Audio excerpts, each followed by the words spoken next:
Ashley Burroughs squirmed against the hard wooden board. How could she have been so stupid, so trusting? She wasn't a kid anymore. She was 21 years old and should have known better, but he seemed so normal, so nice. Her throat ached from the hours she'd spent sobbing, but there was no point in crying. It wasn't getting her anywhere. She needed to get out of there.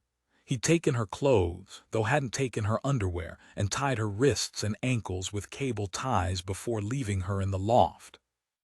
His house was in the center of a row of terraces. The neighbors were so close. At first she'd tried to scream, sure someone would hear her, but no one had come to help. How long had she been there? Days at least. It was hard to tell in the attic space because there were no external windows. The only light came from a dim, solitary light bulb hanging from one of the rafters. Spider webs, thick with insect remains, draped over the rafters. She shuddered. Though her wrists were fastened together with cable ties, he had at least kept her arms in front of her body so she could drink from the bottle of water he'd left. She reached for it awkwardly, plastic crunching as she gripped the bottle. She swallowed only a mouthful before putting it back down. There was only a third left, and she didn't know when or even if he would bring her more water. The floor of the loft was only partially boarded, and the rest was exposed insulation material, fiberglass, she thought. That was probably what was making her eyes and skin itch and burn. A few boxes and black bags were scattered in the corners. She'd been so tempted to look inside, thinking they might contain something that would help her escape, but so far she'd been too scared to look. The boards creaked loudly whenever she moved, and she was terrified of him coming back. Tears welled in her eyes again. Why hadn't she said no? Why had she agreed to go to his house when she hardly knew him? Her mum would be worried sick. Would she have reported her missing yet? Of course, she would. The police would be looking for her. It wouldn't be long now. Everyone would have known something was wrong when she hadn't turned up for work. She'd been working there for a year and had never been so much as a minute late. Ashley curled up on her side, bringing her knees to her chest. The grain of the board beneath her felt rough against her exposed skin. She'd been lying and sitting for so long her body ached. Her shoulder blades and hip bone felt bruised. But the muscle cramps and aches were nothing compared to the desire to scratch her skin. The itching was driving her crazy. She needed to think, to clear her mind and focus on a way out of this, but the incessant need to scratch overwhelmed everything else. Her hands twisted under the restraints until her fingernails connected with the skin on her forearm. She scratched and the relief was instant, but it only lasted seconds before the burning itch was back. She shivered. Though her skin was hot to touch, she felt so cold and exposed lying there in her underwear. She rubbed the long red welts on her arms where she had scratched and scratched until her skin bled. Red pinpricks of blood still dotted the pink crisscrossed lines. What had he done to her? After he'd blindfolded her, he'd babbled on, spouting a load of nonsense. He talked about making history and had said that together they were going to change the world. An absolute nut job. Why hadn't she seen it earlier? To make matters worse, he'd actually apologized, as though she would forgive him for what he'd done. She hadn't replied, of course. He was mad. That much was obvious. It was just a shame it hadn't been obvious before she'd agreed to come to his house, but it wasn't really her fault. He'd changed. In an instant, the friendly, smiling, non-threatening guy had turned into a ranting madman with rage in his eyes. The first day in the loft had been the worst. Since then, he'd left her more or less alone apart from delivering sandwiches, cups of soup, and water. The loft space smelled of urine from the bucket he'd left in the corner. The last time he'd come to change it, she'd been asleep and had woken to see him standing over her. Though he hadn't touched her that time, the mere proximity of him sent her heart thundering in her chest and left her lungs gasping for air. She must have passed out because when she woke again, he was gone, and the bucket was empty. Her fingernails raked along her skin. What had he done to her? He'd done something. He must have. This itching couldn't be just down to the fiberglass insulation. The day he'd taken her, he'd covered her head with a hood and she'd felt him put something over her arms. It hadn't lasted long, only minutes long, terrifying minutes, and shortly after that the itching had started. Ashley's shivering grew worse. She couldn't sit and wait for the police to find her. There was nothing linking her to this man. They'd met through a support group. That's why she'd thought he understood, that he was on her side. She pushed herself up onto her hands and knees and shuffled towards the black bags and boxes, flinching as the board creaked beneath her. She paused, hearing banging from below. He was home. Ashley didn't move, listening hard. Was he coming up here? She cocked her head. She could hear whistling. Anger made her clench her teeth. He was down there, whistling away happily as though everything was normal and fine. She inched forward again, heading for the nearest black bag. She tugged on the plastic until it fell over. A white t-shirt and a shopping bag fell out. It was her bag, it was her stuff. She felt a spark of hope. There was her small pink clutch bag, too. Breathing heavily, she put both hands inside the clutch and tried to feel around. Please, please, please let my phone still be in the bag. Her fingers closed around her purse. If that was still there, then surely. Her heart leapt as she felt the cold case of her phone, but in her haste to pull it out, she lost her grip and the phone clattered onto the board. Oh no. She turned, watching the loft hatch. Had he heard? He'd stopped whistling. Her heart pounded. He could be on his way up here right now. She didn't have much time. Grabbing the phone with shaking hands, she flipped it over to look at the screen. It hadn't broken, but the screen was black. She fought against the need to scratch her arms again, trying to focus and press the on button, but nothing happened. The battery was dead. It had been there all the time and she hadn't realized. The phone had sat in that bag with its battery draining away, along with her chance of escape. With a sob, she threw the phone back at the bag. That was it then. He'd won. There was no way she was getting out of here. Viciously, she scratched her arms and then stopped when she heard footsteps below. She wrapped her arms around herself, trying to hide her bare skin. Her limbs trembled. Ashley held her breath as the loft hatch began to open. Chapter 2. Dr. Wendy Wilson looked at her patient list and sighed. She had a busy morning ahead, and now she had 2 new additions to her patient list. Great. That was all she needed. The extra appointments would eat even further into her lunch hour. Not that she resented treating patients who needed her care. She usually spent her lunch break finishing off paperwork and chasing up test results. She glanced again at her patient list and felt a flicker of irritation when she saw the first name on the list. She always tried to be sympathetic and thorough with all her patients, but this particular patient was a problem. She'd had dealings with him before, as had most of the doctors in the practice. It was unusual for a week to go by without a visit. Privately, just between the doctors at the practice, they referred to him as the hypochondriac. Cruel, perhaps, but he turned up week after week with new complaints, demanding they run tests and prescribe unusual medications. He probably spent most of his free time researching symptoms on Google. The internet was a problem with certain patients. Health education was a good thing, but the information on the internet wasn't always correct, which wasn't helpful for doctors. The number of her patients who now turned up with a self-diagnosis, or more accurately misdiagnosis, was verging on dangerous. She wondered what it would be this time with the hypochondriac. Parasites, perhaps. That seemed to be his current favorite fixation. She closed the file on her computer for her previous patient and then pressed the intercom to call him in. Nervously, she waited, busying herself at the keyboard. He had a way of making her feel on edge, uncomfortable. When he started reeling off research studies to back up his self-diagnosis, Wendy couldn't help feeling inadequate, which was quite ridiculous. She'd spent 7 years in medical school and then had further training to become a GP, and she'd been working in this practice for 5 years. Wendy was very good at her job.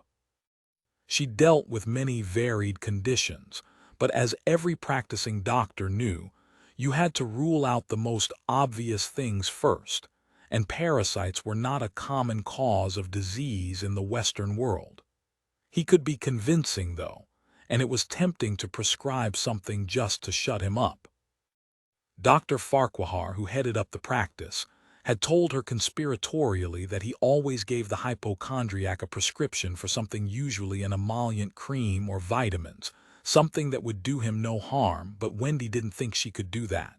It wasn't right to prescribe something when it wasn't required. When the door opened, Wendy forced a smile. "Hello again." Immediately, he frowned. She had said the wrong thing by drawing attention to his frequent visits. She pushed on. "Take a seat and tell me what's wrong." "I need antibiotics, a broad-spectrum one." He sat in the chair opposite Wendy and met her gaze steadily. No preamble this time, Wendy thought. He's clearly already decided not only what's wrong with him, but also what treatment is required. How about I, the only person in this room with a medical degree, decide what medication you need? Wendy wished she could say that out loud. Instead, she nodded and said, "I see. What do you need the antibiotics for?" His facial features tightened, and Wendy half expected him to say it was none of her business. Finally, he said, "I've got a rash. I think it's bacterial." "Let's take a look, shall we?" Wendy said, and stood up to put on some protective gloves. "Where is it, this rash?" He held out his arm. When he turned his arm over, she saw a line of red bumps that ran across his pale skin. Snapping her gloves on, Wendy leaned forward to take a closer look. At least he wasn't making it up this time. It wasn't an imaginary symptom. That said, it didn't look like a bacterial infection to her. "Have you changed your washing detergent recently? Perhaps used a new shower gel?" He gave a harsh laugh, looked at her through narrowed eyes. "I'm not an idiot, doctor. No, I haven't changed anything." Wendy held back the response she would like to have given him and said, "It's not bacterial." "How do you know that? You haven't even taken a swab." "I don't think we need to take a swab. It will probably clear up on its own. It looks to me like it could be bite marks. Do you have any animals?" He looked thrown by the question and then shook his head. "No, I don't have any animals. Why do you ask?" Wendy peeled off her gloves and put them in the bin. "They look a little like flea bites."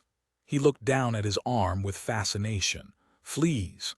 I'm not saying that's what it is for sure. And it doesn't mean your house is dirty, because fleas can come into the cleanest of homes," Wendy added hurriedly. She sat down beside her computer. Reluctantly, she began to type.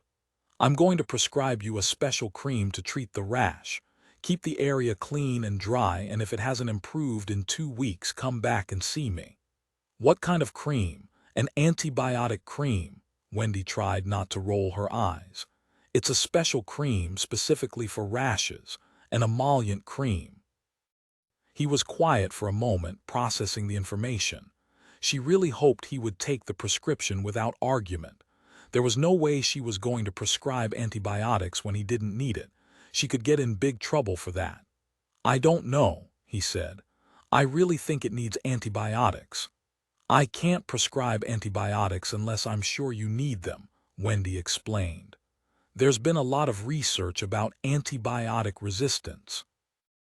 It would be very dangerous if antibiotics lost effectiveness due to overexposure, so we only prescribe them when absolutely necessary." "That's ridiculous." He leaned forward, suddenly making Wendy jump. "Most antibiotics are used in factory farming. Surely you've heard of that. Maybe they should stop giving them to animals before they try to limit human use." Wendy murmured something noncommittal and gave her computer screen her full attention. It wasn't enough to deter him. "Are you listening to me? You doctors are all the same." He stood up, towering over her. He wouldn't physically attack her, would he? Not here in the surgery, surely. Wendy glared back at him. She shouldn't let him intimidate her. He was nothing but a bully. But then there was something wrong with him. These imaginary conditions were a cry for help, and as a doctor, shouldn't she be a little more compassionate? "Sit back down, please," she said in a firm voice, usually reserved for her 3-year-old son. "I think we need to revisit the possibility of referring you to a mental health specialist." He practically exploded. "There's nothing wrong with my head." He tapped his temple. "All I need is you lot to do your job properly and I'd be fine." He clenched his fists and his mouth contorted with anger. Why do you never listen? Don't you think patients are the best judge of their own bodies? Sometimes, but this is ridiculous. I've been coming here for years, and you've still not found out what's wrong with me." Wendy was tempted to say that was because physically there was nothing wrong with him. His problems were usually purely mental. On this occasion, he did have a rash, perhaps insect bites, but it was nothing that wouldn't heal on its own. Week after week, he was using up her time, and the time of all the doctors in the surgery, time which could be better used for patients who really were physically ill. "It's easier for you to say I'm crazy than to actually try and help me." "That's not true," Wendy said. "Yes, it is. It's the current trend in the UK, the hot topic. Everyone has mental health problems. I bet half the waiting room is filled with people who want you to sign them off work for depression or a breakdown. Depression is a very serious condition. Sure, but most of them lot out there are only pretending they've got it so they don't have to work for a living." Wendy shook her head. There was no use arguing with him like this. It was true that many of her patients visited to discuss mental health issues more often than they ever had in the past, but Wendy thought that was a positive step forward. "Look, I know this is hard, but if you could talk to somebody about your anxiety," Wendy began. He interrupted. "My anxiety? I'm not anxious." "Your anxiety relating to your medical conditions. The brain can be a funny thing. It can convince you something's wrong when in reality you're perfectly healthy." He gave a roar of outrage and thumped his fist on the desk. Wendy pushed herself back in her wheeled chair as far as she could go, then stood up, pulling the chair in front of her as a makeshift shield. "Calm down. How am I supposed to keep calm when you won't even listen to me? Losing your temper won't help. You need to talk to someone." "Forget about it," he growled and stalked out of the room. Wendy leaned heavily on the back of the chair and took a few deep breaths. For a moment she'd thought he might hit her. They didn't prepare you for that sort of thing when you went to medical school. After a few more calming breaths, she walked back to her desk, wheeling the chair behind her. She picked up her pen and scrawled on her notepad, "Delusional parasitosis." Then she picked up her phone and dialed the direct number for Dr. Farquhar. Chapter 3. He stormed through the waiting room. He had to get out of there before he really lost his temper. Things escalated quickly when he lost his rag, and there was too much at stake right now to risk that. He stepped over a child playing with a red car on the floor. His mother was too busy looking at her phone to notice the little boy was now sucking on the toy. Very hygienic. He yanked open the door, only to find an elderly woman blocking his way. He held his breath, manners dictating he hold the door open for her. But she took forever, shuffling and leaning heavily on her walking frame. "I don't have all day," he thought impatiently, but then regretted it. Her slowness wasn't her fault. She'd been let down by the medical profession just as he had. He'd seen her at the surgery before. She'd been with her daughter then, and they'd been discussing the length of time she'd been on the waiting list for a hip replacement. So he hid his frustration as well as he could and gripped the door as she'd managed to shuffle through the doorway, muttering apologies. Of course, the sulky-looking teenager, sitting in the seat nearest the door, didn't bother to get up and offer his chair to the elderly lady. That was just typical of society today. Nobody cared about anyone else, doctors included. He should have known he'd be in trouble when he got put on Dr. Wilson's list. That woman had never liked him. He'd have had more luck with Dr. Farquhar. Perhaps he should have insisted on seeing the male doctor. At least he didn't cower in fear when presented with facts. But that didn't solve his immediate problem. He needed the antibiotics. Perhaps he should have known the rash wouldn't be enough. They were all cracking down on the amount of antibiotics prescribed these days. He'd heard a radio program about it just last week. Of course, they didn't mention the fact that over 80% of the world's antibiotics were actually used on farm animals. He doubted the industry would be interested in reducing those. It would eat into profits, and that would never do. Finally, when the old woman got out of the way, he pushed his way out of the waiting room and stepped outside into the germ-free, fresh air. He took a couple of calming breaths. His anger had made him feel dizzy. He pressed his fingers to the edge of his wrist to check his pulse rate, just as he thought. 90 BPM. That was all the doctor's fault. The public was so trusting. They hardly ever questioned the way doctors like to pump them full of drugs these days, even though for many of the drugs there was very little evidence they actually worked. They were the ones either prescribing or gobbling up the drugs, but everyone saw him as the crazy one, when really, he was the only one who was actually looking at things logically. The most frustrating thing was, no one would help him. He tried talking about it to friends, people he'd met on the forums or in the meetup groups, but they shut down or changed the subject. Their smiles would grow guarded and their eyes shifty as they tried to come up with a way to extricate themselves from the conversation. Still, what did he care? He didn't need them. All the great discoveries of science had been ridiculed at first. Scientists had been thrown in jail for daring to go against the grain. No one believed them at first, but history would view him as a genius, the person who finally put the human race on the right track. But his lack of antibiotics was a serious setback. He could try to buy them online and get them shipped in from somewhere like India, but there was a chance they'd get held up at customs and the shipping would take far too long. By the time the antibiotics arrived, it would be too late. He shuddered as he thought of what might happen. They'd blame him. It didn't matter that his intentions were good, that he never wanted to hurt anyone. All they would care about was the outcome. Suddenly feeling weak, he staggered a few steps to the bus stop and sat down. Across the street, a group of teenagers were screeching and calling to one another, pushing and shoving each other while far too close to the road. Idiots. At the other end of the bus stop, a bald man lit up a cigarette and took a deep drag. The light smoke spread around him, mingling with the smell of fried bacon from the cafe just along the street. The smell of a bacon buddy carried by a youngish man, wearing a leather jacket and a backpack, made him feel hungry. He'd left home without eating breakfast. It was hard to eat when a life was on the line. He rubbed his face in his hands and tried to think. He could try a natural remedy. Tea tree oil was good for treating infections. It couldn't hurt anyway. Maybe he could use that as a last resort. As he wafted the smoke away from his face, he considered something he'd read recently, an article about online doctors. That could be worth a try.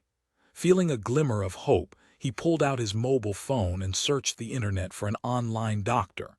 As he scrolled down the screen, his eyes widened in surprise. There were loads of them. He picked one at random and went through the instructions, which told him to install an app and then select an appointment. Each appointment was 10 minutes long, and as a first-time user, he had a 50% discount.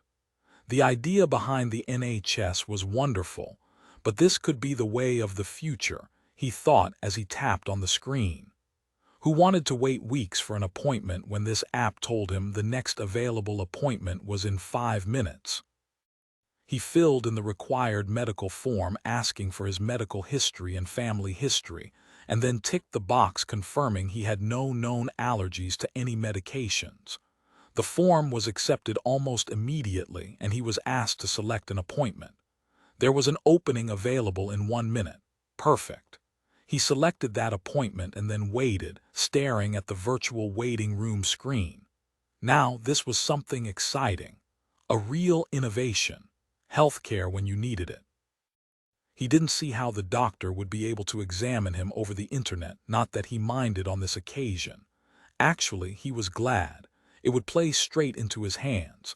The screen changed suddenly, and a moment later he was looking at the online doctor, an Asian man with thinning hair who looked about 40.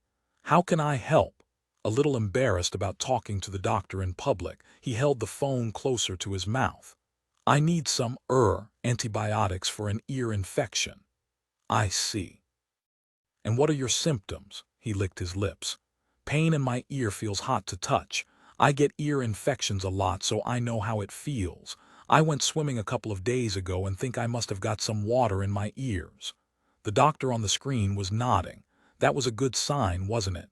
"Any discharge?" He hesitated. What should he say? Did you get a discharge with an ear infection? The doctor looked directly at the screen and raised his eyebrows. It feels a bit wet, but no discharge." "Okay, good. Do you have a temperature?" Suppressing a smile, he nodded. He knew the answer to this question. You usually had a temperature if you had a bacterial infection. "Yes, it is a bit high. It was 38 this morning." "Have you ever had any reactions to medications?" "No." "All right, it sounds to me like you do have an ear infection.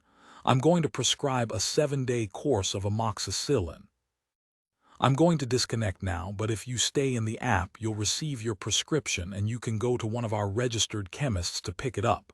Is there anything else I can help you with today?" He shook his head. "No, that's all. Thank you very much." The doctor disconnected, and he saw that his appointment had only taken 4 minutes. Well, that was efficient. It took a few moments for the prescription to arrive in the app, and then he scrolled through the settings trying to find out where the registered chemists were located. He should have guessed there would be a downside. Even the nearest chemist would take a convoluted journey and would mean at least 3 bus changes to get there. By his calculations, the trip would take nearly 40 minutes minimum. Ridiculous. But it had to be done. He didn't have a choice. If only people knew what he put himself through for the greater good. Maybe he should write a journal and fill it with all his trials and struggles. Then the history books would remember him accurately. He checked the time on his phone just as a bright red bus hissed to a stop in front of him. Typically, it wasn't the bus he needed. He suppressed a sigh and checked the timetable for the next number 7. 3 minutes. Not too bad. He just hoped he'd be back home before things turned really bad. Chapter 4. Jack Mackinnon ignored the sweat stinging his eyes and steadily made his way up the staircase. It was mid-July, and London was gripped by a heat wave.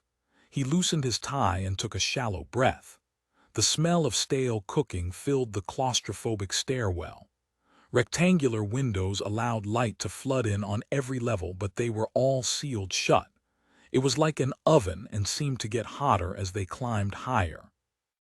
Butler Tower, part of the Towers estate in the city of London, was much the same as all the other blocks of flats, filled to capacity and in need of repair. Both lifts were out of order, displaying "sorry for the inconvenience" signs. The signs had been defaced with graffiti, presumably by an angry resident. 2 uniformed officers climbed the stairs in front of Mackinnon, and 6 more followed behind. Less than 20 minutes ago, the team received a tip-off that the young girl they'd been looking for over the past 8 days was located in a flat on the 8th floor of this tower block. He and D.C. Brown had been working this case relentlessly, and now finally they were close to a breakthrough. The missing girl was 8-year-old Alina Khan. She'd been snatched from her front garden in broad daylight, but no one had seen a thing, or at least no one was willing to tell the police what they'd seen. Alina's mother had left her daughter playing for just a few minutes as she prepared the child some pasta for her tea. Over and over again, Maria Khan had told them Alina was only out of her sight for seconds at a time because she had a good view of the garden from her kitchen window. 1 minute Alina was happily playing with a skipping rope, and the next, the garden was empty. Rather than waste time checking with the neighbors and walking around the local estate, Maria Khan had called the police straight away. She knew her daughter had been taken, and she knew that because she knew who had taken her. As with any potential child abduction, the police were swift to react, but in this case, the investigation was unusual because Maria was confident she knew who had taken her daughter. 2 years ago, Maria had divorced Alina's father, Assad. It hadn't been an amicable split. The court awarded Maria full custody of Alina, and Assad was only permitted visitation rights once a fortnight. He hadn't taken that well at all. For the first year, those visits had been supervised, but that requirement had been relaxed 6 months ago. After looking through the paperwork, Mackinnon thought Assad Khan was lucky to be granted any visitation rights at all. He'd seen reports from social workers as well as the domestic violence reports. There'd been no proven abuse against Alina, but several unexplained bruises had been recorded by social workers before the couple had separated. How a full-grown man could hurt any child, let alone his own daughter, beggared belief. Once they reached the 7th-floor landing, Mackinnon paused and looked around, taking in the determined faces of the officers in the team. DC Charlotte Brown met his gaze with a nod. Sergeant Brian McDougal, the officer in charge of the uniformed tactical unit, stood to one side and checked his radio. Then he said, "Cleared. Let's move quickly." They continued to climb the final set of stairs. For 8 days, Alina had been missing, and for every one of those days her mother had been put through the worst kind of torment. They'd been keeping a close watch on the ports to make sure Alina hadn't been smuggled out of the country, but there had been no sign of her or her father. Alina's mother had been panicked and breathless as she told them she was convinced her husband was going to try to take Alina to Pakistan, to his family. If they left the UK, there was every chance she would never see her daughter again. Mackinnon really hoped it didn't come to that. His whole family will be in on it, that's just what they're like. They'll take her from me. I know they will, Alina's mother had sobbed. Assad hadn't been seen since his daughter disappeared, despite an intensive police search. Just when it seemed he'd disappeared from the face of the earth, they'd had a tip-off. Assad had been spotted entering Butler Court 20 minutes ago. It made sense because his brother, Badar, lived at number 81 Butler Court. Badar was a slippery customer.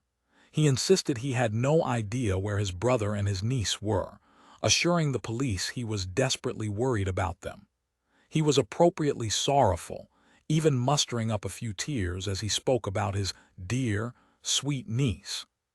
He'd offered cups of tea when they'd visited, and was quick to tell them how much he appreciated the effort the police had put in to search for Alina.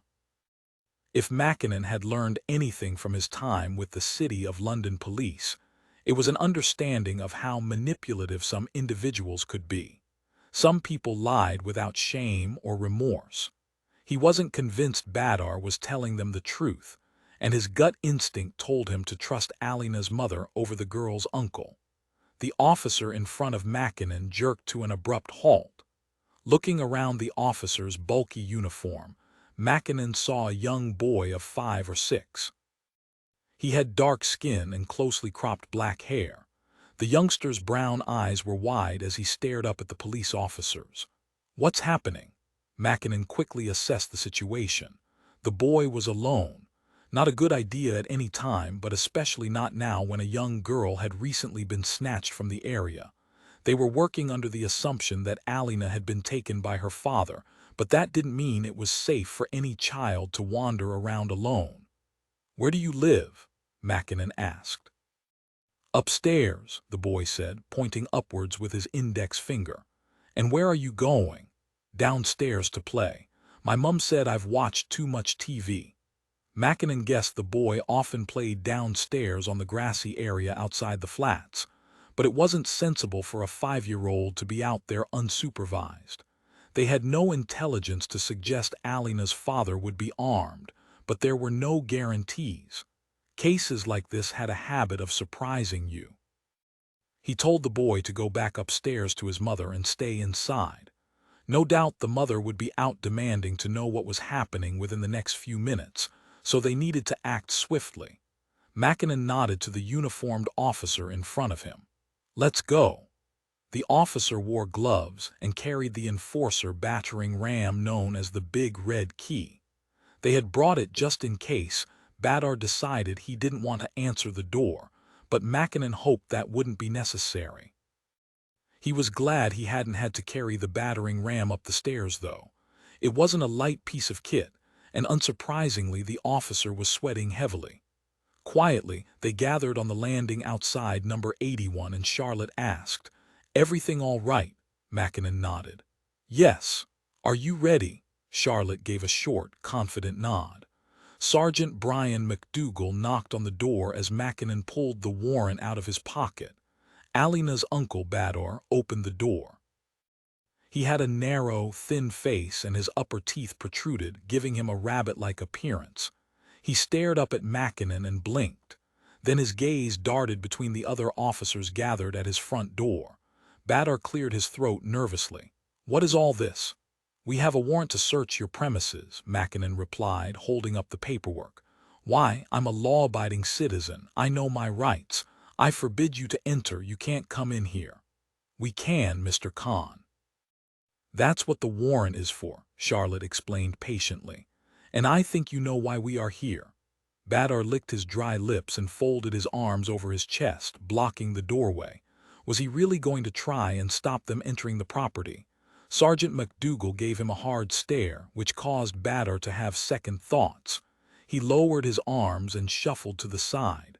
I don't know what this is about. It's persecution, he said as the officers filed past him into the flat. You're looking for Alina, your missing niece. You know where she is, don't you, Bador? Mackinnon said. Bador was sweating now. No, I don't, and you won't find her here. You should be out there looking. He waved his arm in the general direction of the landing window. We just need to have a look around your flat to satisfy our curiosity, Mackinnon said. If you haven't done anything wrong, you don't have anything to worry about. That's not how it works. The police target us because of the color of our skin. You should be out there chasing real criminals. Mackinnon ignored him and stepped inside the flat. It was spacious, more so than he'd expected. He knew from the plans they'd quickly downloaded before leaving the station that the flat had 3 bedrooms. The hallway was wide, and the rooms were bigger than most of the modern flats on the tower's estate.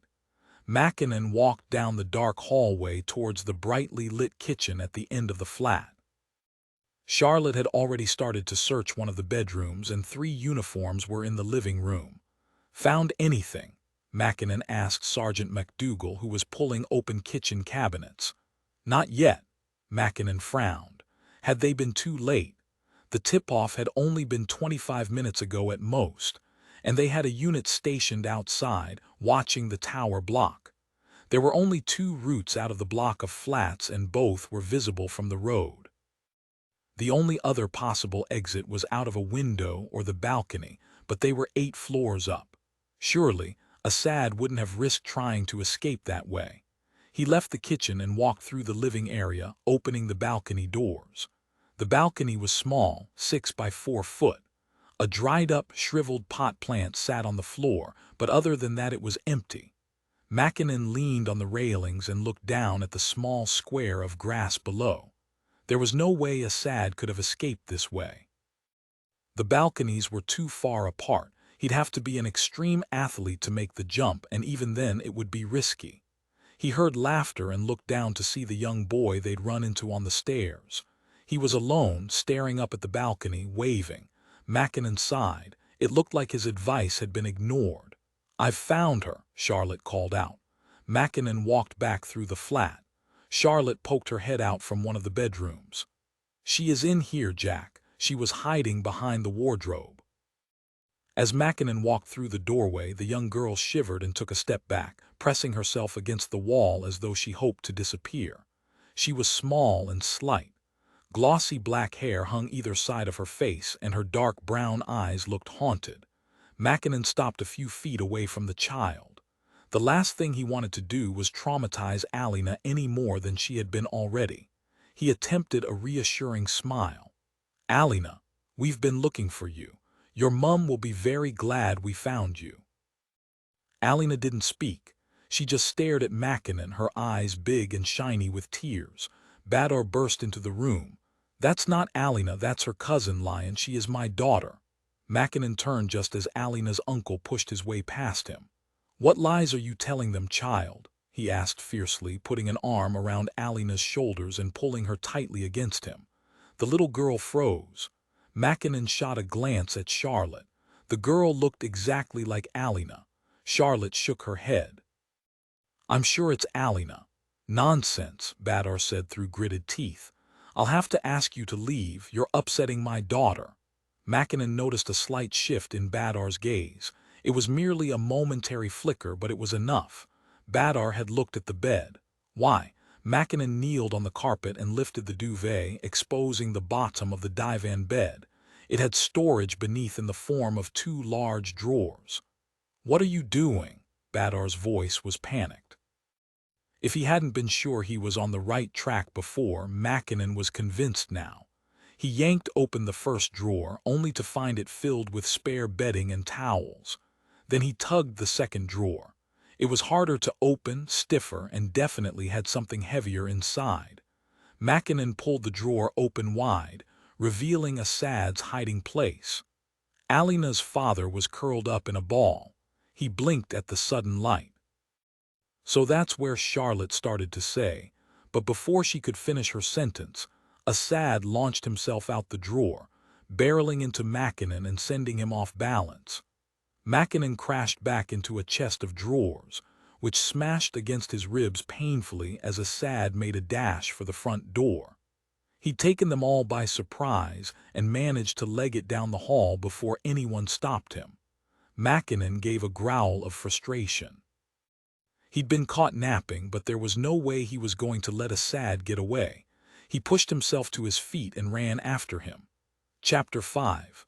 "Oh no, you don't," Charlotte said, holding out her arm to block Alina's uncle's exit from the bedroom. Badar had grabbed the child by the arm and pulled her along behind him, intending to follow his brother out of the flat. "You have no right to detain me here. This is my daughter." His voice was higher pitched than usual, and the tendons in his neck strained as he shouted. "If this child is your daughter, then you'll be able to provide some evidence. Where is her mother?" "At work," he snapped. "Do you have your daughter's birth certificate, passport?" He started to shake his head, but then his eyes lit up and he nodded. "Yes, I have her passport." "Good. Can I see it?" Badar nodded but didn't let go of the little girl's arm. Charlotte had been searching for Alina for the past 8 days. She'd looked at her photograph so many times the girl's face was imprinted on her brain. It wasn't possible for two girls to look so alike, was it? Badar claimed this young girl was Alina's cousin, but they looked identical. Charlotte could have sworn this was the missing child. But Badar was insistent, and if he did have a passport that proved this girl was his daughter, they would be back to square one in their hunt for Alina. Charlotte walked past a couple of officers who were looking through notes and scraps of paper on the telephone table as she followed Badar and the girl into the kitchen. Badar opened the second drawer beneath the kitchen counter and then lifted his hand and crooked a finger at Charlotte, beckoning her closer. She suppressed a shudder. He gave her the creeps. The little girl was shivering even though they were in the heights of a heat wave and the flat was sweltering. Was she scared of Badar? He rifled through the drawer, pushing aside takeaway menus and an instruction manual for a microwave, and then proudly pulled out a burgundy-colored passport. He handed it to Charlotte with a smug grin. "There you go. Is that proof enough? Perhaps you could gather your colleagues together and get out of my flat. It's a disgrace that you've come here at such a time. You're persecuting my family when we are the victims. My poor niece is missing. You should be looking for her." Charlotte glanced at the child, who was looking at the floor. Even if this child wasn't Alina, there was something seriously wrong. She was scared. Anyone could see that. But if this was her home and Badar was really her father, then why would she be afraid? Sergeant McDougal's voice carried through from the hallway as he instructed one of the officers to remove the sofa cushions. Charlotte flicked through the passport, looking for the photograph page, and was surprised to see the same young face staring at her. So this was Alina's cousin. She was the spitting image of Alina, unless— Charlotte frowned, snapped the passport shut and looked Badar directly in the eye. "You and your brother planned this all along, didn't you? It wasn't a spur-of-the-moment thing at all. You've been planning this for months." The smug smile had left Badar's face and he blinked at her, licking his dry lips. "What are you talking about?" Charlotte held up the passport. "This." You got this passport 5 months ago to help your brother smuggle his daughter out of the country. What better way to do it than under the name of your daughter? Where is your real daughter? At school. Badar opened his mouth and muttered something incomprehensible. Charlotte kneeled down so she was at eye level with the child. Is your name Alina? I need you to tell me the truth so we can take you back to your mum. The child slowly raised her head and gave a small nod. It was enough for Charlotte. She stood up.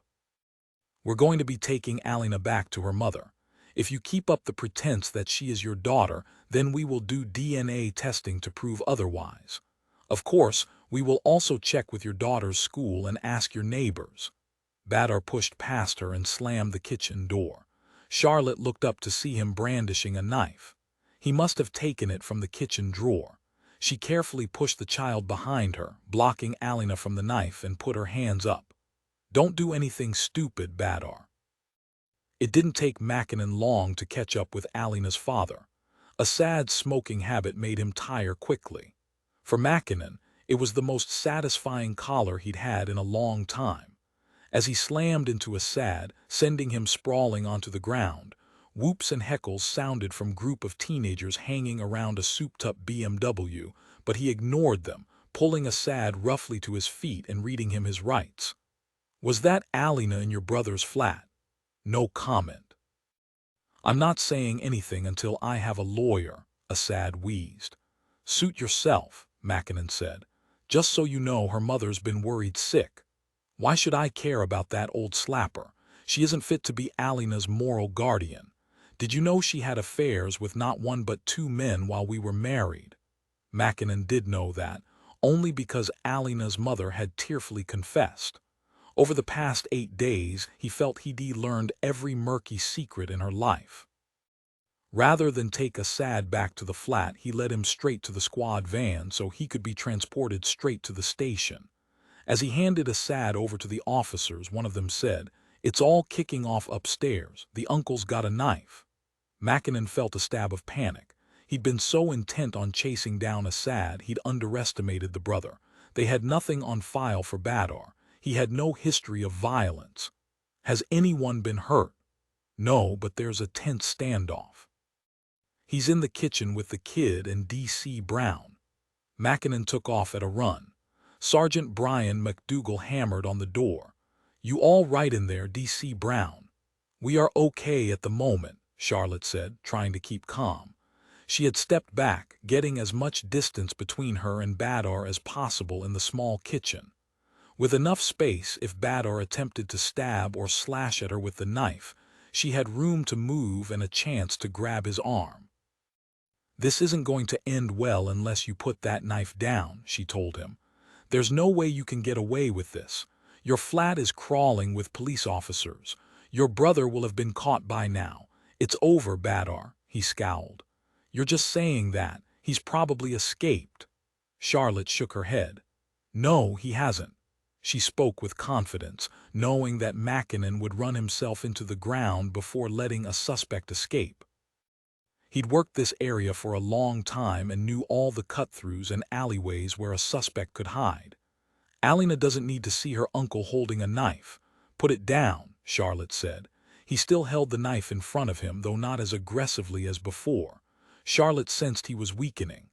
Alina's mother just wants her little girl back. How would you feel if someone had taken your daughter? It's not the same. Her mother is a disgusting. He broke off shamefaced as Alina began to cry. Charlotte was still tense. He wasn't angry anymore, but he was still holding the knife. She needed to get him to put it down. Just put the knife on the kitchen counter and we'll both leave the kitchen, okay? If you don't, today's going to get a whole lot worse for you very quickly. With a sigh, he put the knife down, and Charlotte felt a rush of relief. She opened the kitchen door. We're going to cuff you now, Badar, and take you to the station to answer some questions. Badar nodded as Charlotte stood back to let Sergeant McDougal do the honors. Alina's small hand gripped Charlotte's. She smiled down at the child. Everything's going to be all right now. We're going to take you home. Sergeant McDougal had handcuffed Badar and was leading him along the hallway when Mackinnon appeared in the entrance to the flat. They told me there was a knife incident. I thought, he trailed off and then added, all under control. Yep, Sergeant McDougal nodded at Bador. I'm taking him downstairs now. Mackinnon turned to Charlotte as Alina closed her eyes and turned her head into Charlotte's waist. It must have been overwhelming for the poor kid. What happened? I found a passport with Alina's picture and her cousin's name. It looks like Maria was right. They were planning to take Alina out of the country, Charlotte said, wishing her hands would stop trembling. I'm glad everyone's okay, Mackinnon said. For a minute there, I really thought. Yeah, things escalated pretty quickly. She tried to smile, but her face felt numb. After Alina had been reunited with her mother and the initial reports had been filed, Charlotte and Mackinnon grabbed a takeaway coffee, intending to walk back to Wood Street Station together in the sunshine. He was concerned Charlotte was putting a brave face on things, though she insisted she was fine. He took a sip of his steaming hot coffee, and as the hot sun beat down on the back of his head, he wondered whether he should have opted for an iced coffee like Charlotte. Nice, he asked, nodding at the fancy whipped cream concoction Charlotte was holding. Very nice, creamy and extremely sweet, and it probably contains my entire recommended calorie allowance for the day. She grinned. Mackinnon delved in his pocket for his mobile phone when it began to ring. He glanced at the screen. It's D. Tyler. Nice result, Jack, Tyler said when Mackinnon answered. It didn't go down the way we expected, but it was a good result all the same. Yes, it got a bit hairy there for a while when the uncle decided to wave a knife around, but D.C. Brown handled the situation. Alina is back with her mother, so we're calling it a win. And so you should, Tyler said. I think a celebratory drink is in order. So do I. Are you buying? Tyler muttered something about feeling unwell and then hung up. Mackinnon laughed. Tyler's pretty pleased with the outcome, probably not pleased enough to put his hand in his pocket, though. He took another sip of coffee. How are you feeling now? He was, of course, referring to the incident with the knife. Events like that tended to stick with you. They might not result in a physical injury, but mentally they could still scar an officer. Charlotte shrugged. I'm not going to lie, it was terrifying, but I don't think he really intended to hurt me. He was panicking. Mackinnon nodded. Sadly, in many cases of knife crime, the incident wasn't pre-planned but the result of someone lashing out due to panic or anger. They were almost back at the station when his phone rang. I bet that's D. Tyler again. He's probably just thought up a great excuse as to why he can't buy the drinks this evening. Charlotte grinned before taking a slurp of her fancy coffee, but when Mackinnon looked at his phone, he saw it wasn't D. Tyler. It's DCI Brookbank. He answered the call. Are you calling to congratulate us, sir? Sorry for what? The DCI's voice was gruff. The Alina case, sir. We've just reunited the young girl with her mother. Oh yes, well done, very good, but unfortunately that wasn't why I was calling, Jack. Mackinnon frowned and shot a glance at Charlotte, who was busy draining the last of her coffee. D. Tyler's been taken ill and I'm short of officers at the moment. I need you to be CO temporarily on a case. I hope it's nothing serious. Food poisoning, it's come on very suddenly. I just hope it's not norovirus. Officers will be dropping like flies. I hope it's not as well, sir. Now about this case. The body of a young woman has been dumped behind a Chinese restaurant on Gravel Lane. Can you attend? Mackinnon stepped aside as two men in suits and fancy shirts with contrasting collars strode towards him. Absolutely, sir. I'm with D.C. Brown. We'll head there now. Good, thank you. And Jack? Yes, prepare yourself. It sounds like a nasty one. Chapter 6. When they reached the crime scene, it was 2 p.m. The alleyway had already been cordoned off, and a screen had been erected to hide the body from passers-by walking along Gravel Lane. The narrow alley ran between the Supreme Chinese Takeaway and Linda's Laundrette. Litter dotted the ground. Yellowing leaflets, drink cans, and empty crisp wrappers had been blown into a pile against the wall. A large graffiti mural, spray-painted in garish pink and fluorescent green, contrasted against the white rendered wall of the laundrette. The vent just above Mackinnon's head pumped out hot, steamy air. The uniformed officer, standing beside the crime scene tape, nodded when they approached. Looking a little green around the gills, he attempted a weak smile as Mackinnon and Charlotte held out their ids. "You're the CEO?" he asked, looking up at Mackinnon and pushing his damp hair back from his sweaty forehead. Mackinnon nodded. "Temporary CEO. Poor kid. We were first on the scene and it's not a pretty sight. At first I thought she'd overdosed, but the pathologist isn't so sure. He got here before you because he was leaving another crime scene just around the corner when he got the call." Mackinnon and Charlotte donned protective coveralls, overshoes, and gloves to minimize contamination of the crime scene. As always, Mackinnon struggled to fit his large frame in the pale blue suit. Cursing under his breath and tugging uncomfortably at the suit, he waited for the officer to detach the crime scene tape and allow them access to the scene. "I hate these suits," he grumbled. Charlotte looked down at her own baggy suit. "It's good to know there are some benefits to being short." They walked along the alley, and as they got closer, Mackinnon saw the corpse was propped up against a large communal bin. Her legs were positioned straight out in front of her, and her torso pressed back against the blue plastic side of the bin. At first glance, it did look like she could be an overdose victim. Maybe she'd only been intending to get high, but the strength of the drugs was too much for her. Had she sat down, intending to wait until the sickness passed only to find the hit had been too much for her system? Her hair was dark blonde and hung around her face in lank clumps. She was tiny, almost childlike. It was hard to judge exactly from her position, but Mackinnon guessed she couldn't be much taller than 5 foot and probably weighed about 7 stone. She was thin, but not unhealthily so. The pathologist, Dr. Duncan Blair, was crouched over the young woman's body. Although Mackinnon knew him by reputation, he hadn't worked with him before.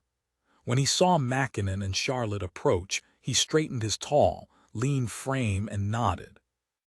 "The photographers are almost done, and I'm nearly finished here, but we didn't want to move her until you'd attended the scene." Now standing directly in front of the young woman's body, Mackinnon got a better look at her blotchy skin and noticed long scratch marks crisscrossing her arms. "Thanks," Mackinnon said. "I appreciate it. It helped to see the victim in situ. Of course, there were crime scene photographs, but that wasn't the same as seeing the victim in real life. It got under your skin, but that was all part of the job." Photographs allowed too much detachment in Mackinnon's opinion. The crime scene itself made death uncomfortably real, and when you were trying to get justice for the victims of crime, that was important. Her clothes seemed odd. She was only wearing an oversized blue t-shirt. It swamped her small body, and there was no sign of her skirt or trousers nearby.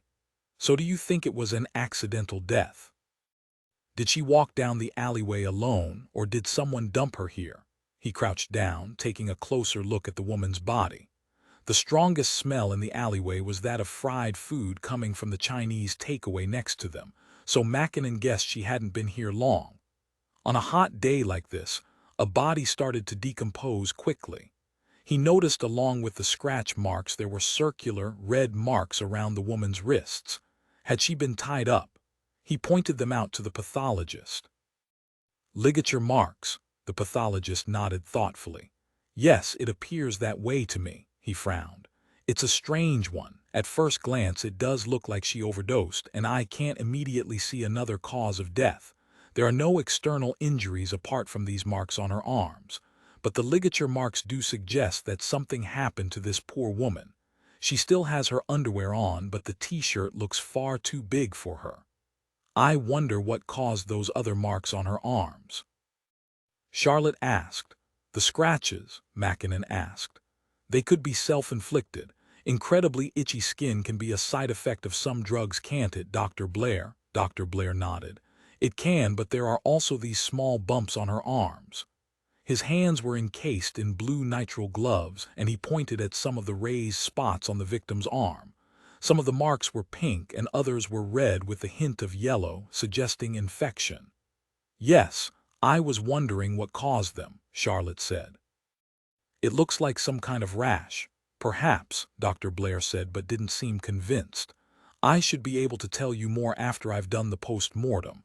We'll be able to tell if she was on any drugs. She hasn't been here long. My guess would be she died 3 hours ago at most." "Do you think she died here?" "Possibly. I can't say for certain." Mackinnon looked down at the woman and wondered what had happened to her. She looked so young. "Did you find any id on the body?" The pathologist shook his head. "As far as I know, no bag, phone, or wallet has been found in the vicinity." Mackinnon stepped back, narrowly avoiding a puddle.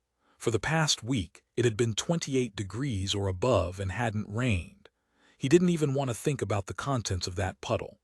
As the crime scene team moved about laying down markers and taking pictures, Mackinnon looked around for the crime scene manager.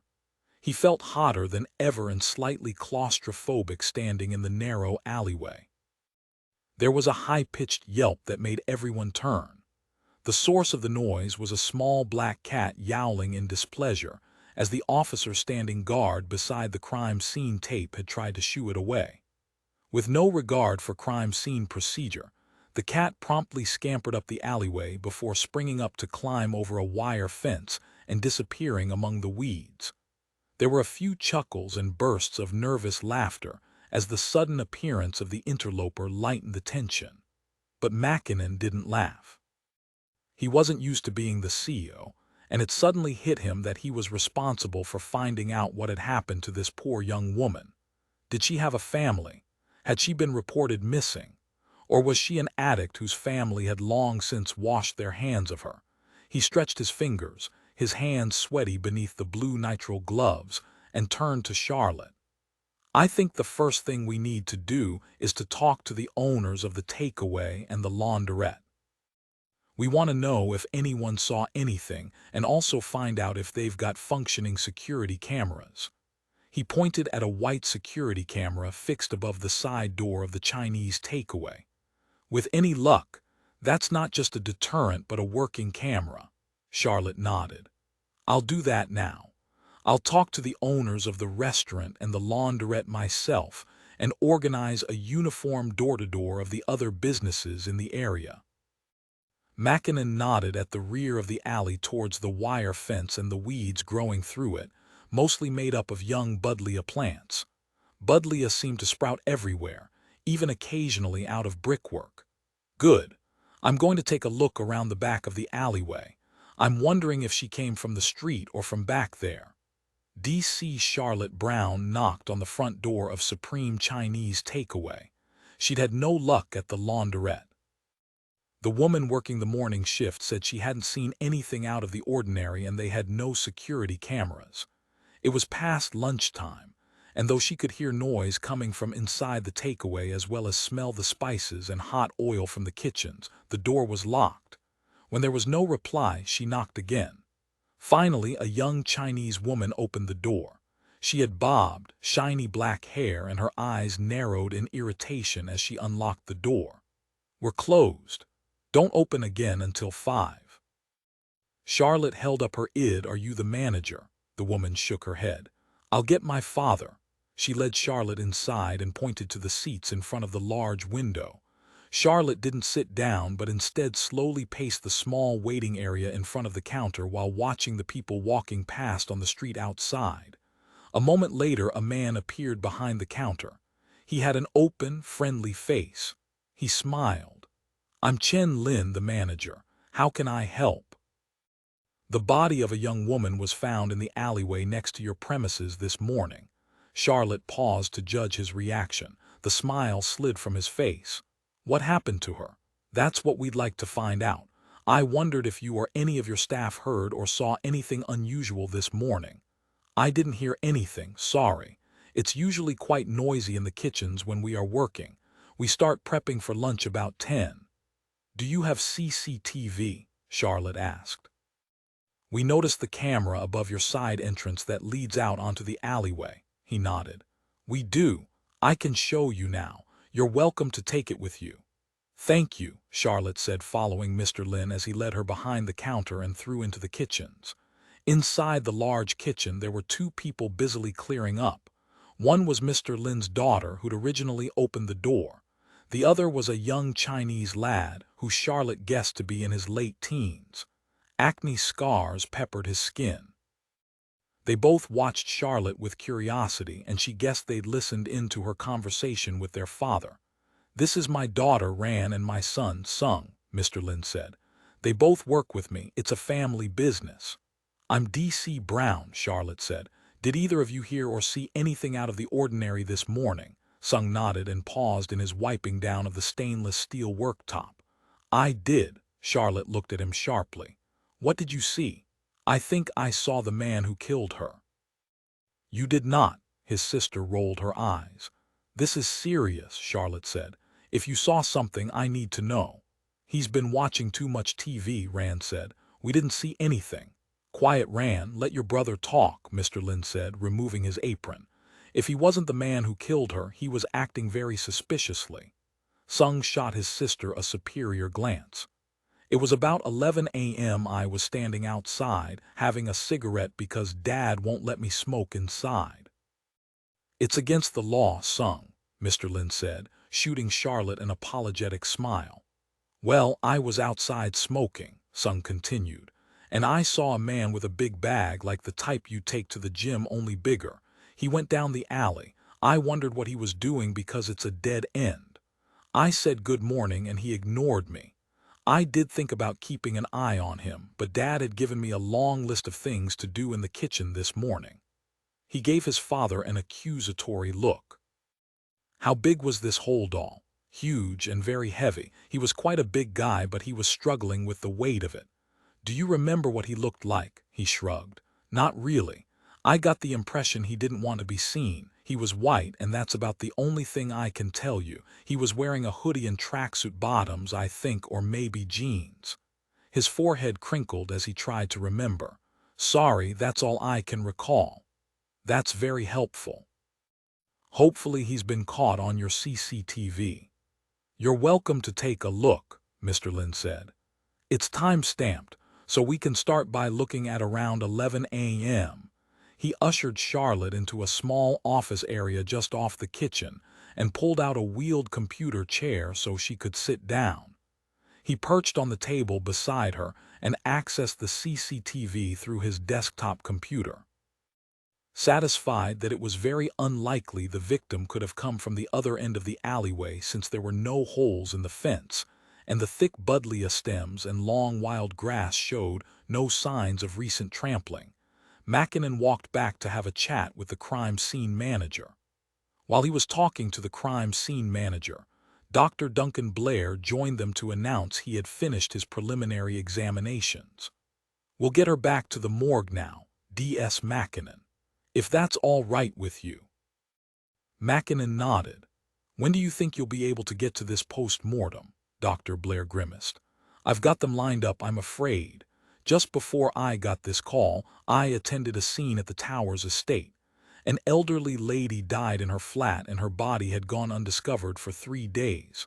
So I'm sorry, D.S. Mackinnon, but she and 3 others are in the queue ahead of your case. I don't suppose you could prioritize this one. I have a bad feeling about it. It's unlikely she caused the ligature marks on her wrists herself, which means we could be looking for a murderer." Dr. Blair shrugged. "I don't make the rules. If you need the PM to be prioritized, you'll have to get your boss to bump it up the queue through official channels." Mackinnon felt a flash of impatience. Though most of the time he enjoyed his job, feeling he was making a difference, he didn't enjoy the bureaucracy. Surely common sense dictated a suspected murder victim should get priority over an elderly lady who appeared to have died from natural causes. But he knew it wasn't Duncan Blair's fault. He was just following procedure, and Mackinnon would have to do the same. When he got back to the station, he'd ask Brookbank to prioritize this young woman's post-mortem. Taking one last look at the victim, Mackinnon's gaze fell again on the bumps in her forearms. "Do you think those marks could be injection sites?" "Unlikely. Injection sites are usually hidden between fingers or toes or at least on the underneath of the arm." He chewed on his lip and then said, "You see how some of the bumps are yellowish? That indicates infection." "An infected rash, an allergy," Mackinnon guessed. Dr. Blair shook his head as he looked down at the woman's body. "I don't think so. If I had to put money on it, I'd say they look like insect bites." Chapter 7. Back at Wood Street Station, Mackinnon leaned back in his chair and looked glumly at the mounds of paperwork on his desk. He still had to file piles of the stuff for the Alina case, but he'd have to get to that later. This new case was his priority. He didn't like putting off paperwork. He preferred to fill out forms and write statements while the details were still fresh in his mind. Not that he could ever be accused of enjoying paperwork. That was one of the downsides of the job. He'd already tried to see Brookbank, as he was eager to get the post-mortem underway as soon as possible, but Brookbank's new assistant, Janice, said he was having an important phone call with the commissioner and couldn't be disturbed. She promised to call him as soon as the DCI was free. Mackinnon stared at the phone on his desk, which stubbornly remained silent. The loud hum of the air conditioning, which never seemed to work properly, was annoying. It was still too hot. It was never quiet in the open-plan office. There were always phones ringing and the constant murmur of voices. Mackinnon got up and opened a window. Well, he opened it as far as he could. Health and safety rules meant the windows were prevented from opening more than 2 inches. It made no difference to the hot, stuffy air. He took a drink from his water bottle and scrolled through the reports on his computer screen, searching the police database for recent reports of missing women aged between 15 and 30. Distressingly, there was a long list of them, and that was just in this area. If their victim came from outside London, they'd have to widen the net, and things would get even more complicated. He was sure Brookbank would agree to prioritize the case, especially when Mackinnon told him they had a witness who'd seen a suspect carrying a large hold doll into the alleyway. Unfortunately, despite Charlotte's best efforts, the CCTV had been a bust. The angle of the camera had been too high, and they'd only managed to get a glimpse of the top of their suspect's navy blue hood, but Brookbank wouldn't ignore the witness report. Mackinnon had given Charlotte and D.C. Collins the unenviable task of scouring through all CCTV from businesses along Gravel Lane. He was still waiting for the outcome from the door-to-door inquiries.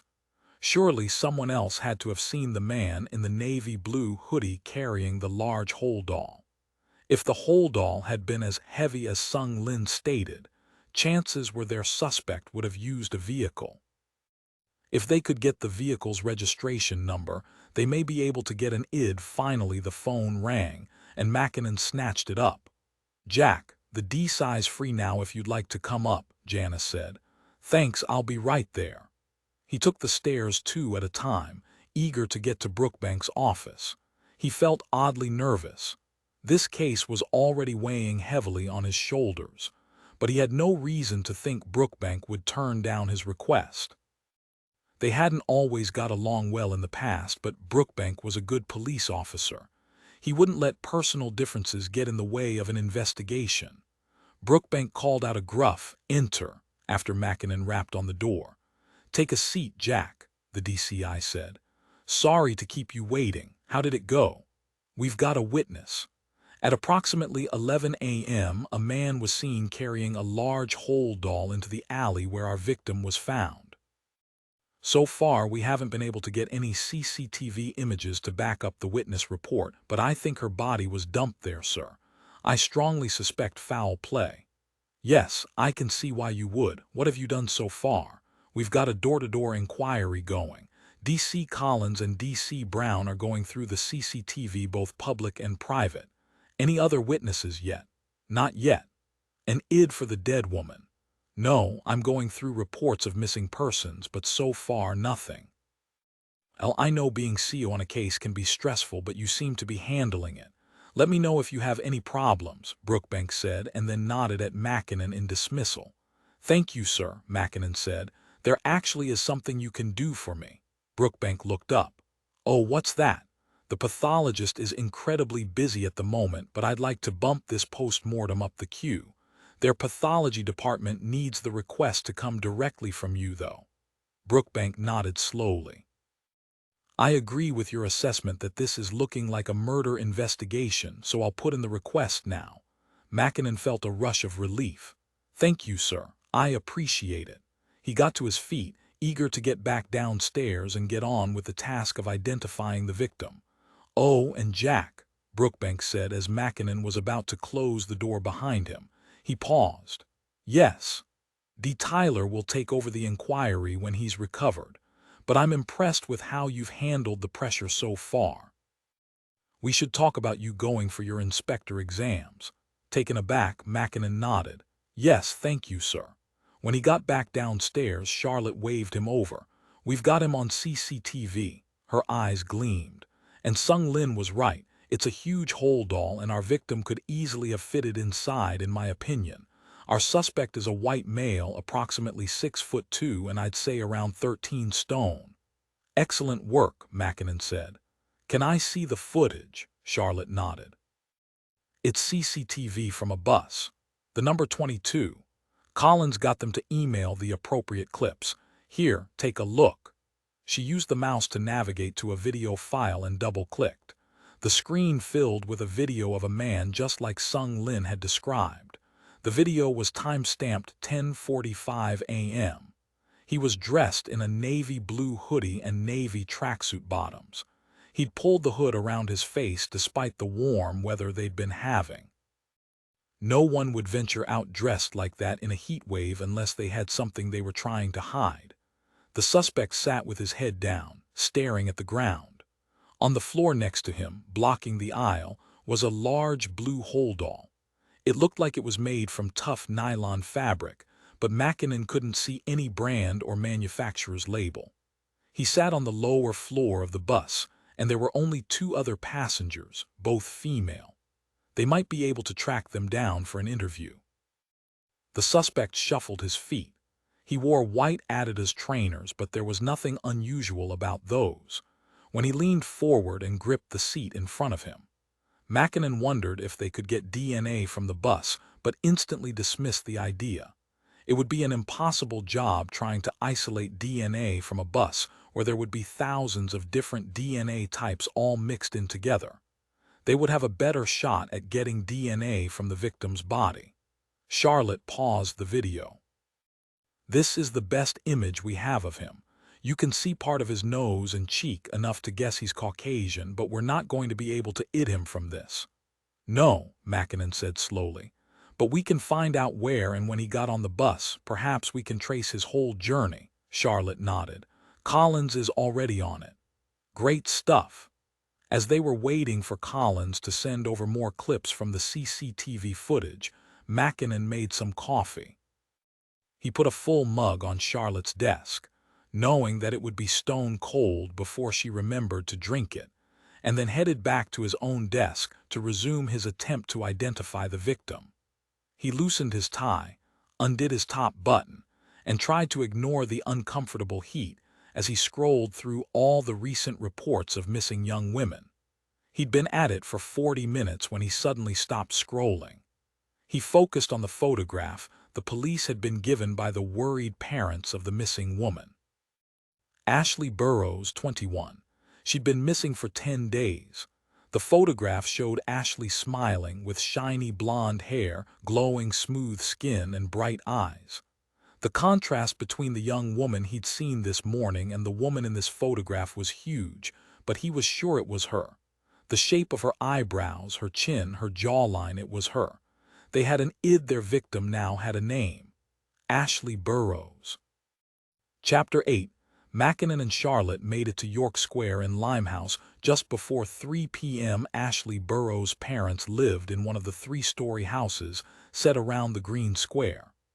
Mackinnon had arranged for the family liaison officer, Kate Squires, to meet them there. She was experienced and would be a great help in making this difficult time go as smoothly as possible for Ashley's parents. "I hate this part of the job," Charlotte said, leaning back in the passenger seat and staring straight ahead, watching a group of teenagers hanging around in the gardens. "I know how you feel." It had taken them over 10 minutes to find a parking space, and even then they were only supposed to leave the car there for 30 minutes. Perhaps they should have taken the underground, but it was a hot day, and Mackinnon didn't want to arrive at the Burrows' house crumpled and sweaty. It seemed disrespectful. In the small amount of time he'd had before heading to Ashley's parents' house, Mackinnon had discovered as much as he could about Ashley. Social media made that side of the job much easier these days. Mackinnon saw Kate walking towards the car in the rearview mirror and straightened his tie. "Ready?" "Yes." They both got out of the car and waited for the family liaison officer to approach. "Sorry, have you been waiting long?" Despite the heat of the day, Kate Squires looked fresh and smartly dressed. She wore a navy trouser suit, a crisp white cotton blouse, and low heels rather than her standard uniform. As Mackinnon shrugged his jacket on, he wondered how she managed to look so smart in this heat. "Not too long. It took us a while to find a parking space." "I guessed it would. That's why I took the underground." Limehouse Station was only around the corner, so she hadn't had to walk far, but looking so cool after traveling on the tube was pretty impressive. Thanks to the hot weather they'd been experiencing, the underground felt like an oven for most of the day. "So, what do the parents know so far?" Kate asked as all three of them began to walk towards the Burrows' residence. "Only that we want to speak to them concerning their daughter's disappearance. I think news like this is better delivered face-to-face." Kate nodded. "Absolutely. I agree. There's no nice way to do it, but delivering the news in person shows more respect." "I'd like to take the opportunity to take a look around Ashley's bedroom if her parents have no objection," Charlotte said. "Good idea," Mackinnon said as they crossed the road to walk in the shade. "She still lives at home," Kate said before correcting herself. "Sorry, lived at home." "Yes, she did. So her parents reported her missing the first evening she didn't come home," Mackinnon said. "That was 10 days ago." Ashley Burrows' body had been found that morning, and it was clear her death was relatively recent, which meant they needed to account for those 9 days between the evening she went missing and today. Had she been held captive? It was looking more and more likely. They stopped in front of the Burrows' glossy red door, and Mackinnon rang the doorbell. "I can break the news if you'd like," Kate offered. It was a hard job, and Mackinnon wasn't usually the type to take the easy way out, but Kate would be the officer offering the family support afterwards, so he accepted her offer. The door opened, and a slim woman with heavily highlighted hair blinked at them. It was dark in the hallway and hard to make out her features. Despite the dim light, Mackinnon could see the family resemblance. Like her daughter, Maxine Burrows was very petite. "Can I help you?" Mackinnon introduced himself, and they all held up their ids. Maxine put a hand to her chest. "Is it bad news? It is, isn't it?" "Could we come in, Mrs. Burrows?" Mackinnon asked. She nodded and called for her husband. Gripping the door so hard her knuckles turned white, she asked again, "Is it bad news? Please just tell me." After they stepped inside, they stopped beside the staircase. A slim, bald man with thick, dark-rimmed glasses hurriedly made his way down the stairs. "What is it?" "It's the police," Maxine said. "It's about Ashley." Tim Burrows took charge, ushering everyone into the front room. Kate and Charlotte took a seat on the sofa, Mackinnon sat in the armchair beside them, and Maxine collapsed into the armchair opposite. Tim pulled over a chair from the dining table at the other end of the room, but he didn't sit down straight away. Instead, he leaned heavily on the back of the chair. "What happened?" he asked, his face tense. "I'm very sorry to tell you that we found the body of a young woman this morning. We believe it's Ashley," Kate said. Maxine let out a guttural groan and then began to sob. Her husband moved beside her and squeezed her shoulder. "What happened to her?" he asked. "Was it an accident?" "We don't believe so," Mackinnon said, "but we are still working to determine the cause of death." "Where did you find her?" Tim asked, dropping his hand from his wife's shoulder. "Not too far from here."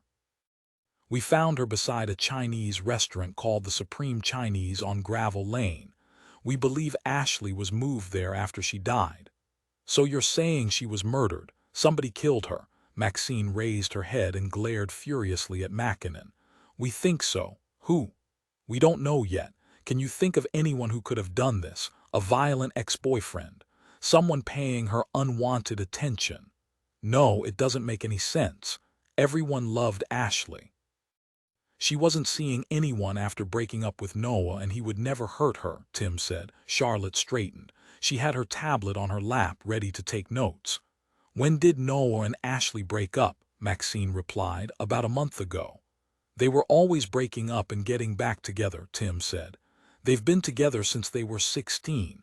Noah is a good lad. He's never been violent." "I see," Mackinnon said. "Well, we'll arrange to talk to him too, in case he can provide any further information." "Are you sure it's her?" Maxine asked suddenly, a spark of hope in her eyes. Mackinnon had attended several death notifications, and people's reactions were never predictable. Some wailed and screamed, others took the news silently, but the hope the police had got it wrong was one thing that was usually consistent. "We are very confident that it is Ashley. You will be asked to identify the body." "I'll do that," Tim said. He pulled his glasses off and rubbed a hand over his face.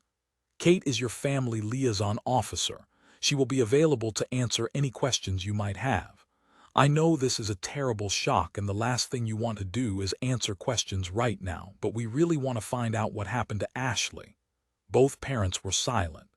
Did anything unusual happen in the days before Ashley's disappearance? Had she had trouble at work? An argument with a friend? Maxine shook her head, and Tim said, "No." Everything was perfectly normal. She was happy and planning a holiday to Costa Brava next month. There was nothing in Ashley's life that was dangerous. She was a good kid. Never took drugs, hardly ever drank. She was very health conscious, always on at me to quit smoking. His face crumpled and he rubbed his eyes. "It must have been a stranger. Maybe someone followed her home from work," Maxine said. "You'll be able to see that on CCTV, won't you?" "We are looking through the CCTV, yes," Mackinnon said. He decided not to press them on more questions right now. After they'd had a chance to think, they could remember something important. Random killings were nowhere near as common as some people thought. Most murder victims were killed by someone they knew. "We haven't located Ashley's bag or mobile phone. Did she have a bag and phone with her when she left for work?" "Yes," Maxine said.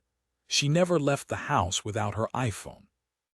"She had loads of bags, but she was using a pink shoulder bag from River Island the day she went missing." "Did she have a laptop?" "Yes, but she wouldn't usually have taken that with her. It's probably in her bedroom." After they'd answered some of the parents' questions, Mackinnon asked permission to take a look around Ashley's bedroom. "Yes, I'll show you her room," Tim said. "She actually used the whole basement. There's a small kitchen, bedroom and bathroom, so it's relatively self-contained. It's impossible for young people to get a place around here now." "It really is difficult," Charlotte agreed, and they followed Tim downstairs, leaving Kate to comfort Maxine. It was darker and cooler in the basement area of the house. The bathroom was tiny. A white porcelain toilet, shower, and sink all crowded the small space. A thin partition wall had been put up to divide what was once a single large basement room into a bedroom and kitchen. "You're welcome to stay while we search," Mackinnon said, "but we won't take anything of Ashley's without your permission." Tim stood in the doorway of his daughter's bedroom, not daring to step over the threshold. His eyes flickered about the room. "I'll leave you to it and go back upstairs to see if Maxine's all right." After he left, Mackinnon and Charlotte pulled on gloves and set about methodically going through Ashley's belongings. It was a typical young woman's bedroom, although it was a little tidier than he'd expected. The walls were painted a light gray, matching the carpet. There was no sign of the laptop. As Mackinnon went through the chest of drawers, Charlotte looked under the bed and found plastic storage cases. The drawers were crammed full of clothes, except the top drawer, which was filled with perfumes and makeup. On top of the chest of drawers was a large freestanding mirror with small photographs stuck on the frame with bluedack. He selected one to take a closer look. It was of Ashley and a young man, approximately Ashley's age. He was standing beside her with his arms around her waist. Noah, perhaps. He should be their next port of call. Using his phone, he took pictures of the other photographs. They would need to speak to all of Ashley's friends as the investigation went on. "Found anything?" Mackinnon asked, putting his phone back in his pocket. "A lot of random stuff, but nothing really useful," Charlotte said, still rifling through the boxes. Mackinnon moved over to the built-in wardrobes and grimaced at the tightly packed clothes inside. It would take ages to have a proper look through all the clothes. He started with the coats first, checking the pockets. He'd been searching for a few minutes when Charlotte suddenly said, "Bingo." He turned. Charlotte held up a thick notebook with a blue cover decorated with pale butterflies. "It's a diary." Mackinnon stopped what he was doing and looked over Charlotte's shoulder at the book. Ashley's diary. Did it hold all the answers? Charlotte flipped through the pages. "It seems pretty mundane stuff about work mostly. Let's ask her parents if we can take it back to the station. It's going to take a while to read." "Okay, let's finish up here," and then Mackinnon broke off as his mobile phone buzzed in his pocket. It was a text message from D. Tyler. He was back at work, which meant Mackinnon was no longer acting CO. "Something important?" Charlotte asked as she replaced the lids on the storage boxes and pushed them back beneath the bed. "Yes. Tyler's in charge of the investigation now, and he wants a briefing." Chapter 9. Mackinnon and Charlotte left York Square after getting contact details for Ashley's workplace and close friends, as well as her on and off-again boyfriend, Noah Thorne. Kate Squires stayed with the Burroughses. She would remain with them, answering their questions for as long as they needed her. Mackinnon breathed a sigh of relief after they returned to the car and found they'd escaped without a ticket, despite spending far longer than the allowed 30 minutes. It was 4 p.m. when they reached Wood Street Station. Her parents were adamant there was no one in her life who would hurt her. "Do you think they're right about it being a random killing?" Charlotte asked as they climbed the stairs, heading for D. Tyler's briefing. "Unlikely," Mackinnon said, "but I suppose we can't rule it out." "She works as a travel agent, so that would bring her into contact with a lot of people," Charlotte said, frowning. "Maybe her connection with her killer was through work rather than her personal life." "Possible," Mackinnon said. "We'll definitely want to speak to her boss and colleagues." "We could do that next. We'll have to follow Tyler's lead. It will be his decision as to what we do next." "Oh, yes, I suppose it will." Mackinnon thought it should have been a relief handing over responsibility to Tyler, but he felt strangely possessive over this case and reluctant to step down as acting CO. D. Tyler could be unorthodox at times, but he was an officer who got results. Ashley Burroughs' case would be in safe hands, and Mackinnon would still be involved in the investigation, so his reluctance was odd. It was more a feeling than a logical, thought-out reaction. Officers had already gathered in the incident room when they arrived. D. Tyler was at the front of the room standing beside a large whiteboard. He called the room to attention as Mackinnon and Charlotte entered. Mackinnon went to the corner of the room and got himself a drink from the water tower as Tyler started to talk. "First up, I want to say I'm very impressed with this department's work on the Ali Nakan case. Excellent police work. Now, I've gathered you all here because I want you to give your focus to our new investigation. DCI Brookbank has kindly brought in more officers to help." He nodded at 2 men and a woman Mackinnon recognized from the fraud squad. "We'll go around the room and you can update me. I'm late into this investigation, but from what I've heard, DS Mackinnon has done a great job so far, so let's keep it up. DC Collins, how are you getting on with the security camera footage?" Collins slowly spun around on his chair to face the detective inspector. "I've managed to track our suspect on his bus journey. He embarked and returned at the same bus stop, on Mile End Road. I've been coordinating with the Met on the CCTV, and with any luck, I'll be able to use the footage to track where he went after he got off the bus. We know Ashley Burrows went missing 10 days ago. She was last seen at 5:30 at her place of work, Flyaway Travel Agents. I'd like to follow her route using security footage, but I could really do with an extra pair of eyes. DC Webb, Tyler said, scanning the room for the officer. I'd like you to help DC Collins with that. DC Webb gave a barely disguised groan. Trawling through camera footage was no one's idea of a good time, but in this day and age, it was often vital for a conviction. D.S. Mackinnon, I understand you and D.C. Brown have just got back from visiting Ashley's parents. Mackinnon nodded and set his paper cup on the table in front of him. Yes, they were understandably very upset. We left Kate Squires with them acting as the flow. They had no idea who would want to harm their daughter. According to them, everyone loved Ashley. They gave us contact details for some of Ashley's close friends as well as her ex-boyfriend, Noah Thorne. We took a quick look at Ashley's bedroom, and D.C. Brown found a diary. I think it's worth taking a more thorough look at her bedroom in case we miss something in our quick search. Interesting. Is there anything in the diary that could help our investigation? Charlotte held up the diary, which she'd placed inside an evidence bag. I had a quick look through, but I haven't had a chance to read the whole thing yet. All right, give the diary to Evie. Tyler nodded at Yvonne Charlesworth, one of the police support staff Mackinnon had worked with many times. She was a hard worker and extremely thorough, the perfect choice to go carefully through the diary, looking for important evidence. Charlotte walked over to Evie to give her the diary somewhat reluctantly. He knew she got on well with Evie and respected her, but Charlotte's natural curiosity made her want to be the one to read the diary. Thank you, D.C. Brown. I'd like you and D.S. Mackinnon to go to Flyaway Travel Agents after the briefing. Talk to her boss and the rest of the staff. Find out if something happened at work recently that struck them as odd. We need to find out as much as we can about Ashley's life.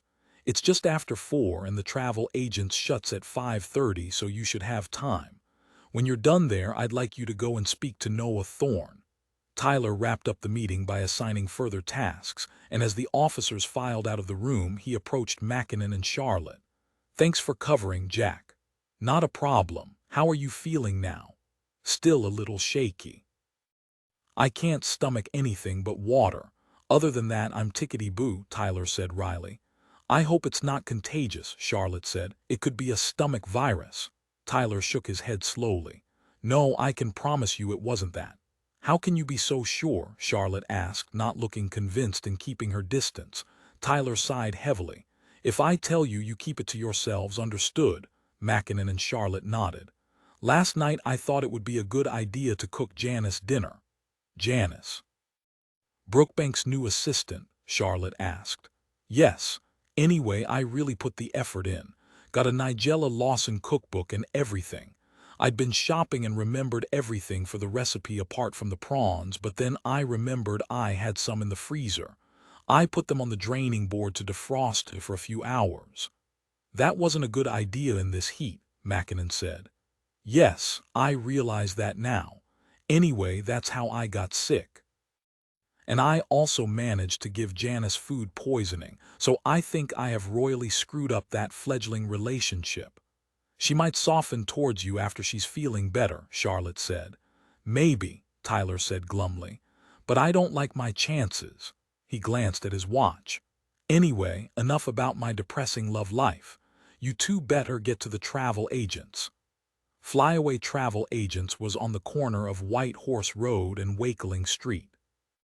It was within walking distance of York Square, and Mackinnon wondered if Ashley had usually walked to work alone. He made a mental note to ask Kate Squires later. Flyaway Travel was printed in large yellow letters on a blue sign above the door. An A3-sized poster was in the window, listing bargain flights, and there were tempting pictures of white sandy beaches, blue skies, turquoise seas and palm trees hanging in the window too. Mackinnon and Charlotte stepped inside the small office. On the right there were 4 separate desks, only 2 were occupied. Each desk was approximately 2 feet behind the one in front. The heat was stifling as the sun shone directly in the large window. A tall woman got up from the furthest desk and made her way towards them. "Detectives," Charlotte had called ahead, so the manager was expecting their visit. They introduced themselves and showed it. "I'm Heather Brooke, the manager here." She gave them a broad smile, but there were tears in her eyes. She had a deep tan, and Mackinnon wondered if she took advantage of the frequent holiday deals or if her tan was out of a bottle. She tucked her dark hair behind her ears. "I was so sorry to hear about Ashley. She was a lovely girl." The other woman in the office kept sneaking glances their way but didn't introduce herself. "Is there somewhere we could talk?" Mackinnon asked. "It's probably best if we talk here, if that's okay with you. There is a small kitchen and toilet at the back of the office, but nowhere really we could sit and talk in private." She gestured to the other woman. "This is Sadie Griffith. She was close to Ashley, so you'll probably want to talk to her too."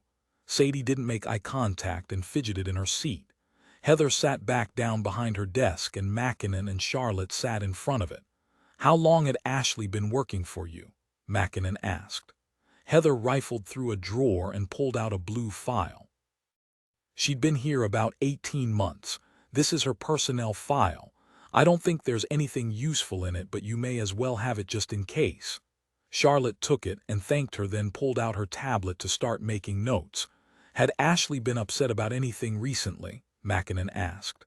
"Upset? Issues with her boyfriend perhaps, or maybe troublesome customers." Heather blinked and looked surprised at the question. "I'd assumed it was some kind of mugging gone wrong."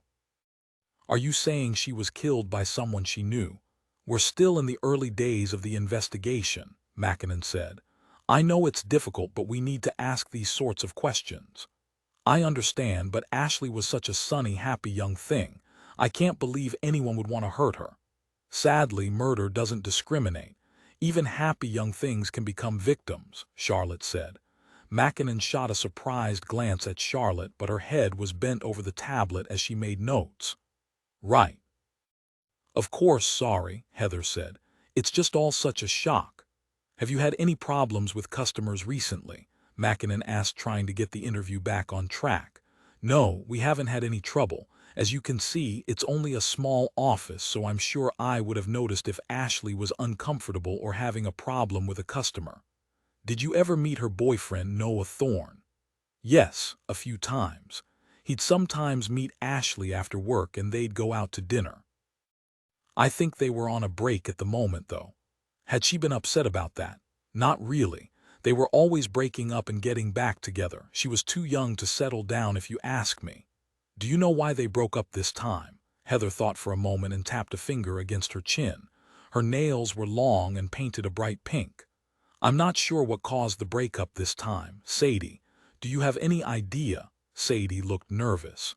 Mackinnon guessed she was approximately the same age as Ashley.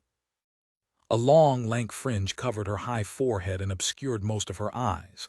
Small spots covered the lower part of her cheeks. She shrugged. "Just the usual. Noah was going out drinking too much. Ashley didn't like it. She was a bit of a health nut." Heather nodded. "She was, always eating fruit and rice and vegetables for lunch. She was a vegan. She went to the gym 3 nights a week too." "Do you know which gym she used?" Mackinnon asked. "One on Mile End Road." "Fitness First, I think," Sadie said and chewed on her lip.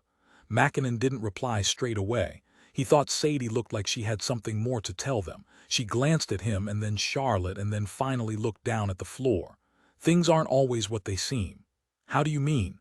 "Just that on the surface Ashley was happy and bubbly, but she actually had some problems." "What problems?" "I don't really feel comfortable saying. It's like not respecting her memory or something." "Sadie, this is a murder investigation. Somebody killed your friend and we're trying to catch the person responsible. If you know something was bothering Ashley, you should tell us what it was."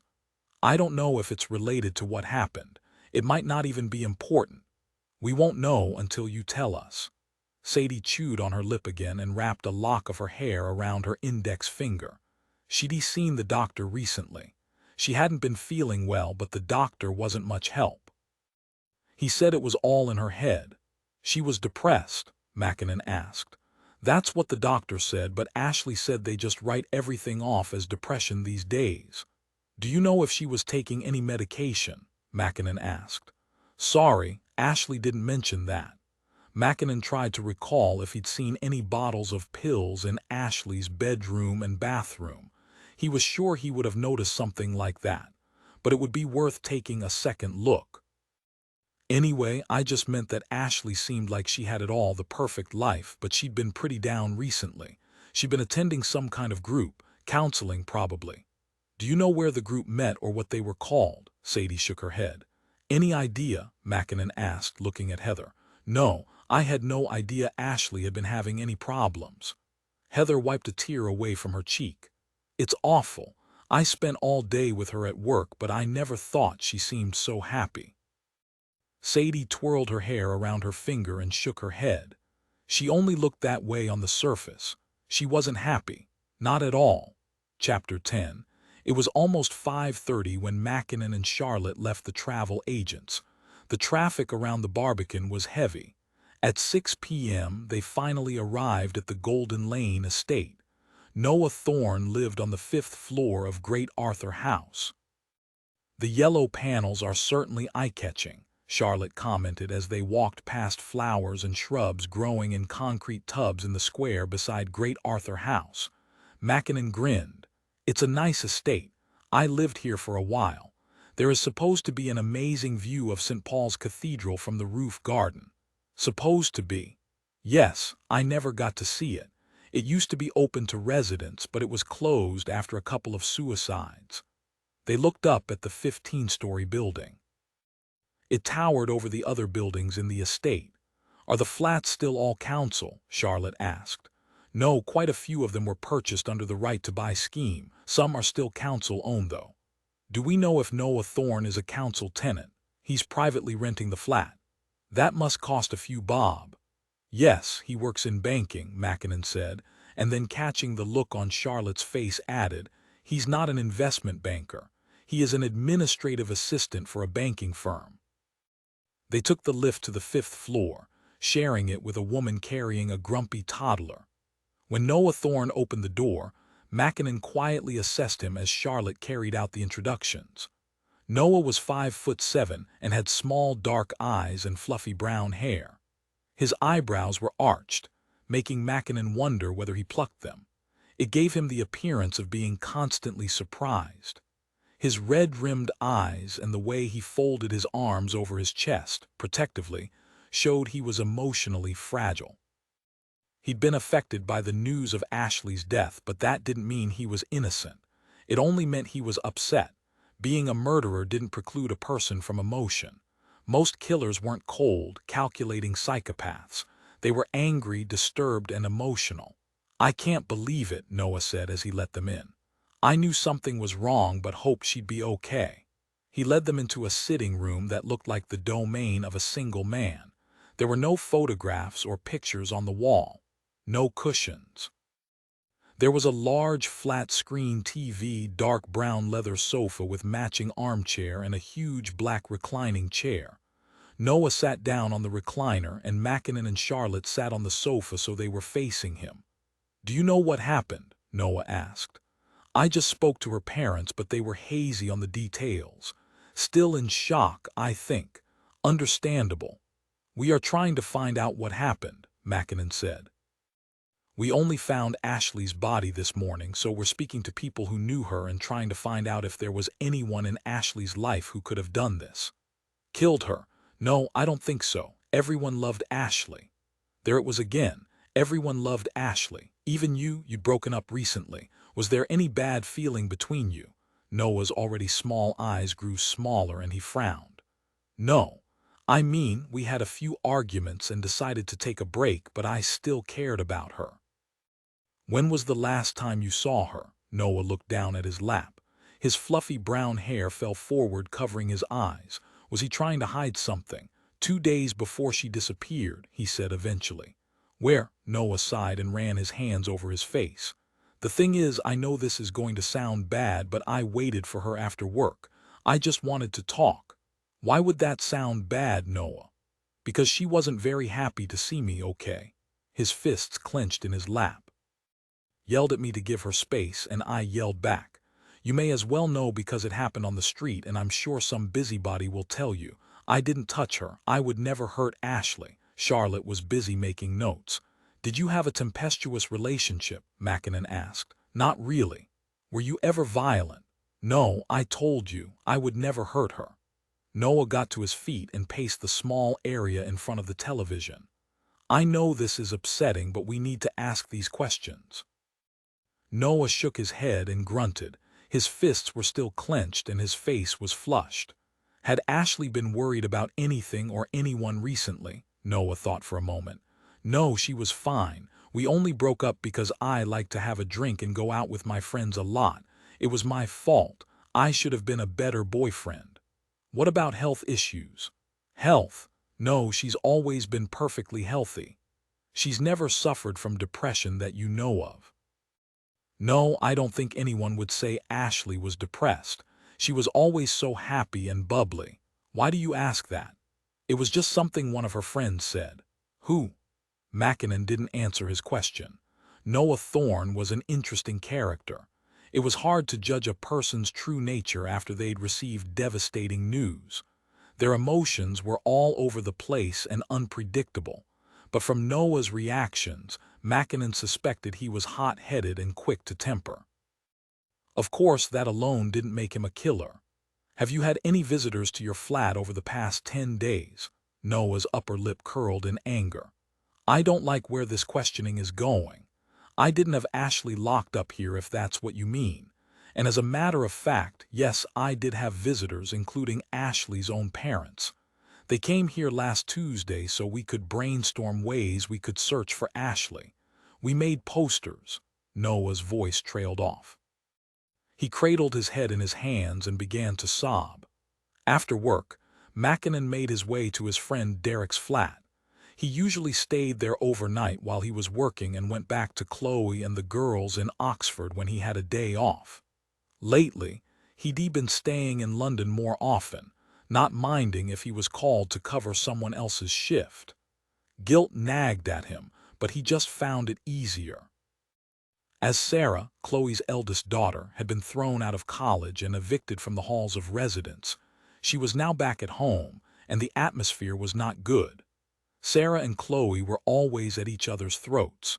Sarah had made it very clear she didn't like Mackinnon, although to be fair, Sarah wasn't particularly warm and friendly to anyone. Since she had come home, Mackinnon found it easier to stay in London and keep out of the way. He missed Katie, though. Chloe's youngest daughter was funny and clever. She'd taken to calling Mackinnon when she needed help with homework. Though it had to be said, he failed to answer most of her questions.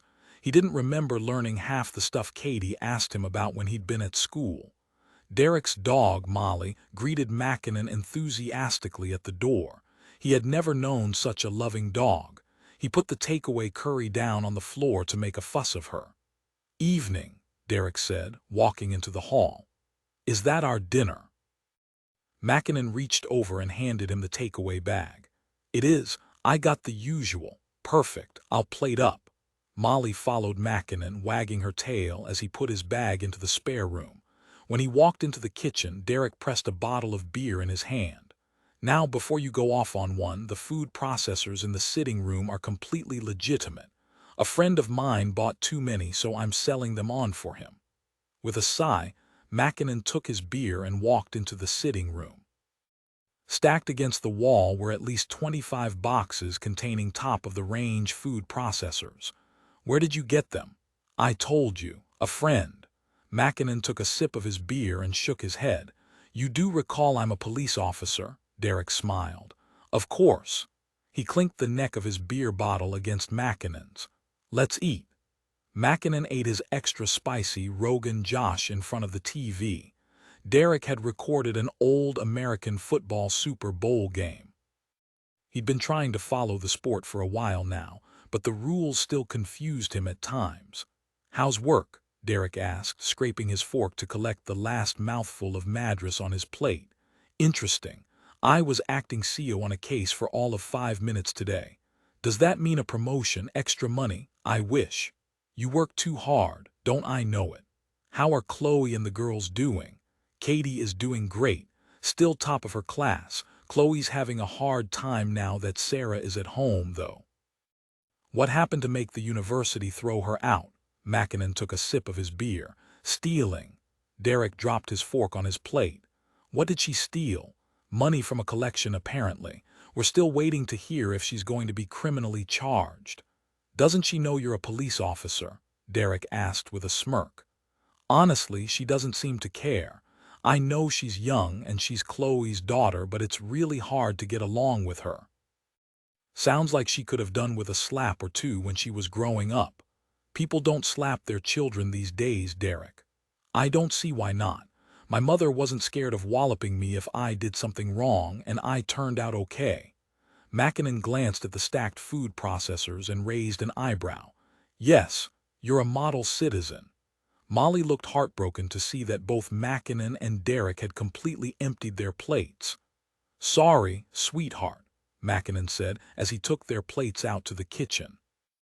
"Curry is not good for your digestion." He rubbed his chest and popped a Rennie in his mouth. "It's not that great for mine either." As he washed up the plates, he thought back through the events of the day. Collins had reported a glitch with the CCTV software, which meant there was a delay in getting the footage of their suspect and Ashley on her journey home from work on the day she went missing.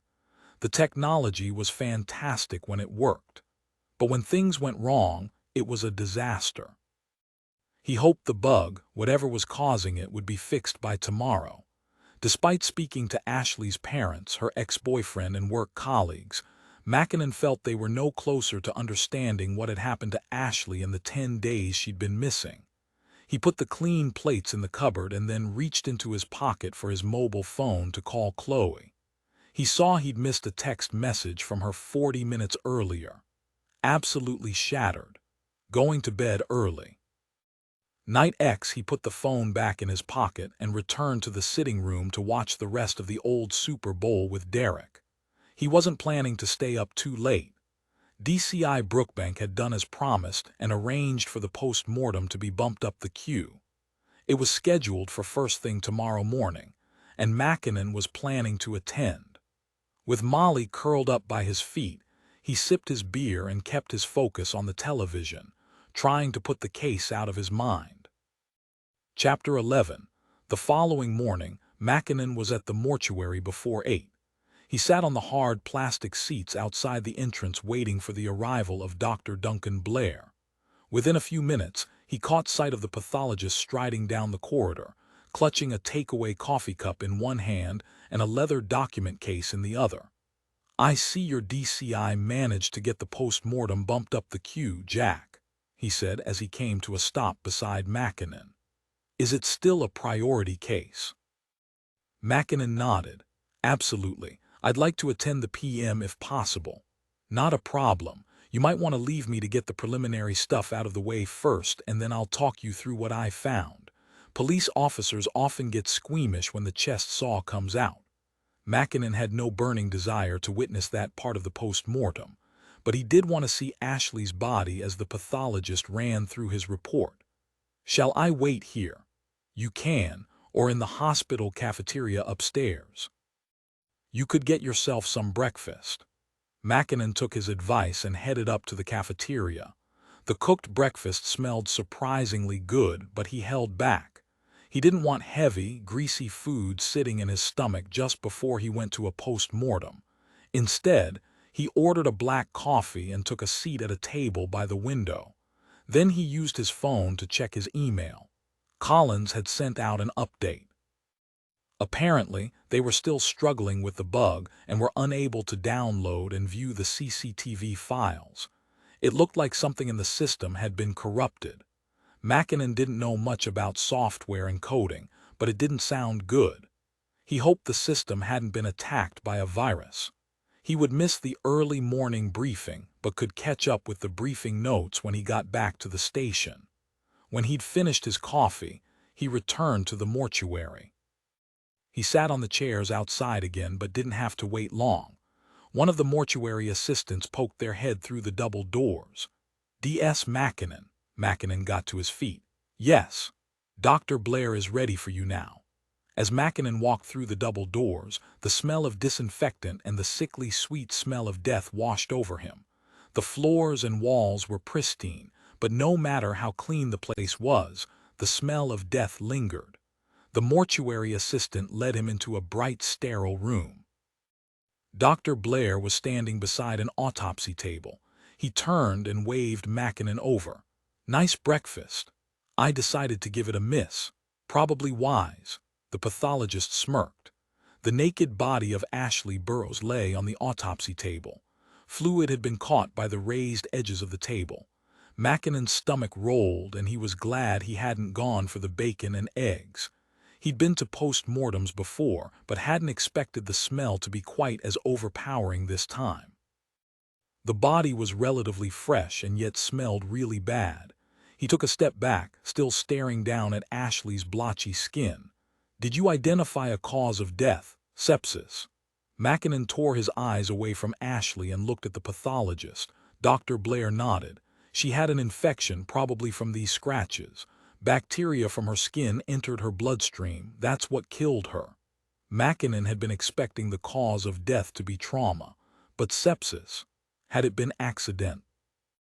But if so, why dump her body? His gaze traveled back to Ashley and focused on the bruising around her wrists. It looked like she'd been restrained, and that made a natural death very unlikely. Why didn't she go to the hospital? Mackinnon wondered aloud. "I don't know, that's your department, but I did find something interesting. Do you remember I said the bumps on her arms looked like insect bites?" "Yes." "Well, I think I was right, and I think I might know what insect caused them." "What?" "Cimex lectularius." Mackinnon looked at him blankly. "Bedbugs. You see here where the bites appear in relatively straight lines and in groups of 3. He pointed a gloved finger at a trail of red bumps on Ashley's left arm. Mackinnon looked closely and then nodded. "That's typical of bedbugs. Each bug usually bites 3 times. Morbidly, some people refer to it as breakfast, lunch, and dinner." Mackinnon didn't consider himself particularly squeamish, but he fought back a wave of revulsion. "Is that how she caught the infection?" Dr. Blair shrugged. "Possibly, although it's more likely the infection came as she scratched the bites. She needn't have died. A simple dose of antibiotics could have stopped the infection in its tracks." Mackinnon wondered again why Ashley had been unable to get medical treatment. Whoever was keeping her captive must have watched her deteriorate and known she needed medical help. He gritted his teeth. And the marks on her wrists. "As we suspected when we first saw her body, they are ligature marks caused by plastic cable ties. I believe she was restrained for some time. We need to wait for the toxicology panel to come back, but there are no external indications of drug use." "And the bites on her arms," Mackinnon said, "are they only localized there?" "Yes, oddly they are only on her forearms."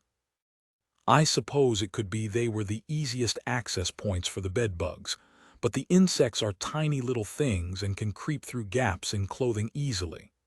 I suppose the bites caused the intense scratching and that led to the infection then," Mackinnon said, thinking aloud. "Yes.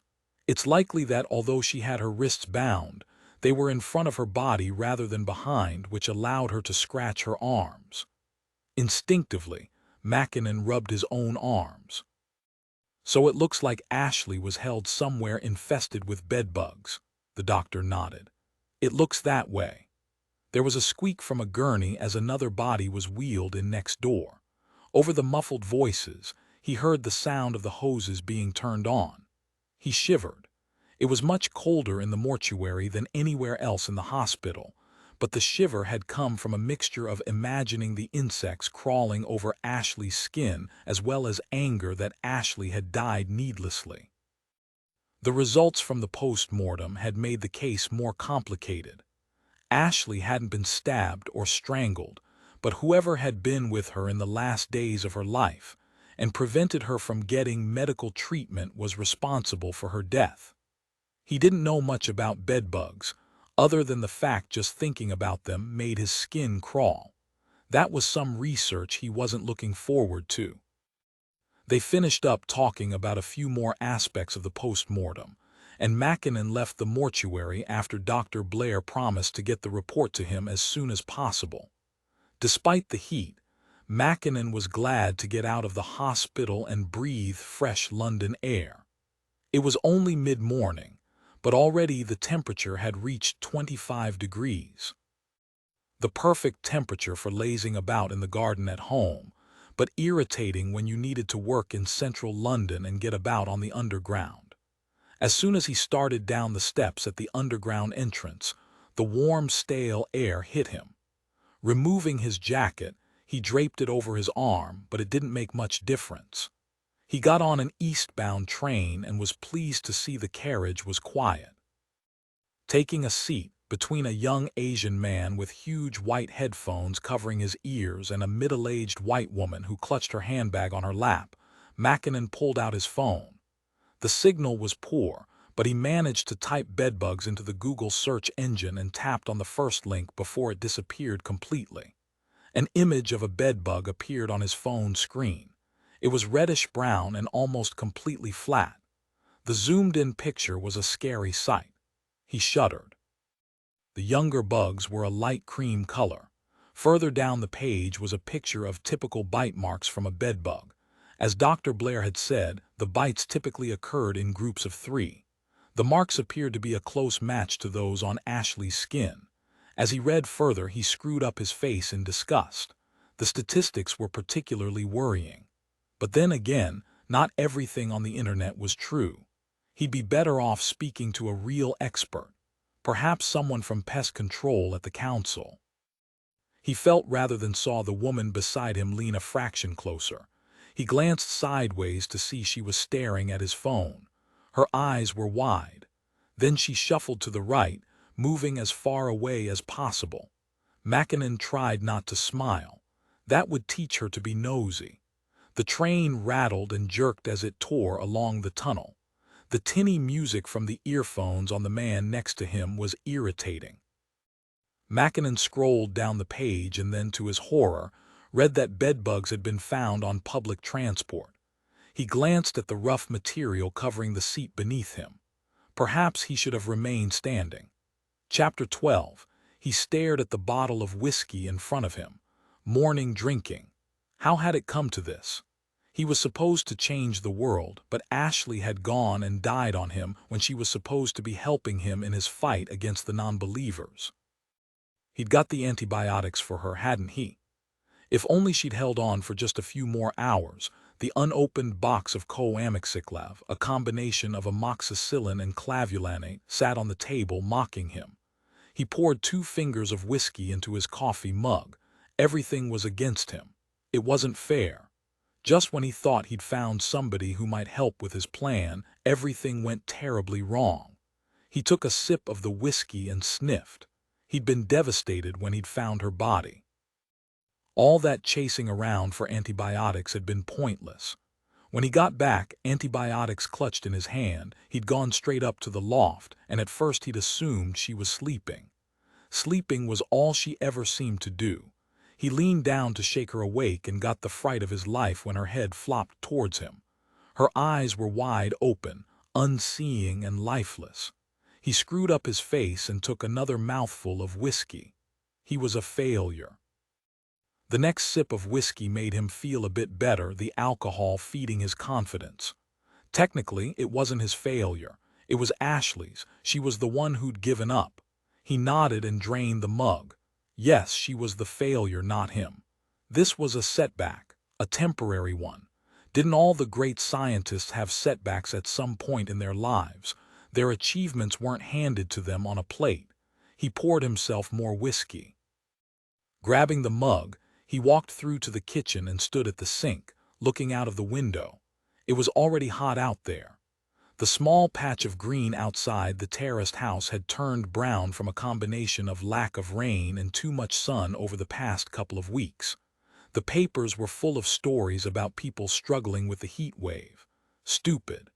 As soon as the rain started, the heat would be forgotten, and people would be moaning about the wet weather again. People were occupied by such trivial matters.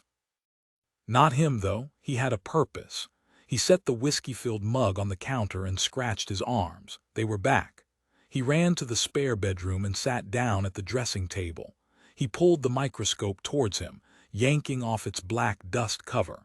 He searched a drawer until he located a scalpel. Resting his arm on the dressing table, he pressed the metal against his forearm and slowly scraped his skin. He didn't press hard enough to draw blood. Having the little critters in his bloodstream was the last thing he wanted. Carefully, he tapped the scalpel onto a glass microscope slide and put another piece of glass on top, trapping whatever he'd harvested from his skin in between the glass. His hands were shaking as he placed the slide under the lens. After 2 deep, calming breaths, he peered through the eyepiece. Plenty of skin cells clumped together, colored fibers probably from his jumper. And did something just move? He was sure he'd seen movement. Staring down through the microscope, not wanting to blink in case he missed it, he scanned all sections of the slide. His eyes began to water. "I saw you. I know you're there," he said between clenched teeth. After 10 minutes, his eyes were fatigued and blurry. He flopped back into the chair, admitting defeat. This time they'd escaped him, but soon he'd harvest them and make a recording, so the medical profession would have to accept what he'd been saying all along. He discovered a new illness. A new parasite. His name would be remembered. Maybe they'd even name the little bugs after him. The thought made him smile. When you were absolutely convinced of something but no one else believed you, it was lonely and isolating. But one day soon he would be proved right and the doctors would have to apologize to him. He'd be magnanimous, of course, and smile for the press. They'd probably award him the Nobel Prize. He giggled. That would show them. That would really rile up the establishment. Maybe they'd even give him his own lab and research assistants. He carefully filed the microscope slide away and then tugged the dust cover over the microscope. Despite his lack of success yesterday, he felt more positive now. Giving up was not his style. He walked into the kitchen and poured the whiskey away. Today his primary task was finding another helper. He went into his bedroom and sat down at his PC. He went to the favorites folder and logged onto the forum Curate Yourself. He smiled. Who would be the next lucky man or woman to help with his project? He'd prefer a woman. If things got violent, he didn't want to take a chance against someone stronger than himself. He'd learned many lessons from Ashley. People weren't prepared to help. They needed to be convinced, and that took time. It was unlikely he'd find anyone to take part in his experiment willingly, so he would have to be careful and a little cunning. Once his research had been accepted by the medical establishment, he would give his assistants their due and make sure their work was credited, but until then he would keep his research to himself. Another death would be unfortunate, but he wouldn't flinch from it. For great achievements, sacrifices were needed. He glanced at the underside of his arm. The rash he had shown the doctor yesterday had completely disappeared. That was to be expected. He'd merely rubbed a stinging nettle leaf on his arm shortly before his appointment. Dr. Wendy Wilson had had no idea, and she called herself a doctor. Honestly, the whole lot of them were useless. It was scary how much faith society put in them, really. He scrolled through the recent posts on the forum and ran his tongue over his upper teeth as he focused on one post, titled, "Please Help." He quickly scanned the post, his smile widening as he did so.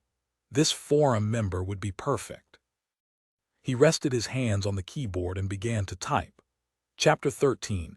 Tammy Holt lined up her glass of celery juice beside a bunch of dried flowers. She had to get the layout just right if she was going to post it on her Instagram feed. The harsh sunlight streaming in through the windows was causing problematic shadows. Tammy adjusted her position and the angle of her iPhone and snapped a couple of shots. She looked through them. Not bad, considering the angle of the sunlight. Usually she preferred to post in the morning, but she'd slept late today, unable to find the energy to get out of bed before 11. So technically, her celery juice was actually lunch. She scrolled through the apps on her phone, locating the one that contained her favorite filter. It desaturated the image just a tad and made the contrast pop. She looked critically at the finished result. It would do. She uploaded the photograph to Instagram with the hashtags Curate Yourself, Celericlinks and Doctor. Putting her phone to one side, she picked up the celery juice and took a sip. It was awful. She gulped down half of it and then stopped before she retched. Some of the crazy fads she had used to try and regain her health were ridiculous. There had been the raw food diet, the paleo diet, before she realized meat was the last thing she should have been eating, and the fruitarian diet. At least the fruit had tasted nice. But this celery juice was the worst. She wrinkled her nose. Celery was disgusting, but desperate times called for desperate measures. She'd been feeling ill for the last 18 months, and the doctors had been absolutely useless. They started out giving her a few creams for her skin rash, giving her strong anti-acid medication for the pains in her stomach, and had really splashed out by giving her an abdominal ultrasound that was inconclusive. It was ridiculous. How were they supposed to diagnose what was wrong with her without proper CT scans? Her illness had gotten worse over the past few months, but her GP had sent her home with a diagnosis of fibromyalgia. At first, she'd been relieved to have a name given to her condition and thought now she knew what was wrong with her, she could go about trying to cure herself. That was before she'd looked into it. Fibromyalgia.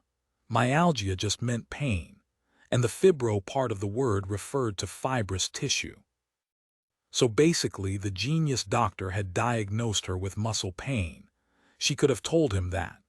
What was the point of all that university training if they never put it to use? Unless it was an infection, a broken arm, or a cold, doctors had absolutely no idea how to help their patients. She lifted the celery juice to her mouth again and almost gagged from the smell. She pinched her nose and swallowed down the rest of the juice. The celery cleanse was incredibly popular on Instagram and YouTube at the moment. There were so many reports of the concoction curing chronic illness, so Tammy was hopeful. Maybe natural foods would help where medicine couldn't. Last night, she'd watched a video of a woman who'd drunk celery juice for 30 days, every morning on an empty stomach, and cured herself of acid reflux and fibromyalgia. If it got her the same result, Tammy was prepared to drink the disgusting juice for the next 30 days. The nagging feeling she was doing this all for nothing wouldn't leave her alone, though. What if this was it? What if she was destined to spend the rest of her life in pain and too tired to hold down a job, let alone go out and have fun like a normal 23-year-old? Tammy roughly wiped away the tears that trickled down her cheeks. She'd lost count of how many times she'd cried over the previous few months. It never helped. She'd feel less alone if just one person she was close to understood how she really felt. Her mum was sympathetic enough, but she didn't really understand. She called it growing pains, despite the fact Tammy was 23 and fully grown. Her sister was the worst. Just 2 years younger than Tammy, Julie was the healthiest person imaginable. She ran half marathons for fun and had boundless energy. Her advice was that Tammy needed to get more fresh air and exercise. Just for one day she'd like to swap places with her sister. Tammy huffed. She'd like to see Julie go for a jog when she felt as bad as Tammy did. Most days it was a struggle getting out of bed. Taking a shower wiped her out for the rest of the morning. She hadn't been able to hold down a job, and her diagnosis of fibromyalgia wasn't enough to get her disability allowance, so she constantly tried to get someone to employ her. Usually she was turned down if she made it to the interview stage, but on the rare occasion somebody thought she was employable, they soon dumped her when she took too much time off sick. She wasn't an idiot and saw the way they looked at her when she went to sign on. She wasn't missing an arm or a leg. She didn't have cancer, so why didn't she pull her finger out and get a job? That's what they all thought. Tammy wished for just one day they had to walk in her shoes. Then they wouldn't be so quick to judge. Her celery juice finished, Tammy walked slowly to the kitchen to make coffee. She knew the caffeine wasn't good for her, but she needed it to get through the day. The artificial boost in energy was better than nothing. She took a quick look at her Instagram feed as she waited for the kettle to boil. 33 likes already. Not bad. With a steaming cup of coffee in hand, she walked back to her bedroom, planning to spend a little time on the computer. Her mum was out at work, so if she felt like it, Tammy could go back to bed in a little while. She lifted the lid of her laptop and began to type in the web browser. After she typed the first 2 letters, the website came up as a suggestion because Tammy visited it so frequently. She clicked the link and sipped her coffee as she looked at the new posts on the forum. On the forum, she didn't feel like a pariah. People understood what she was going through because they were experiencing the same thing. They all had an illness that wasn't recognized by the medical profession and had no choice but to try and cure it themselves. She smiled when she saw she had 3 replies to her previous post. Her name on the forum was Fibromyalgia. Last night, when she was feeling in a particularly bad way, Tammy had shared her feelings. She read her post again and tears came to her eyes. It was raw and honest, and it felt good to offload her feelings. Scary, but good at the same time. At Fibromyalgia, please help. I don't know what to do. I'm at my wit's end and no one will help me. I've seen multiple doctors, but now my GP refuses to refer me to anyone else, even though I feel terrible. I haven't been able to work full-time for over a year and I'm only 23. I'm so tired all the time and my muscles ache. I feel like my life is over and nobody will help me. No one understands. I know something is wrong, but I don't know what. I feel so alone. Beneath her response at Just a Girl had written, I understand. Please don't feel alone. We are all in the same boat here. Keep going back to your doctor. They have no right to turn you away. Then there was a response from at Dystopian sucks. Typical doctors. I'm so sorry you're going through this. Hang in there. The last post was from at Looking for a Cure. I'm so sorry to hear this Fibromyalgia. I think I might be able to help. PM me. Tammy reread the last message. This was a forum anyone could join, so she was a little nervous about using the private messaging service. But then again, what was the harm? She hadn't used her real name, and Looking for a Cure certainly hadn't used his or her real name. She wasn't about to get her hopes up, but she'd be a fool to turn down the offer of help. She hadn't private messaged anyone on the forum before, so it took Tammy a little while to figure out how to do it. Finally, she accessed the PM section of the board through the drop-down menu at the top of the website. Her hands froze on the keyboard. There was so much she wanted to say, yet she didn't know how to put it into words. Staring at the screen, she felt like an idiot. If she shared too much, she might scare the person off. But she'd mentioned she had fibromyalgia, and Looking for a Cure did say they thought they could help. She took a sip of coffee and began to type. Hi, Looking for a Cure. This is Fibromyalgia. Thanks for offering to help. I'm sure my post must have come across as self-pitying, but sometimes it's just so hard, you know. I'm doing a celery juice fast at the moment to see if that helps, but if you have any other ideas, I'd be very grateful to hear your advice. Thanks. She sat looking at the message for a moment, sipping her coffee with her finger hovering over the return key. What was she afraid of? She wanted help, didn't she? She pressed the return key, and the message disappeared momentarily and then reappeared in her sent box. The coffee hadn't helped much. She still felt like her brain was full of fog and she couldn't process things properly. Maybe she needed more. In the kitchen, she fixed another cup of coffee and then grabbed a couple of biscuits. Perhaps the sugar would make her feel more human, or at least give her some energy. When she returned to the computer, she felt her mouth grow dry when she saw she already had a reply to her PM. She clicked on the message and read, "Hi Fibromyalgia girl, I'm so glad you messaged me. I'm a researcher and I'm close to identifying the cause of fibromyalgia. The doctors won't tell you this, but it's actually caused by a parasite." Tammy stared at the screen in horror. A parasite? Why hadn't that been picked up by her doctor? She began to type a reply. At fibromyalgia girl, a parasite. That's awful. What do I do to get rid of it? Will the celery juice help?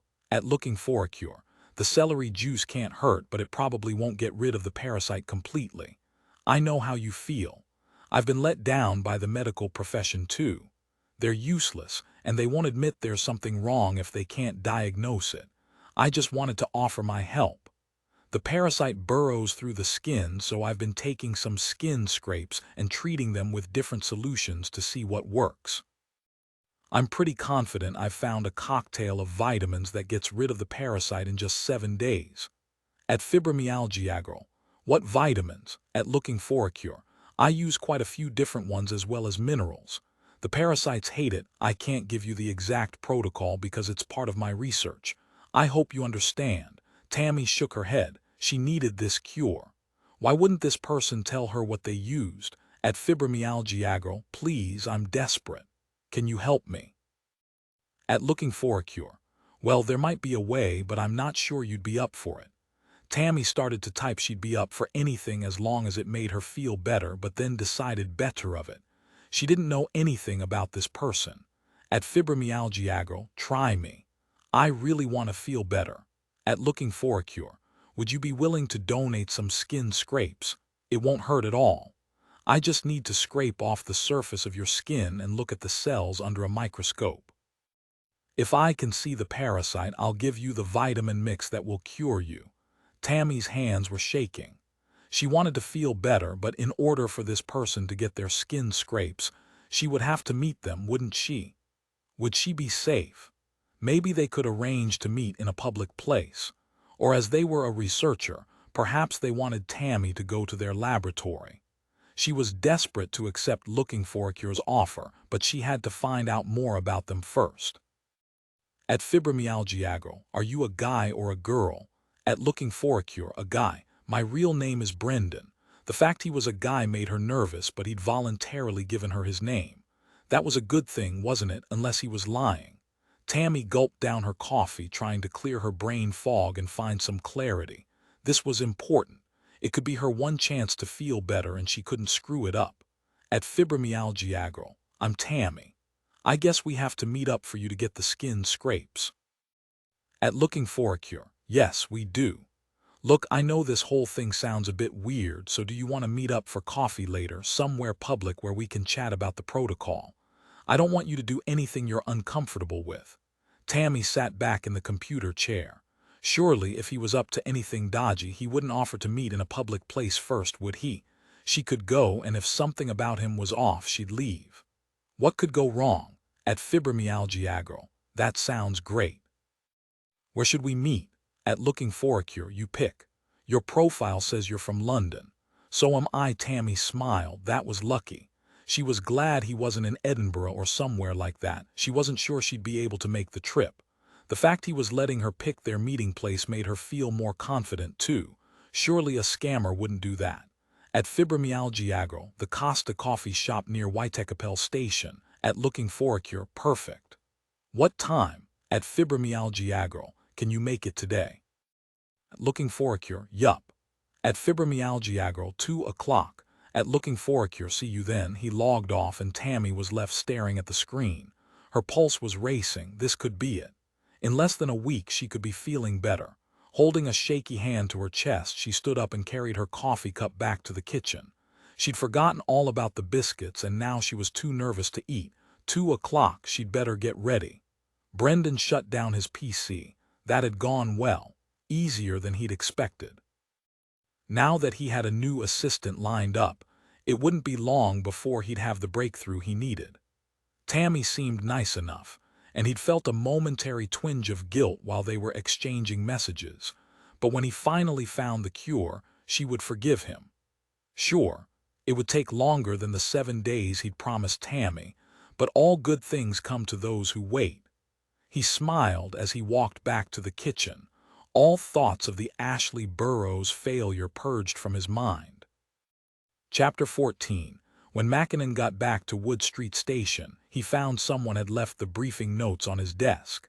He sat down and began to look through them. The CCTV was still the bottleneck. Without viewing the footage, it would be almost impossible to track their suspect. According to the notes, the tech team were putting all their resources behind the problem and hoped to have it fixed as soon as possible. Mackinnon hoped that was true. They could really do with a break on this case. Despite a search of the local area and door-to-door inquiries along the street near to where Ashley's body had been found, no new information had turned up. The team still hadn't located Ashley's bag or mobile phone. Mackinnon turned the page, but before he could start reading, Tyler appeared at his desk. The detective inspector perched on the edge of Mackinnon's desk. "Any surprises from the post-mortem?" Mackinnon nodded. "Yes, a couple. Firstly, the cause of death was sepsis." Tyler raised an eyebrow.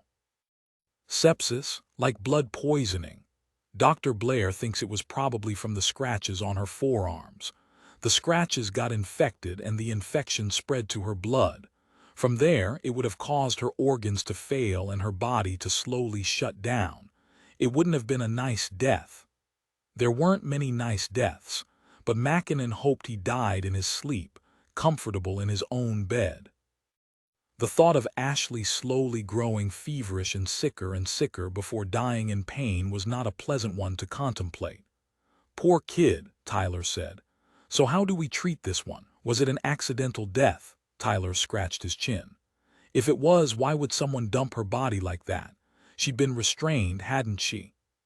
"Yes, the marks on her wrists were consistent with being tied up for hours, probably days, with plastic cable ties, according to Dr. Blair.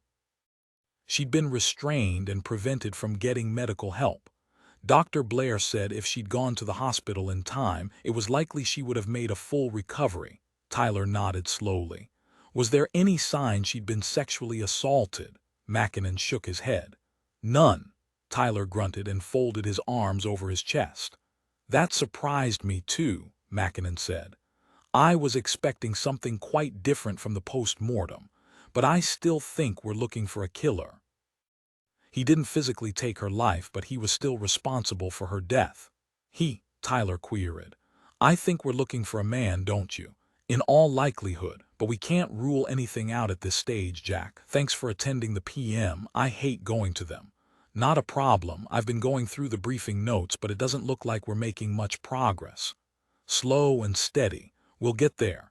If we could get the CCTV to cooperate, that would be a great help." He shook his head. "In this day and age, I can't believe we're having such trouble. There are cameras everywhere." "From the briefing notes, it doesn't sound like a fatal problem. They are working to fix it, aren't they?" "Let's hope so.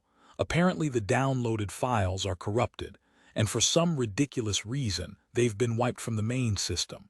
So somehow the lads and lasses from tech are going to have to unscramble the files if we are to have any chance of viewing them."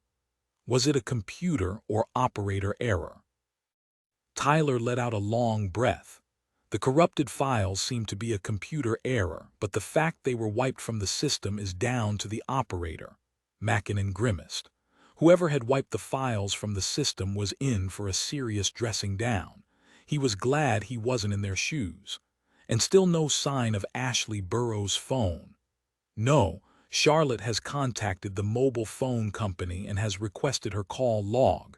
We should have a copy of that soon." "Did you happen to see a laptop when you searched Ashley's bedroom?" Mackinnon shook his head.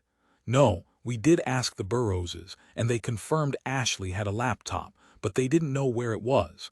It's possible it could have been elsewhere in the house. I'll give Kate a call and ask her to speak to Mr. and Mrs. Burroughs again." "Yes, do that." There was something else unusual about the post-mortem.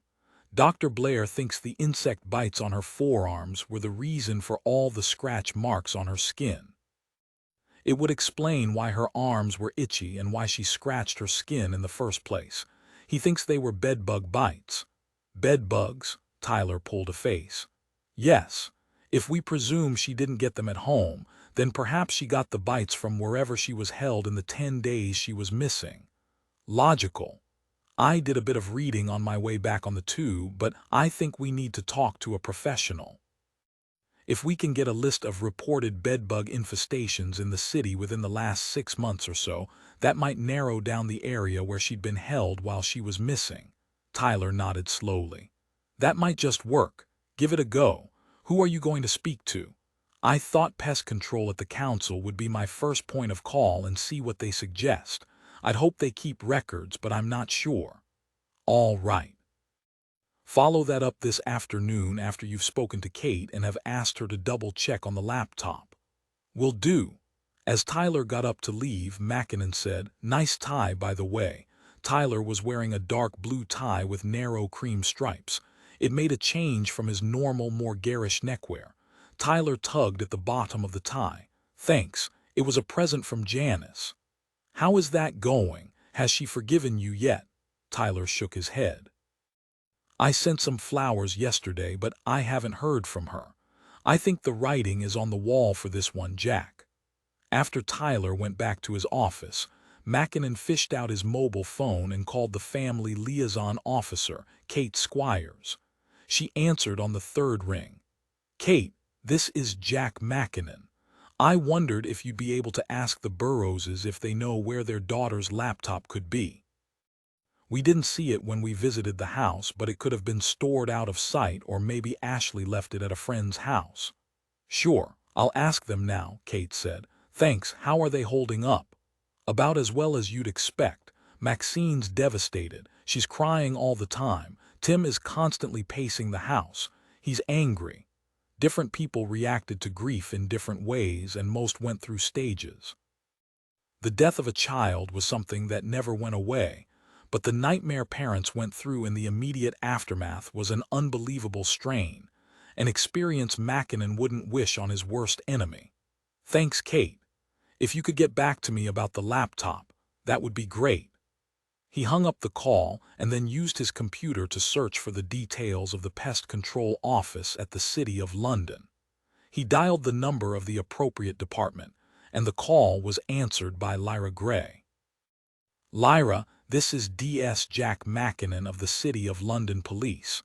I have an unusual request. We have a murder victim with what we think are bedbug bites. I wondered if you or anyone in the department could tell me where there have been reports of bedbugs in the city." "Oh, that is an unusual request," Lyra said. "We do keep records of cases that have been reported to us, but we don't keep records of those that have been treated by private contractors. So there could be cases of bedbugs in the city where you wouldn't have a record of them." "It's possible, I'm afraid." "Right, well, I suppose we'll have to work with what we've got first. Could you email me the records of bedbug cases in, say, the last 6 months in the City of London?" "I should be able to, but well, I have to check with my manager first. You know, people are quite fussy about privacy when it comes to this sort of thing." Mackinnon sighed. "The results won't be made public. I just need the information to narrow down areas where our victim may have been in the days before she died. If you need to speak to your manager, I'd appreciate you doing so quickly." "Of course. I'll check with him and then get the list sent straight over to you." Mackinnon gave Lyra his email address and said, "I'd appreciate it. Also, I have one more request. Is there someone in your department I can speak to about bedbugs, about their habitat and behavior?" Probably not someone in this office.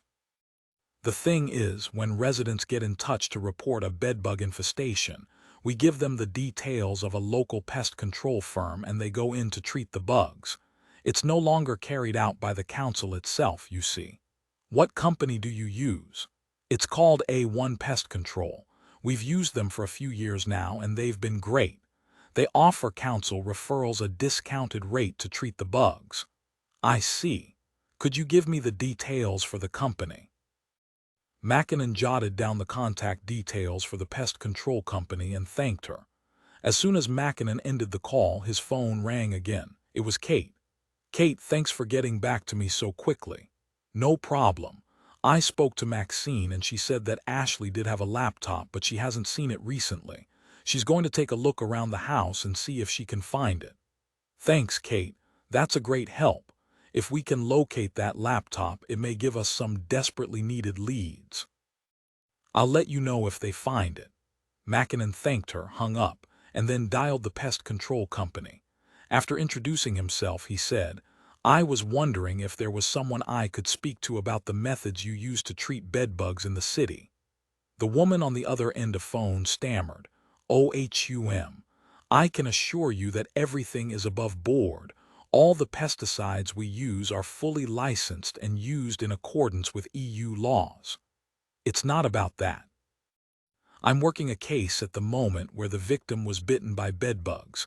I'm hoping understanding a bit more about them will help me to understand where she was in the days before her death."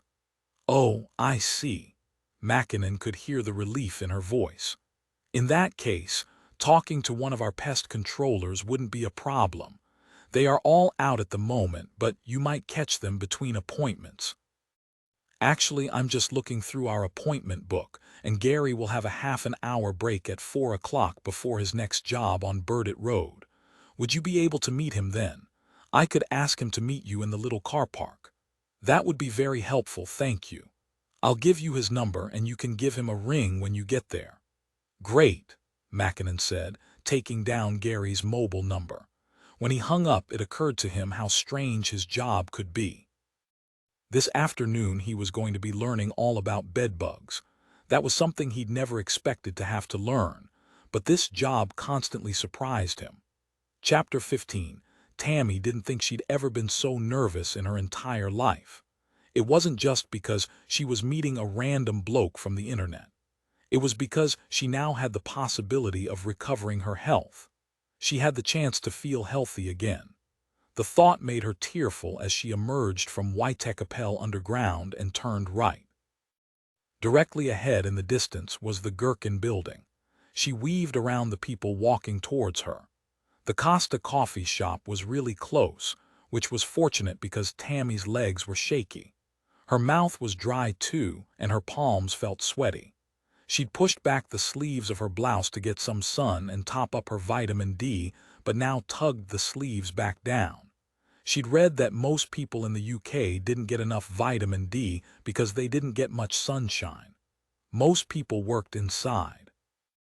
At one point, she had wondered if her condition was related to some kind of vitamin deficiency, and her GP had run a whole panel of tests before declaring Tammy perfectly healthy. She was too early. Her heart rate quickened as she walked past the coffee shop and headed towards the market stalls lining the pavement. She stopped beside a stall and pretended to look at the items for sale, a selection of cross-body bags.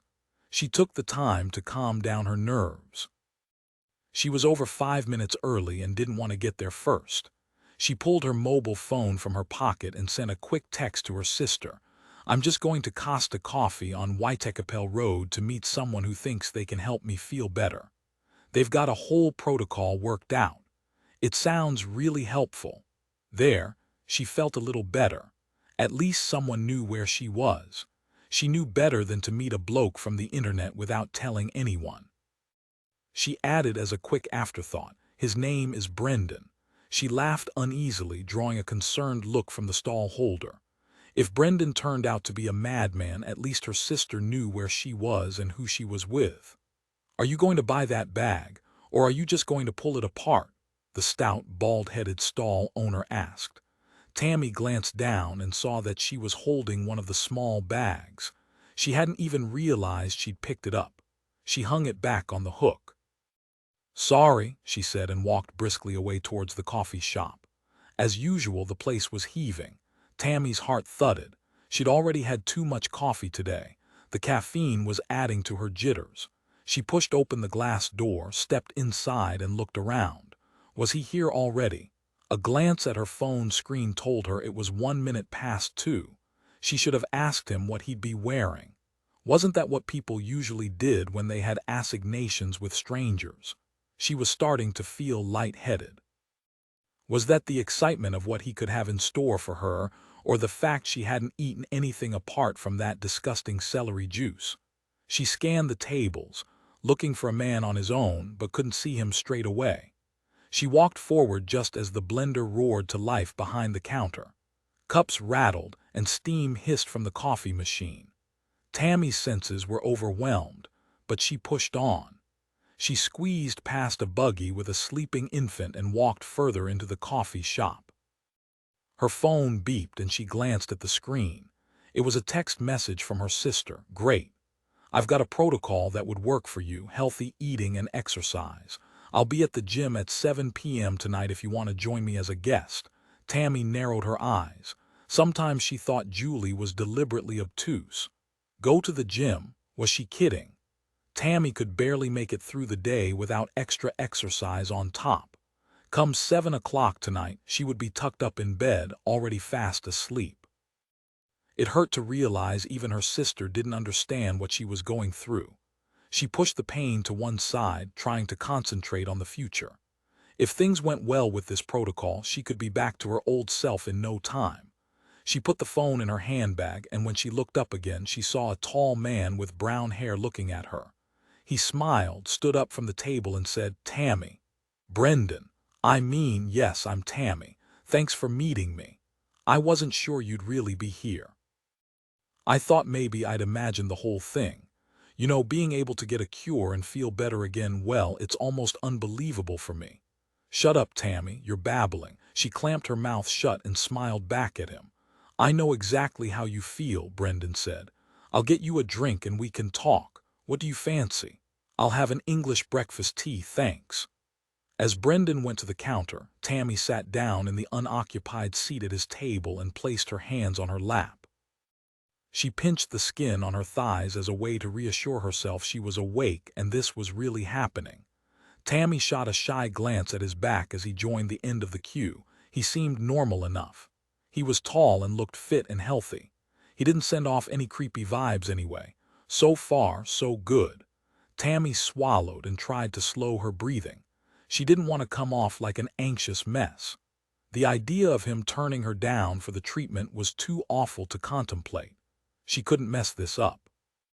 When Brendan came back to the table with a tray, he smiled again and put a teapot and cup in front of her, then placed a small milk jug next to her cup. Tammy thanked him, ignoring the jug of milk. She was dairy-free. It was another thing she'd eliminated from the diet in her ongoing futile attempt to feel human again. Brendan sat down opposite her. "So, why don't you tell me about yourself?" Tammy poured her tea, willing her hands to stop shaking. "I'm 23. I've been ill for the past 18 months and it's just getting worse. I'm tired all the time, my muscles ache, my head feels like it's filled with cotton wool, I just can't function normally." Brendan nodded sympathetically. "That has to be tough." "It is. The worst thing is no one really understands and you start to think people believe you're making the whole thing up. The doctors, they run their usual tests, and when they come up with nothing, they just send me home. I feel I've been abandoned." To her horror, Tammy felt tears welling in her eyes. She blinked them away and raised her tea to her lips. "Sorry," she murmured before taking a sip. "Not at all," Brendan said. "Look, I understand, really I do. I felt just the same as you." Tammy looked up. "And the protocol got rid of the parasites." Brendan nodded and gave her a warm smile. "It did, and there's no reason to think it wouldn't work for you too." Tammy experienced a warm rush of hope. "Really?" Brendan nodded and picked up his espresso. He took a sip and then said, "I thought it would be nice to meet in public so you'd feel more comfortable." "Haha, yes, it gave me a chance to make sure you're not a crazy axe murderer." Tammy gave a loud laugh that ended in a definite snort and drew looks from the tables around them. A hot blush traveled to her cheeks. "Nice one, Tammy. Trust you to say the most inappropriate thing possible." "It was just a joke," Tammy said quickly. "About meeting a strange man on the internet. Not that I think you're strange, I just wanted to say I appreciate you offering to meet up like this first. Of course, you can't be too careful these days." Tammy looked uncomfortably at the people still staring at her. "Sorry about that, My sister always said I had the most obnoxious laugh. I don't think so. I think there's nothing nicer than a genuine laugh. So many people are fake these days." He grinned at her, and Tammy beamed. "I'll talk you through the process, and you can decide whether or not you trust me." Tammy leaned forward, eager to hear more. She felt on top of the world as they got off the bus together. "So are we going to your laboratory or your place?" Tammy asked. Brendan took long strides and she had to hurry to keep up. "Unfortunately, I can't get funding for the research. I mean, the medical establishment just doesn't want to know. It's a nightmare." Tammy nodded as though she understood. "But we can go to my mum's house. It's bigger than mine and you don't have to worry because I keep the axe at my place." He winked. Tammy's eyes widened as she laughed. "I suppose I deserved that. Will your mum be at home?" "Probably not. Hopefully we won't get any interruptions." Tammy walked along beside Brendan. The fact he was taking her to his mother's place made her let her guard down even more. He was hardly going to do anything dodgy at his mum's place, was he? It was a hot day, and despite the fact Tammy's blouse was sticking uncomfortably to her back, she felt happy. Happier than she had in a long time. The birds were singing and darting from tree to tree. She didn't think she'd ever seen so many birds in central London. She looked up at the bright blue sky and smiled. It was a good day. When they reached Brendan's mum's terraced house, Tammy stood behind him as he carefully looked through his keyring for the appropriate key. When he opened the door, he called out, "Hello, Mum, it's me, Brendan, are you home?" There was no reply. He stepped inside the dark hallway and beckoned Tammy to follow. It was cooler in the house and goosebumps prickled over her arms. "We'll get started straight away," Brendan said brightly, leading the way into the sitting room. The house smelled strange, a little stale, like nobody had lived there for a while. She pushed the thought from her mind. That was stupid. Brendan's mum lived here. Maybe she just kept the windows closed during hot weather to keep the rooms cool. She sat down on a floral armchair and waited as Brendan went off to the kitchen. "I won't be a minute, just relax," he called out. "I need to fix you a special drink." "What's in it?" "Vitamins and minerals." Tammy's heart gave a little jump at the thought that she might actually get the cure today. Brendan poked his head around the door. "Sorry, no, not yet. This is just a drink containing a label." Then he disappeared again, leaving Tammy to wonder what the label was. She tried to relax, but her whole body felt tense and uncomfortable. Outside in the sunshine, she'd felt full of anticipation and hope, but inside in this dim room on her own, she started to feel less anticipation and more fear. She shook her head. She was being stupid. Brendan came back into the living room holding a glass containing a clear liquid. He held it out to Tammy. "This is it. It's got a microscopic label in the liquid and the label binds to the parasite. That means when I look at your skin scrapes under a microscope, I'll be able to see if you have the parasite." "I see," Tammy said, taking the glass and eyeing it warily. "It might taste a bit weird." Brendan smiled. "But it will be worth it." Tammy took a tentative sip. The drink had a bitter aftertaste, but it wasn't too bad. It was nowhere near as bad as celery juice anyway. She took a long gulp and with Brendan's encouragement finished the glass full of liquid quickly. Brendan took the glass. "Great. We'll wait for 20 minutes or so, and then we can do the skin scrape." Tammy nodded as Brendan carried the glass to the kitchen. She leaned back in the armchair, wondering how the label was able to get through her entire system to her skin in 20 minutes. She didn't know much about biology, but that was quite quick, wasn't it? But Brendan was a scientist, and she was sure he knew what he was talking about. She was tempted to get out her phone and scroll through Facebook, but she thought that would be rude, so she left the phone in her bag and waited for Brendan to return. He was taking a while. She couldn't hear any noises coming from the kitchen. What was he doing? Should she go and see if he needed some help? Maybe he had to set up some equipment for the skin scrapes. She decided to stay still. She was feeling dizzy, probably after all the exertion plus the excitement. It had taken a toll on her. She rested her head against the soft fabric of the armchair and closed her eyes, taking a few deep breaths. All she wanted was to curl up in bed and go to sleep. Exhaustion made her limbs feel heavy. She wasn't sure what time it was when Brendan came back into the sitting room. She blinked. Had she fallen asleep? She really hoped she hadn't started snoring.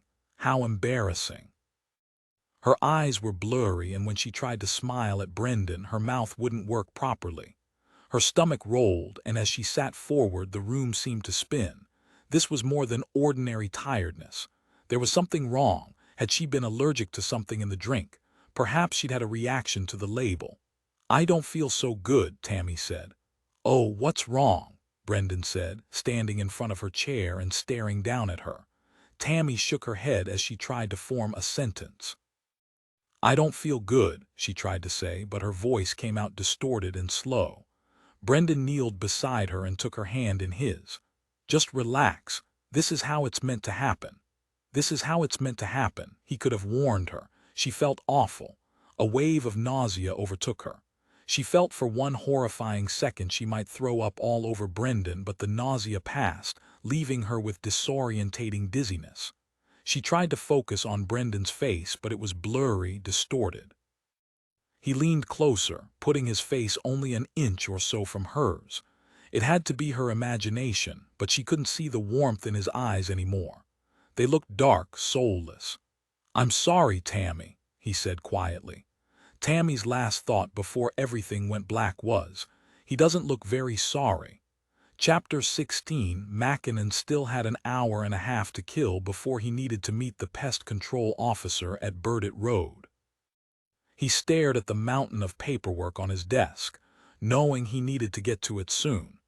Just because they had a new case didn't mean they could ignore the practicalities of previous ones. He pulled out the briefing notes and wondered whether to offer Collins an hour of his time to help him chase up the CCTV.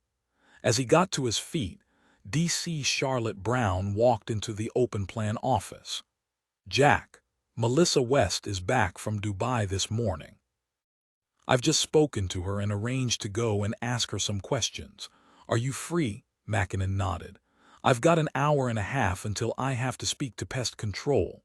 She lives near Tower Hill underground. It won't take us long." "Remind me," Mackinnon said as they walked out of the station. "Melissa West.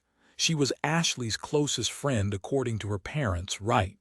Charlotte pushed open the double doors and they both stepped out into the bright sunlight. "Yes, they've been friends since secondary school and are still close. She only learned of Ashley's disappearance and death today. She's been in Dubai for 3 weeks, so she's probably going to be in shock. I don't know how much we'll get out of her." It didn't take them long to get to Tower Hill Underground Station, although when they were locked in the oven-like carriage, Mackinnon felt the agony would never end. He wished they'd taken the bus. They finally got out of the stifling, recycled air of the underground and made their way to Marlin Lodge in Tower Hill. It was a nice area, very central on Portsoken Street. A dark brown building, with large tinted windows, Marlin Lodge was one of the few residential buildings in the area. Most of the buildings were office blocks or commercial structures. They walked through the main entrance and under the shiny letters above the door displaying the name of the building. They approached the concierge at the desk. "We are here to see Melissa West," Mackinnon said. Neither of them showed their ids, as people inevitably believed the person police were interviewing had done something wrong. "One moment," the concierge said. His uniform was rumpled, and he looked as though he was feeling the heat like everyone else, although the building felt like an air-conditioned dream after the heat from outside. The concierge muttered a few words into the phone on his desk and then ushered them to the lifts. "Third floor," he said, pressing the button for them and then wishing them a nice day. "It's a relief to get out of the heat," Charlotte said, rubbing the back of her neck.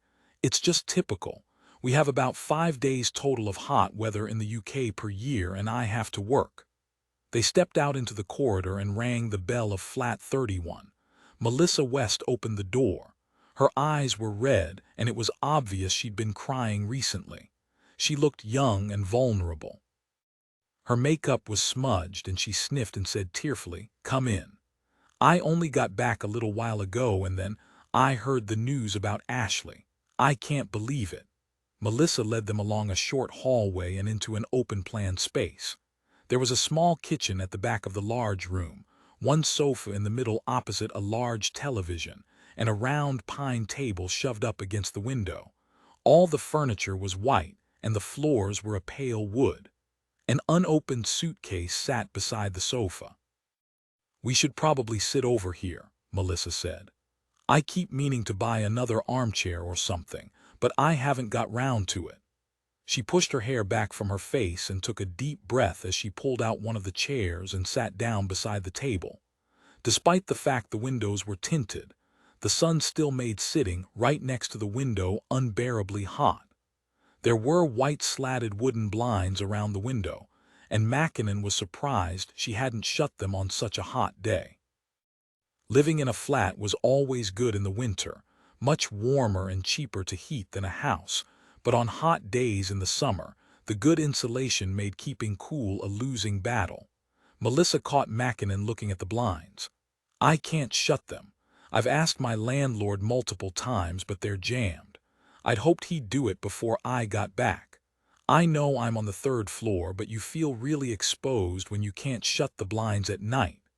Mackinnon stood up and inspected the blinds. He ran his hands over the wooden slats and found one that seemed to be at a strange angle compared to the others. He gripped the slat and pushed it back and forth until it slid into place, then reached for the cable and pulled the blinds across. "Thank you," Melissa said, looking at the blinds with disbelief. "You made it look easy. I used to have similar blinds. There's always one slat that gets stuck at an angle, which means it can't move along the runner properly. It will probably happen again, unfortunately, but when you know what to look for, it's an easy fix." "Thanks." She looked down at the table. "The officer on the phone said she wanted to ask some questions about Ashley." "That was me," Charlotte said, pulling a small notepad from her bag. "We just need to gather as much information as we can, and Ashley's parents said you were very close." Melissa's face crumpled. We were. I can't believe she's really gone." "People are saying they think she was murdered." "Ashley died under suspicious circumstances," Mackinnon said, "so we are treating her death as possible murder. I wondered if you could tell us if Ashley was having any problems recently." "You mean her boyfriend, Noah?" Mackinnon nodded. "What can you tell us about him?" "I didn't like him. He's not trustworthy. And he was nowhere near good enough for Ashley. He's a creep." "Why do you say that?" Melissa shook her head and looked down at her hands, pursing her lips together, and she paused before answering. "Just a feeling, really. You know how some men can make you feel uncomfortable?" She glanced at Charlotte. "Noah made my skin crawl. He was too over the top, too smarmy." Mackinnon hadn't warmed to Noah Thorne, but the fact he was smarmy didn't mean he went to the top of the suspect list. He really needed Melissa to tell them more, something concrete if they were going to look at Noah Thorne more closely. He decided to come back around to the subject of Noah and push the interview in a different direction. "Had Ashley been feeling unwell recently?" Melissa looked up sharply. "Yes, but you don't think that had anything to do with her death, do you?" Instead of answering the question, Mackinnon pushed on. "Did Ashley tell you how she was feeling?" Melissa pushed back in the chair and studied her hands again. "Yes," she said slowly. "Ashley had been really down recently because she hadn't been feeling well, but the doctors hadn't been taking her seriously." "Did she say what was wrong with her?" "She kept getting headaches and really itchy skin, especially at night, which kept her awake." "Was she attending some kind of support group?" "Well, she didn't go to meetings, but she had a kind of support group, a forum, I think." She looked up at the ceiling as though she was searching her memories. "I can't remember what the forum is called, but she spent loads of time on it. She said the people on the forum were much better than the doctors and gave her ideas of alternative therapies and things that could help." "That's very helpful, Melissa. If you remember anything more, especially the name of the forum, could you let us know?" Mackinnon pushed his card across the table. Melissa glanced at it and nodded. Of course. A tear trickled down her cheek. I'm sorry, I know it's upsetting to have to answer questions right now when you've only just learned of your friend's death, but we have just one more question about Ashley's laptop. We haven't yet located it or her phone. Do you think she could have left them at a friend's house? Melissa frowned, tucked her long hair behind her ears, and shook her head. I doubt it.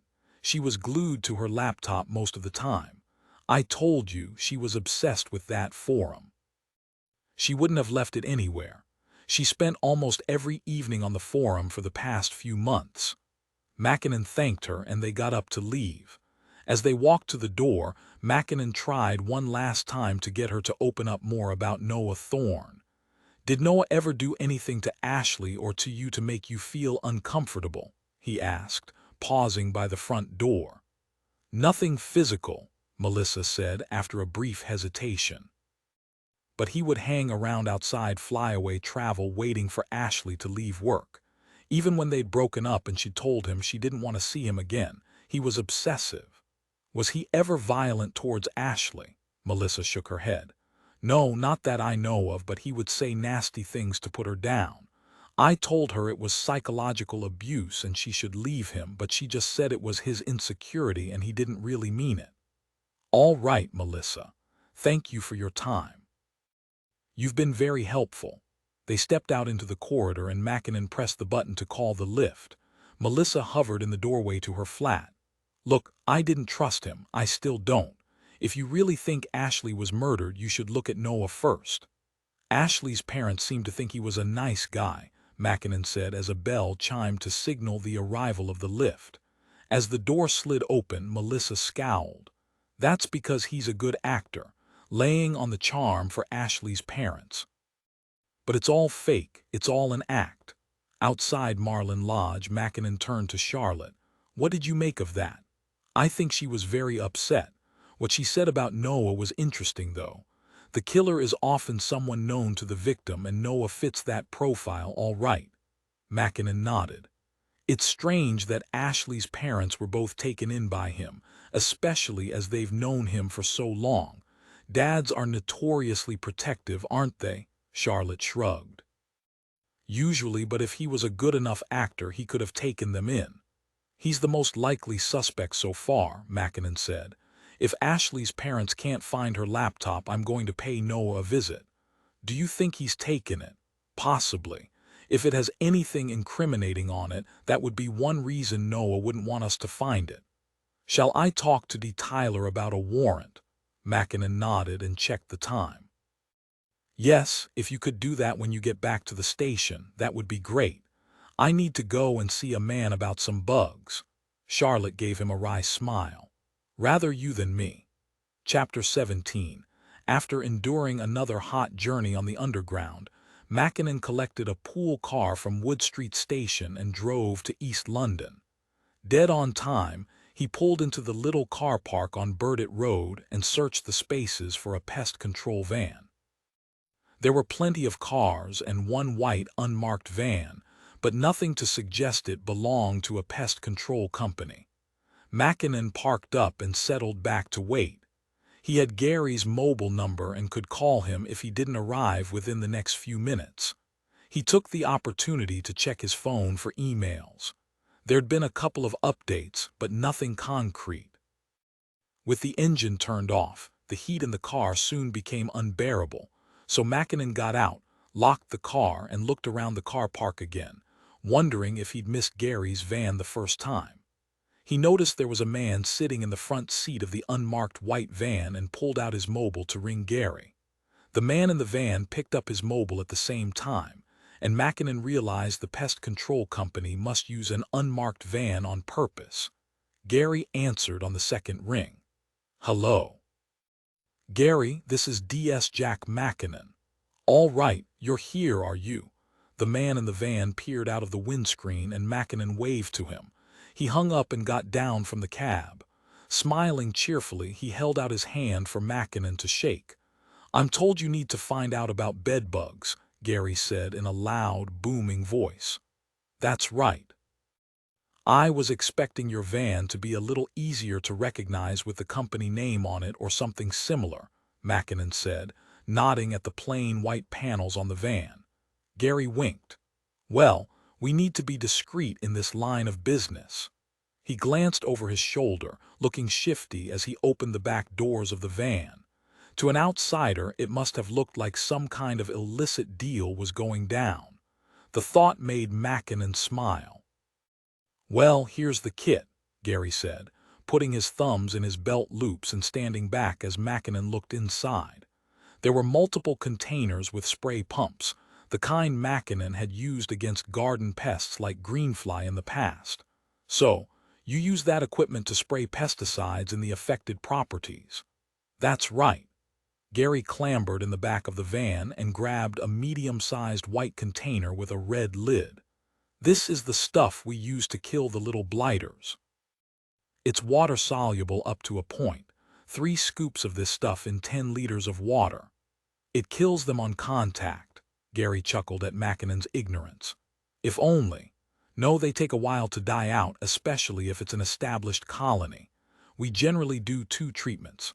On the first one, we spray all the carpets and walls and, of course, the bed, and then we usually go back 2 weeks later to repeat the treatment. You see, if there are eggs around, they won't necessarily be susceptible to the poison. When the eggs hatch, the problem starts all over again, so the double treatment really helps wipe them out."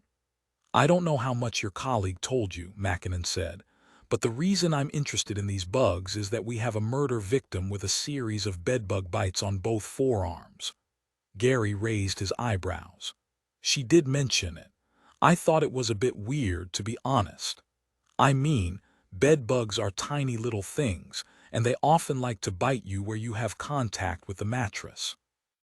That's not to say forearms don't get bitten, but for all the bites to be isolated to the forearms is unusual, particularly if it's more than one bug doing the biting. How would we know if there was more than one bug? Well, the bedbugs don't necessarily feed every day. In fact, some people think they only need to feed every 3 or 4 days. So the fact your victim, as you said, had a lot of these bumps on her arms suggests more than one bug. Each one tends to bite 3 times. Not always, but that's typical." "Yes," Mackinnon grimaced. "Our pathologist mentioned that. He said some people think of it as breakfast, lunch, and dinner." Gary chuckled. "Yes, I have heard it referred to that way." He looked at the container in his hand and then put it back in the van. "Apparently, the things were almost eradicated back in the 30s, so I'm told, but now we're having a resurgence. We don't yet have it as bad as New York, but give it time. Things are escalating." "So how many cases would there be in the central London area in a month, would you say?" Gary exhaled a long breath. "I wouldn't have the first idea, I'm afraid. We only treat a small portion of them. But surely cases of bedbug infestations are reportable, aren't they?" Gary shrugged. "Well, I can tell you the places I've treated in the last month. Our company reports to the council, but not all private places do, and in some cases people decide to try and treat the infestations themselves. It can be dangerous because of the chemicals, although the really strong stuff's been banned since the 80s. If I'm honest, that's probably got something to do with the resurgence. There's 2 schools of thought. One is that we no longer use the super-concentrated pesticides, which are more effective but possibly dangerous to public health. And the other one is there's a lot more international travel these days, so more opportunity for the little critters to spread." Mackinnon let Gary's words sink in. It seemed his hope of locating where Ashley had been held for the 10 days she was missing by locating bedbug sites was not going to work. "Of course, it's not only bedbugs we treat," Gary said, taking Mackinnon's silence as an opportunity to talk. "Most of our calls are about bees and wasps at this time of year. It's been a bumper year for wasp nests. We get a lot of problems with mice and rats, too, and cluster flies can be a real problem. We get them regularly. But bedbugs are one of the worst, because you have to spray the whole place, whereas with mice and rats you lay a few traps, put in the poison, and you're done. With cluster flies you get to set off a pesticide bomb in the loft." "A bomb?" "Yeah," Gary said. "One of these," he said, disappearing into the van and then reappearing holding a small black container.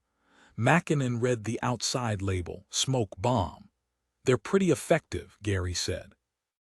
"And it doesn't take long to set one or two of those up in someone's loft space. Spraying a whole flat or a whole block of flats for bedbugs, on the other hand, is very time-consuming and expensive.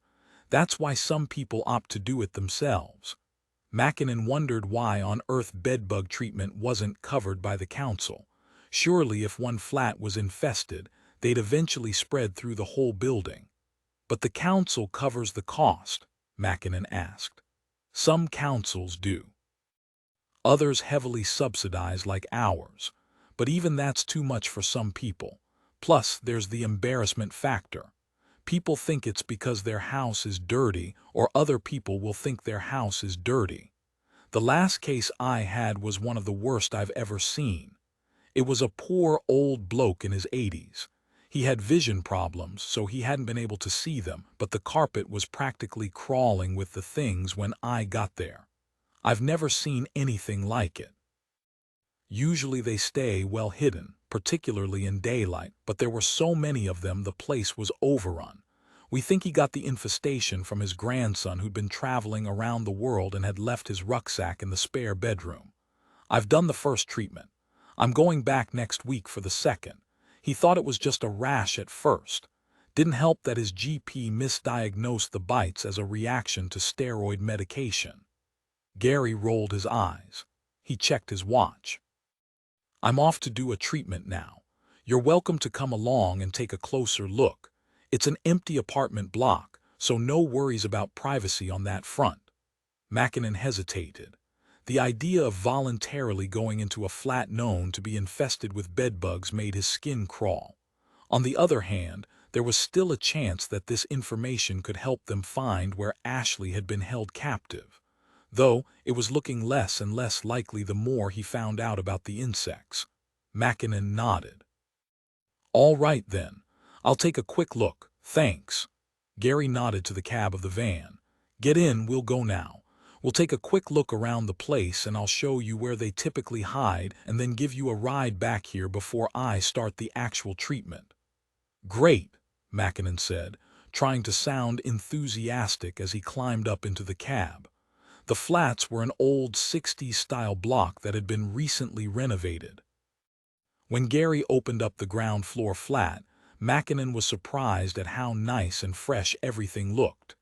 He knew Gary had said bedbugs had nothing to do with cleanliness, but this light, bright apartment with freshly painted walls and a soft, pristine cream carpet was the last place he'd have expected to see the bugs. Gary smirked. "I can tell you're surprised, but honestly, you get them everywhere. I have to admit, the worst cases do tend to be the most neglected buildings, but that's generally down to the cost. People put off getting in contact because they think the treatment isn't going to be something they can afford, and it's not clear that the council will cover it unless they are council tenants. This way." Gary led the way into the bedroom. There was a large bed in the center of the room. The bed covers had been stripped. Gary knelt beside the bed and pulled on a pair of latex gloves. He beckoned Mackinnon closer. Pointing at the edge of the mattress, he said, "Can you see those dots?" Mackinnon squinted at the little black dots. At first he thought they looked like mold. "Yes," he said. Gary pulled back the seam of the mattress, displaying more little black dots. "It's what we call insect dirt. In this case, bedbug poo. It's one of the easiest ways to tell if a bed has been infected.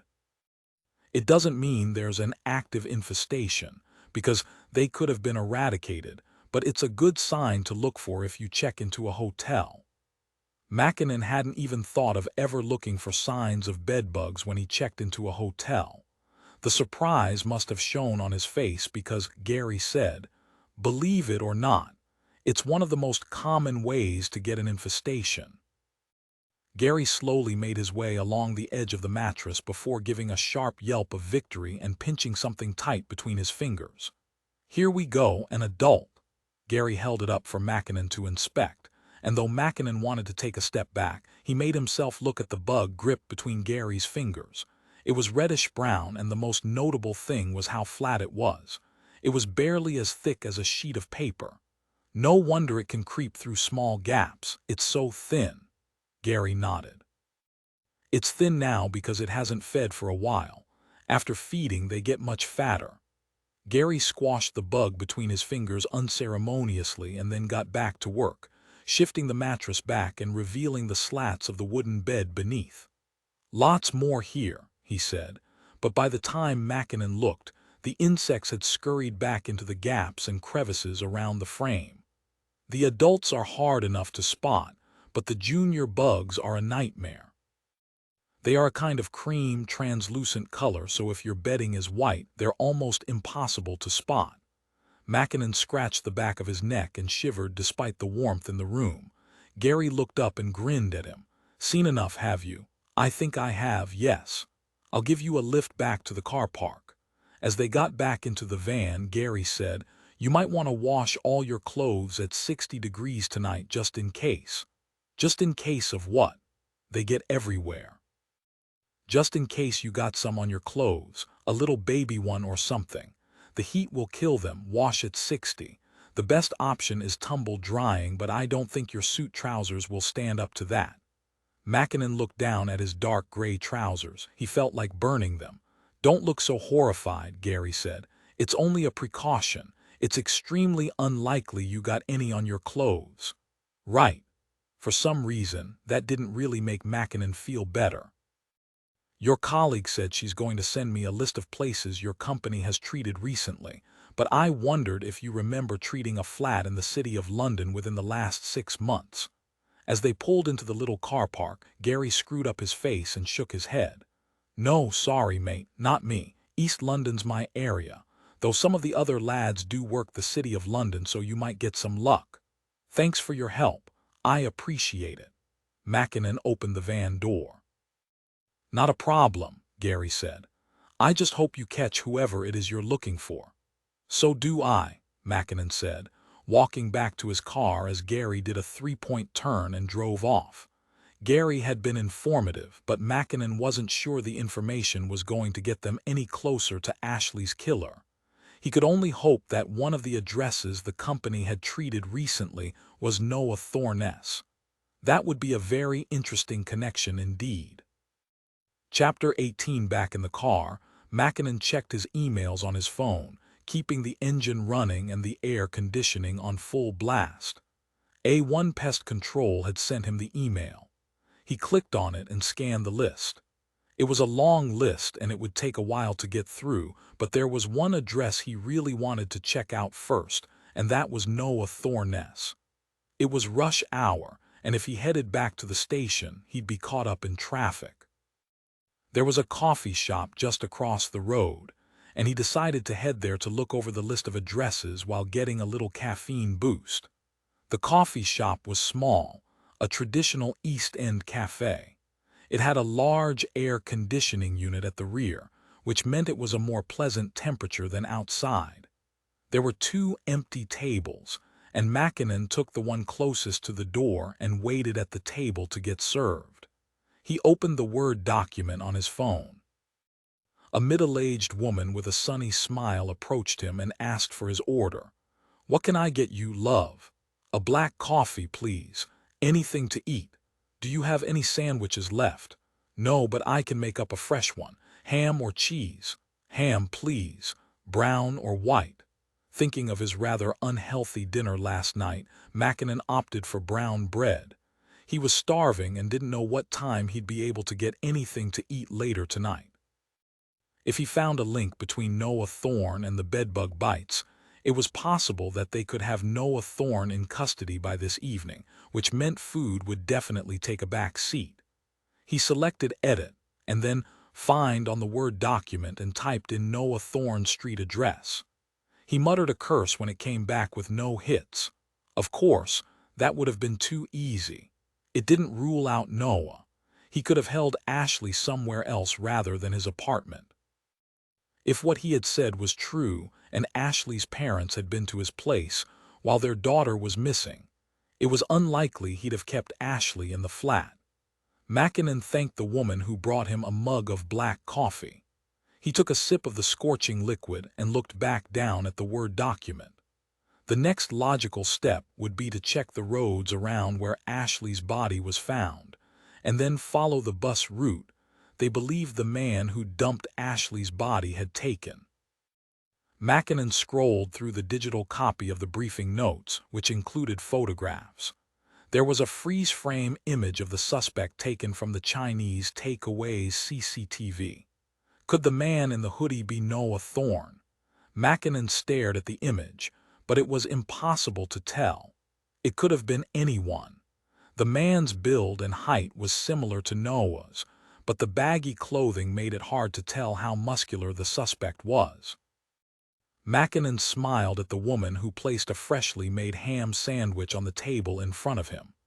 It was a proper doorstep sarnie, with thick, fresh, crunchy bread and salty, smoky, thick-cut ham. Mackinnon dug in as he pondered what to do next.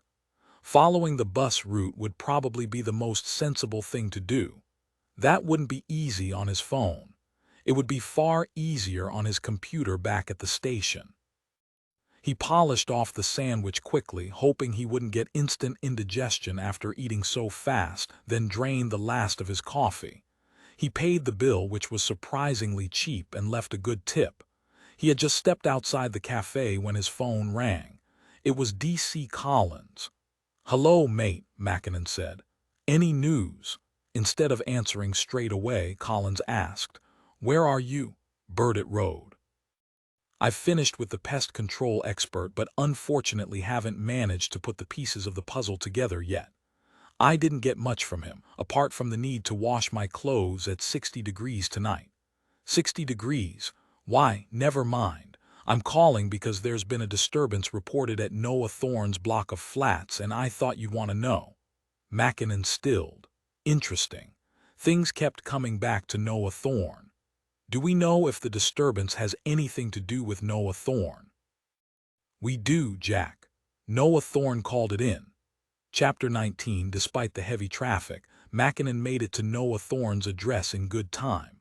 He pulled up outside Great Arthur House and parked beside the marked squad car. He took the lift up to the 5th floor and on exiting saw a female uniformed officer talking to a very distraught Melissa West. Neither of them noticed him at first, and he took a moment to assess the situation. Melissa was sobbing, and the officer was trying to comfort her. On the floor was a half-empty liter bottle of vodka. Mackinnon pulled out his ID and approached them.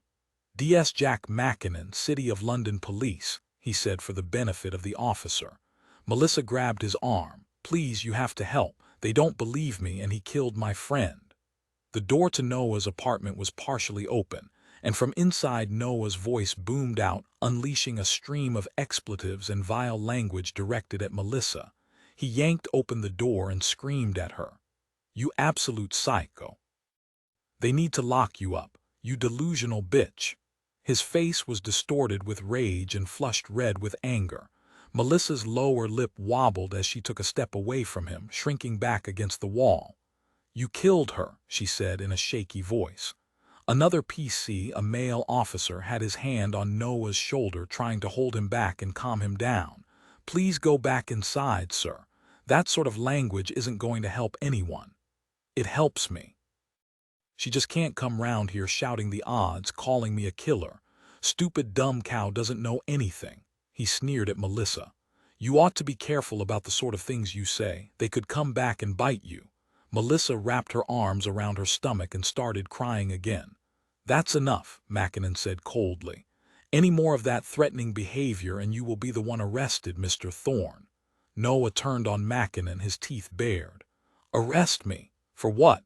This is the psycho you need to arrest," he said, pointing a finger at Melissa. She was obviously overwhelmed, distressed, and very drunk. Clearly scared of Noah, she still refused to back down. "You won't get away with it." "Get away with what, you stupid cow? I haven't done anything." Noah turned to Mackinnon. "Tell her I didn't do anything. Tell her I didn't hurt Ashley." Mackinnon ignored him and instead turned to Melissa. "I think we should get you home." She hesitated, glancing back at Noah. "Go on, go." "If you don't go now, I'm going to be severely tempted to push you down the stairs," he snarled. Mackinnon shot Noah Thorne a look. Was he really stupid enough to threaten to do such a thing in front of 3 police officers? Before anyone could say anything, he turned around and stalked back into his apartment. "Come on," Mackinnon said gently. "My car's outside. I'll give you a lift home." Mackinnon spent the whole journey suspecting Melissa would throw up at any moment. The officer who organized the pool cars would not be best pleased if he took back the car stinking of vomit. Fortunately, Melissa wasn't sick on the journey. She spent most of the time staring blankly out of the window with glassy, tear-filled eyes. There had to be more to this than the fact Melissa just simply didn't like Ashley's boyfriend. She suspected Noah of her friend's murder, and she had to have a reason. It took a while for him to get Melissa out of the car and into the lobby of Marlin Lodge. When he saw the state of Melissa, the concierge intervened. "Could I take your name, sir?" he asked. He then turned to Melissa.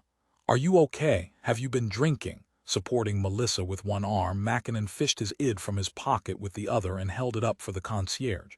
"She's had some bad news and has been drinking heavily. I'm making sure she gets back okay." The concierge exhaled in relief. "Oh, I see. Let me get the lift for you." It was nice in this day and age to see someone looking out for a drunk, vulnerable young woman. There were so many cases where people simply looked the other way. Upstairs, Mackinnon lowered Melissa onto the sofa and then went to the kitchen to make coffee. There was only instant, so he put 3 spoonfuls into a mug and filled it to the brim with boiling water. When he took it back through to Melissa and set it on the coffee table, she was almost asleep. "Who can I call to come and be with you?" Mackinnon asked. He had work to be getting on with and wasn't the right person to stay up all night making sure Melissa didn't choke on her own vomit. "I just want to be alone," she slurred. "That's not a good idea. Where is your phone?" "In my bag. I'm going to get it and then I'm going to call your mum, all right." "Okay," she said sleepily and closed her eyes. Mackinnon pulled an iPhone from Melissa's bright pink bag and then shook her gently to wake her up so she could unlock it. He found the right contact under Mum and pressed dial. He didn't relish the fact he was going to probably scare the life out of Melissa's mother. It was either a phone call from a police officer or one from Melissa slurring and not making any sense. Both would probably cause her mother to panic, but he couldn't leave Melissa there alone in good conscience. The call answered on the 4th ring. "Hello, darling. How was your flight home?" "Mrs. West." "Yes. Who is this?" "My name is D.S. Jack Mackinnon of the City of London Police. I'm with your daughter at the moment. She's okay but very drunk. I was hoping you could come to her flat to be with her." "That doesn't sound like Melissa. I'm afraid she had some very bad news today and has taken it hard. Her friend Ashley has died." "Oh no, poor Ashley, I'm leaving now. Depending on traffic, I can be with you in 15 minutes. Are you at Melissa's flat?" "Yes."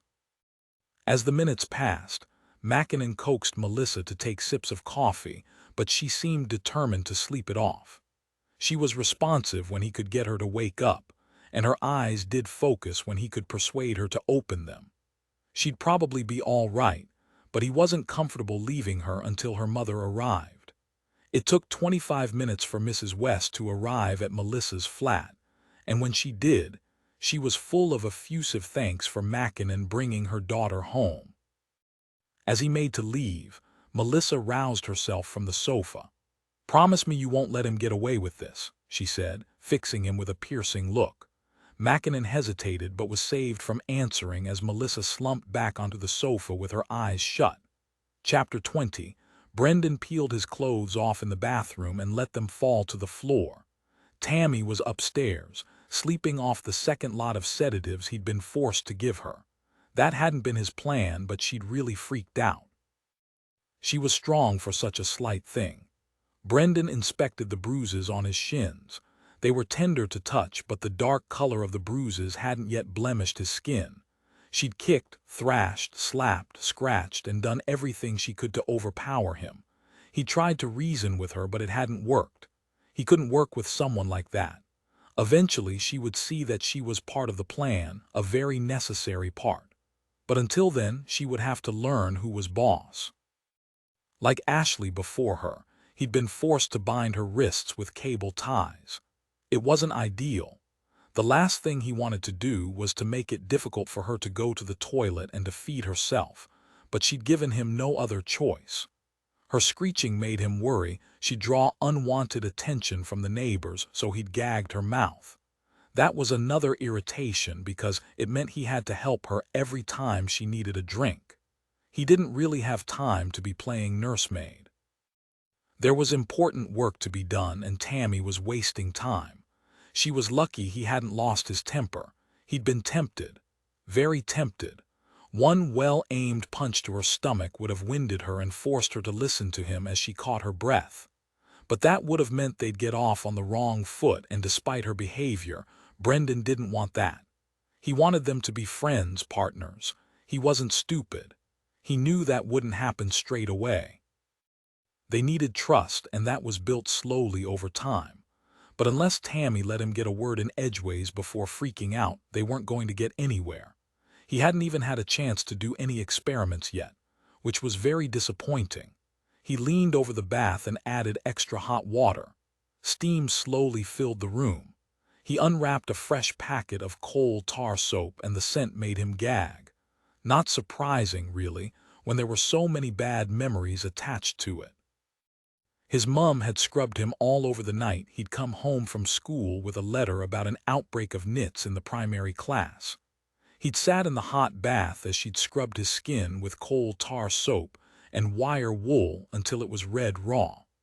Then she'd coated his head in medicated shampoo, even rubbing it into his eyebrows and eyelashes, pushing the thick liquid against his eyelids until it seeped inside, burning his eyes.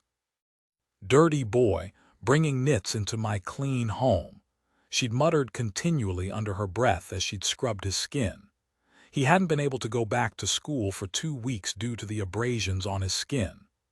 The following day, the scratches had formed scabs, but they'd looked so shocking that his mother wouldn't let him see anyone until he was completely healed.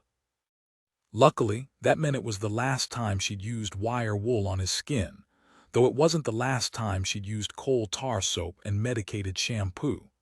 Satisfied the bath temperature was scalding hot, Brendan stepped in, lowering 1 foot at a time slowly, inch by inch.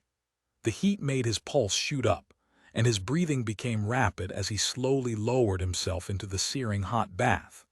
Finally submerged, he reached for the coal tar soap and began to methodically lather every inch of his body. She'd loved him, of course, and she'd done what she'd thought was right, trying to rid him of those nasty little biting parasites. It wasn't her fault if she'd gone about it the wrong way, not really. It wasn't him she'd wanted to hurt. She'd wanted to help him, but she hadn't known how. But thanks to Brendan's work, everyone would soon know the truth, and they'd be able to eliminate all these disgusting, biting insects and their associated parasites once and for all.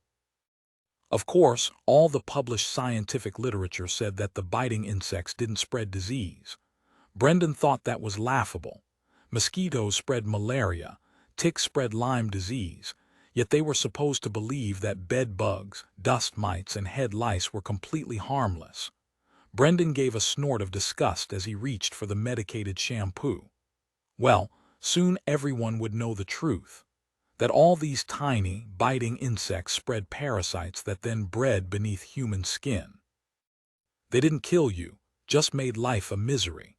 He would be the one who led the way, the pioneer who determined the cause behind chronic fatigue syndrome, fibromyalgia, and numerous diseases that were classified as autoimmune but were really down to parasites. As the water began to cool, Brendan reached for the plug, and then for the shower attachment to rinse his body thoroughly of any lingering parasites. He reached for a towel, patted his face and the skin on his arms and chest dry, and then wrapped the towel around his waist. He paused in the hallway and listened. All was quiet upstairs. Was Tammy still under control of the sedatives, or had she decided it was finally time to work with him and behave herself? He considered going back upstairs to see if she needed a drink, but then changed his mind. After her behavior today, she really didn't deserve any kindness. Instead, he made his way downstairs and walked to the corner of the living room. He stared down at the fabric-covered case and smiled. His mother had been annoyed about the head lice, but she'd be absolutely fuming if she could see what he'd brought into her house now. He chuckled. Leaning down, he grabbed the fabric firmly and ripped it off, revealing the glass box beneath. Reacting to the light, the insects scuttled into corners of the glass box. Brendan grinned and tapped the side of the glass. "Hello, my little friends. Are you ready? I'm going to have some work for you to do tomorrow." He watched the insects trample all over each other in an attempt to conceal themselves in the corners, but in a glass box there was nowhere to hide. With a steady hand, he lifted the lid, reached inside, and plucked one of the flat reddish-brown bugs from the box. Then he squeezed it between his thumb and forefinger until the insect's legs stopped moving. Chapter 21. Mackinnon was just pulling into a parking space at Wood Street Station when his mobile rang. The screen displayed Kate Squires' name. He answered. "Any news on the laptop, Kate?" "Yes. It's not here, but it's linked on a family account. Tim Burrows has an app on his phone, and all the devices are listed along with their locations." "The app tells you where to find the laptop?" Mackinnon asked as he climbed out of the car. "It does. It says the laptop is in Noah Thorne's block of flats, Jack." Mackinnon paused. More and more evidence was pointing at Noah Thorne. He leaned against the car. "What about Ashley's phone? Is that linked on the app?" "It should be, but unfortunately we haven't got a location, probably because the battery's flat. It does have the last known location for Ashley's phone, and that was outside her place of work on the evening she went missing." "That's really helpful, Kate. Thank you. Please thank the Burrowses as well. I believe we are actively trying to get a warrant to search Noah Thorne's property. I'll let you know how it goes." "How much of this information do you want me to share with the parents?" Kate asked in a low voice. "Keep the warrant and search to yourself for now. Once we get hold of the laptop, I'll keep you updated." "All right." After he hung up, Mackinnon called D. Tyler's direct number. He wanted to know where they were on the warrant. It looked like he might have to turn around and go straight back to Noah Thorne's flat. Mackinnon found it difficult to keep personal feelings out of investigations sometimes. His immediate feeling about Noah Thorne was that he wasn't to be trusted, and he didn't find him particularly likable. But that didn't mean he was a killer. D. Tyler picked up the phone. "Jack, I hear there was a disturbance at Noah Thorne's place." There was. Ashley's friend, Melissa West, got very drunk and turned up outside Noah's flat shouting the odds. She is of the opinion Noah is responsible for Ashley's death. "And what do you think?" "Not enough evidence to say. But I've just spoken to Kate Squires, and she tells me the parents have an app which monitors the location of all their devices, including Ashley's laptop. It's at Noah Thorne's flat. I asked him about it directly, and he denied having seen it recently." "Very interesting," Tyler said. "I've just pulled up outside the station. Shall I go around Noah's now and ask to see the laptop?" "Actually, this is perfect timing. We've just got the warrant. Are you in the car park?" "Yeah," Mackinnon said. "Stay there. I'll be right down. I'm coming to Noah Thorne's with you, and we can execute the warrant together. We don't need a search team. I'll arrange for one en route. But we need to get there and get hold of that laptop before he does something stupid and tries to destroy it." 2 minutes later, Tyler was sitting beside Mackinnon in the car, and they were heading back to Great Arthur House. "What's your feeling about Noah Thorne?" Tyler asked. "My first impression was that he was a self-centered young man. My impression of him worsened when I saw him shouting some pretty crude comments at Melissa West. He threatened to throw her down the stairs." Tyler raised an eyebrow. "Was it a genuine threat?" Mackinnon shrugged.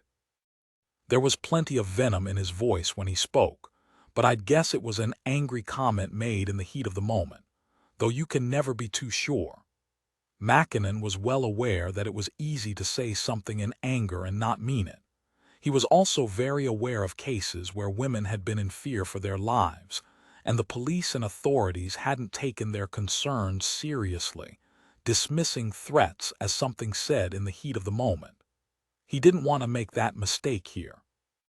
It wasn't possible to really understand what motivated some people, and there was no denying that Noah Thorne had made that threat against Melissa while in the presence of 3 police officers. "I wouldn't like to say whether the threat was genuine or not," Mackinnon added. "Fair enough," Tyler said. "Can you turn the air conditioning up a bit? It's stifling in here." Mackinnon shook his head as he indicated right and turned into Port Street. "Afraid not. It's on full at the moment." "Why is it so hot?" "The sun's going down." Tyler rubbed a hand over his sweaty forehead. "Well, you know the English weather. It will probably be 5 degrees and pouring with rain next week, and we'll be moaning about that." Tyler gave a wry smile. "Probably." "Any news on Janice?" Mackinnon asked. Tyler grunted. "She did reply finally. She said she's feeling a little better." "Good news." "Not for me. She's hardly likely to give me another chance after I poisoned her, is she?" "Maybe. She sounds like a nice woman." "She might give you a second chance." "I'm not really sure I deserve one," Tyler said grumpily as they pulled up outside Great Arthur House. Tyler looked up at the bright yellow cladding and put his hand on the door handle. "Right. Let's go and see if we can catch ourselves a killer."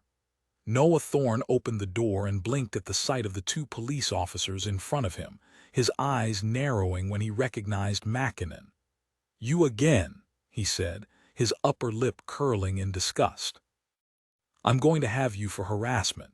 You've got no right to keep turning up at my place, and I think you'll find we have every right, Sunshine," Tyler said, holding up his warrant card and introducing himself.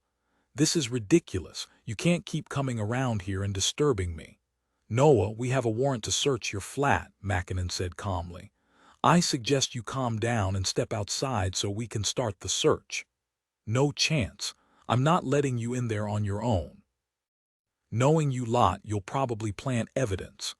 "You're welcome to stay inside while we search," Mackinnon said, "as long as you keep your temper under control." "Understood." Noah's head whipped around to look at Tyler again. "Well, I know you're a detective sergeant," he said, jerking his thumb at Mackinnon. "But who is this guy? He could be anyone." "Pay attention, lad," Tyler snapped. "I just showed you my warrant card and introduced myself." Noah pulled a face. "Oh, I'm so sorry I didn't catch it," he said sarcastically. "I was too concerned with the unwarranted police victimization." "You're the victim?" Tyler asked dryly. "My girlfriend has just died and you're treating me in such an appalling way that—" "Your ex-girlfriend, Mr. Thorne," Tyler said. "That's an important distinction, don't you think?" Noah's face turned bright red, and he gritted his teeth and muttered a curse under his breath. "Please stand aside, sir, so we can search the premises," Mackinnon said. "No," Noah Thorne smiled, stepping forward, getting up close and into Mackinnon's personal space, and glared up at him. "Who do you think you are? You can't come in. I don't give you my permission." "We don't need your permission," Tyler said. Trying to defuse the situation, Mackinnon said, "Noah, we have a warrant to search your property. Now you can do this the hard way, or you can invite us inside and tell us where Ashley's laptop is."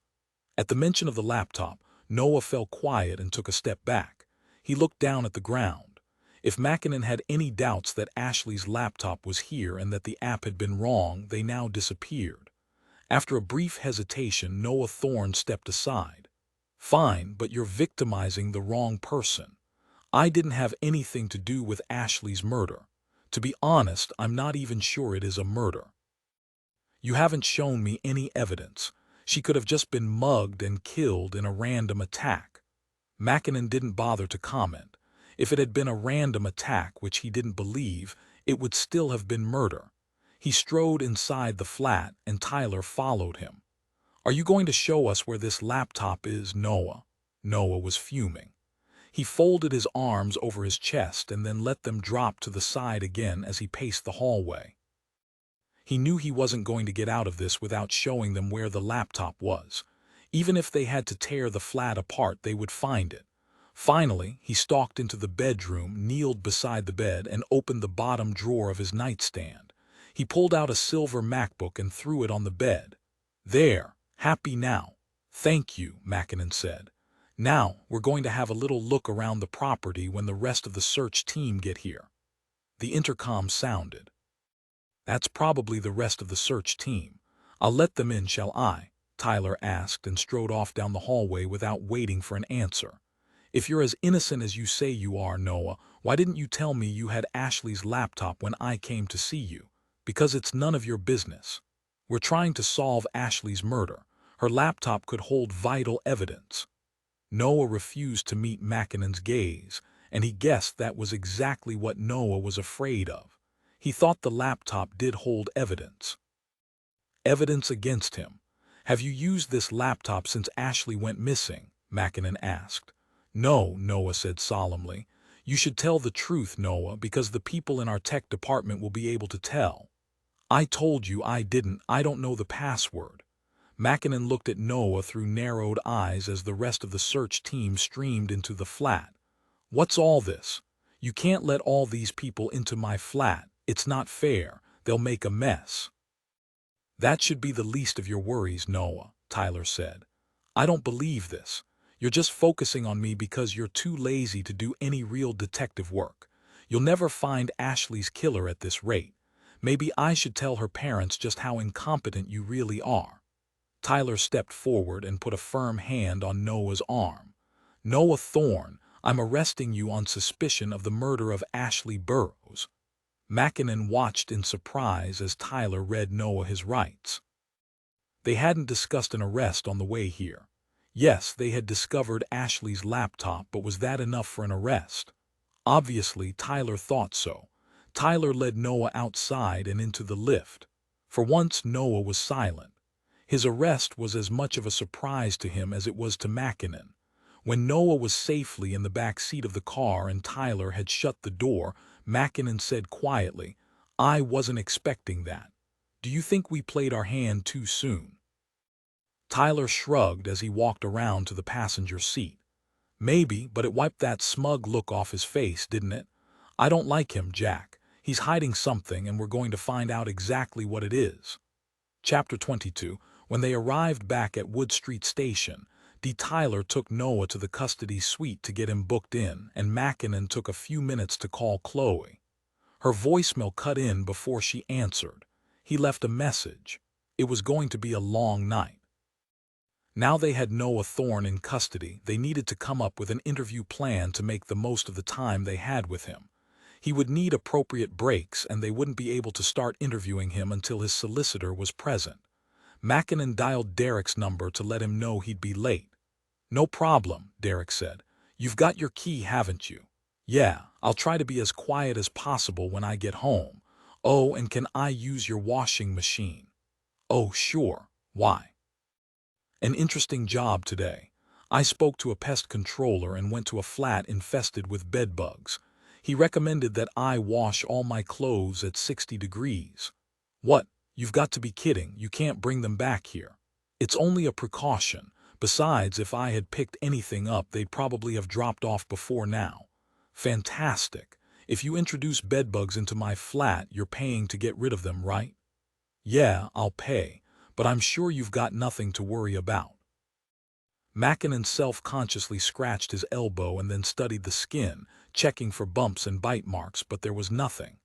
"All right, it's program 4 on the washing machine for a 60-degree wash. Cheers. Is there anything you need me to pick up on the way home?" "No, I've got a date tonight, so I might be back even later than you if I'm lucky." "All right, so I may or may not see you later. Have a good night." Mackinnon hung up and then tried Chloe again. This time she answered. "Sorry, Jack. I was on the landline." "That's all right. I thought I'd try and get you before I go back into the station. It's going to be a late one." "Good or bad?" Chloe asked. "Good, hopefully we've arrested a suspect." "Right, that's good. Is everything okay? You sound distracted." Chloe sighed. "I had a row with Sarah yesterday and she didn't come home last night." Oh, Mackinnon didn't really know what to say. The fact that Chloe had had yet another row with her eldest daughter wasn't really a surprise, but despite Sarah's prickly nature, she was still Chloe's daughter. Like any mother, Chloe constantly worried about her children. "She's probably fine, just punishing me," Chloe said. "But I wish she'd let me know she was all right." "Any jobs on the horizon?" Mackinnon asked hopefully. Since Sarah had now been turfed out of university, it seemed logical she would be on the lookout for a job. So far, she didn't have a conviction for stealing the money, so he hoped it wouldn't hinder her employment prospects. "You've got to be joking. What she does is lie in bed till midday and then spend the rest of her time smoking in the garden and sniping at Katie and me. You know what she's been like recently?" Mackinnon did. He'd never known sisters to be so different. Katie was studious, hard-working, and a very loving child, whereas Sarah was prickly, difficult, and sometimes plain nasty. "Do you need me to come home?" Mackinnon offered. He felt guilty for hoping Chloe said no. "I'll be fine," she said. "I'm just going to have a hot bath, probably drink a bottle of wine and get an early night." "All right. Well, call me if there's any more news. Otherwise, I'll speak to you tomorrow." "All right, take care. Bye." Mackinnon hung up and shoved his mobile in his pocket. There was a time when he would look forward to getting back to Oxford and spending time with Chloe and Katie, but since Sarah had moved back home, things were different. Logic told him that Sarah would be fine. She'd been out of contact many times in the past, but he couldn't push away the niggling worry that this time she could be in trouble. He turned, pushed through the double doors, and headed back inside Wood Street Station. He passed Charlotte on the way. "Heading home?" he asked. She nodded and smothered a yawn. "Yes, I hear you and Tyler arrested Noah Thorne." Mackinnon nodded. "Yeah, it came as a bit of a surprise to me, to be honest. I think it might have had something to do with Tyler's bad mood, recent food poisoning, and his being upset about Janice. Noah's attitude was the last straw. Do you think we've got enough on him to make any charges stick?" "It depends on what we find on that laptop. Hopefully Tyler can push that through urgently, and we'll get some answers." "Who is going to be interviewing him?" "Tyler and me, I think, so I'd better get upstairs and help prepare the interview plan." "Good luck, I'll see you tomorrow," Charlotte said, yawning again and walking towards the exit.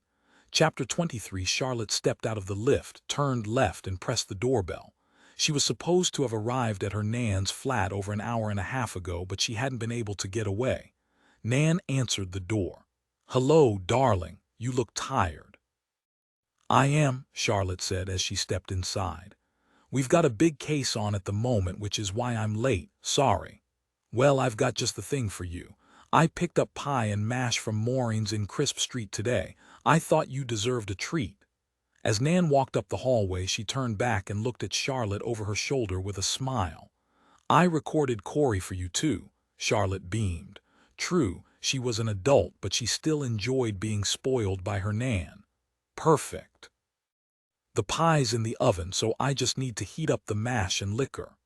Charlotte went to the bathroom to wash her hands as Nan used the microwave to heat up the liquor. When she returned to the kitchen, Charlotte said, "You didn't wait for me, did you?" Nan shook her head as she carefully removed the steaming hot liquor from the microwave. "No, I ate mine hours ago. Here you go." Nan handed her the pot of liquor, and Charlotte poured it all over the pie and mash, then added lashings of vinegar on top. It smelled divine. She carried the piled high plate through to the living room on a tray. "How have you been?" Charlotte asked as she settled on the sofa. Nan sank into an armchair. "Good, thanks, darling. I met one of my old friends for coffee this morning. Haven't seen her in nearly 25 years. Funnily enough, she's moved back to London, so now she's living just around the corner again." "That's good," Charlotte said. "Mostly you hear about people moving away from London." Nan nodded. "Yes, most of my friends moved away years ago. But I was always a Londoner at heart. I don't mind a visit to the country, but any longer than a week or two and I get homesick." Charlotte smiled. She was just the same. She dug into the pie and mash as Nan used the remote to start Corey playing on the television. Nan had a fan going in the corner of the room, which gave some respite from the heat. They sat in comfortable silence watching the soap as Charlotte ate her dinner. Though Charlotte was comfortable and enjoying her meal, something was bugging her. Mackinnon hadn't seemed his usual self tonight. She was pretty sure that had something to do with his partner's daughter. Sarah, as Charlotte's Nan would say, was a proper little madam. It was times like this when Charlotte was glad she was single and childless. Since he'd met Chloe, Mackinnon's life seemed to have been taken over by her children. It couldn't have been easy for him adapting to a ready-made family, although from the sounds of it, Katie sounded like a lot of fun. But Sarah sounded like trouble. Charlotte polished off the last of the pie and gave a deep sigh of satisfaction. She turned to smile at Nan. "That was absolutely gorgeous. Thank you." She took the tray back out to the kitchen, scraped off the remaining mash into the bin, and washed the plate. She wondered how Mackinnon and Tyler were getting on questioning Noah Thorne. In most cases, the killer was someone known to the victim, and Noah Thorne fitted the profile, but to Charlotte, it seemed like they were missing something. Some vital piece of the puzzle. Perhaps when they finally managed to view the rest of the CCTV, they'd get their answers. Chapter 24. The following day at 7:30 a.m., Dr. Wendy Wilson sat in the meeting room of the doctor's surgery. The practice manager sat in the chair beside her. Dr. Melling and Dr. Todman shared a joke as Dr. Farquhar called the meeting to order. Wendy waited patiently as the practice manager described the new telephone system she was having installed next week. Then she listened to Dr. Farquhar as he covered the statistics on new patients and the urgent care and referrals they had dealt with last week. They had a brief discussion about the new procedures implemented for the COPT clinic, and finally Dr. Farquhar turned the floor over to the rest of the doctors. "Does anyone have any issues they would like to discuss?" "I do," Wendy said. She'd attempted to speak to Dr. Farquhar about her concerns over Brendan Maynard, but Dr. Farquhar had dismissed her, undermining her fears. Wendy felt if she brought it up now, in the meeting in front of the practice manager and the other doctors, Dr. Farquhar wouldn't be so quick to dismiss her. Dr. Farquhar turned his hooded eyes on Wendy. "Yes, what would you like to share?" Wendy wasn't certain, but she thought there may have been a warning in Dr. Farquhar's tone. But the subject was too important to ignore. "I'd like to discuss one of my patients, Brendan Maynard." Dr. Farquhar gave a subtle shake of his head. "But Wendy, we've already talked about that patient, and he's been moved over to my list, hasn't he?" Wendy tried to control her irritation. Dr. Farquhar knew as well as she did that, even though Dr. Farquhar was now his named GP, when Brendan visited the surgery, he would see whichever doctor was free, and that included Wendy, especially as Dr. Farquhar now only worked 3 days a week at the practice. "I still believe my concerns about Mr. Maynard should be addressed." "I see," Dr. Farquhar said in a tight voice. "In that case, please continue." Wendy cleared her throat. "I believe Brendan has mental health problems," and before she could continue, Dr. Todman intervened. "Oh, I know who you mean, the hypochondriac." Wendy gave a small nod and continued. "I think it's more than that. He's convinced there's something wrong with him. I believe he has delusional parasitosis. He thinks he has parasites living beneath his skin, and when I wouldn't give him antibiotics, he got extremely agitated and was threatening." "Was he violent?" Claire, the practice manager, asked, shifting in her seat so she turned to face Wendy. "He slammed his hand against my desk and shouted, and I felt afraid," Wendy admitted. "I don't know whether he would ever be violent towards me or anyone else, but I know at that moment when he was in my consulting room, I was scared." "I see," Claire said. "You are absolutely right to bring this up in the meeting. We'll need to make a full report and have a separate meeting just on Brendan. I think we'll go back over his files, consult with Dr. Farquhar and the other doctors, and decide how to proceed." "I really don't think that's necessary," said Dr. Farquhar. "But I think it's best if we say going forward, Brendan can only see a male doctor." Dr. Melling narrowed his eyes. I can't say I'm happy with that. I agree with Claire. We need to have an in-depth meeting, go through Brendan's records and decide how to proceed. Absolutely, said Claire. We don't want to put any of our doctors at risk, or any of our other staff, including the receptionists and practice nurses. There could be liabilities for the practice, Dr. Farquhar. Dr. Farquhar narrowed his eyes and gave a little huff. If that's how you all want to proceed, then fine. I think it's an overreaction, but better safe than sorry, I suppose. Wendy smiled with relief. She was glad the doctors and practice manager were taking her concerns seriously. Whether Brendan would ever be violent towards anyone wasn't the main point. He needed help, more help than his GP could offer, and he had to be referred to a mental health unit. Dr. Farquhar ended the meeting and dismissed the doctors. As Wendy got up and left the room, she felt a hand on her shoulder. It was the practice manager. Could you tell me more about this delusional parasitosis? Claire asked.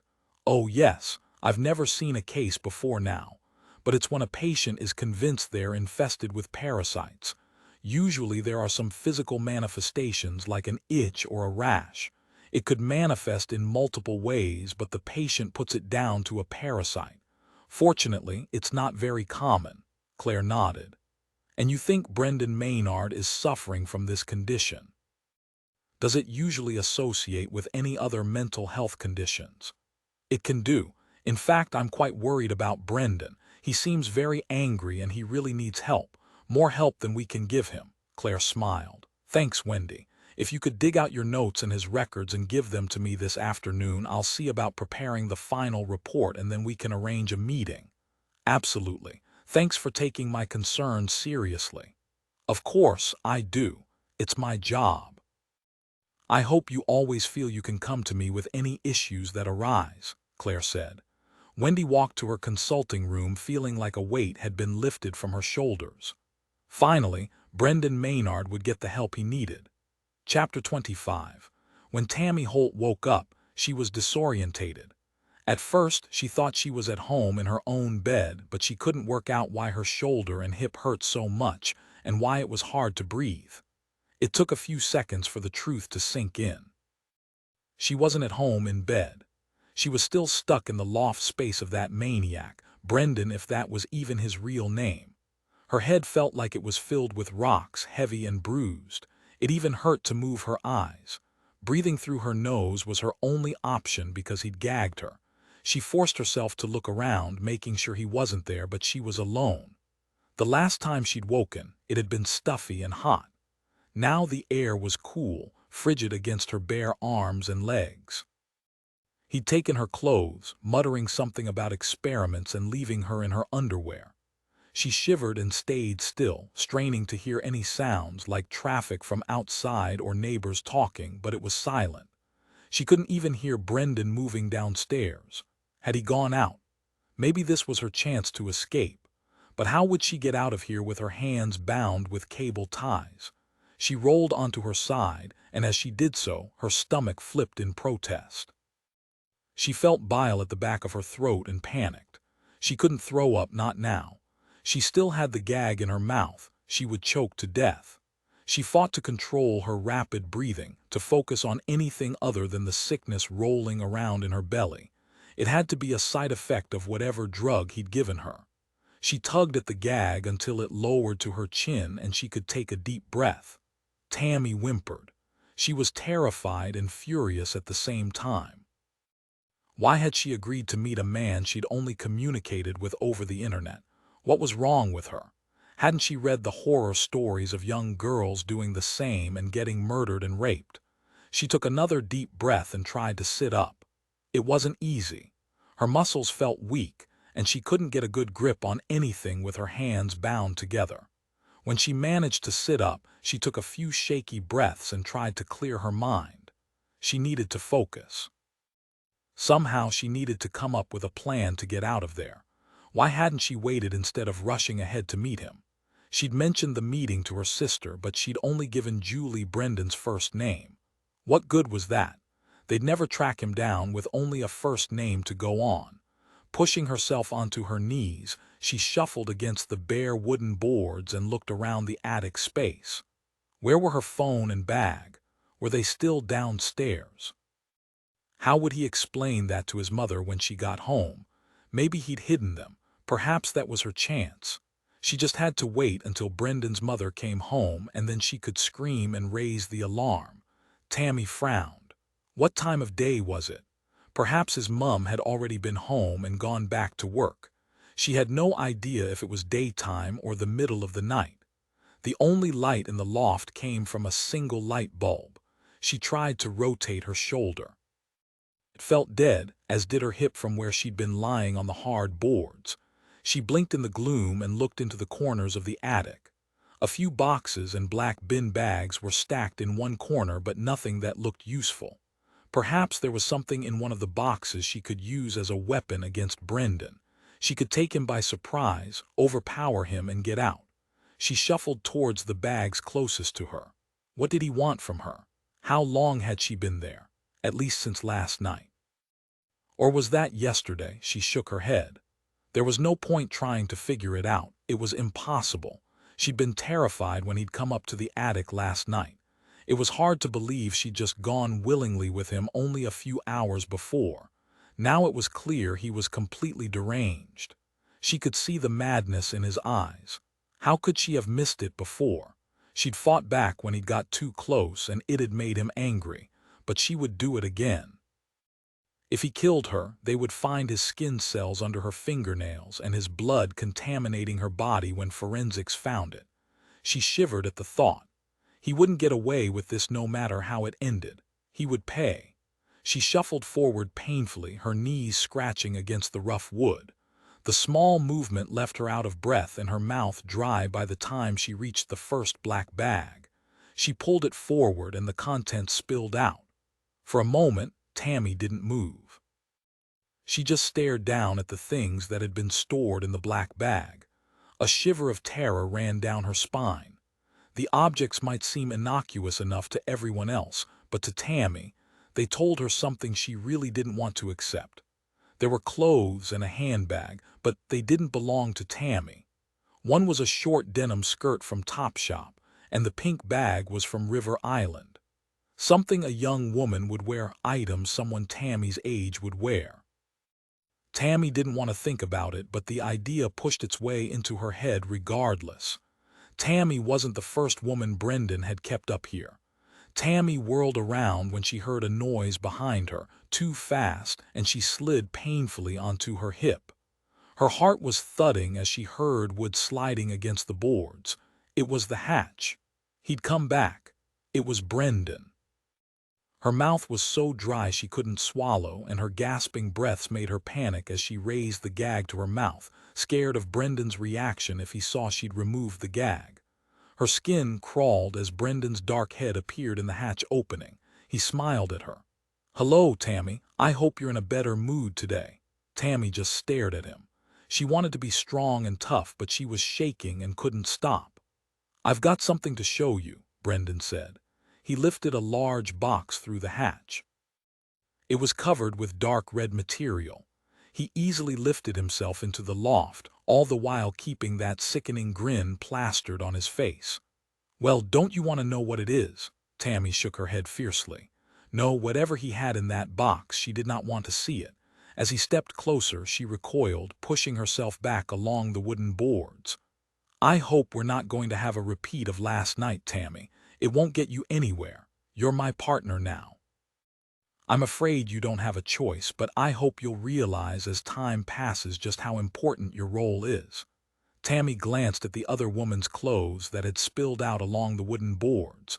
Brendan followed her gaze. "That was your predecessor, Tammy. Let's hope you cooperate and you won't end up the same way." Tammy felt her breathing quicken, and her heart was beating so fast, she thought it was going to explode. He came closer and closer until he reached out, his fingers grazing her cheek. Tammy froze as he tugged the gag away from her mouth. "That's better. Now we can have a proper conversation. I'm sure you have a lot of questions for me." "Please let me go," Tammy said. "I can't do that yet," Brendan said. "But I want you to know you're really important to me.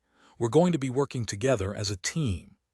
"Working on what?" Tammy asked, looking behind Brendan to the open hatch. Could she get over there before Brendan stopped her? Could she get down the ladder and to the front door before he caught her? No, even if she hadn't been drugged and suffering the after-effects of a sedative, she still wouldn't have been able to beat Brendan. She'd need to disable him somehow first, find something to hit him with. "What are you thinking about, Tammy?" Horrified that Brendan might be able to read her intentions, Tammy rapidly shook her head. "Nothing. I don't understand what you want from me." "I know it's a bit overwhelming, but in time you will realize I'm doing this for a good reason." Tammy looked at him in horror. He genuinely thought he was in the right here. He thought abducting someone was just fine, a normal, everyday occurrence. There was no chance she would get out of this by reasoning with a madman. "I just want to go home. Why can't I help you with whatever it is you're doing but still live in my own house and sleep in my own bed?" Brendan pondered that for a moment. "I'd like to do it that way too, Tammy, but I'm afraid I can't trust you yet. You won't always be locked up here in the attic. Once we get to know each other a bit better, then maybe you can sleep in my mum's room." Tammy blinked in confusion. "Your mum's room?" Brendan nodded. "I don't see why not. But isn't your mum using it?" "Sadly, my mum passed away a few months ago. She left this place to me. She adored me." Tammy stifled a sob. So much for trying to raise the alarm and alert Brendan's mother. She should have paid attention to her instincts when she'd first walked into the house. She'd smelled the damp neglect in the stale air. She should have realized the house didn't have anyone living there. "Right, if you're feeling a bit better today, perhaps we'll move on to the first part of the experiment." "Experiment?" Brendan carefully walked over the wooden boards and picked up the box before bringing it back over to Tammy. He set it down beside her, and with a flourish, he removed the red cover. Inside the box, there were hundreds of small, brown insects scurrying around the glass. Tammy screamed. Chapter 26. Brendan stalked down from the attic, fuming. Tammy had completely overreacted again. He was well aware that this would be a shock to anyone's system, and he was prepared to give his assistants a little leeway. Tammy was acting like a spoilt brat. This time she'd come at him so fast he had had no chance to react, and her fist had connected just below his eye. Of course, Brendan would never hit back. She was a girl after all, and his mother had taught him never to be violent towards women, but he'd been severely tempted. No doubt he'd have a black eye by this time tomorrow. He put the glass insect cabinet back in the living room and threw the red cloth over it. Just for once, he'd like someone to appreciate the work he had planned. Perhaps that was where he was going wrong. He'd thought people suffering from diseases that doctors couldn't name or diagnose would be more willing to understand. But perhaps he should have taken a scientist or doctor. At least they'd have some basic understanding of the scientific method behind Brendan's plan. He shrugged. Well, if Tammy didn't work out, next time he'd get someone with more than a basic understanding of science. He was practically shaking with rage as he left the living room and went into the kitchen, pouring himself a long glass of water. He'd intended to give Tammy some water and to make her a nice breakfast, but he wouldn't do it now. She didn't deserve it. There really was no excuse for violence. He gulped down the water and looked outside at the yellowing lawn. It looked like it was going to be another hot day. Tammy would soon regret her actions.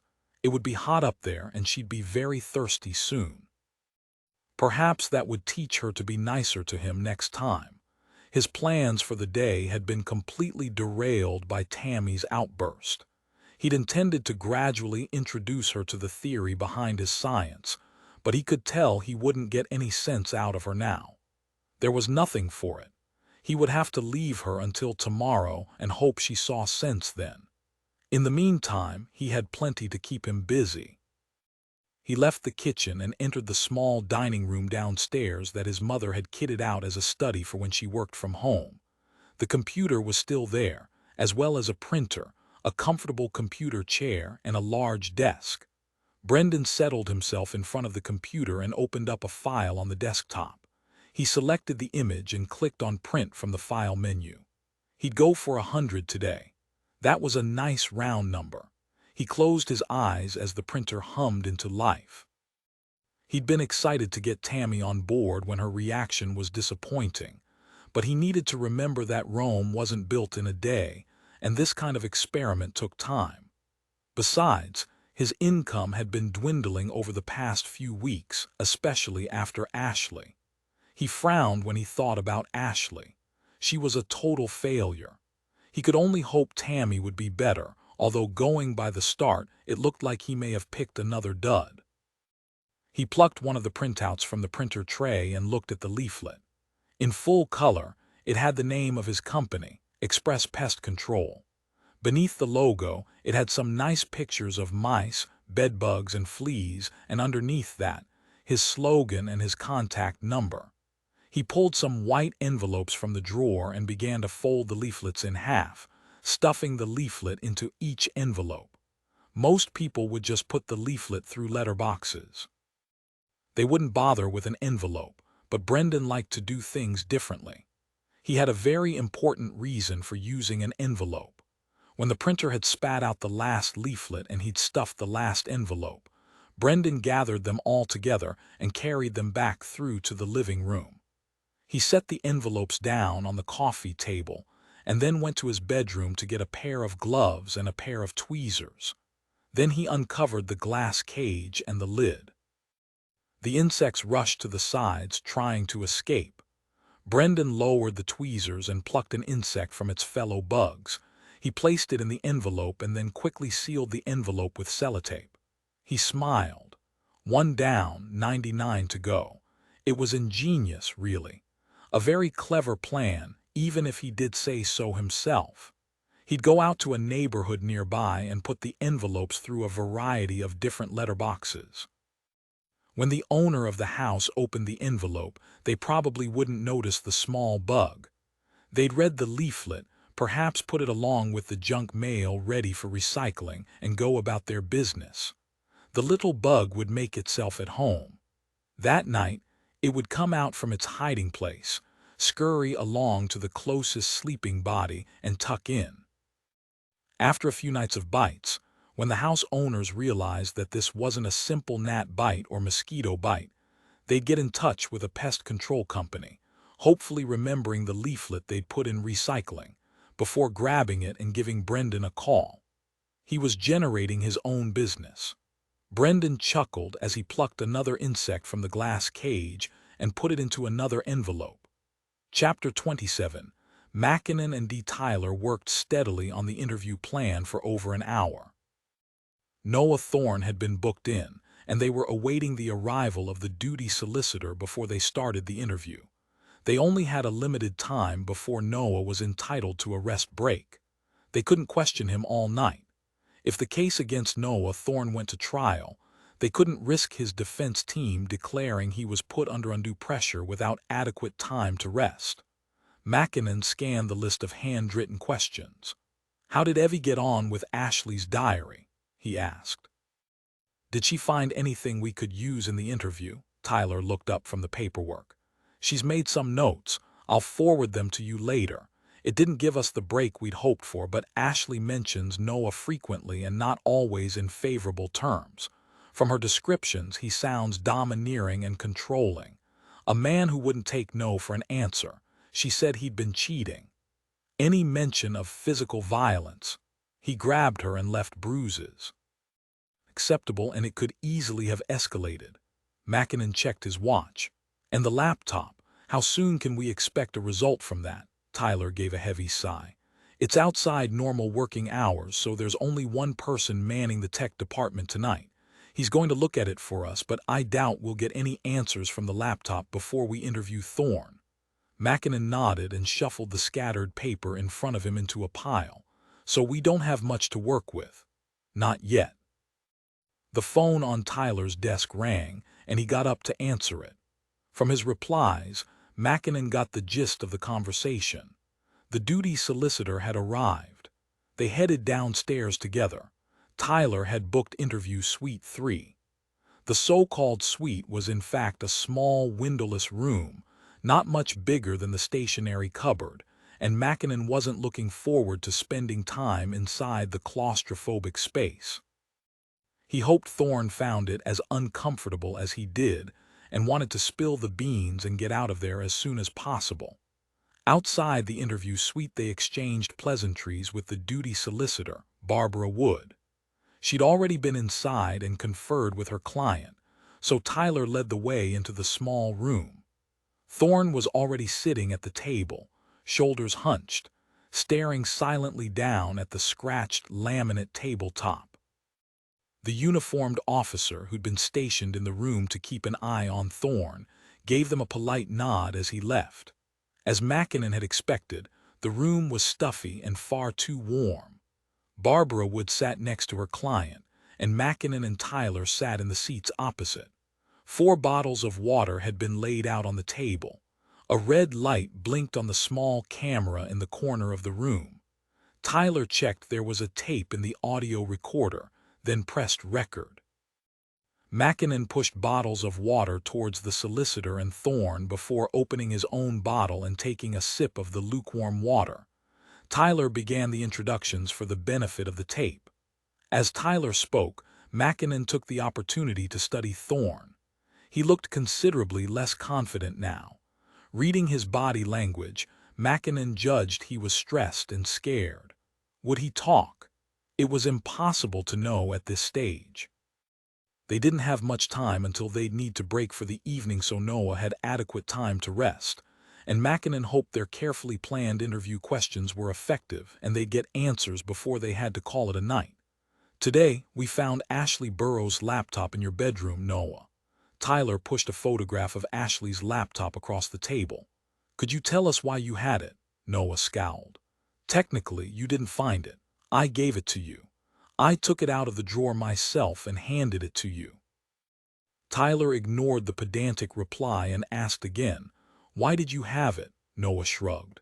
"Ashley must have just left it at my place and I forgot." "You forgot? That seems unlikely. D.S. Mackinnon asked you if you'd seen the laptop recently and you insisted you hadn't. So I've got a bad memory. That's not a crime." "Obstructing justice is a crime," Tyler said pointedly. "That's not the charge put to my client today," Barbara Wood said sharply. Tyler nodded in acknowledgement. "Could you tell us what you were doing the day Ashley went missing?" "I was at work. I didn't finish till 6:30. They didn't have an exact time for Ashley's disappearance, only that the last time anyone was known to have seen her was at 5:30 when she'd left Flyaway Travel Agents. Noah had a good alibi until 6:30, but that didn't mean he was in the clear. How would you describe your relationship with Ashley?" Noah shifted in his seat and glanced at the solicitor. "Do I have to answer that?"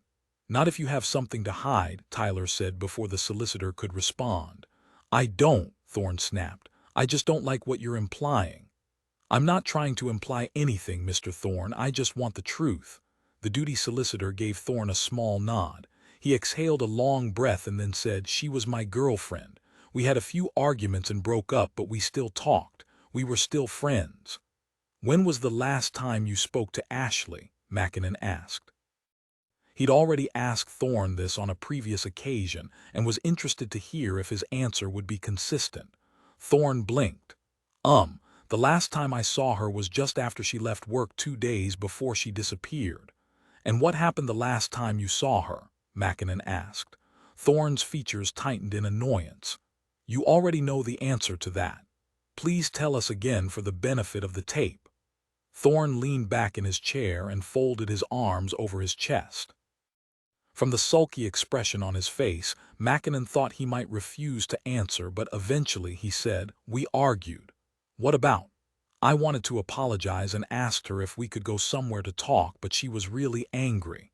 "Why was she angry?" "I have no idea. Maybe she'd had a bad day at work. All I know is she was completely unreasonable and snapped at me." "Is that something Ashley usually did?" Tyler asked. "No," Thorne looked up at the ceiling before continuing. "Usually she was sweet and kind. She was nice to everyone. Mackinnon noticed the softening of Thorne's voice when he spoke about Ashley and wondered if the interview questions they'd planned were focusing on the wrong track. Maybe they should have directed the questions to exploit his affection for Ashley rather than trying to provoke him into snapping and revealing something he wanted to keep secret. "Was it because she found out you were cheating?" Tyler asked. "What? I wasn't. That's a lie. Who told you that?" Tyler shrugged. "You must have said or done something to make her snap at you." "I didn't. You weren't there. You have no idea what you're talking about." "That's why we are asking you the questions, Noah, so we can understand," Mackinnon said. Thorne didn't look up but kept his arms tightly folded around his body, clearly not in the mood to open up. "What was on the laptop? Something you didn't want us to see?" Tyler asked. Noah shrugged. "What? No, there was nothing. I don't care what you find on the computer. It's nothing to do with me. It's Ashley's laptop." "So you didn't take her laptop in an effort to prevent the police or Ashley's parents from looking at it?" A slight sheen of sweat had appeared on Thorne's forehead. It was hot in the interview room, but Mackinnon thought the sweat was down to stress rather than simply the heat. Noah wiped his brow. "I couldn't care less about the stupid laptop. I told you. It's nothing to do with me." Everything about Noah Thorne's body language told Mackinnon he was lying. But they weren't getting anywhere and they were running out of time. Soon they'd need to take a break. Mackinnon decided to take a slightly softer approach. It wasn't in the interview plan, but the plan clearly wasn't working. "Noah, I know you want to find out who hurt Ashley as much as we do. We have to ask these questions. They might be difficult to answer, but we need to ask them to help our investigation. You may know more than you think."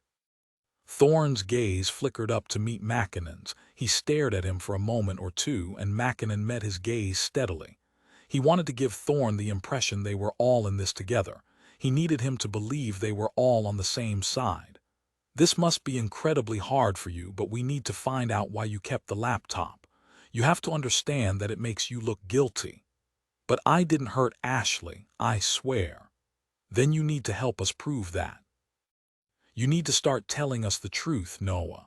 Thorne leaned forward, resting his elbows on the table and cupped his face in his hands. No one spoke for a moment. "All right." Thorne lowered his hands and looked at Tyler and then Mackinnon. "I know I'm being difficult, but it's because I didn't hurt Ashley, and I know you're trying to prove that I did." "No," Mackinnon said. "We're trying to find out who hurt Ashley and why you took her laptop." Thorne clenched his jaw, and Mackinnon wondered if he was going to deny taking the laptop once again, but he didn't. I was feeling guilty," he began with a slight stammer. "I behaved really badly, and now it's too late to tell Ashley I'm sorry." He wiped away the tears from his eyes roughly. "What did you do, Noah?" Tyler asked in a calm voice. "I took her laptop. We met up to talk, but it wasn't going well. I tried to apologize, but she said she'd moved on. I was angry. When she went to the ladies, I took the laptop out of her bag and put it in my rucksack." He shook his head. "It was a really stupid thing to do, but she was always online and I thought maybe, I don't know what I thought," he trailed off, looking miserably at the bottle of water in front of him. "Did you think she'd written something incriminating about you on the laptop?" Tyler asked. Thorne shook his head. He picked up his bottle of water and took a long gulp. "No, it wasn't that at all." He hesitated for a moment before adding, "If you must know, I thought she might be cheating on me. She was always on that stupid laptop, and I thought maybe she had some kind of online relationship going on." "She couldn't have been cheating on you if you'd broken up," Mackinnon said. Noah shrugged. "I thought maybe something was going on before we broke up. I thought it could be the reason she ended things." "And when you got hold of the laptop, did you find anything?" Thorne sighed miserably. "I couldn't access it. I tried to follow some instructions I found online to hack the computer, but it didn't work, and I think I ended up resetting the computer somehow." He looked up at Mackinnon. "I promise I didn't mean to do it, but I think I wiped Ashley's computer." There was silence for a few moments. Thorne sniffed, blinking away tears, and Tyler and Mackinnon digested the information. Thorne thought he'd wiped the hard drive, but the app had still been working. allowing them to locate Ashley's laptop, so perhaps it wasn't a complete reset. If Noah had been trying to hide something from the police, he could be in for a nasty shock. "Don't feel too bad, Noah," Mackinnon said. "We know certain apps were still functioning as of a couple of hours ago, so I don't think the computer was wiped clean. Besides, it's amazing the level of detail our tech team can extract even when a file has been deleted." Thorne paled, and he lifted a shaky hand to his mouth. "They can do that?" Tyler nodded. "Yes, they can. Let's take a break now. Can we get you something to eat, Mr. Thorne?" If Mackinnon hadn't known better, he'd have thought the concern in Tyler's voice was genuine. Unsurprisingly, Noah refused the offer of food. He looked sick to his stomach. He was definitely worried they would find something incriminating on Ashley's laptop.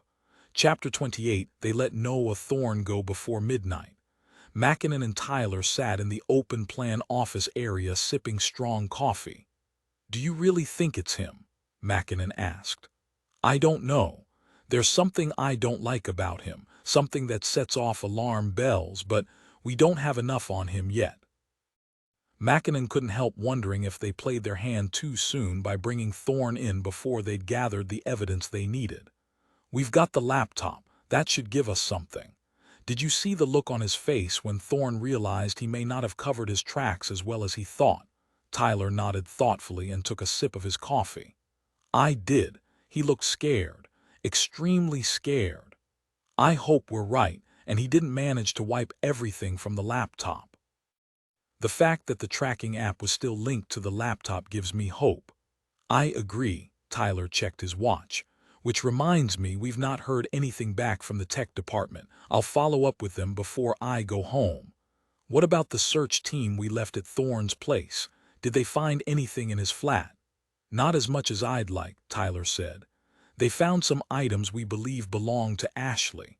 We'll have to get her parents to identify them tomorrow. Clothing mainly. There was a drawer full of her clothes in Thorne's bedroom. That could be viewed two ways.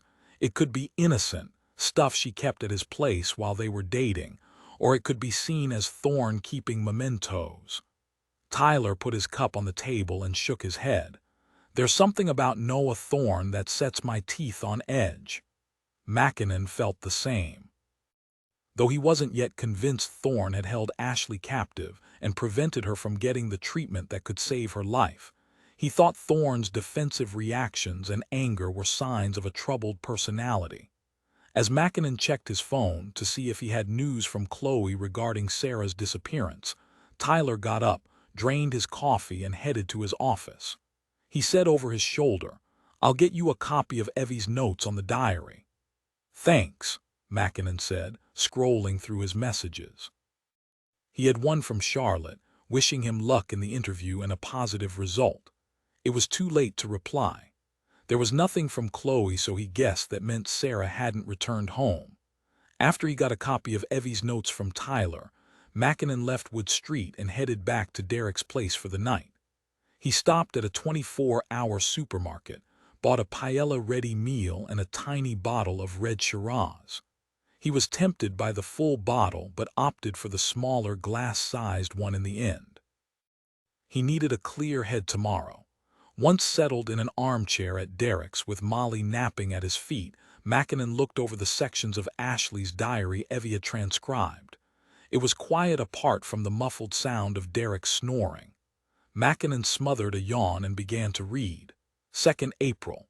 Noah is being a complete idiot again. He followed me as I walked to work this morning, chatting away even though I was ignoring him. He just doesn't get it. He wants everything to be on his own terms. Sometimes he's so persistent he scares me. 4th April. Sadie caught me crying at work today. It was embarrassing, but she was actually really kind. I've been a bit wary of her in the past because she is so quiet and watchful. She observes conversations rather than participates, and I thought she was a bit odd. I wasn't sure what to make of her. She was really sweet today and told me not to worry about Noah. She said he wasn't worth it. I think she's probably right. 6th April. When I got home tonight, I found Noah in the living room talking to my parents. Of course, they don't know what he's really like and think I'm absolutely mad for dumping him. Sometimes I think nothing would make them happier than me and Noah getting hitched over my dead body. 8 April. Noah sent me a note today. I was surprised because it was quite emotional, and he's not really that type of person normally. He likes to be one of the lads and laughs things off. He does not like to talk about feelings, but the letter was really honest and touched me. I hadn't realized what he was going through. I guess sometimes he has it hard too. 10 April. Noah surprised me with a bunch of roses at work today. I wasn't quite sure what to do. After that letter, I felt like he needed some support. Of course, I couldn't turn him away in front of Heather and Sadie and a client, so I had to smile and accept the flowers. Then he really pushed his luck by inviting me out for dinner. With everyone watching us with goofy smiles, I felt like I had to say yes.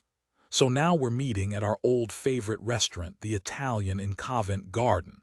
Sometimes I think I should stop fighting it and just go with the flow. Maybe Noah is the one for me. The only person who didn't look too happy at work today was Sadie. I don't think she trusts Noah. It's strange because she hardly knows him. 28 April. I've not been feeling well lately. I feel so tired all the time and my muscles ache.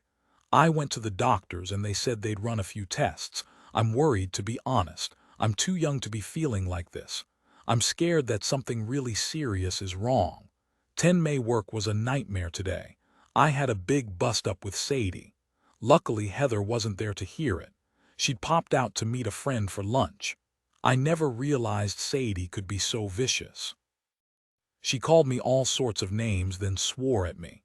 I don't know what I've done to upset her. She's clearly unhappy about something. I'm starting to suspect she might be jealous of me. 13 May. Things are still awkward at work.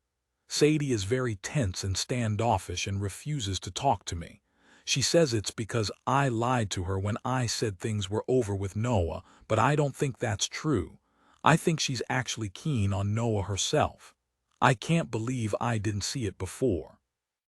She doesn't really have any friends, and I've never seen her go out on a date. Things are going quite well with Noah this time, so I'm not going to let Sadie spoil things. 14 May. I don't have anyone to talk to. I'm feeling really alone right now. I don't want to go out or do anything. I just want to sleep. My results came back from the GP. He said everything is fine apart from my CRP levels being a little raised.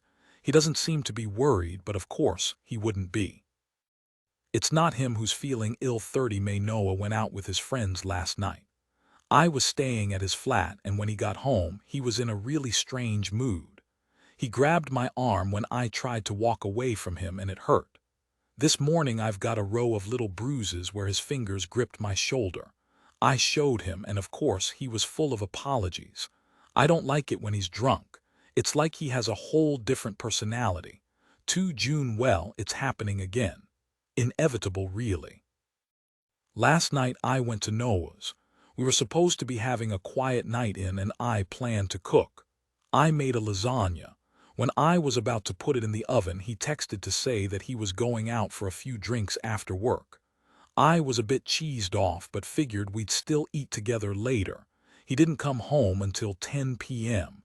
And surprise, surprise, he was drunk again. History is repeating itself. I should never have taken him back. 4 June. My GP clearly thinks I'm a hysterical woman who should be ignored.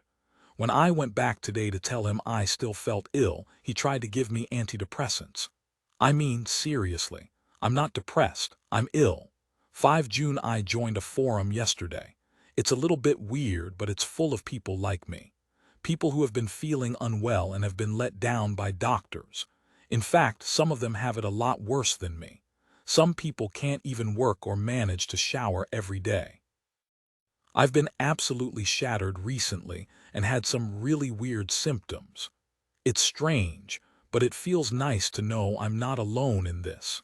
At least now I have some people I can talk to. 10 June. I had a big argument with Noah last night. He was moaning about the fact I'm always on my laptop. He doesn't seem to get the fact that I'm on the computer because there are people I can talk to who understand me. I've told him how bad I've been feeling, but he says if it was something serious the doctors would have found something with their tests. Then he said it's probably a virus. Don't you just love the way people become medical experts as soon as you tell them you've not been feeling well? 15 June. It's funny. I'm close to my mum and dad, and I still live at home, but I don't feel like I can talk to them about this. I suppose I don't want to worry them, and I know they do worry about me. I should be able to talk to my boyfriend, but well, Noah is Noah. I had a nice chat with Melissa last night. It was really good to get together. We haven't seen much of each other recently, and I miss her. 18 June. I've made a couple of friends online from the forum. It's strange that I don't know what they look like, and I've never met them in person, but despite that, I feel like I really know them.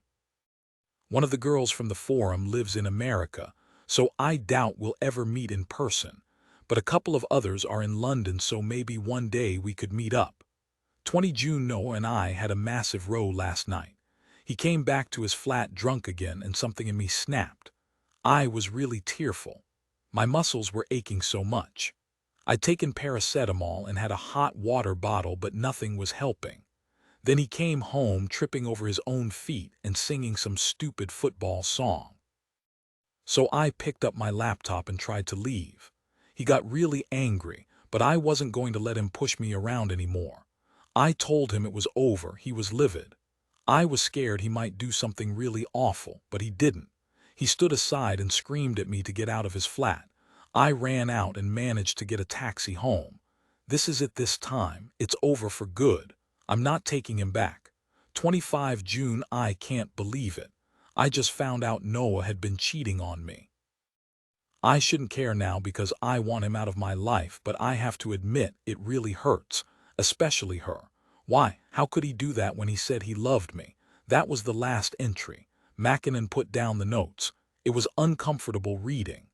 Thorne said he took Ashley's laptop because he suspected her of seeing someone else, yet he was the one who'd been cheating according to Ashley's diary. The information about Sadie was a surprise, too. Mackinnon made a mental note to look into that further. Noah Thorne was their main suspect, but they really needed to identify the people Ashley had been communicating with on the forum. Mackinnon put the notes down and stood up, stretching. He needed to get some sleep. With luck tomorrow, they'd have some answers from Ashley's laptop. Chapter 29. Early the next morning, Evie Charlesworth rushed along the corridor to the tech department. She'd noticed something odd about Ashley Burroughs' diary and wanted a second opinion. She'd asked her friend, Joan Cuthbert, to take a look at it if she could find a gap in her schedule, and when she woke up she'd seen a missed message from Joan, asking Evie to come to the tech department. Did Joan want to rake her over the coals for wasting her time? That wasn't really like Joan at all. So that must mean Joan had found something unusual about the diary too. Joan looked up as Evie burst into the room. She was sitting at a long white bench, a bright lamp illuminating the diary. "Did you find something?" Evie asked breathlessly. "I think you were right. The diary is missing pages. It's been done very carefully. Both sides of the paper have been removed, but there are tiny scraps of paper still left in the binding. I'm impressed you noticed. I had to look through the microscope." "Which pages were missing, and how many?" Joan slid the diary towards Evie so she could see it clearly. 3 pages, and they are missing from this section." Evie scanned the prior entry. The missing pages came directly after the mention of Noah's relationship with another woman. Had he torn the pages out so the woman couldn't be identified? Evie wasn't sure, but she knew she had to tell someone about this. It could be very important evidence in the investigation. Mackinnon had arrived for work at 7:30, intending to go over the case notes as he waited for D. Tyler to arrive. He was surprised to see Evie waiting at his desk.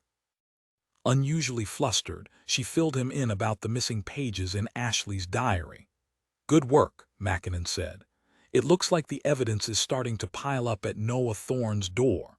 Tyler walked through the doors at 7:45, and they went straight to the tech unit to talk to the new head of the department, Araminta Dupress. Araminta was in her late 30s, a short, curvy woman with wavy brown hair and bright blue eyes. "Hello, gentlemen. I take it you're not here on a social call." "Not this time," Tyler said. "We're hoping you've got a report for us on Ashley Burroughs' laptop. We have a preliminary report. Todd worked on it last night." She walked to the long table set against the wall and plucked a file from a stack beside one of the computers. "Was it wiped?" Mackinnon asked. Evie found pages had been ripped from Ashley Burroughs' diary, so it looked like someone was trying to cover something up. He was expecting that same someone to have attempted to erase any evidence from the laptop, too. Right now, Thorne seemed the most likely culprit. Araminta looked surprised. "No, everything seemed to be intact. We interviewed her ex-boyfriend last night. He was the one who had the laptop and told us he'd wiped it accidentally." A puzzled frown puckered Araminta's forehead. "Perhaps he's not very computer savvy or not used to Macs. I suspect he tried to log on as a guest. Once he managed to gain access, it would have looked like there was no personal information on the computer, but all the personal files are under Ashley's username." "Excellent," Tyler said. "Did anything stand out as unusual?" Todd went through her browser history and reported on that, as well as a list of applications installed on the machine. "We can go into further detail if you need us to, particularly social media." "Thanks." Tyler took the file from Araminta and leafed through the pages. "Visited a lot of sites?" Araminta nodded. She did. Todd noticed a bit of a trend, too. She visited a lot of health sites, if that's relevant. "It could well be important. We are looking for a particular forum she visited a lot, probably a health forum." "I see. Well, let's take a look on the computer here. I have a digital copy, and it's easier to search on the computer than it is to scan through the paper copy." Araminta sat in front of one of the large monitors and opened up a file. "As you can see, we can sort by the names of the websites and also the number of hits. This is the most common site she visited in the last 6 months. It's called Curate Yourself, and she visited that site over 2,000 times. 2,000 times. Tyler let out a low whistle. Araminta nodded and quickly tapped on the keyboard, bringing up the website. "Here it is. It's a health forum. There are a lot of posts about alternative medicine, and it's open to the general public." "Can we look at the posts she made on that forum?" "Yes, luckily her parents gave us the password for the laptop, and Ashley used Keychain on her Mac. That means all her passwords are remembered, so we can log in to pretty much everything she used. It certainly makes our job easier." "This is very helpful," Mackinnon said. "She's made 1,800 posts on the forum," Araminta said, studying the screen. "Can you make a copy of them and print them out for us?" Tyler asked. "Absolutely." "She's also sent quite a few PMs." "PMs?" Tyler asked as he distractedly looked through the rest of the file. "Personal messages," Araminta explained. "Oh yes, of course, I've heard of those. This is really great work, Araminta. Please give our thanks to Todd. I'll email you the information and send the printout up to your office when it's done," Araminta said. "Thank you, Araminta," Mackinnon said as they left the tech department. She smiled brightly. "Not a problem, and call me Minty." Tyler arranged a briefing for 9 a.m. They often held briefings informally in the open-plan office area. But today, Tyler had booked a large meeting room to accommodate the extra officers who'd been brought in to help with the investigation. Mackinnon glanced at the whiteboard standing at the front of the room. Noah Thorne's name and photograph were in the upper left-hand corner. Ashley's photograph was in the center. He guessed D.C. Webb had written up the board because he recognized the thin, slanted handwriting. Mackinnon slipped into a seat near the front next to Charlotte. "Morning. Morning. I hear Noah Thorne's interview didn't go well yesterday. It could have gone better. Is he still our top suspect? So far, I'm hopeful the information we get from Ashley's laptop will give us more to go on." Tyler called the room to order. "Okay, settle down. We've got a lot to get through this morning." He held his notes in front of him for a moment, then set them down on the table beside him. Though everyone else in the room was sitting down, Tyler remained standing. "You may have heard we made an arrest last night. Noah Thorne was taken into custody after we found Ashley Burrows' laptop at his flat. He was released late last night after questioning. That doesn't mean he's in the clear. We need to know everything about Noah Thorne. I want us to go over every inch of Thorne's life with a fine-tooth comb. But that doesn't mean we should ignore other lines of inquiry." Tyler turned to Evie Charlesworth. "Evie, could you give us a quick update on the details you found in Ashley's diary, please?" Evie gave a nervous nod and stood up. She was thorough and conscientious, but she didn't enjoy talking in front of a large group of people. She cleared her throat. "I've transcribed sections of the diary I feel could be relevant to the investigation. I've made copies. You'll find them in your briefing notes. My interpretation of the diary is that Noah Thorne and Ashley Burrows didn't have a healthy relationship. There wasn't overt physical violence, but Ashley recorded incidents in her diary where she felt threatened." She paused to take a deep breath. "Another thing of interest is that she mentions visiting her GP and feeling let down by the support he gave her. She joined an internet forum. She had made friends with certain individuals on the forum. We'd like to know who those friends were. Even if they weren't involved in Ashley's death, they could provide further information that could help the investigation. One further thing that stood out to me was the fact she recorded Noah Thorne had been cheating on her. She didn't mention the woman by name, but it's my interpretation that Ashley knew her. 3 pages had been removed from the diary. It's possible they could have been ripped out by Ashley herself, but more likely they were taken by someone with something to hide." Evie gave a brief nod to the room and then sat down. "Thank you, Evie," Tyler said. Before Tyler could move on, DC Webb spoke up. "We should be careful about assuming he was having an affair with a woman. Could have been a man." "Not in this case," Evie said. "If you look at the notes I've made, you'll see Ashley describes the person Noah was having an affair with as her." Tyler added, "For the record, Thorne denied having an affair. We haven't told him about the diary."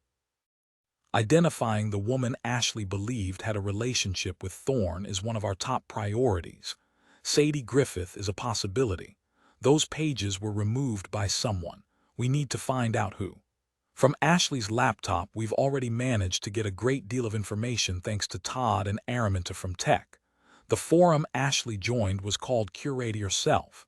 She'd visited regularly, very regularly. There are 2,000 forum posts as well as some PMs to go through. He looked directly at Charlotte. "Any volunteers?" Charlotte accepted her fate with a smile. "Sure, I'll do it. Thank you, and DC Webb, I'd like you to go through Ashley's social media messages and contacts." "Not a problem," DC Webb said, making a note. "Do we have her passwords?" Tyler nodded. "We do." He flipped through his notes. "We initiated a search of Noah Thorne's flat last night. It's a difficult situation. We know Ashley had been there in the past, so forensics aren't going to be much help on this occasion. Plus, looking for DNA evidence at the scene probably won't help us much either. We won't be expecting to find blood. We have no evidence Thorne kept Ashley at his flat against her will. In fact, because he invited her parents to his flat during the days Ashley was missing, it's unlikely he held her there. Plus the bedbug bites. She had to get them from somewhere," Mackinnon said. Tyler nodded. "Right. How far have you got with that?" There were no reports of bedbugs in Noah Thorne's block of flats within the last 6 months. No reports anywhere near the Burrows' home in Limehouse, either. Her work address had no history of an infestation. Working on the premise Ashley was bitten while she was being held in the days before she died, I've tracked a few addresses along the number 22 bus route. We're assuming the man on the number 22 bus dumped Ashley's body, DC Webb asked. "Yes. It's an assumption, but a logical one. That said, I don't have a definitive list. According to the pest control expert I spoke with, some people don't report incidents of bedbugs." Charlotte shivered. "How many addresses?" Tyler asked. "Only 3 close to the bus route. All 3 are residential buildings." Tyler nodded. That's a manageable number. Look into those addresses and speak to the owners. Mackinnon nodded. Tyler turned to Collins with a frown. Any further news on the CCTV? Collins flushed red. Unfortunately not. The files are still scrambled. At this point, it's not looking hopeful. Tyler gave an exasperated sigh and moved on. I'll speak to Kate Squires, the family liaison officer. I need her help to get Maxine and Tim Burrows to identify the clothing and other items found at Noah Thorne's residence. No doubt, he'll say they were left there when Ashley used to stay at his place. But we need to be thorough. Tyler assigned more tasks, gave a final summary of the status of the investigation, and then called an end to the briefing. Mackinnon took his notes and went straight to the coffee machine. He needed caffeine before he started contacting the owners of the bedbug addresses. He called the first 2 addresses, making an appointment for later that day. He reassured the residents that it was an inquiry and nothing more. People tended to panic when they were contacted by the police out of the blue. They assumed someone they knew was in trouble or hurt. He sipped his coffee, then picked the phone up again to call the owner of the 3rd property on Pine Avenue. His search had brought up both landline and mobile numbers, but no one answered either, and unusually, there was no voicemail available. He hung up and decided to try again after calling Melissa West. There was no answer from her mobile. He'd expected her to be feeling pretty rough after the amount of alcohol she'd consumed, but he needed to speak to her as soon as she was feeling up to it. If she suspected Noah Thorne was responsible for Ashley's death, he wanted to know why. Chapter 30, D.C. Collins walked miserably back to his desk after the briefing. He had really messed up. He wasn't a newbie. He was an experienced officer who had plenty of investigations under his belt. He wasn't a novice at using CCTV systems either. He couldn't even count the number of times he downloaded files from different systems and transferred them back to the station, which is why his screw-up made no sense. It was unfortunate the files got scrambled when they were downloaded.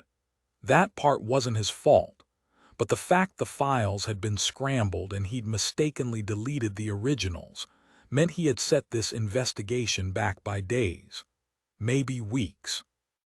It was possible they'd never find Ashley Burrows' killer, and if they didn't, he would have to accept responsibility. He sank down into the chair opposite his computer and stared at the dark screen. They had to find her killer. He wasn't sure he could live with himself if they didn't. There you go. Someone put a mug of coffee on his desk. He looked up, surprised, and saw Charlotte smiling at him. Are you all right? Yeah, fine, he said, trying to talk normally despite the lump in his throat. Then he shook his head. Actually, no, I'm not all right, not really. I've really messed this up, haven't I? Charlotte pulled a chair from another desk and sat down beside him. It was a mistake. We all make them, but we're still going to get whoever did this to Ashley Burrows. She sounded so certain. Collins wished he had her confidence. I really hope you're right, he said. Of course I am.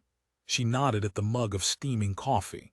Drink that. Coffee always makes you feel better. I'm going to make a start on the forum posts now. There are a lot of them if you fancy giving me a hand. Collins managed a smile. She was trying to keep him busy to keep his mind off his failure. Sure, where do you want me to start? They sat in companionable silence going through the forum posts carefully, highlighting anything that could be of interest. At 11 o'clock, Collins's stomach rumbled loudly. He pushed aside his copy of the printouts, rolled his shoulders, and stretched. My stomach is demanding a bacon sandwich. Can I get you anything? Charlotte shook her head. No thanks, I'm fine. Won't be long, Collins said, standing up and grabbing his wallet. There was a cafe just around the corner from Wood Street Station. Working in the center of London meant most types of food were available within a 5-minute stroll. That was the plus side of working in the middle of the city. The downside was lack of parking and traffic. It was his and Deborah's anniversary tonight. They were supposed to be going for a meal. He wasn't really in the mood to celebrate, but he wouldn't let her down. He'd let enough people down recently. He sent his wife a quick text, looking forward to tonight. He stepped inside the cafe and was greeted by the smells of frying bacon, sizzling sausages, and freshly brewed coffee. Pleased to see there was only one person in the queue, he stepped up to the counter. He'd known this place to be queuing out the door. They did lovely bacon rolls, the bacon extra crispy, the bread rolls crunchy but light and fluffy inside, and they used real butter. Not exactly good for his waistline, but he needed something to cheer him up today. After he paid for his bacon roll, he headed back to the station, eating as he walked. He'd finished by the time he got back and carefully wiped the grease from his mouth with a paper napkin.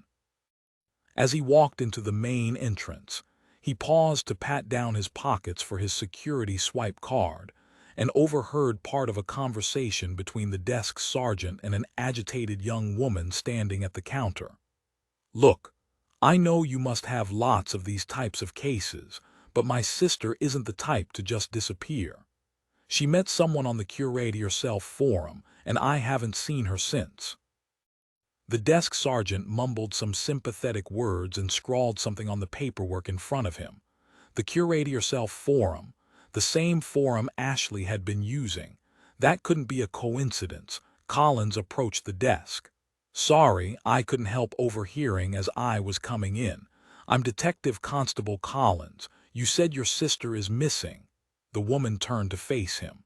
She was younger than he'd first thought, maybe 19 or 20. She wasn't wearing any makeup, and her light brown hair had been pulled back off her face and tied with an elastic band. She wore casual clothes, the type you'd wear to the gym. "Yes, my sister, Tammy Holt. She told me she was meeting a man called Brendan whom she'd met on a forum called Curate Yourself, but she didn't come home." The desk sergeant intervened. "Miss Holt reported her sister missing yesterday. It's being handled by DC Black. They are putting in a missing persons report." "I see," Collins said. "I'll speak to DC Black. Miss Holt, I'd like to help. Would you come upstairs with me and tell me more about Tammy's disappearance?" He didn't mention the fact they were investigating another woman's murder that could be linked to the forum. Her young face was already tense with fear. He didn't want to scare Miss Holt, but he needed to speak to her. He'd been in this job long enough to know coincidences like this were very rare. He'd messed up the CCTV, but he'd make things right. If luck was on his side, not only would they find Ashley's killer, but they'd also save Tammy Holt at the same time. Melissa West felt awful. The sun was beating down on the back of her head, and she wished she was still tucked up in bed. But that wasn't an option today. She was on a mission. The sunglasses were helping a bit. She'd bought the oversized Jackie O shades from Dubai Airport. Rubbing the middle of her forehead, trying to massage away the pain, she walked briskly to her destination, sidestepping a woman carrying a large takeaway coffee. The smell was very appealing, but Melissa didn't dare drink anything yet, let alone coffee. She'd had enough trouble with water this morning. As soon as she'd woken up, she'd gulped down a whole bottle of mineral water from the fridge, and then promptly thrown it back up again. It didn't matter. She'd have time to drink later when she was feeling better. She paused outside Flyaway Travel Agents and peered in through the tinted windows in between the posters listing bargain flights. It was quiet inside. Good. Taking a deep breath, she pushed open the door and walked in. Heather, Ashley's boss, wasn't around and there were no clients. Perfect. Melissa walked up to Sadie's desk and sat down. Sadie attempted a smile, her usual downturned mouth, curving up at the edges but only slightly. They'd met once before, briefly when Ashley had introduced them when they'd run into each other on a night out. That night Melissa had thought Sadie was shy, a bit mousy, but she hadn't known the half of it. "How can I help?" Sadie asked. Melissa reached up and took off her sunglasses and was pleased to see Sadie pale when she recognized her. Sadie licked her lips nervously and looked over her shoulder, but they were still alone. "You're Ashley's friend, aren't you?" "That's right. I wanted to talk to you." "I'm really sorry about Ashley, but I'm kind of busy right now. Can we do this later?" "No, we can't. Spots of color appeared in Sadie's pale cheeks and her eyes narrowed beneath her long, flat fringe. "Well, it's not convenient for me right now. I don't care." Sadie put her hands on the desk and linked her fingers tightly together. "Perhaps I should go and get my manager and ask her to remove you from the premises." Melissa felt a cold rush of rage. "I wouldn't do that if I were you." Sadie leaned back in her seat, a sulky expression on her face. "Why shouldn't I?" "Because I know your sordid secrets, Sadie. Ashley told me everything." Sadie Griffith crouched over the metal wastebasket and tried for the fifth time to light the match. Her hands were shaking. With a grunt of annoyance, she threw the unlit match in the bin and tried again with a fresh one. This time, a small yellow flame appeared at the end of the match, and she chucked it into the bin, watching eagerly as a small, flickering fire took hold. The paper curled inwards and grew black at the corners before turning to ash. Relieved, she stood up and put her hands on her hips. That got rid of the evidence, but it didn't help with the problem of Melissa West. Sadie had begged her not to go to the police, but deep down she knew she hadn't convinced Ashley's friend not to talk. She flicked her fringe back from her eyes. There was no way out of this. How had things gone so far? Sure, she'd argued with Ashley over Noah. It wasn't fair. Ashley was pretty and outgoing. She could have her pick of any man she wanted, and she'd told Sadie things were over between her and Noah. After Heather had caught them arguing at work and given them a dressing down, Ashley had invited Sadie to her house for a pizza and movie night to clear the air. Of course, like a sad hanger-on, Sadie had gone. A lack of friends meant she spent most evenings alone. Ashley was fun, lively, and lived an exciting life. Sadie wanted to be part of that. Falling out with her only friend had been devastating. The memory of that evening still hurt.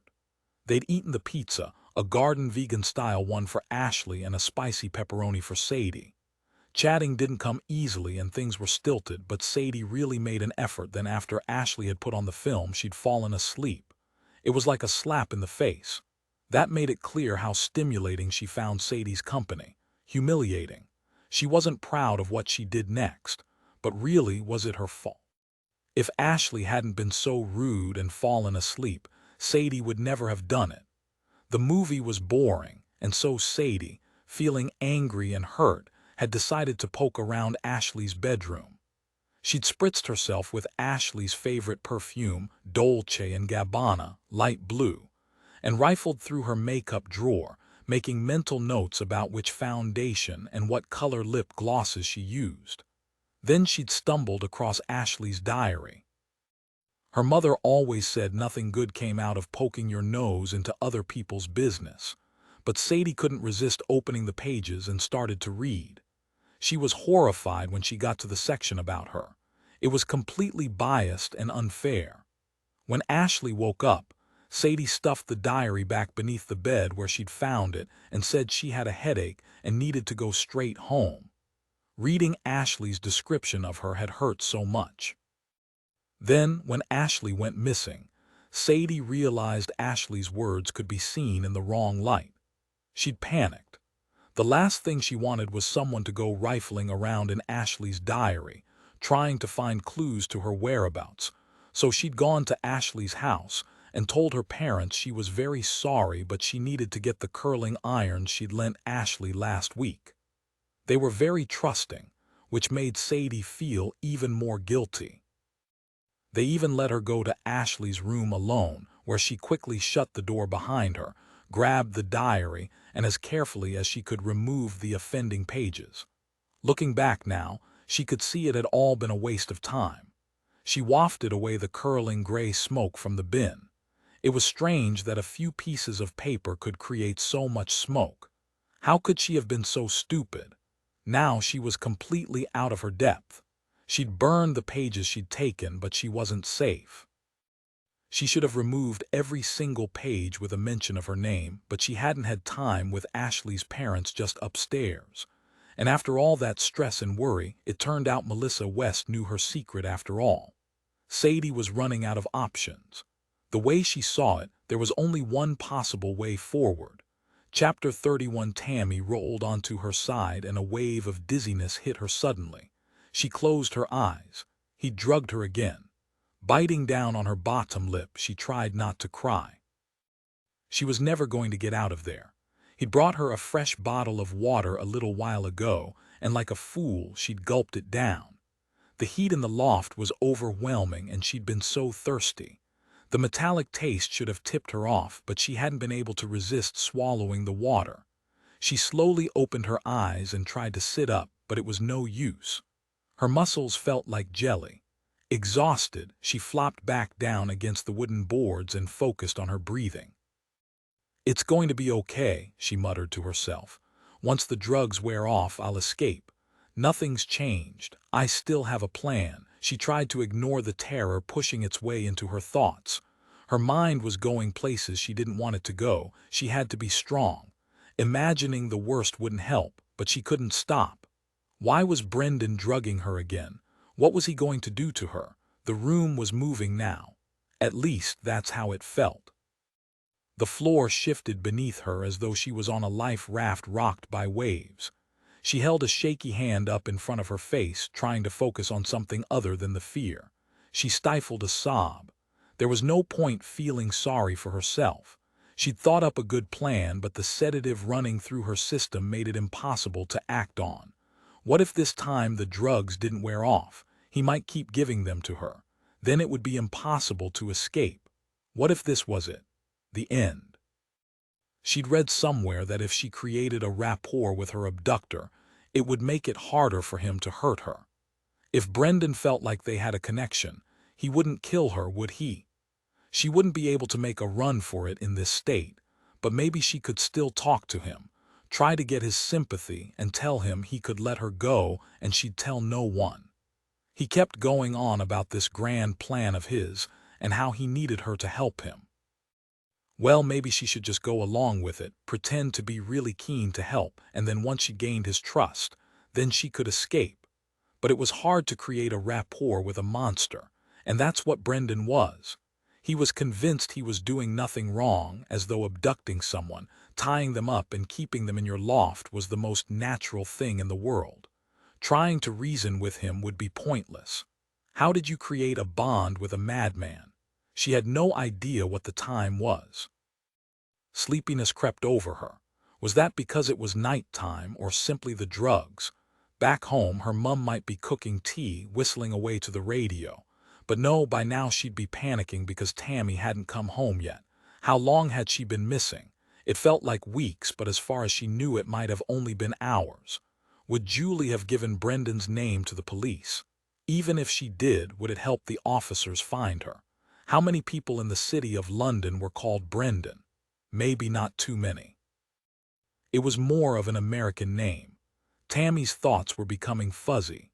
She wondered if she should try calling out for help again, but she suspected Brendan was still at home and didn't want to anger him, especially while she was still under the influence of the sedative and couldn't fight back. Taking 3 long breaths, she tried to calm her racing pulse. Was that the side effects of the drugs or fear? She heard the now familiar sound of the loft hatch scratching across the boards. She froze before slowly turning her head and looking at the dark opening. Brendan appeared. His eyes were cold and watchful. "Hello, Tammy, how are you feeling?" He set a clear box on the boards and hauled himself up. How was she feeling? How did he think she was feeling? Not only had he kept her up here against her will, but he'd also drugged her again. She felt terrible. She turned away from him, staring at the rafters and the dark material between them. She'd realized now that material was a type of soundproofing, and that's why nobody came when she screamed. "You're ignoring me, are you?" Brendan said. "Well, that's very mature. I have to say I'm very disappointed with you, Tammy. I really thought you were the one. I thought you would help me." Tammy forgot all about creating a rapport. "Why would I help you? You've tied me up." "I didn't want to," Brendan said, grabbing the box and walking awkwardly towards her. He cradled the rectangular box in his arms. It looked empty. "Then let me go. I could come back and help you, but you don't need to keep me tied up here." "I wish we could do it that way, Tammy, but it wouldn't work. This is the only way. Believe me, I didn't want to do this." "You've given me that sedative stuff again. I feel sick." You gave me no choice. He pointed at the bruise high on his cheekbone. This is what you did to me last time. So now for my safety, I've given you a sedative.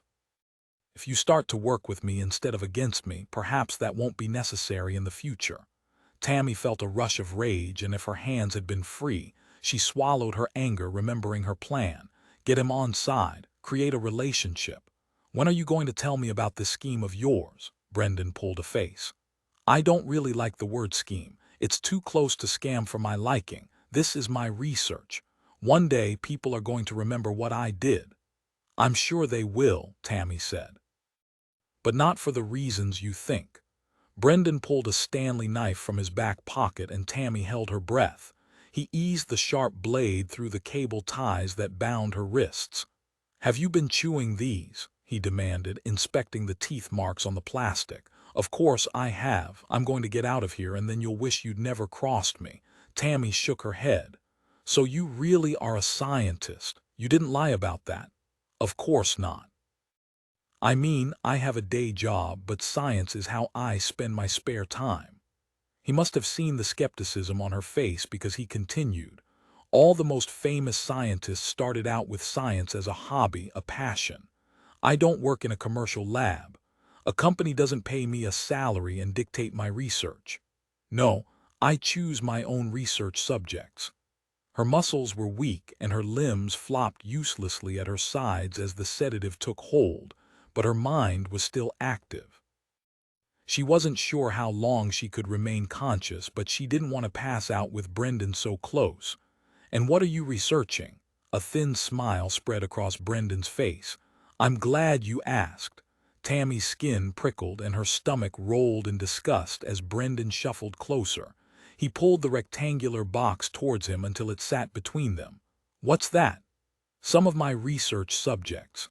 He tapped the side of the box.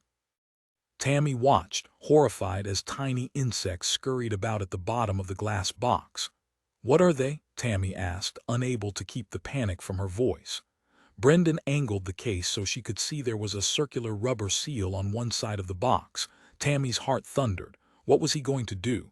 Now, this won't really hurt. You'll hardly feel it, so don't give me any trouble, okay? His eyes narrowed. Otherwise, you'll find out I'm not always such a nice guy. Tammy could have laughed. Nice guy. He really was delusional. He grabbed her wrist, and Tammy instinctively tried to pull away, but her limbs wouldn't cooperate. She was completely at his mercy, and the thought terrified her. What are you doing? Tammy screamed as he forced her hand into the rubber seal, pushing until her whole forearm was enclosed in the glass case with the insects. She wanted the darkness to claim her now. She wished she could pass out so she didn't have to remember any of this. Her breathing was fast, too fast, and her heart was beating so hard she felt a pain in her shoulder and wondered if her heart would give up. When he'd first shoved her arm into the box, the bugs had scurried away, but now they were tentatively making their way back towards Tammy's skin. What are they going to do to me? Get them off. She could feel their tiny feet as two of the bugs crawled onto her hand. They need to feed, Brendan said. Don't worry, it doesn't hurt. Most people are asleep when they bite and it doesn't wake them up. They secrete anesthetic and anticoagulant when they bite. They're fascinating little things, really. Then you put your arm in the box and you get bitten. Get this off me right now. Brendan looked at her coldly. I'm very disappointed, Tammy. As I told you, this is research. These little bugs contain parasites. When they bite, the parasites will be delivered into your blood, and I'll be able to study them using my microscope downstairs. You're giving me parasites. Tammy was shaking and her voice came out slurred. It wouldn't be long now until she was completely out of it. Yes, but I've got the cure.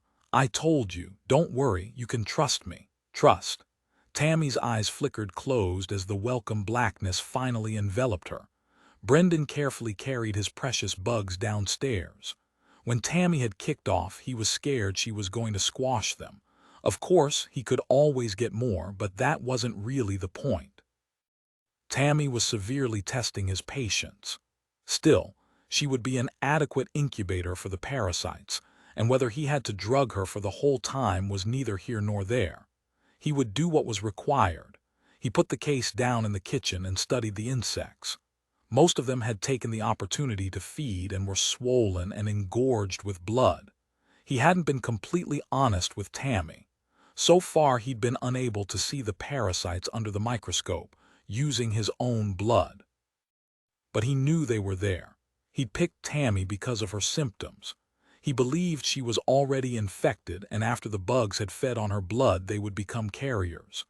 He strongly suspected he'd see the parasite when he examined the bugs under the microscope, and he'd finally get the result he'd been searching for. He poured himself a glass of water. As he put the glass on the counter, he noticed his hands were shaking. That was Tammy's fault. She made him nervous and doubt himself. Typical woman. Nothing was ever good enough. He raised the glass to his mouth, took a sip, then heard a voice behind him. "You dirty boy, what have you brought into my kitchen?" Brendan coughed, spluttering water all over the counter. He turned around and stared at his mother with wide eyes. Nothing," he stammered. I'm doing an experiment." "An experiment? You don't make me laugh. Good for nothing, you are. You're always bringing dirty things back into my home, you disgusting boy." Brendan's whole body began to shake. "No, this isn't real. You're not real. You're dead." "Dead, am I?" his mother cackled. "If I was dead, could I do this?" She thrust her face an inch from his and screeched in his face, smacking and pinching him at the same time. Brendan sunk to the floor, pushing himself back against the kitchen cupboards and cradling his head from the blows. "This isn't happening. This isn't happening. It's not real." But the abuse continued.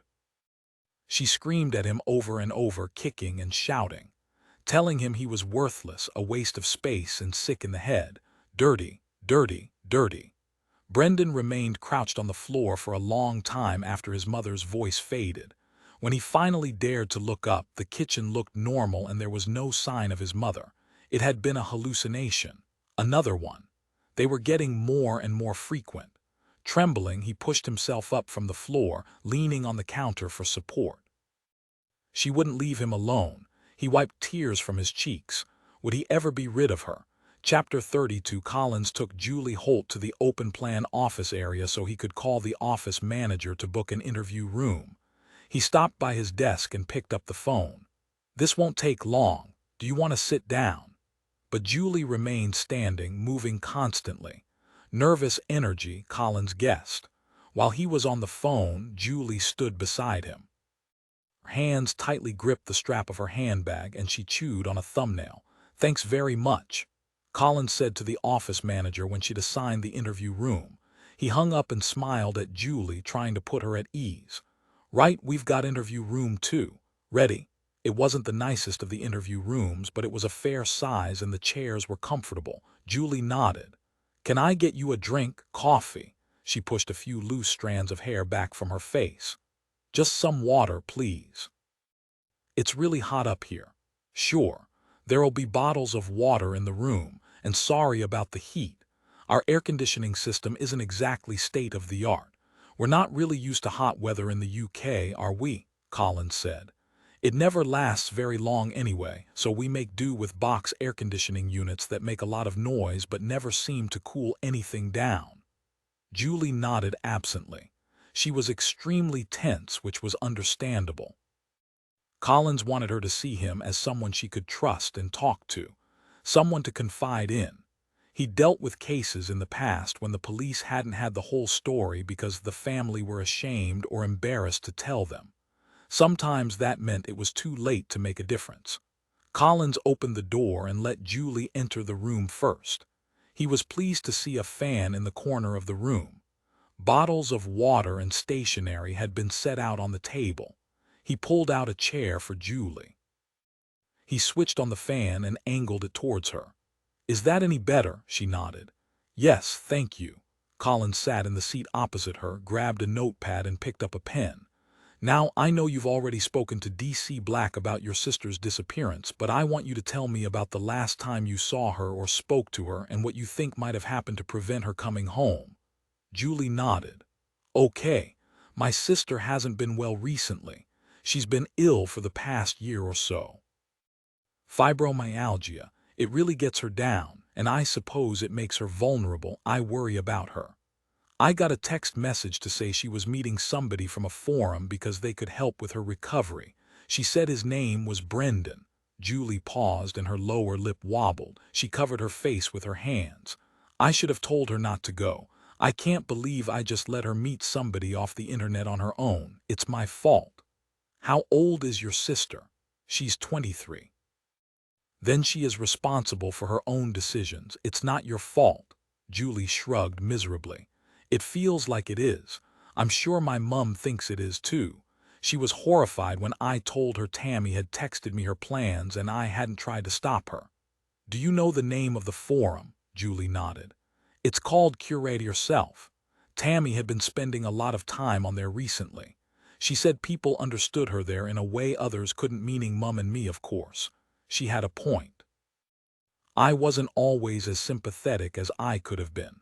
I thought if she got some fresh air, ate better food, and did some exercise regularly, she'd build up her immune system and start to feel better. But I think Tammy took it as a criticism when I suggested that. She probably just wanted me to listen, and I didn't. Julie's shoulders slumped. When was the last time you saw her? The last time was at home last Tuesday. We had dinner together with Mum. Tammy still lives at home, but I've got a place in Ealing. Collins made a quick note on the pad in front of him. And the last time you communicated with her via text was this message saying she was going to see Brendan. That's right. Did she tell you where they were meeting? Yes, in a Costa Coffee near Waitekapel Station. In fact, I've got my phone. The messages are on there if you want to see them. Collins said that he did and waited while Julie rummaged around in her bag. After unlocking it, she pushed her white iPhone across the table towards him. Collins read the messages. I should have told her not to go, shouldn't I? Julie said miserably.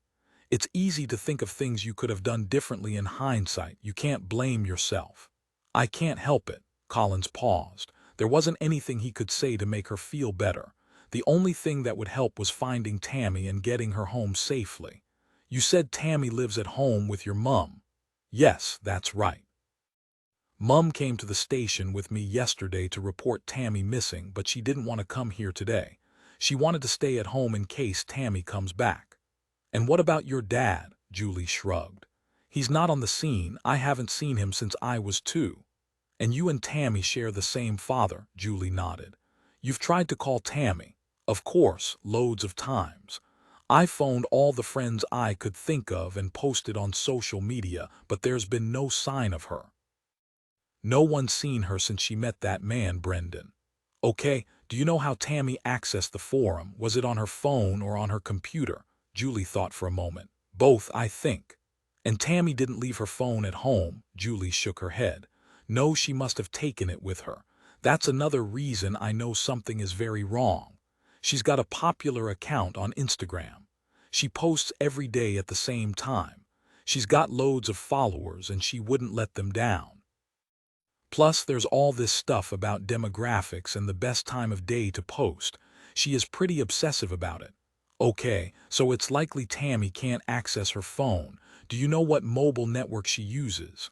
O2, I think. And the number? Julie reeled it off and Collins made a note. What about her laptop? I think that's still at home. Then it would be really helpful if we could take a look at that. If she met Brendan on the forum, then we may be able to see their messages and find out who Tammy met at the coffee shop. Do you think Brendan was a fake name? It's possible, but even if it isn't, a first name doesn't give us much to go on. If we can get more information, we might be able to find out where he lives and then we can question him. Julie nodded slowly and gave Collins a tearful smile. Thank you. Thanks for taking it all seriously. I didn't feel like they really wanted to do much about it when we first reported her missing. We'll do our best to find her, Julie. I've just got a few more questions. It won't take long.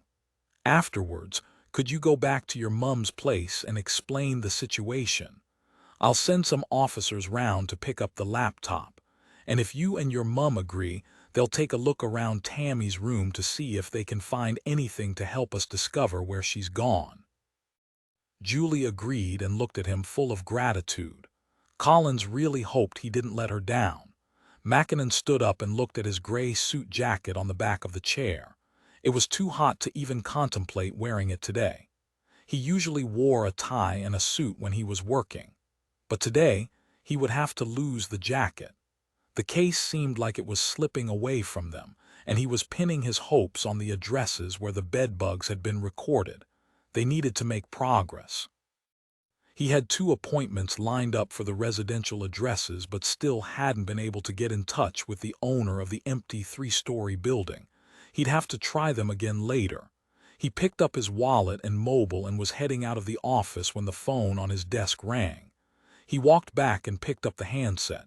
D.S. Mackinnon. Jack, it's Bob down in reception. I've got someone here at the front desk asking for you. Did they give a name? Mackinnon glanced at his watch, a gift from Chloe on his last birthday. He still had some time to spare before he needed to be at the first address on his list. She says her name is Sarah, Bob said. Shall I tell her you're coming down? Yes, thanks, Bob, Sarah. So she'd turned up. At least he guessed it was Chloe's Sarah. He wasn't expecting anyone else. He considered texting Chloe to let her know Sarah was safe but decided to wait until he'd seen her for himself. Mackinnon headed down the stairs, taking them 2 at a time. He checked his watch.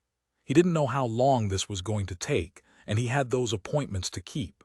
When he walked into the reception area, he saw Sarah straight away. She stood by the desk, scowling and looking miserable. He couldn't remember the last time he'd seen her smile, and he softened a bit. It was easy to focus on how the situation with Sarah and her mother was affecting his life and making things uncomfortable for him. There had to be a reason for her bad temper and moods. Perhaps if he tried to be a little more understanding. Hi, Mackinnon said, fighting the urge to demand to know where she'd been and why she'd put her mother through so much worry. This is a surprise. Sarah folded her arms over her chest and looked at him stonily. Yes, I had nowhere else to go. Is something wrong? I need money. Mackinnon's heart sank. He pulled out his mobile phone. Have you spoken to your mother? Sarah shook her head. No, and I don't intend to. She's being completely unreasonable. Well, I know she's worried, so I'm just going to send a quick text message to tell her you're safe and you're here. Sarah's features tightened. She looked irritated, but she didn't try to stop him sending the message. Now, what do you need the money for? I just owe somebody some money and I haven't got any. How much do you need? Mackinnon asked, trying to remember how much he had in his wallet. He was pretty sure he had 40 quid in change, but knowing Sarah, that wouldn't be enough. 1,000. He'd expected it to be more than 40, but still £1,000.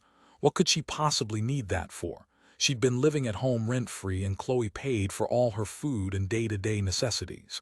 That's too much, Sarah. I can't get my hands on that kind of money quickly, and even if I could, I'm not sure it's a good idea to give you the money. Not a good idea, Mackinnon sighed. Why do you need so much money? I told you, I owe a friend. A friend. Yes, they bailoed me out a few times and now I need to pay them back.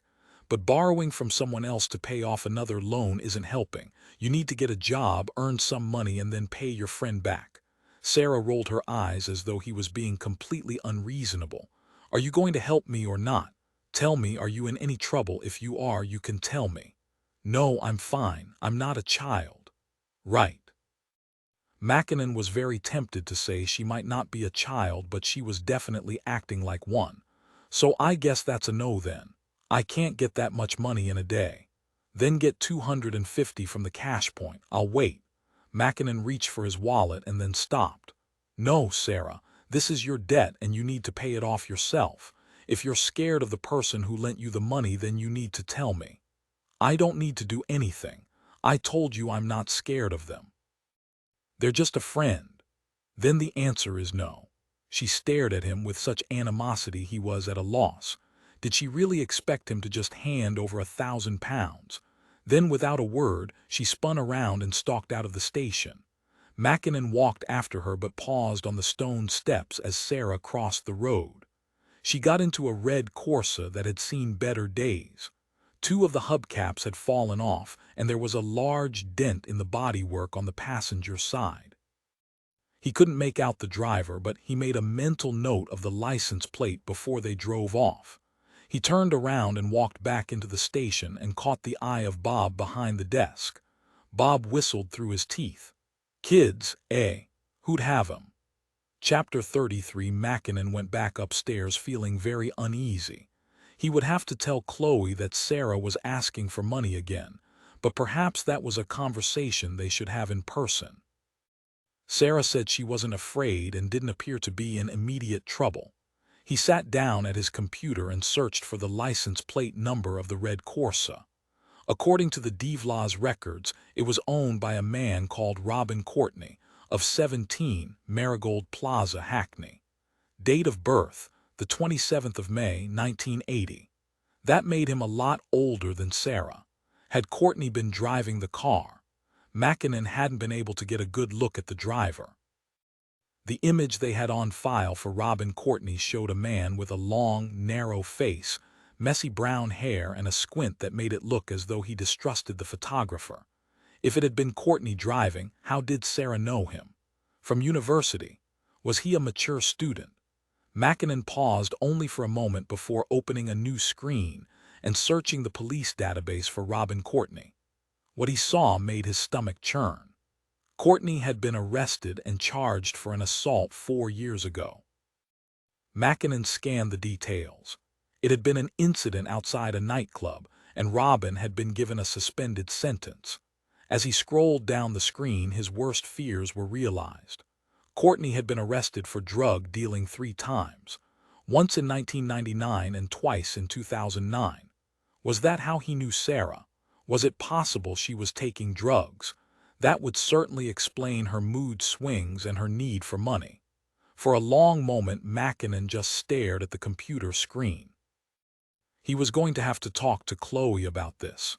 Would he get a chance to get back to Oxford tonight? This couldn't wait until tomorrow.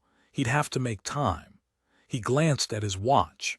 He only had a few more minutes before he needed to leave the station and head to Mile End to talk to the owners of the properties that had been infested with bedbugs. Perhaps he'd be able to get away late tonight and then come back to London early tomorrow morning. If he drove, he could leave at 5 a.m., and even if the traffic was terrible, he'd still be back for work at a reasonable time. "Everything okay, Jack?" Mackinnon turned to see Charlotte looking at him from her desk. "You look lost in thought," Mackinnon sighed. So they wouldn't be overheard, he got up and walked over to her desk. He sat down. "It's Sarah. She just visited the station to ask me for money." "Oh," Charlotte didn't say any more, but she didn't need to. Mackinnon was well aware Charlotte thought Sarah could be selfish and self-centered at times. "I said no, but when she left she got into a car. I checked and it's owned by a man called Robin Courtney, a known drug dealer." "That's not good. Have you told Chloe?" "Not yet. I'll go back to Oxford tonight and talk to her. It's not something I want to tell her over the phone."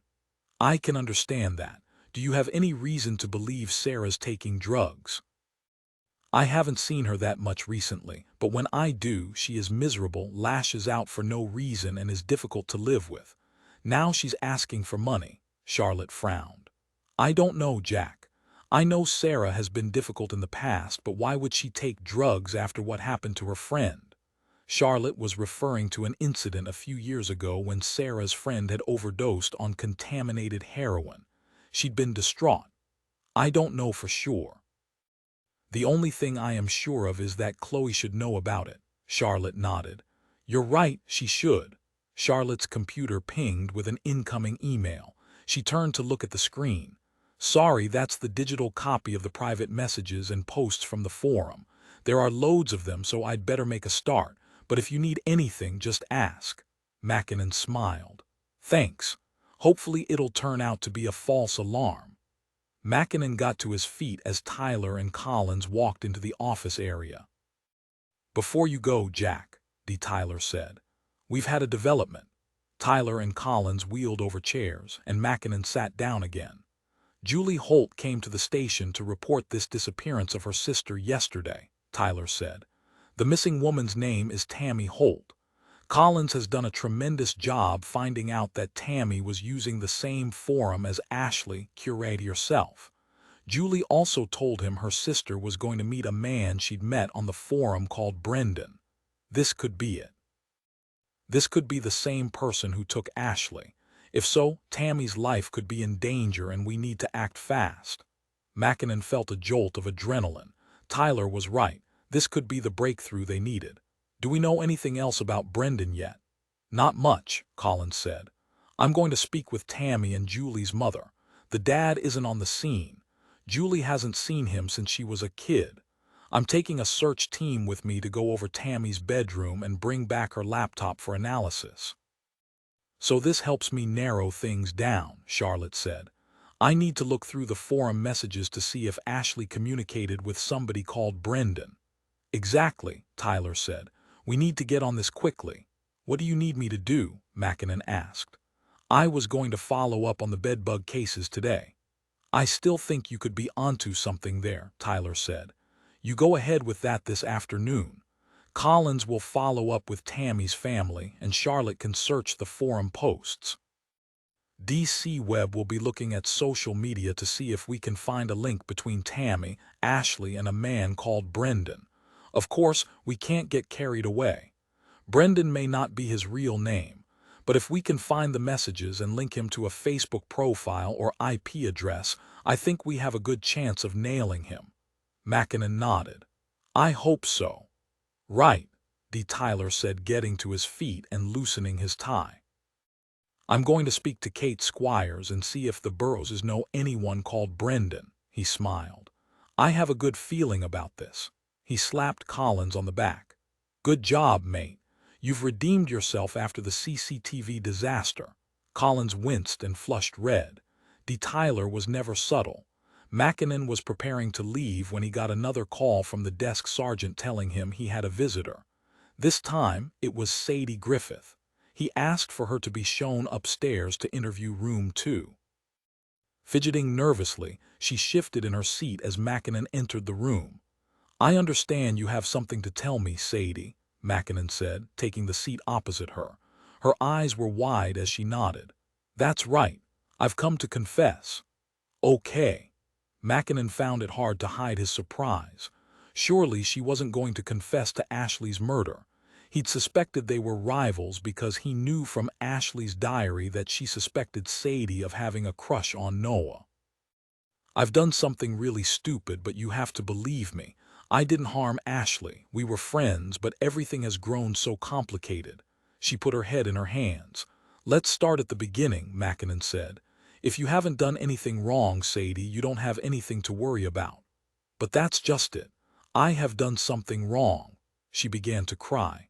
Tell me about it, I might be able to help. She wiped her eyes with the back of her hand. Sniffing, she said, I took some pages from Ashley's diary because I didn't want anyone finding out that I had a relationship with Noah Thorne. I see. He paused, not wanting to ask more questions until he was sure she had nothing more to tell him. I'm sorry. I panicked and burnt the pages so I can't show you them. The thing is, Ashley was angry with me for getting together with Noah. I thought things were completely over between them, but she told me I was going against some kind of girl code. She was probably right, but I really fell for him. And Ashley, she was gorgeous, you know. She never had any problems attracting blokes, so I couldn't understand why she wasn't happy for me. Her constant warnings about Noah being controlling were really over the top, and I'm sure she was saying it just to break us up. She looked up at Mackinnon through wet eyelashes. I love him. Does Noah feel the same? She hesitated, then said, Yes, I'm sure he does. I mean, with everything going on, he hasn't been in touch, but that's understandable, isn't it? He's probably trying to protect me. As Mackinnon asked more questions, the whole story came out. Sadie and Noah had a fling, and when Ashley discovered their relationship, she tried to warn Sadie. Whether that was through jealousy or genuine concern for her friend, it was hard to say. The only thing Mackinnon knew for sure was that Noah hadn't wanted this to come to light during the investigation. To his irritation, He realized they'd been following the wrong trail. Ashley already knew about the affair, so there was no reason for either of them to kill her. Sadie or Noah could have wanted her out of the way, perhaps, but the likelihood of either of them abducting Ashley and keeping her captive over this was low. "Noah didn't mention your relationship to us when we questioned him," Mackinnon said. Sadie blinked, and then her lower lip wobbled. "No, I thought he was looking out for me, but now I'm starting to realize he didn't really care about me at all. He hasn't answered any of my phone calls." Her face crumpled. "I've been such an idiot, and Ashley was really kind to me. I just got swept away by the whole idea, but she was right. He was just using me to make her jealous. I'm such an idiot." "I don't think you're an idiot, Sadie, but you have made some bad choices. Perhaps Ashley was right. Maybe you're better off steering clear of Noah Thorne." Sadie nodded and dabbed her eyes with a tissue. He felt sorry for her, but also irritated in equal measure that this hidden relationship had acted as a smokescreen to cover the real motive for Ashley's murder. His gut instinct told him Noah Thorne had been hiding something, but if he'd only been concealing his secret relationship with Sadie, then they'd been wasting their time on the wrong suspect. Chapter 34. Mackinnon made his way to Mansion House Underground Station, keeping to the shaded side of the road. He walked swiftly past groups of tourists who strolled slowly, dawdling along, wearing lightweight t-shirts and flip-flops. Mackinnon hoped they'd brought raincoats and proper footwear too. They'd probably need warmer clothes in a few days, knowing the English weather. The traffic was normally slow-moving in the area, but today it was worse than usual. Things had been brought to a standstill by a red double-decker bus struggling to pass a section of road that had been narrowed by roadworks. The driver of a black cab sounded his horn in frustration. As he approached the entrance to the station, Mackinnon's mobile rang. Standing aside so as not to block the stairway, Mackinnon pulled out his phone. It was D. Tyler. "You just caught me," Mackinnon said. "I was about to head down into the sweaty misery that is the London Underground." Normally, he found the Underground convenient, but in this weather it was close to unbearable. "Sorry, Jack. There's been a change of plan. I need you to call into the Costa coffee shop in Whitechapel first. They still have CCTV from the day Tammy Holt went missing. If we can get an image of Tammy and Brendan together, well, I don't need to tell you how important that could be." Mackinnon glanced at his watch. He hated being late for appointments. He'd never make it to Whitechapel and then back in time for his appointment with each of the bedbug cases. But Tyler was right. This was their chance to get an image of their main suspect. Everything else would have to take a back seat. "Okay, I can do that. I'll phone ahead and tell the Mackenzies and the Sadlers that I'll be late." "Thanks, Jack. Appreciate it. Collins was going to go himself, but he's gone to speak to Tammy's mother." "Not a problem. Do we know for sure the coffee shop kept the CCTV?" Mackinnon asked. He'd been stung in the past when vital evidence had been wiped or recorded over. "Yes, it's their internal system. I've checked with them and they keep the footage for 14 days. There's a camera set up right behind the counter which should give a good view. I've already spoken to the manager. His name is Victor. He knows the date and time you need, so I hope he'll have it all set up ready for you when you get there." "All right. I'll head there now and let you know how I get on." "Thanks. I'm emailing you a couple of shots of Tammy we got from her sister, so you'll recognize her on the CCTV. Let me know as soon as you get an image of Brendan." "Will do." Mackinnon hung up. Before heading down the steps, Mackinnon waited for his email to refresh. He wouldn't have a signal on the Underground and wanted to get the images of Tammy before he walked down into the subterranean oven. When the emails came through, he put the phone back in his pocket and headed down out of the bright sunshine and into the hot, stale air. Once he was on the Upminster-bound District Line train, he opened the images of Tammy. They were clear, close-up pictures. Some looked like selfies. She appeared younger than 23. Her long, light brown hair softly waved around her face. She had soft hazel eyes and dimples when she smiled. Staring down at Tammy's smiling face, Mackinnon could only hope they weren't too late to save her.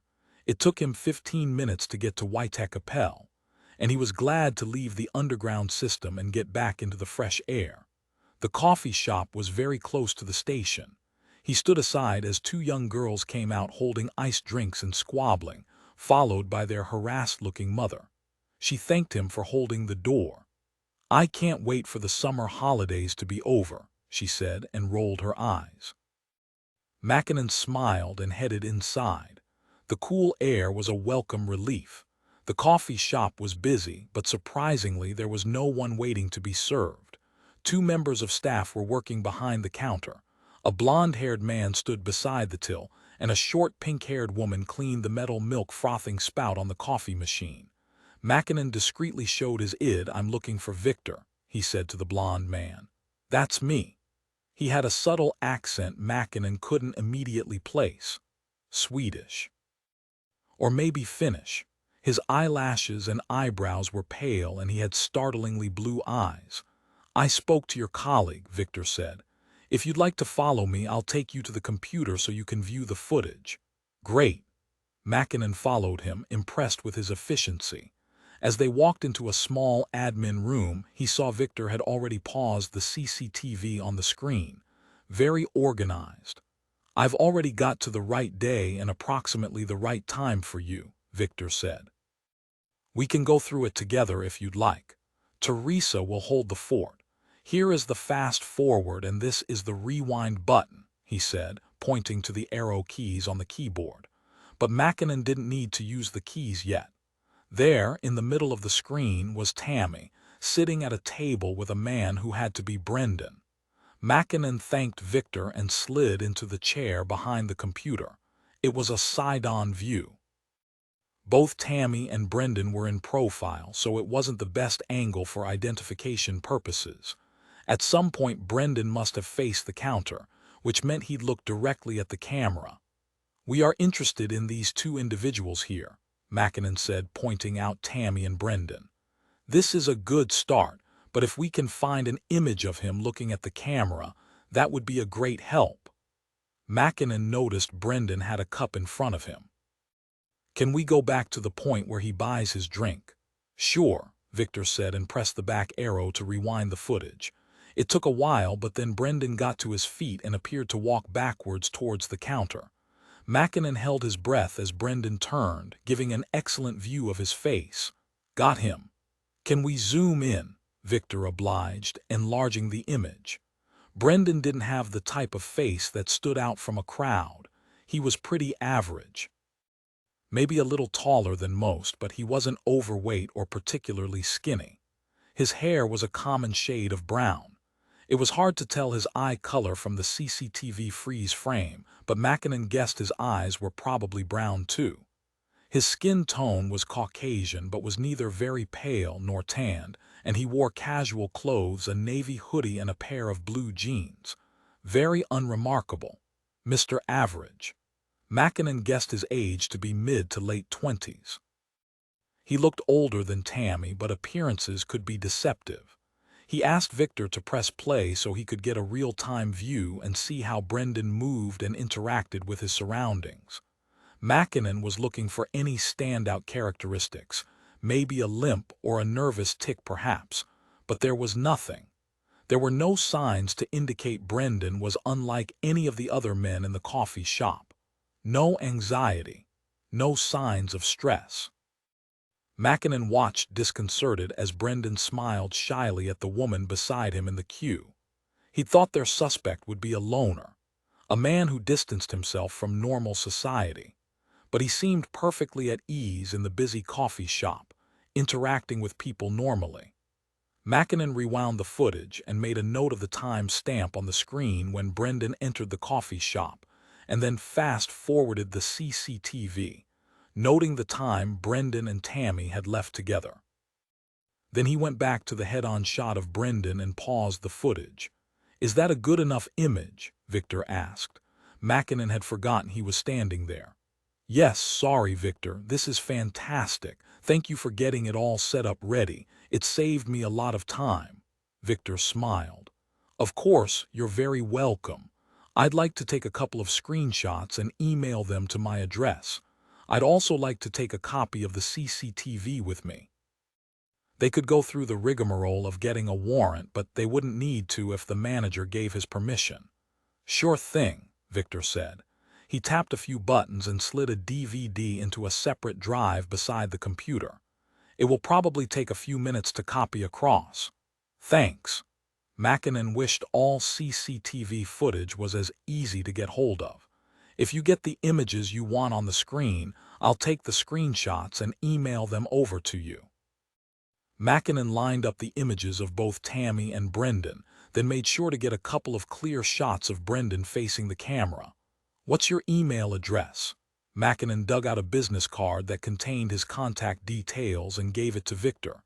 Victor attached the images to an email, then clicked on the paper airplane icon. Okay, sent. Mackinnon thanked him and checked the time. He was going to be at least half an hour late for his first appointment, but it couldn't be helped. He had a hunch that the bedbugs would be important to this case somehow, but a hunch didn't beat out sensible police work, and in this case, an image of Tammy and Brendan together was very important. Getting hold of it before the CCTV was wiped was crucial if they wanted a successful prosecution at the end of this case. The computer beeped an alert, signaling the copying was complete. Victor removed the disk, slid it into a case, and then handed it to Mackinnon. There, he said. Is that everything? It is, thank you. You've been a great help, Victor. Mackinnon made his way out of the coffee shop. Before going down to the underground, he forwarded the emails to Tyler so he'd have a copy of the screenshots of Brendan. Now they had a face for the man they were looking for. Mackinnon put his phone in his pocket and jogged down the steps towards the ticket barriers, feeling hopeful. Things were heading in the right direction. Chapter 35. DC. Charlotte Brown knocked on the door of Araminta's office in the tech department. Come in, her cheerful voice called out. Charlotte entered. I hear you have Tammy Holt's computer, Araminta nodded. She was sitting at a long bench with a gray, bulky Lenovo laptop in front of her. I just got my hands on it 5 minutes ago. I'm running some primary tests and doing a backup. She nodded to the hard drive beside the computer. Great, Charlotte said, looking at the laptop and hoping it provided the answers they needed. I'm not sure how much you know about the case, but we now think another young woman is at risk. Araminta nodded to the laptop. Tammy Holt, the owner of this laptop. She's disappeared, right? Charlotte nodded. Yes. We believe she met a man calling himself Brendan at a Costa coffee shop in Waitekapel. No one saw her after that point, so he is our main suspect. Understood, Araminta said. We think she met Brendan on the Curate Yourself forum, and that could be where Ashley met him too. We want to find a link between Tammy Holt, Ashley Burrows, and Brendan. Araminta opened the browser and navigated to the Curate Yourself forum. It's our lucky day. Tammy has given the browser permission to store her login information. We can search through her PMs, but it might take a while. Charlotte frowned. How many has she got? She's had private conversations with 45 people. She clicked on one at random. Some of the conversations go on for pages. It's probably the most recent PM. Araminta focused on the screen and her fingers zipped across the keyboard. All right, here we go. She pointed at a section of text on the screen. Charlotte moved closer to read the message. It was the arrangements they'd made to meet. He called himself Brendan, but the username he used was @LookingForACure. Charlotte smiled. Okay, I think the net is closing around Brendan. We need to go back to Ashley's personal messages and see if she communicated with the same individual. Araminta pushed away from the laptop and spun on her wheeled chair to face the screen of a large desktop computer. I can do it myself if you've not got time, Charlotte said. I have a copy of Ashley's PMs and forum posts. That would be helpful, Araminta said. DC Collins has asked me to focus on Tammy's laptop and see if I can trace Brendan's IP address or track down his web footprint. I'll try to get an ID. Great, You do that and I'll go back through Ashley's communications. Thanks, Minty. No problem, Araminta said as Charlotte left the office. Charlotte was buzzing as she walked upstairs. They were so close. If she found evidence of communication between Brendan and Ashley, then they'd have a concrete link between both cases. Her copper's instinct told her the cases were linked, but a jury wouldn't convict anyone based on her instinct. They needed concrete evidence, and Charlotte was going to give it to them. She used the digital copy of the forum posts and personal messages from Ashley's computer and performed a search for Brendan's username. She groaned when she saw how many forum posts he'd made. It would take ages to go through them all. But she was most interested in the personal messages because that's most likely how he'd have arranged to meet Ashley, just like he had Tammy. She scanned the recent PMs, and like Tammy, Brendan was the last person Ashley had communicated with via personal message. That in itself was damning. Charlotte opened up the PM and began to read. She'd only scanned a few lines down when a knot formed in her stomach. It was hard to read and witness the grooming and the growing trust Ashley had for this guy she'd met on the internet, knowing how things turned out. Charlotte's anger grew as she continued to read. It was too late for Ashley, but it wasn't yet too late for Tammy. They still had a chance to save her. Chapter 36. Mackinnon got to the Carson house half an hour later than originally planned. The Carsons lived in a small terrace on Mullet Avenue. The house was in the middle of a long row, built in the 80s. Each property along the road had a thin strip of front garden, which was only just large enough to store the bins and maybe a couple of flower pots.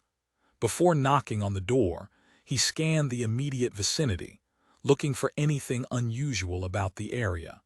Nothing stood out or struck him as odd. This property had reported the bedbugs and had been treated by A1 Pest Control, but the bugs could also be in any of the properties nearby. There was a chance, however small, that this was where Brendan had kept Ashley and was now keeping Tammy. Most of the houses were well kept and the gardens well maintained. One directly opposite the Carsons' home looked more run down than the other houses in the neighborhood. A collection of rubbish was piled up in the front garden, just beneath one of the dirty windows. The paint on the door, green, was peeling, revealing the original white beneath.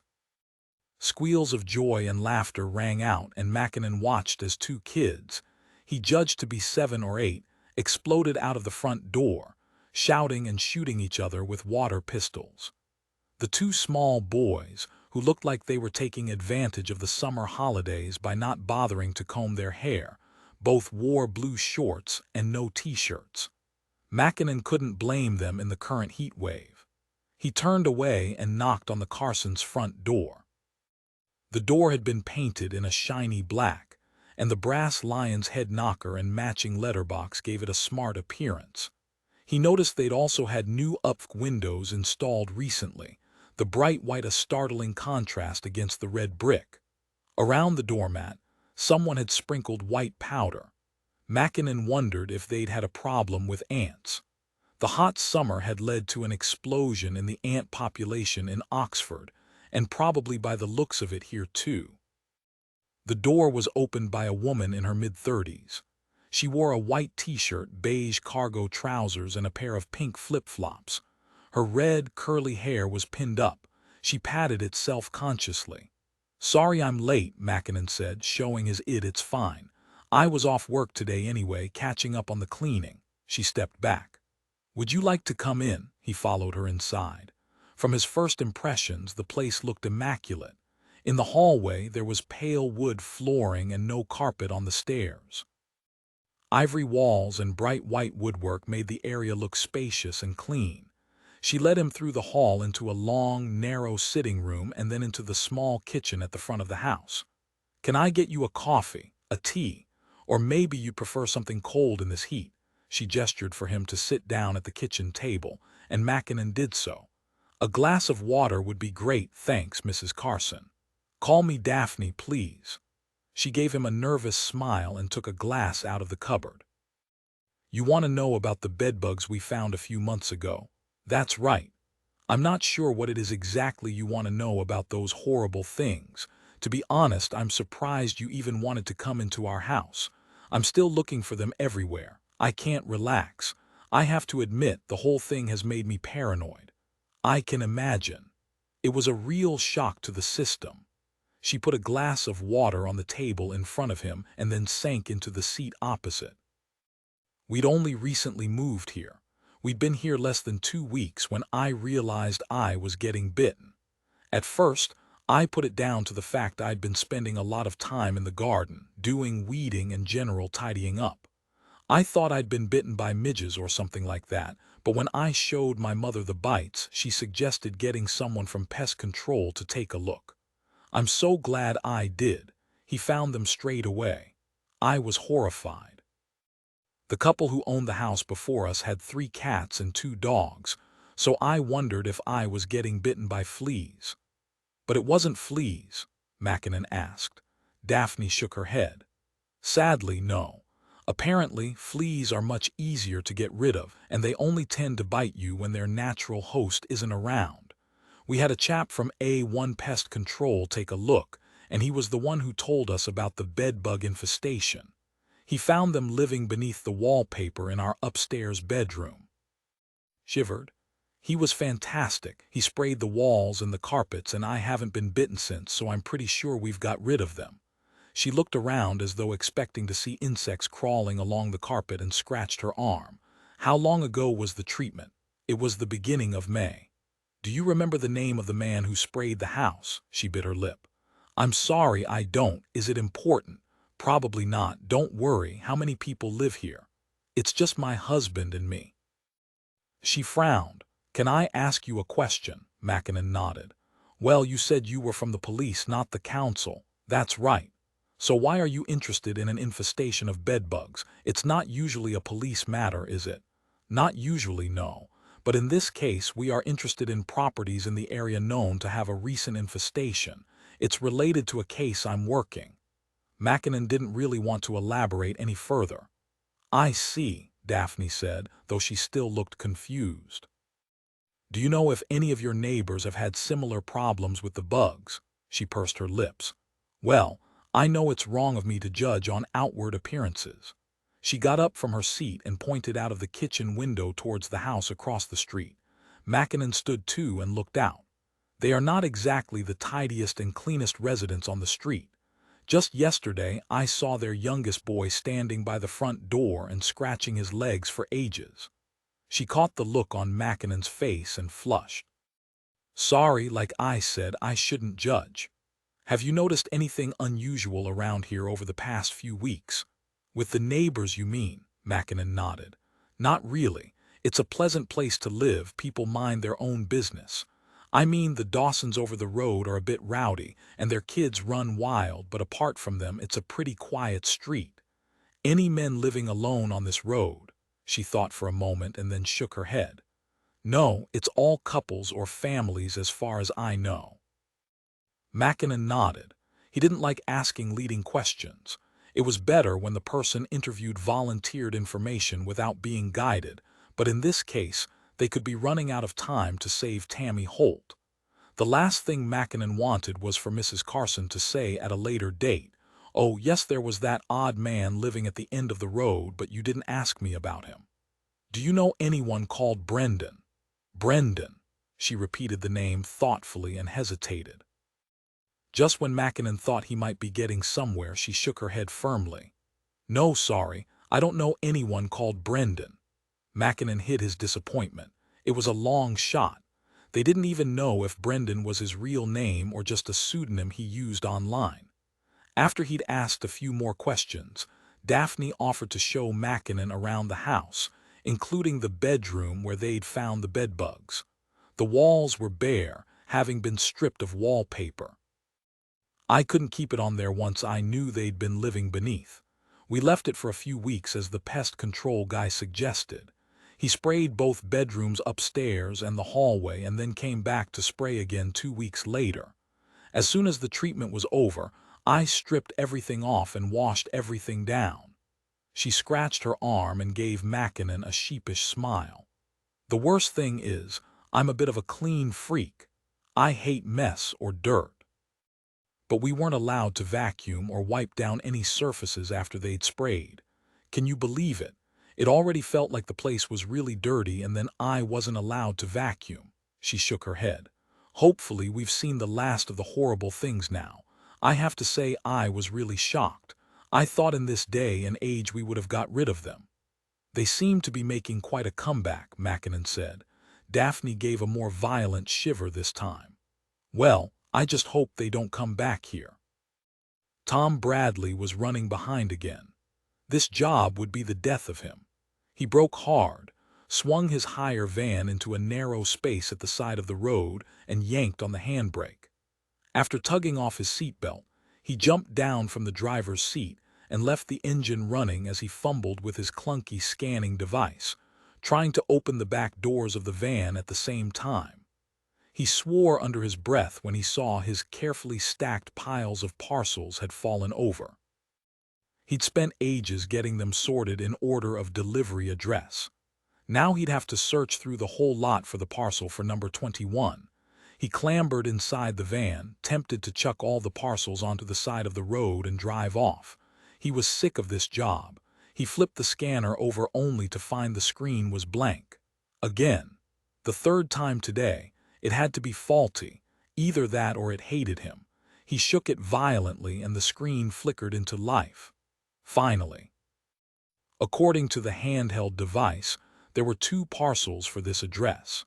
He found the first one quickly enough, but the second was a tiny square box he eventually found wedged underneath one of the bigger parcels at the back of the van.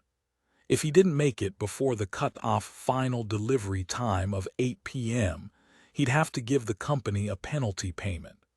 He'd had to do that twice in the last month. On days like today, it barely made it worthwhile getting out of bed and going to work in the first place. What with the cost of the van hire, plus the diesel, he wasn't exactly raking it in on good days either.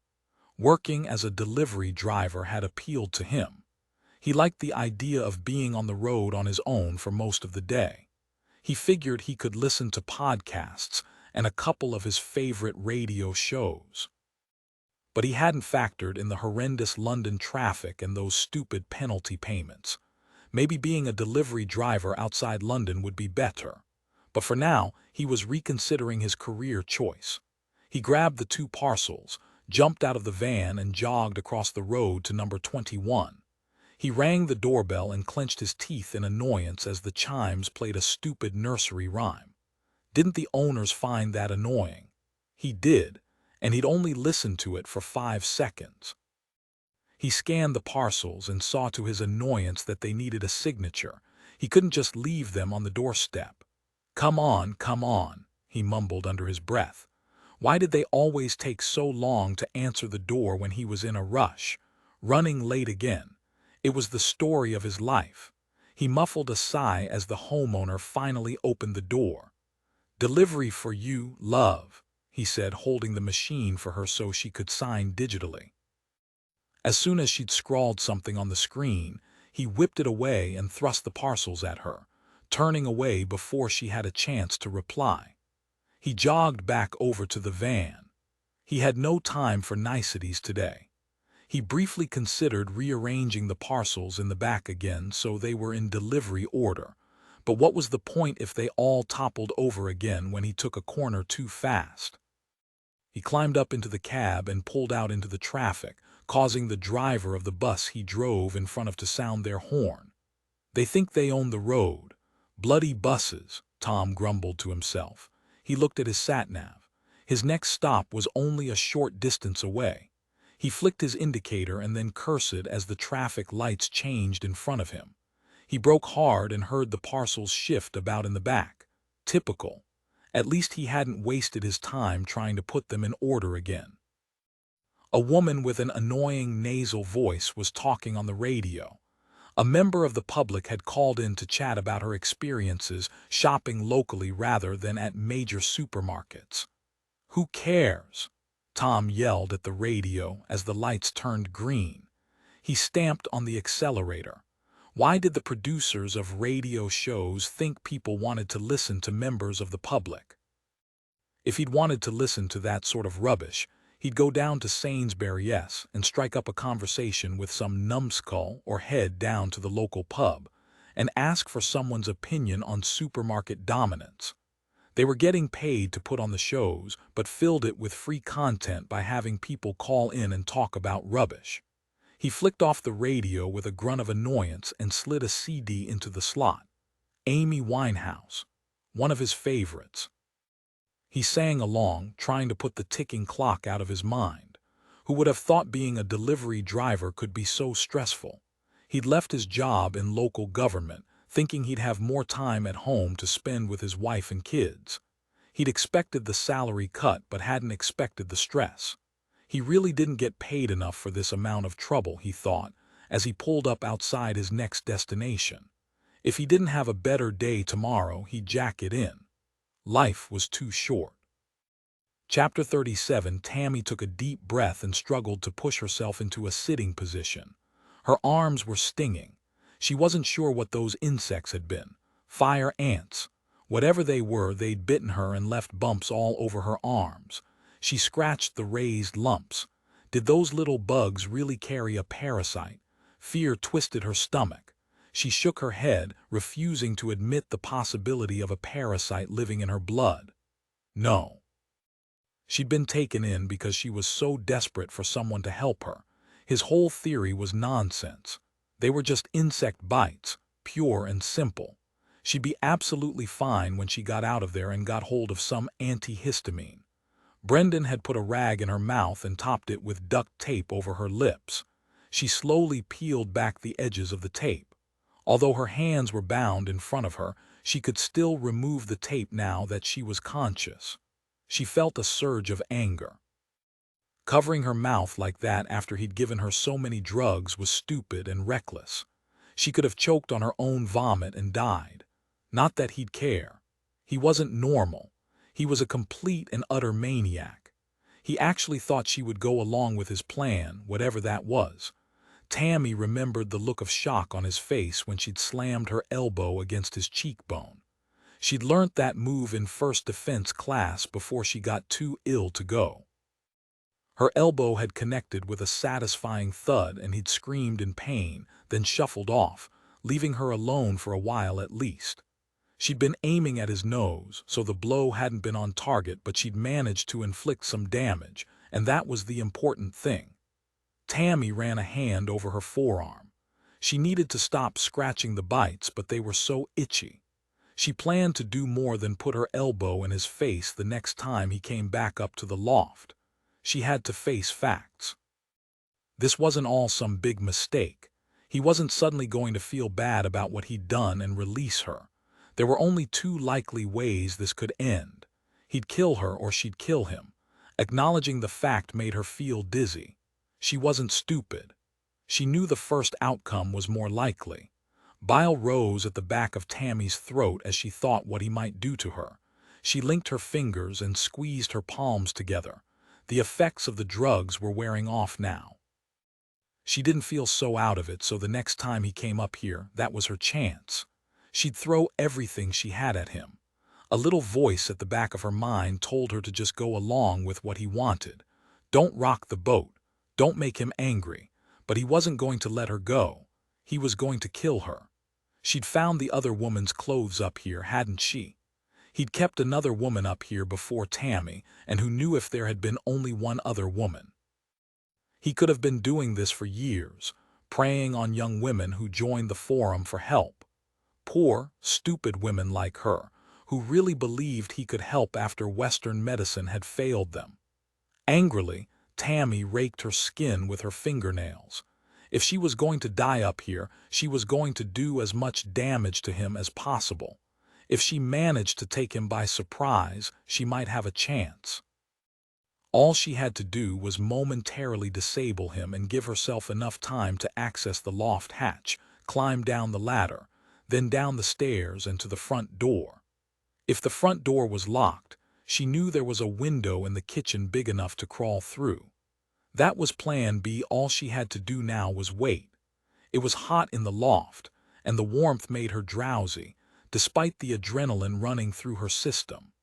Exhaustion made her limbs feel heavy and her eyelids droop. She wondered how her mum was getting on and her sister.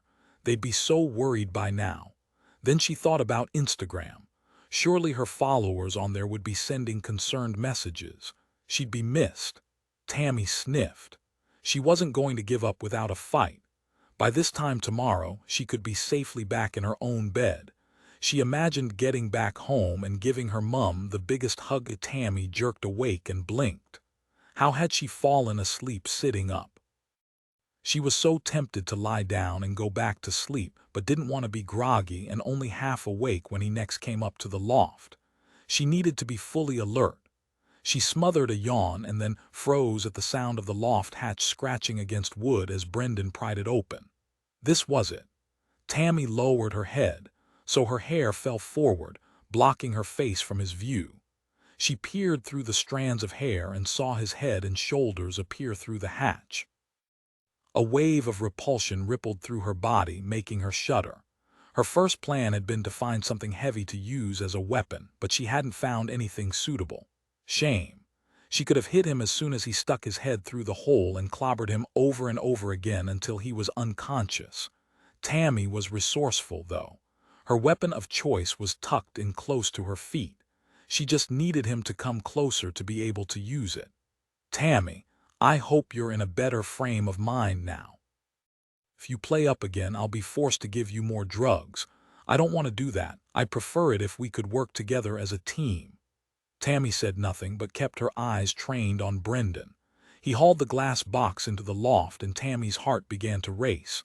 Not again. She couldn't stand the idea of those insects scurrying across her skin for a second time.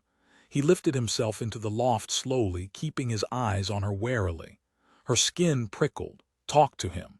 You need to get his trust. Get him to let his guard down. Words froze in her throat as he carried the glass case closer. After he set the box on the board beside her, Tammy got a closer look at the bugs. She didn't know what they were, but they didn't look like ants. The reddish-brown insects scurried across the glass. Maybe they were some kind of beetle, but they had flat bodies as though they'd been trodden on. Do we have to do this again now? Tammy asked, her voice trembling. My arms are still incredibly itchy. Sorry about that. It's a common side effect, although some people can get bitten and not react at all. Did you know that? Tammy shook her head. Oh yes, it's all to do with body chemistry. Take me, for example. I react, but only a little. He smiled at the bugs. They're my little pets. I can feed them and I barely notice the bites. He reached out and grabbed her hand. Tammy tried to yank away, but his fingers tightened around her wrist. I thought we were going to try to get along, he snapped. It took a lot of willpower for Tammy to relax and let him inspect her arm. They do look a bit sore. I've got some cream downstairs, but you really have to try not to scratch. You don't want the bites to get infected. I can't stop. It's so itchy. I'll get you some cream, and I've got some gloves you can use too. That should stop you scratching when you sleep. He stood up and turned his back, preparing to go back to the hatch. This was it, her chance. For a moment the feeling was so overwhelming she did nothing. She'd had a whole plan worked out of how she'd get him to turn around and face the other way. She'd been going to say a bird was trapped in the rafters, but now she didn't need to. He turned his back on her. If she didn't act now, she'd lose her chance. He was walking away towards the hatch. Tammy grabbed the handbag beside her and stood up. Her legs shook, but somehow she managed to stay upright. She flung herself at Brendan. He heard her moving, of course, but his reaction was too slow. He didn't turn in time. Tammy looped the strap of the pink handbag over his neck, twisted it, and then jumped on his back. He fell forward heavily against the wooden boards. The breath left his lungs in a hiss as she coiled the strap around both hands and pulled back with all her strength. It wasn't easy. Even sitting on his back, her weight wasn't enough to keep him pinned to the floor. He writhed and bucked, but Tammy just kept pulling the strap. She couldn't keep him still. He was so much taller and bigger than her, but all she had to do was keep her grip on the bag and not let go. She pulled tighter and tighter, praying the leather strap didn't snap under the stress. He tried to push her off his back, then to punch her, but the angle of his arms weakened his blows. He couldn't get enough purchase to knock her off. Then he put his hands flat on the floor, pushing up, attempting to tip her off his back, but Tammy kicked his arms out from under him until he collapsed back on the floor. He was weakening, gasping for breath. His fingers scratched and pulled at the strap, constricting his airway. Tammy leaned back, pulling harder. A scream echoed in her ears and tears were running down her cheeks, but she kept pulling. It felt like hours passed. Her arms ached with the effort, but she kept the strap pulled taut until Brendan finally went limp. Was it a trick? Or was he really unconscious? She didn't trust him and kept the strap tight around his neck for another 30 seconds. The screaming was still echoing around the loft, and it took a moment for her to realize the scream was coming from her. She closed her mouth, then everything was silent and still. She sat there, still on his back, holding the straps, not wanting to let go. Was Brendan acting? Maybe he'd gone limp, intending to attack her as soon as she let go of the straps, but she couldn't stay there. She willed herself to get moving. She had to get out of there. Tammy whimpered with fear as she lowered the bag and let the strap loosen. Brendan didn't move. She slowly lifted herself from Brendan's back and stood up, but didn't let go of the bag just in case. But he lay motionless on the wooden floorboards. He looked odd, pale. Was he unconscious, or had she killed him? She turned slowly, daring to look over her shoulder at the open loft hatch. So close, she could do it. Slowly she lowered the bag to the floor, leaving the strap looped around Brendan's throat, and then in a mad rush flung herself at the loft hatch. Panic and the fact her hands were still tied together didn't make her descent easy, and she slid down the last 3 steps of the ladder, landing on her backside. But she didn't stop. She was straight back on her feet, lunging towards the stairs, taking them 2 at a time until she was in the hallway, and there in front of her was the front door. She was nearly there, almost safe. She turned back. Was that a noise? Was he coming after her? She fumbled with the keys. Quick, quick. She managed to turn the key and yanked open the door. Sobs racked her body as she flung herself out into the daylight and ran. The uneven pavement scratched her bare feet as thoughts flooded her mind. She needed to get to a phone. She needed to call her mum. She needed to talk to the police. But the overwhelming physical need to flee overrode everything else.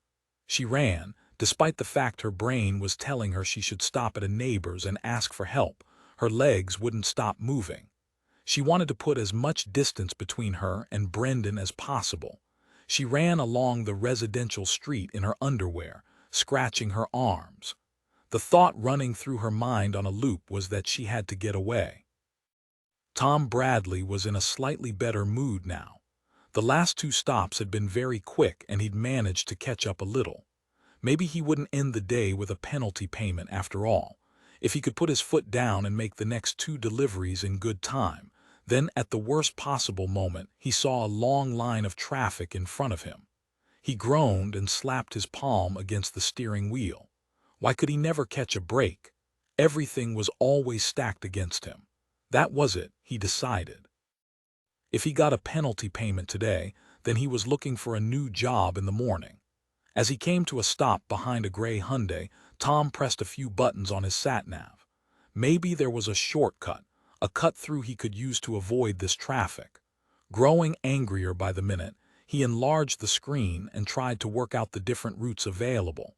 The sat-nav was supposed to help him avoid traffic. The gadget was a waste of space. He had a sneaking feeling it enjoyed making his life a misery.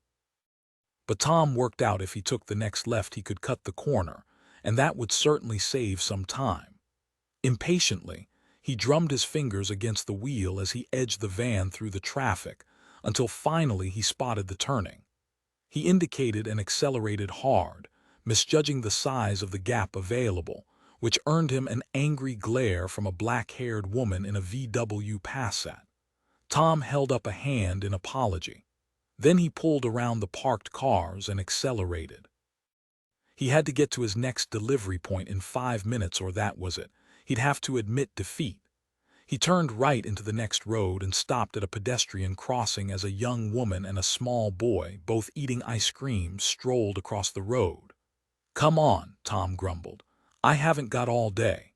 Oblivious, the woman and the boy took their time.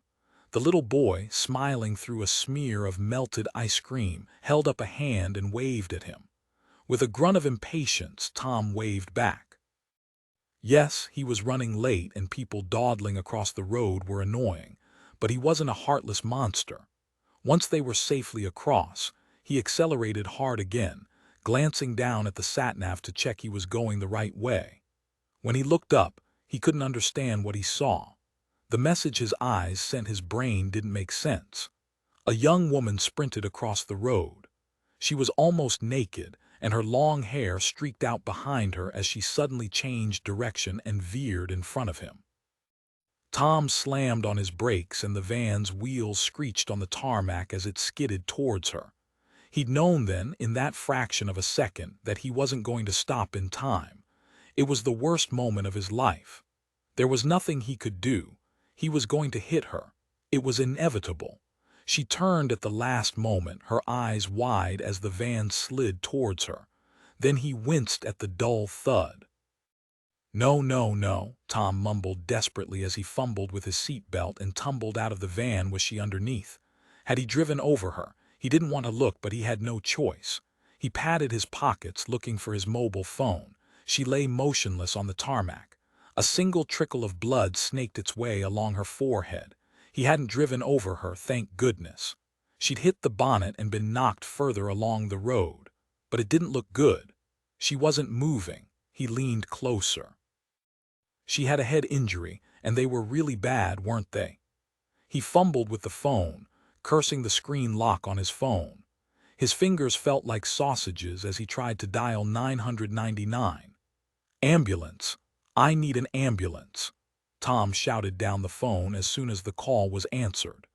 Chapter 38. Mr. and Mrs. Pole and their 2 children occupied the second address on Mackinnon's list of residences that were close to the bus route and had reported a recent bedbug infestation. They lived in a ground-floor flat in a converted Georgian house. Mackinnon pressed on the intercom, and after a dull buzz, a male voice tinnily echoed out of the small speaker. "Yes, Mr. Pole, this is D.S. Mackinnon. We spoke earlier. Of course, come in." The dull buzz sounded again, and the lock clicked. Mackinnon pulled open the door and stepped inside. The entrance was large and spacious, and the floor was covered with an intricate black and white tile. Against the wall were old-fashioned mailboxes for the tenants. A sweeping, ornate staircase led up to the next floor. It had to cost a packet to rent a place like this. Proof bedbugs could live anywhere. They didn't care how much money you had. Daphne Carson had been a disappointment. There was no link between the Carsons and the missing women. He was hoping to get more out of Mr. and Mrs. Pole. Although he hadn't spoken to her husband, Daphne Carson was a very unlikely suspect. Of course, it was bad policing to rule them out completely, but Mackinnon thought it unlikely Daphne or her husband were involved in Ashley Burroughs' death and Tammy Holt's disappearance. Directly ahead, a tall, thin man with a shaved head stepped out of the ground-floor flat and moved into the hall. He stood by the open door, smiling as he waited for Mackinnon to approach. "I hope you didn't have any trouble finding the place," he said. "Not at all. It's a lovely building." Mr. Pole nodded. "Yes, we've been here 3 years. Now the children are getting bigger, we really should think about a larger apartment or even a house, but we'd hate to leave this place." "How old are your children?" "Kelly has just turned 6, and Samuel is 8 next month." He stood aside so Mackinnon could enter the flat. Tinted lighting had been installed in the coving, reflecting on the sleek, highly polished wooden floor and bright white walls. Mr. Pole led Mackinnon into the kitchen, which was filled with every kind of gadget imaginable. There were 3 coffee machines, an electric pressure cooker, some kind of huge multi-purpose food processor, as well as a bread machine. Can I get you a drink? Coffee, perhaps? A coffee would be great, thank you. The air was cool, thanks to the air conditioning. There was a barely perceptible hum in the background, nothing like the units they had back at the station. Mr. Pole busied himself with one of the coffee machines, putting a bright purple capsule into the opening at the top and pressing a flashing button as the machine gurgled into life. He grabbed the milk from the fridge and then turned to Mackinnon. How exactly can I help you? We're interested in cases of bedbugs in the area. It's related to a crime we're investigating. Mr. Pole's eyebrows crept up his forehead. Really? I can't imagine how they'd be involved in a crime. He chuckled, then grew serious. I hope it's nothing too terrible. Horrible things, Mr. Pole said, walking back to the coffee machine. Do you take milk or sugar? No thanks. Are you happy sitting here? He asked, nodding at the kitchen table, or we could go through into the living room. Whatever is easier. In here then, he said, putting the 2 coffee mugs on the table and sitting down. Don't tell my wife, but I'm terrified of messing up the living room. The cream carpet cost a small fortune, and the furniture is all cream too. Not a very practical color, he chuckled. Is your wife at work? He nodded. Yes, Claire works at the hospital, shift work. Not an easy job, but luckily I work from home so I can pick the kids up from school. Mr. Pole, could you tell me when you first noticed the bedbugs? Please call me Nigel. It was about a week after we got back from holiday. We'd been to Italy, had a great time, but we all returned to find we had been bitten. I thought it was just a delayed reaction to mosquito bites we'd had on holiday. But after a week or so, we realized we were still getting bitten. Poor Samuel had the worst of it. He was absolutely covered in bites. The school even called us in to ask what was wrong with him. They thought it might be chicken pox. Why were Samuel's bites so bad? Were they in his room? Yes. The pest control chap who dealt with the problem said that's where most of the little critters were hiding out. He found most of them nestled between the wooden slats on Samuel's bed. He thinks we brought them back in our suitcases. We'd never been bitten before going on holiday, you see, so it makes sense. Mackinnon nodded. And when was this? Beginning of June. Mackinnon made a note. And they are gone now, thankfully, yes. The pest control company did a fantastic job. They were really thorough with everything. We did get a bit paranoid. I washed every item of clothing we owned at 60 degrees. Horrible business. I scared myself witless by reading about the bugs on the internet. I learnt far more than I wanted to about bedbug resistance to chemicals and pesticides and how they're increasing rapidly. He grimaced. But we're one of the lucky ones. We got the apartment treated really quickly after we noticed getting bitten, and we let our neighbors know, and they haven't had any bites at all, so we think we're in the clear now. I'm glad they got rid of them so quickly. From what I've learned, it's quite a problem in the city. That's what I read, too. Not just London, but all over the world. In fact, it's much worse in New York. Mackinnon ran through his list of questions, and Nigel Pole answered them readily. Nigel was the type who made interviews easy. He had nothing to hide, and he'd had no previous bad experience with police to color his attitude, so he was open and transparent. Either that, or he was a very good actor. Again, Mackinnon couldn't help feeling that this was another dead end. He'd been so sure that the bedbug bites on Ashley's arms were an important clue, but so far chasing up reported incidents had been a waste of time. Do you mind if I ask about your neighbors? Are they families, couples? There's a family on the floor above us. They've got a new baby, 7 weeks old and a bit of a crier. He pulled a face. Poor things. I think it's been a shock to the system. I saw Paul the other day and he looked like a zombie. I don't think he's getting much sleep. Above them is an elderly couple. They're Swedish, but they've been settled over here for years. Magnus and Tilda, lovely people. And there's no one else in the building. No men living alone. Nigel hesitated. I don't like the sound of that, to be honest. You tell me if we had something to worry about, wouldn't you? We have to ask these questions to be thorough, but no, I don't think you have anything to worry about. Nigel nodded slowly but didn't look convinced. They're our only neighbors and we know them pretty well. No single men in the building. What about in the houses next door? Well, I can't say I know them too well, to be honest. I think they're rented out and the tenants change pretty regularly. Do you know anyone who lives in the area called Brendan? Nigel templed his fingers beneath his chin and looked thoughtful. No, I can't say I do. Sorry. Mackinnon finished up with a few more questions and then drained his coffee. Right, I think I've taken up enough of your time. Thank you for being so helpful and thank you for the coffee. You're welcome. I hope you solve the case soon. Nigel Pole got to his feet and led Mackinnon out of the kitchen. They walked past a closed door and Nigel nodded at it. It was nice to take a break. I'll have to get back to work now. He didn't look happy about it at all. And what do you do for a living? Mackinnon asked. I'm a copywriter, adverts mostly, he brightened. In fact, you might have heard one of my ads on the radio. Have you heard? For nappies, get Dr. Sprinkles, no more nighttime tinkle tinkles. Mackinnon was not so much surprised by the words of the jingle but the fact Nigel Pole had sung them. No, I don't think I've heard that one. Nigel shrugged. Oh, well, it was only on regional radio stations, he said, opening the door to his office. It was a small room with a desk facing the window and one tall bookcase. A laptop sat in the middle of the desk. Nigel Pole pressed a key on the keyboard and the laptop screen illuminated.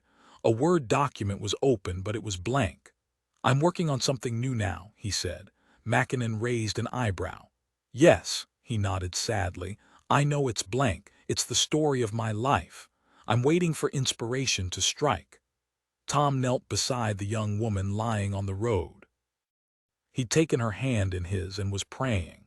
He hadn't prayed since he'd left school, but it seemed the right thing to do. Why was the ambulance taking so long?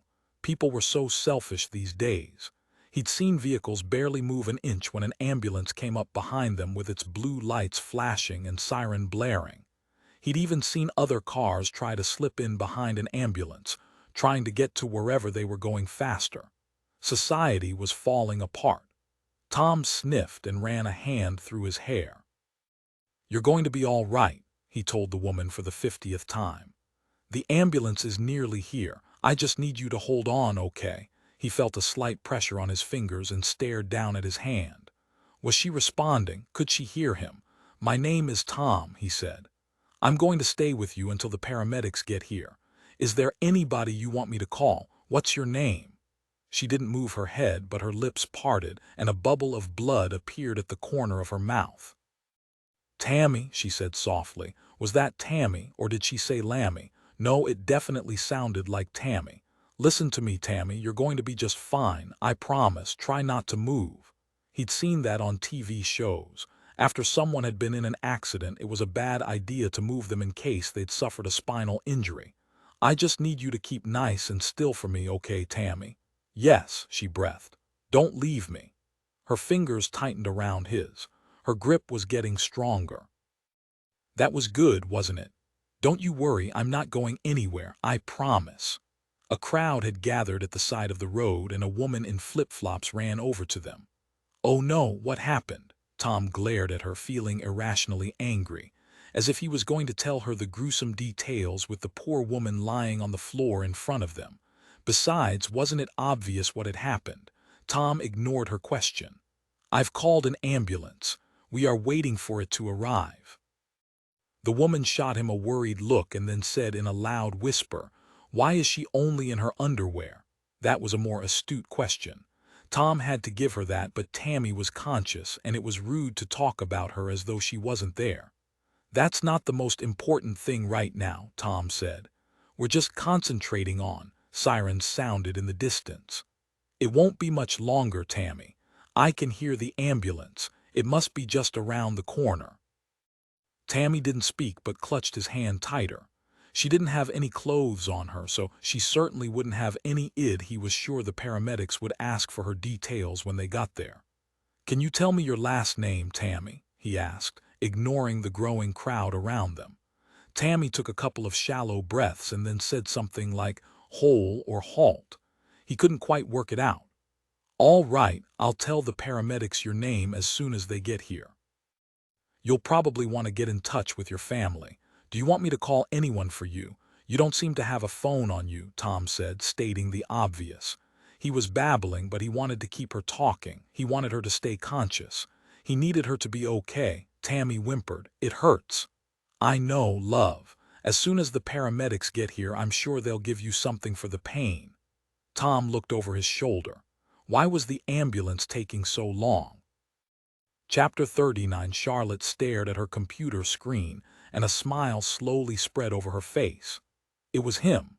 She was sure of it. The search had taken far too long, but finally she'd found a match for their suspect. She navigated to the print screen button on the database page and selected the closest printer.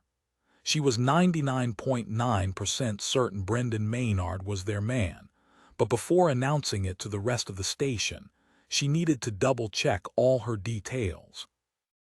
As the printer hummed into action, she reread the file. Brendan Maynard, 28, of 17 North Key Road.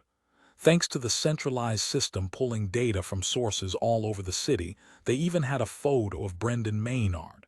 He had no driver's license, but in this case a City of London bus pass provided the picture. These days everything was digitalist or moving that way. She was glad. It made her job easier. Charlotte stared at Brendan's picture. He had brown hair, brown eyes, and a neutral Caucasian skin tone. Was this the man responsible for Ashley Burroughs' death and the abduction of Tammy Holt? There was nothing about the image that suggested Brendan was anything other than an ordinary man, but Charlotte was probably staring into the eyes of a killer. She shuffled through the papers on her desk, looking for the CCTV still she'd printed out earlier. The image Mackinnon had taken from the CCTV at the coffee shop was pretty good as security footage went. She held it up to the screen, comparing it to her picture of Brendan Maynard. It was definitely the right guy. She stood up and walked towards D. Tyler's office, only to see when she was halfway across the open-plan area that he wasn't at his desk. She turned around, headed back to her own desk and picked up the phone, dialing DCI Brookbank's extension. Janice answered. "Hi Janice, it's DC Brown. Could I be put through to the DCI please? He's in a meeting with D. Tyler at the moment.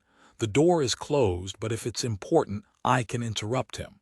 Charlotte hesitated, looking down at the papers on her desk. "It is important, Janice, but don't worry. I'll come up there and tell them the news in person." Charlotte hung up and pressed print on the screen to produce more copies of Brendan Maynard's details. She collected them from the printer on her way to the DCI's office. Janice gave her a nervous smile as Charlotte entered the small room where DCI Brookbank's assistant was stationed. "Is everything all right?" Janice asked. Charlotte nodded. "Yes, things are finally moving on this case and I need to give the DCI an update." Janice got to her feet, rapped on the DCI's door and then pushed it open. "Sorry to interrupt, DC Brown would like to have a word." "Come in," Brookbank said in his usual deep, gruff voice. Brookbank looked the same as he always did. A solid man hunched over, reminding her of a grumpy bulldog. Tyler looked tired and stressed. As CEO, he had a lot on his plate. Hopefully her news would ease some of his worries. Now they finally had a breakthrough, things would start moving in a more positive direction. Charlotte walked in and handed out the paperwork. "We've got him," she said. "We have his address."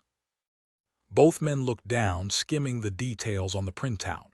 Then a grin spread across D. Tyler's face. "Excellent work, detective. We'll arrange a little visit to 17 North Key RD. A smile even tugged the corners of DCI Brookbank's lips. "Yes, very good work indeed, DC Brown."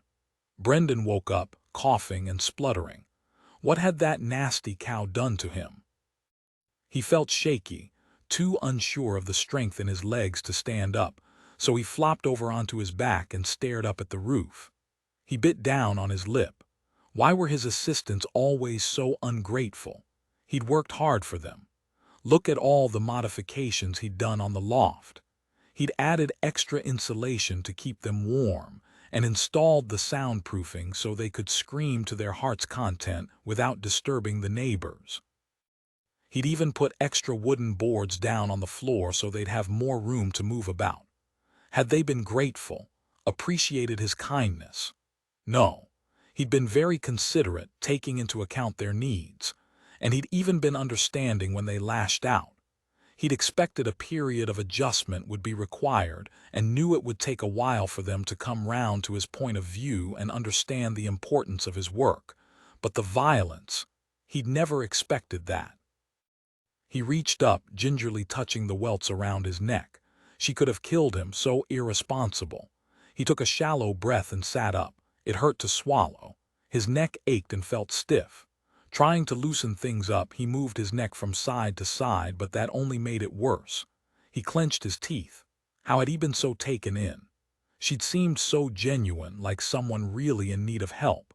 He'd been prepared to give his help freely, but the first time things got a little difficult, she'd lashed out. It wasn't as though he wanted to tie them up. He didn't have a choice. No one understood. He'd worked so hard on this. Brendan shuffled over to the loft hatch, feeling sorry for himself. At least she hadn't bolted the hatch behind her. She must have left it open in her rush to get out when she left him there to die. He felt a twinge of sympathy. He supposed it must be hard for them to understand at first. The truth always was, so perhaps he couldn't really blame Tammy or Ashley for falling apart. They'd been destined to fail from the start. People like them didn't have the tenacity and the intelligence to see this through. They were just normal young women. He scowled. Even so, there was no excuse for Tammy's violence. First, she'd given him a bruise on his face, and now she'd almost choked him to death. He made his way down the ladder and into the hall. Legs trembling, he steadied himself against the banister as he made his way to the bathroom. When he looked in the mirror, he let out a sharp gasp. He had bright pink welts around his neck caused by the strap on the bag Tammy had used to strangle him. He reached up to touch the raised pink skin and winced. Staring forlornly at his reflection, he shook his head, hardly recognizing himself. Gaunt cheekbones, bruises, even his eyes looked hollow. He looked lost. Tears pricked the corner of his eyes. Why was everything going wrong? Because you're a failure. You're just a dirty boy who always ruins everything. Brendan closed his eyes and tried to tune out his mother's voice. You're not really here, he said. You're dead. I'll never die, not really. Not while you're still alive, Brendan. He shook his head and ran out of the bathroom.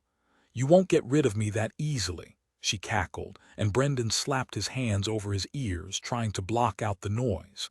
He ran towards the stairs, wanting to get away from the haunting laughter, only to stub his toe on the corner of the banister. He howled in anger and frustration and leaned down to check his toes for blood. There was none, but it hurt so much. Why did something as simple as stubbing a toe cause so much pain? He limped away from the echoing laugh and then froze at the sound of another noise. The new noise led to fear creeping around him like a serpent constricting his chest. Sirens. Ashley hadn't been able to talk. As fate would have it, when she'd finished her role in the project, she'd been silenced. Nothing to do with him, of course. He couldn't be held responsible for that unfortunate incident, but Tammy, would she go to the police?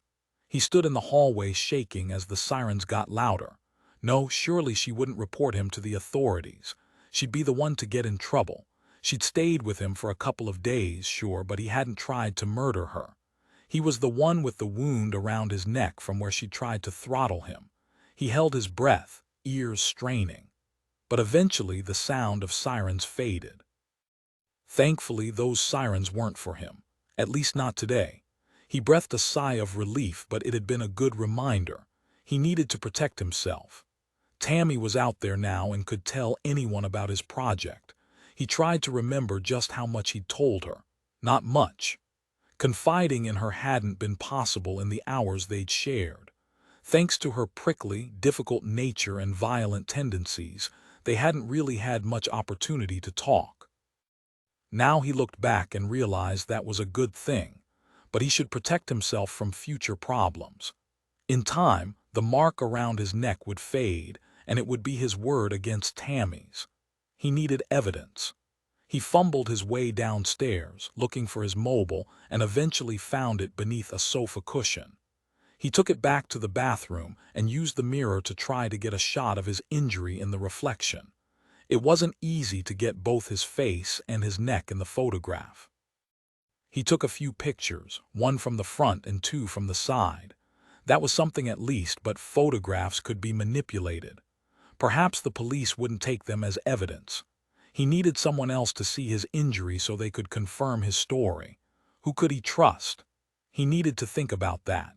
First, a drink was in order. He made his way downstairs, thankful that his mother disappeared quickly this time, and poured himself a large glass of whiskey.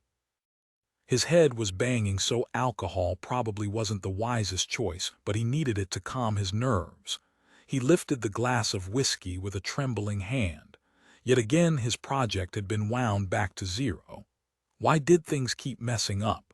Although it might not be all his fault, he had to take some responsibility. He had picked the assistants after all. He took another mouthful of whiskey and contemplated his failure. He'd have a lot to write about in his journal tonight. Brendan's usual daydream of someone discovering his journal in a few years from now and realizing what a scientific genius he was failed to comfort him today. Tammy's behavior had really shaken him, mainly because he hadn't expected it. It had come out of the blue and taken him completely off guard. She'd seemed so nice. He swallowed painfully and gritted his teeth. It was all so unfair. He hadn't hurt her, had he? So why had she behaved so badly? He sat down in his mother's faded old chair, the one that looked like a normal armchair but moved like a rocker. He rocked himself slowly, cradling his glass of whiskey and staring down into the amber liquid. Then suddenly he smiled. It was obvious where he'd been going wrong. He'd been dealing with amateurs and he needed a professional. Chapter 40. Dr. Wendy Wilson got up from her desk with a sigh. She'd been sitting in the same position all day and her back was killing her. She walked around her small room, thinking of the lectures she gave her patients on the dangers of a sedentary lifestyle. Being a GP, she didn't find it easy to reach 10,000 steps in a day, though she still tried. A few months ago, she'd taken to walking through to the waiting room and calling the next patient's name in person, rather than using the intercom. But these days there didn't seem to be time for that. Extra patients had been squeezed onto her list after one of the practice doctors had left to go and work in Australia. Wendy had to say she was tempted to move abroad too. The practice had been advertising for a replacement GP for 6 months without success. There simply weren't enough GPS to go around. She picked up her can of Diet Pepsi and looked at it miserably.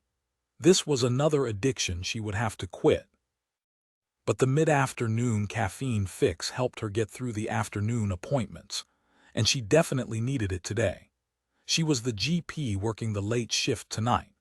A couple of years ago, the surgery had started opening earlier and closing later to accommodate people who had to work during the day and found it hard to get time off work, which was a high proportion of their patients. The practice manager had also come up with some ridiculous ideas to increase efficiency. Now, if patients wanted a doctor's appointment, they had to call the surgery first thing on Monday morning. That was for both urgent and non-urgent appointments, so the amount of time they had to wait to get through on the phone was absurd. That was the most common complaint she heard from patients these days. Most appointments started with patients grumbling about the time they'd spent on the phone trying to get a slot with the doctor. After apologizing, Wendy would try to steer the conversation around to what was actually wrong with them. Wendy had a lot of sympathy for their complaints. They were right. It was ridiculous. It meant people with urgent concerns had to wait on the phone line with those who just wanted to book a standard appointment for some point in the next 2 weeks. Standard of care and efficiency had declined in GP practices, not just hers, but those all over the country. And it was devastating to be in the middle of it but not able to do anything about it. Doctors like Wendy wanted to spend time with their patients, get to know them and help them. That's why she'd become a GP and not a registrar or surgeon. When she'd first started medical school, Wendy had a romantic idea of living somewhere in the countryside, where everyone in the village knew her by name. But now here she was, working in the city of London with a comfortable salary, but a ridiculous number of patients, and she'd probably only recognize 10 of them if she saw them in the street. Patients rarely got an appointment with their named doctor. They were allocated to whoever was available. And as today was Dr. Farquhar's day off, it meant every other doctor had to pitch in and take a few more patients. The extra patients made the GP surgery more profitable, of course, which some patients didn't realize. They assumed GPS were paid a standard salary by the NHS, but it wasn't that simple. GPS surgeries were independent contractors, and the NHS paid the practice a set amount per patient. So the more patients, the more profits for the practice. But with over 40 appointments every day plus paperwork, Wendy had grown tired of the system. She didn't see any of the extra profits but was expected to work longer hours. The partners benefited, of course. She'd never considered herself political, but had a sneaking respect for the senior oncologist who had voiced his opinion that the GP system was broken. He was coming from the other side of it, as the Dr. GPS referred patients to, but she very much admired the man for having the bravery to come out and speak publicly on the subject, despite the backlash he'd received. He'd been due a Lifetime Achievement Award, but that had been retracted. Wendy took a sip of her Pepsi and shook her head. Awful, really. Just for voicing an opinion in a country where, supposedly, people could speak their mind freely as long as it didn't hurt others. Dr. Farquhar was not someone she would socialize with after work, but he wasn't bad as bosses went. For a while shortly after her son, Davy, was born, she'd worked as a locum, and that had been a horrendous experience. The doctor in charge had managed multiple practices, and rumor had it he was one of the few GPS in the country earning over £200,000 a year. He'd wanted her to use a 5-minute timer to make sure she didn't spend too long on each patient.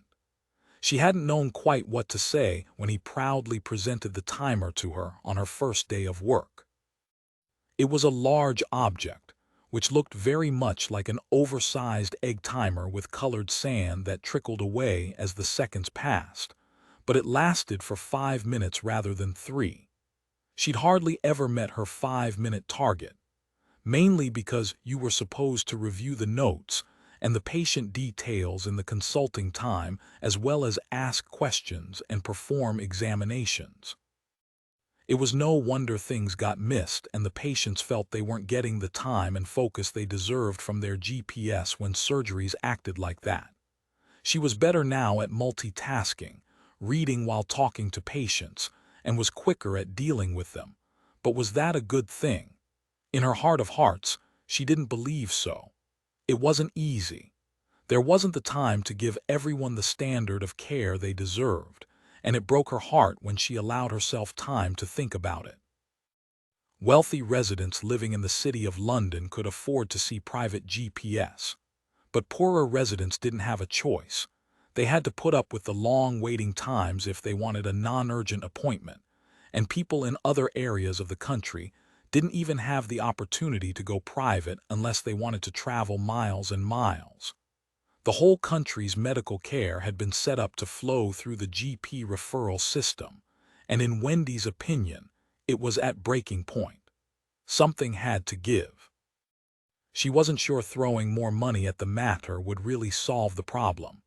Mismanagement was probably responsible for some of the issues, but not all. She believed something needed to change, but didn't know what. It was easy to point out problems, not so easy to find solutions. Some of her colleagues supported the idea of super practices.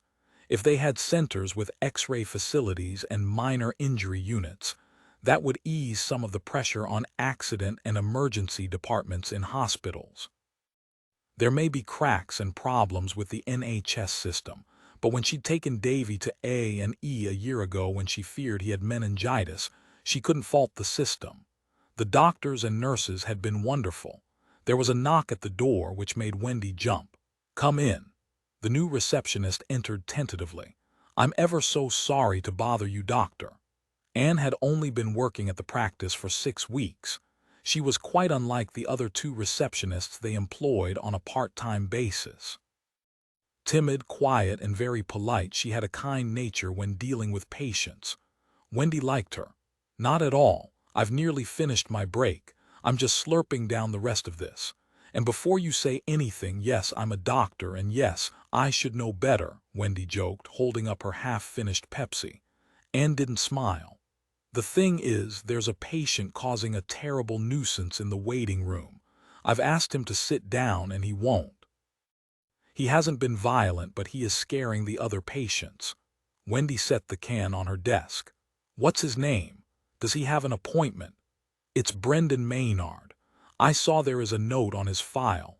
Wendy felt a chill at the mention of Brendan's name. She wasn't normally like that. She'd seen all sorts in her time as a GP and had always managed to be compassionate rather than fearful, but for some reason she found it hard with Brendan. There was something about him that made her want to run away and hide. "I would have gone to Dr. Farquhar, but he's not here today," Anne continued. Wendy nodded slowly. "It's okay. I'll deal with him. What is he asking for?" "He just wants an appointment.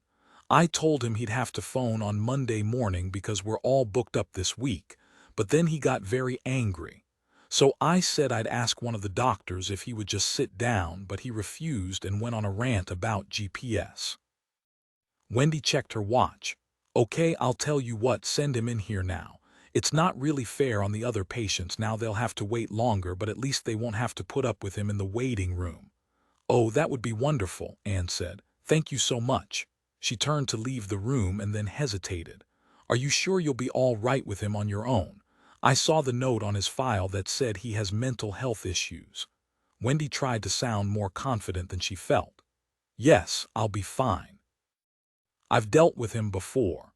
When Anne left the room and the door closed with a click, Wendy shivered. She'd be fine.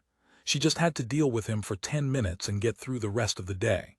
Her husband would be picking up Davy from school soon. In a few hours she could go home, kiss Davy good night, and read him a bedtime story. Glancing at the small photograph of Davy on her desk, she smiled. She was biased, but he was the sweetest, best-looking child she'd ever seen. He'd inherited the best from her and her husband. He had her jet-black curls and dark brown eyes and his dad's smile and happy demeanor. Wendy had always been a serious child, a worrier, so she was glad Davy hadn't inherited that. Her son's skin was just a shade or two lighter than hers. She tried to focus on Davy to get herself to relax, but it wasn't working. As soon as she sat down behind the desk, her back started to ache. Less than a minute later, the door opened again, and this time Brendan Maynard walked in. She could tell from the lines etched on his face and the tense way he held himself that he was angry. He had a nasty bruise just below his eye. Had he been in a fight? He looked flushed, but that could be the heat. He wore a polo neck jumper, a very unusual choice for such a hot day. "Hello, Brendan, how can I help you today?" He smiled but didn't sit down, instead leaning on the back of the chair. Wendy took a deep breath, trying to calm her nerves. "I've got a special job for you today, doctor." Wendy tried to keep her tone light. "Really? And what might that be?" "I need you to come back home with me, then I'll tell you all about it." "I can't do that," Wendy said. "I've got other patients to see this afternoon, and you know I don't do home visits. You've asked before." Brendan's expression darkened. "I can help you though, Brendan. I know things are tough at the moment. So I thought I could book you into Trevelyan House for a few days. It would be good for you to have a nice rest, and they'll be able to assess you and determine what the best course of treatment is going forward." She smiled at him hopefully. His smile widened and he chuckled. "I know you think I'm mad, but I think I'm the only sane person around here. And I don't have time to go to Trevelyan House, I'm afraid, doctor. I'm in the middle of a very important experiment and I need your help. Brendan, that's simply not possible, Wendy said, trying to hold back her irritation. You saw I have a waiting room full of patients. I can't let them down. It's a shame, but you'll have to let them down, I'm afraid. The experiment comes first. He was being ridiculous. She went to reach for the phone, and as she did so, he turned his head and the polo neck shifted, revealing bright red marks on his neck. She forgot about the phone and got to her feet, moving closer to him. Brendan, what are these marks on your neck? Have you tried to hurt yourself? He hesitated, seemingly at a loss for words, and his confidence evaporated. I know I didn't do it. It wasn't me. Oh, Brendan, you have to let me help you. I want to help you feel better. I need you to trust me, okay? He didn't seem so scary now, Wendy thought. He looked more like a little boy as he hunched over and then flopped into the seat. It's going to be okay. We'll get you through this, Wendy said, sitting down at her desk and tapping on the keyboard to look up the number to make a referral. Brendan cowered in his chair, stooping lower and lower. Brendan, are you feeling faint? Wendy asked. He shook his head. Can't you hear her? He grimaced. Hear who? Wendy looked at where he was pointing over his shoulder. There was nobody there. He was hallucinating. Things were progressing fast. Listen to me, Brendan. I know this is very scary, but your mind is playing tricks on you. Focus on me, okay? We're going to make this stop. We're going to make you feel better. Brendan sniffed, and as Wendy turned back to her computer, he pulled something from a messenger bag that made Wendy freeze. It was a knife. A knife with a long, shiny steel blade. It said your life flashes before your eyes when you're about to die, but Wendy didn't think about her life. All she thought about was Davy. Davy asking where his mummy was when she didn't come home to read him a story tonight. Davy crying at her grave. Davy growing up without her. Brendan, that's not going to help. Listen to me, you're not the one in charge. If you do exactly what I say, no one will get hurt. Now get up, you're coming with me. Did he really expect they could walk out through the waiting room and nobody would stop them or call the police? He really was crazy. Wendy shakily got to her feet as Brendan walked around the desk and opened the window. He released the safety catches so it opened fully, creating a gap large enough for them to climb out. So he didn't intend to walk out through the waiting room after all. How long would it be before someone noticed she was missing? Anne was sensible. She'd call the police as soon as she realized something was wrong. But would it be too late? While he was distracted, Wendy reached for her mobile, but he noticed. Grinning, shaking his head and tapping the knife on the desk, he said, I think you should leave that here. And before you decide to do anything stupid like call for help, I should let you know that I have your son. Davy, cute kid. Blood roared around Wendy's system. Davy? No, it wasn't possible. Her husband would be heading to the school to pick him up and she glanced at her watch 5 minutes. How would Brendan have taken Davy from school? How could this be happening? Brendan nodded at the open window. So, now we understand each other. Let's move. Chapter 41. Anne glanced at the clock behind the reception counter. Dr. Wilson had been seeing Brendan Maynard for over 15 minutes now.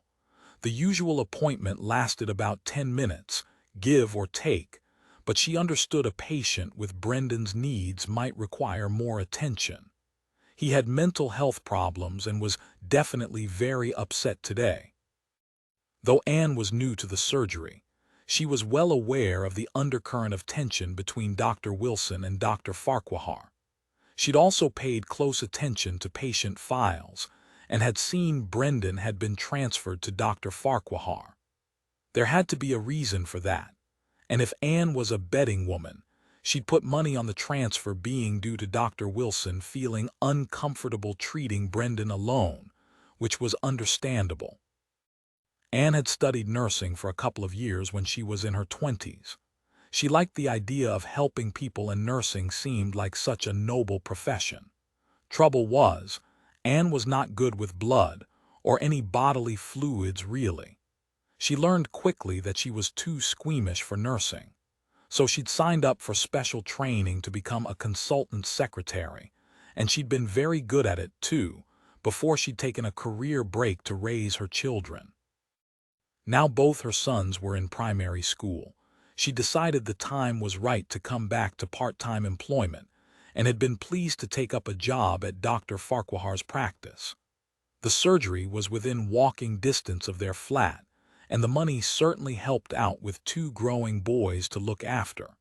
They seemed to need a new pair of shoes every 2 months recently.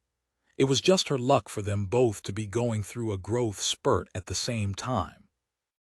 Anne got to her feet and rushed into the waiting area as she saw Mrs. McCafferty struggling to her feet after the practice nurse called her name over the intercom.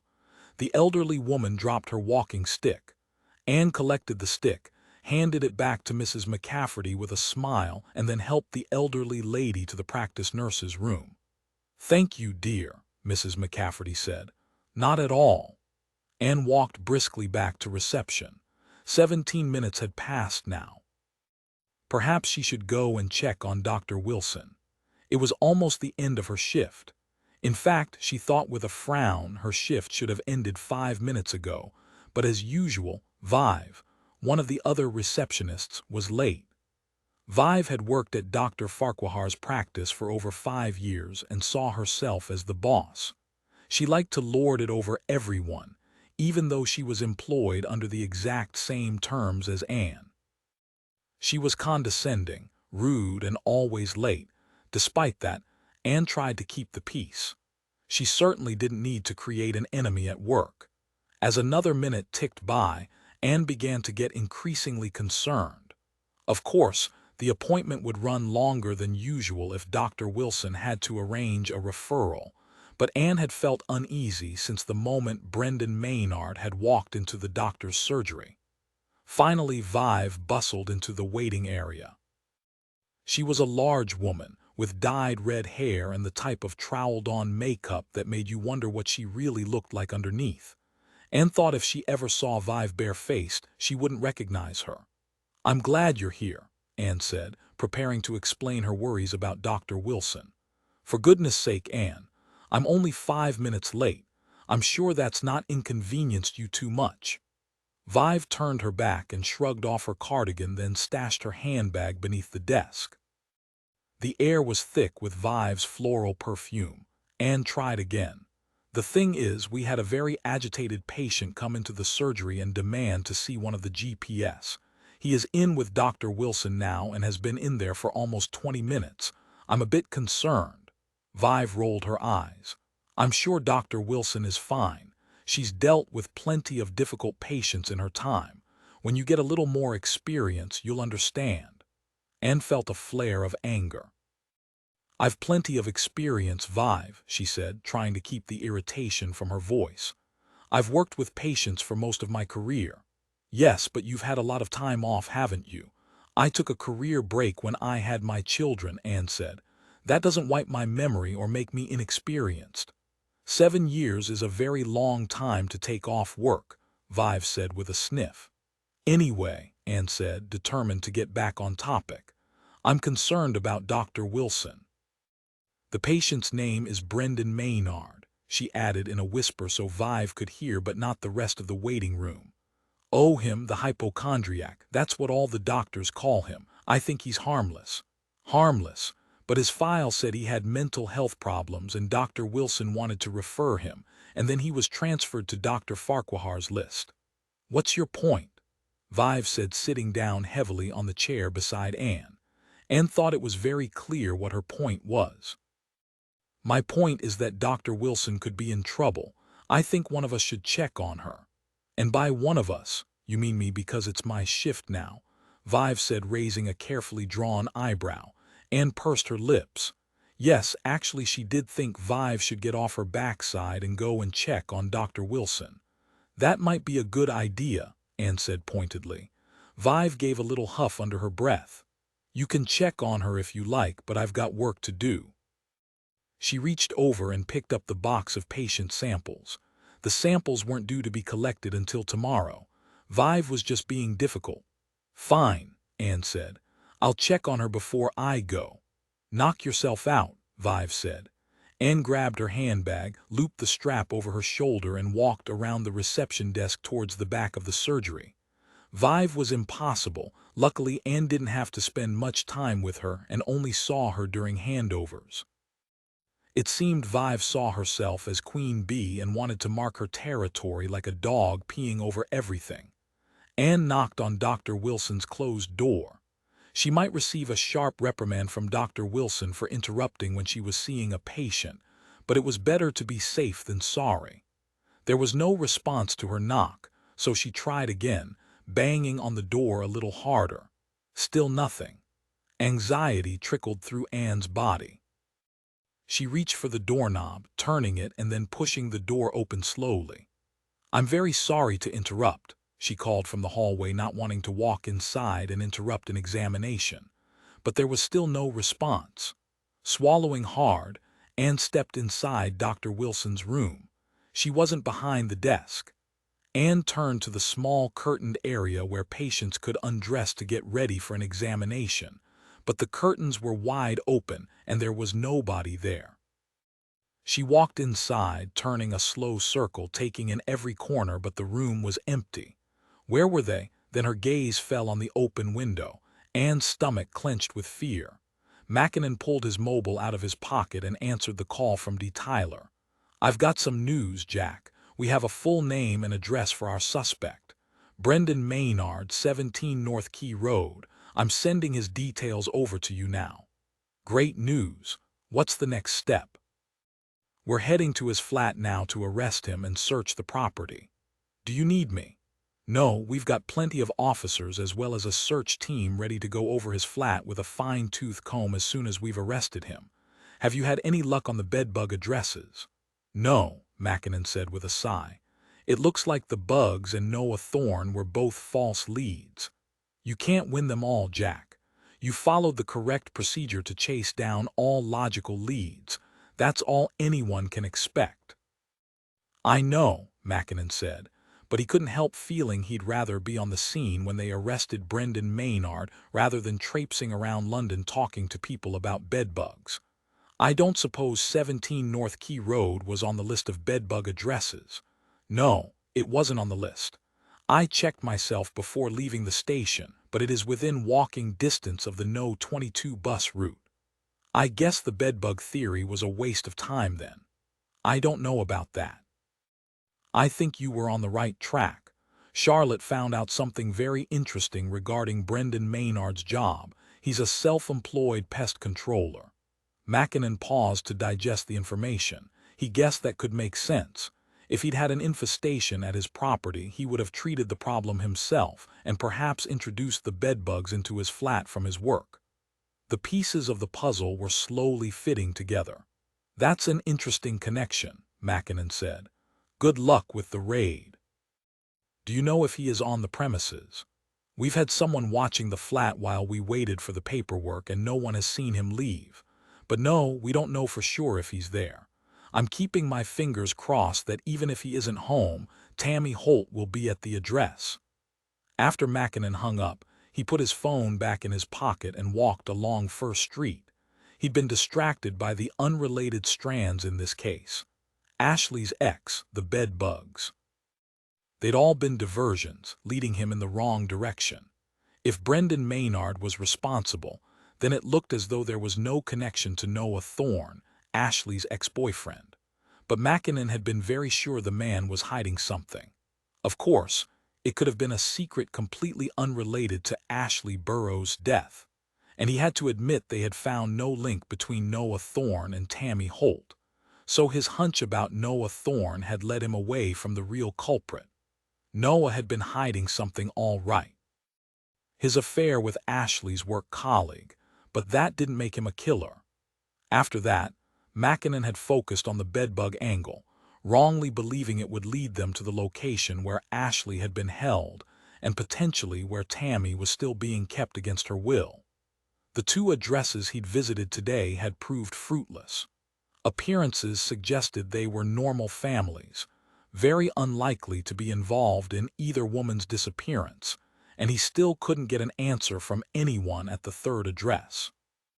Perhaps the listed number was wrong. He should go back to the station and start on his paperwork. He had plenty of forms to fill in for this investigation, as well as outstanding reports on the Alina case. It wasn't as though he didn't have plenty to do, but he couldn't help wishing he was heading to 17 North Key Road as the net tightened around Brendan Maynard.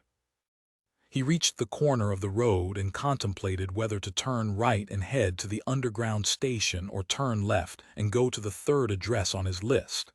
He was close. Even if no one was home, perhaps he could talk to one of the neighbors and ask around. Tyler already had his suspect's location, so it was probably a waste of time, but a nagging feeling wouldn't leave Mackinnon. His instinct was telling him to check it out. If he didn't, he'd spend the rest of the day wondering what he could have found at the property. He checked the map app on his phone and then headed left, away from the underground station. The paperwork could wait a little longer. A quick visit to Pine Avenue wouldn't take long, and he'd be able to cross it off his list. One thing he'd learned being a police officer was that it paid to be thorough. Chapter 42. Tyler clenched his fists as D.C. Charlotte Brown reported the last room in the flat was empty. Neither Brendan nor Tammy was here. All the rooms were clear.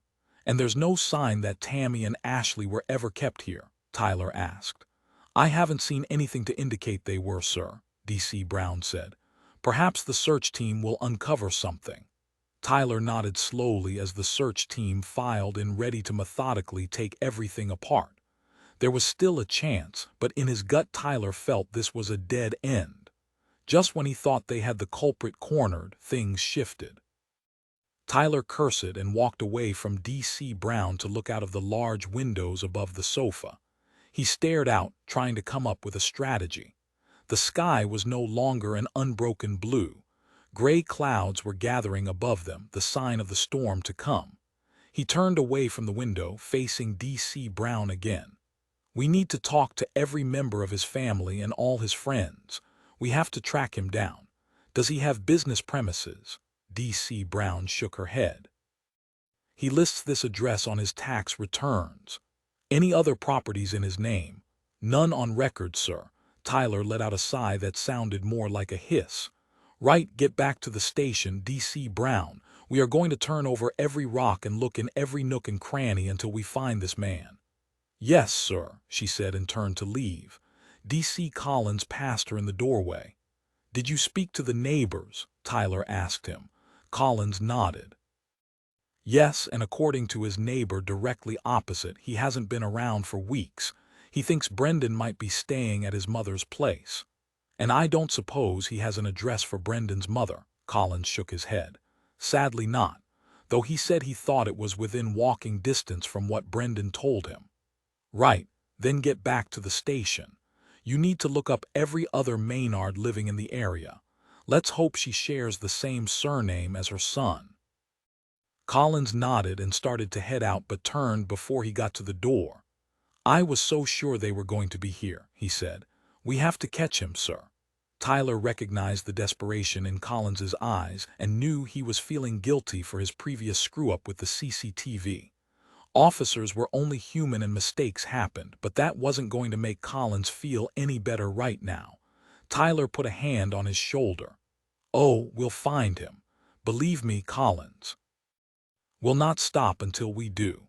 As they walked across the yellowing, dry grass towards the red front door, Wendy turned back to Brendan in desperation.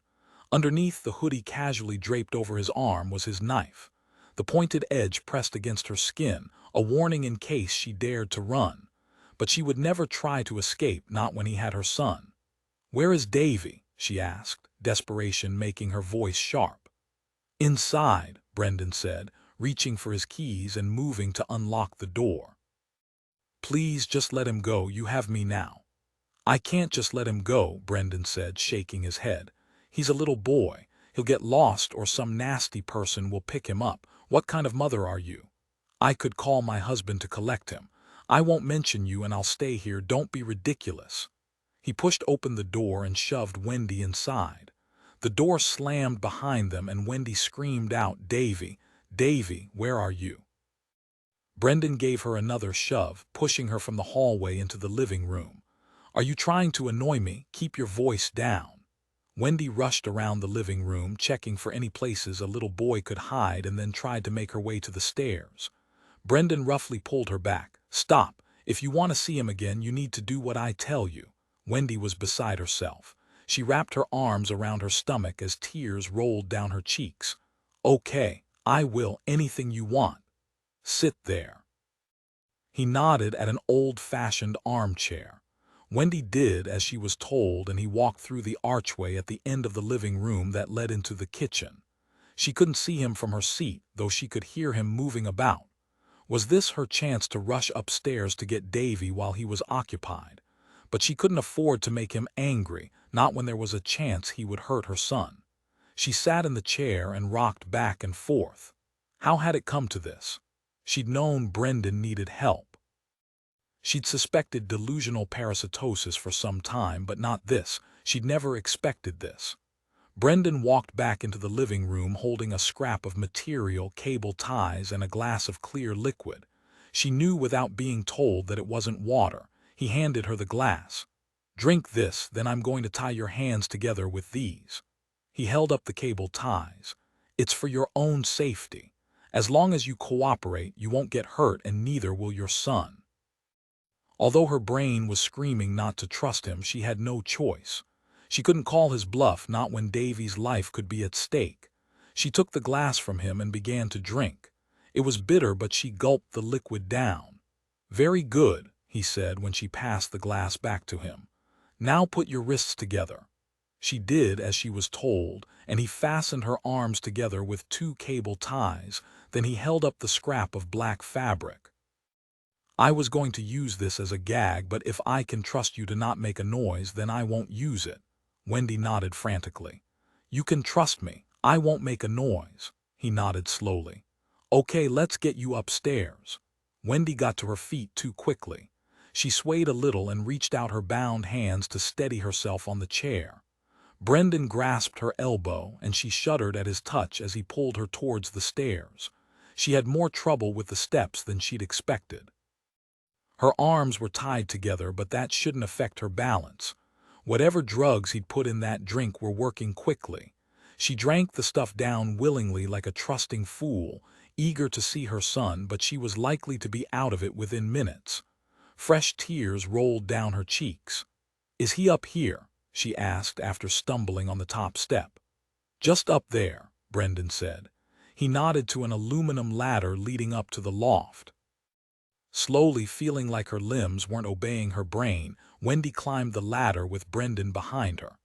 The hatch was open and she crawled out onto the wooden boards, whipping her head around, looking for Davy. "Davy, where are you? It's Mummy." Her words were slurred. There was no answer. Brendan climbed through the loft hatch behind her and then slid the cover over the opening. Wendy, still on her hands and knees, scrambled away from him. Her head was swimming and she didn't think she could stand. "Where is he?" "What have you done with my son?" Brendan rolled his eyes. "I assume he's safe at home with his father. You really don't know me at all. I'd never hurt or involve a child in this. What kind of monster do you think I am?" Deep down, Wendy had known this was coming, but as the truth hit her and she couldn't deny it any longer, she began to cry great heaving sobs. He tricked her. But at least Davy was safe. "Look, you don't have to cry. I'm really not going to hurt you." "I just need your help," Brendan said. "I'm a scientist, practically a doctor like you. We've got a lot in common." Wendy stared at him with hatred. She wanted to scream at him that they had nothing in common, that he was a sick, twisted individual who thought he could mess with other people's lives, but she wouldn't say that aloud. Her only chance depended on her ability to create a bond with Brendan. She needed to be more cunning and more intelligent than him. She'd allowed herself to be manipulated as he'd played on her greatest fear, the loss of her son. Now she needed to play him at his own game, press his buttons and bend his will to hers. "All right," she said through her tears. "I can work with you." She blinked, looking at Brendan, and realized he wasn't standing as confidently as before. He hunched over, facing the wall. Then he flinched, curling further over inward as though he was trying to hide. "What's wrong, Brendan?" He was shaking. She's back. Can you see her? Wendy looked around the dim corners of the loft. There was only one light bulb hanging in the center of the large space, which made it hard to see. The ceiling was covered with some kind of black material, probably soundproofing. A few black rubbish bags were piled in one corner, but other than that, the loft was empty. I can't see anyone, Brendan. Who's there? He shook his head, still trembling. She's not really here. She's dead. He was hallucinating. This wasn't good. Talk to me, Brendan. She can't hurt you if she is dead. He screwed his eyes shut. I'm not dirty. It's not my fault. He dropped to his knees. Wendy tried to move towards him, but the floor seemed to shift beneath her. The drugs were making her woozy. Who is it, Brendan? Who's talking to you? He kept his eyes shut and his lip wobbled as he spoke. It's my mother. She won't leave me alone. I only ever wanted to help her, but I was never good enough. Maybe she loved you but found it hard to tell you that. No, she hates me. She thinks I'm dirty and good for nothing. She told me she never wanted to see me again.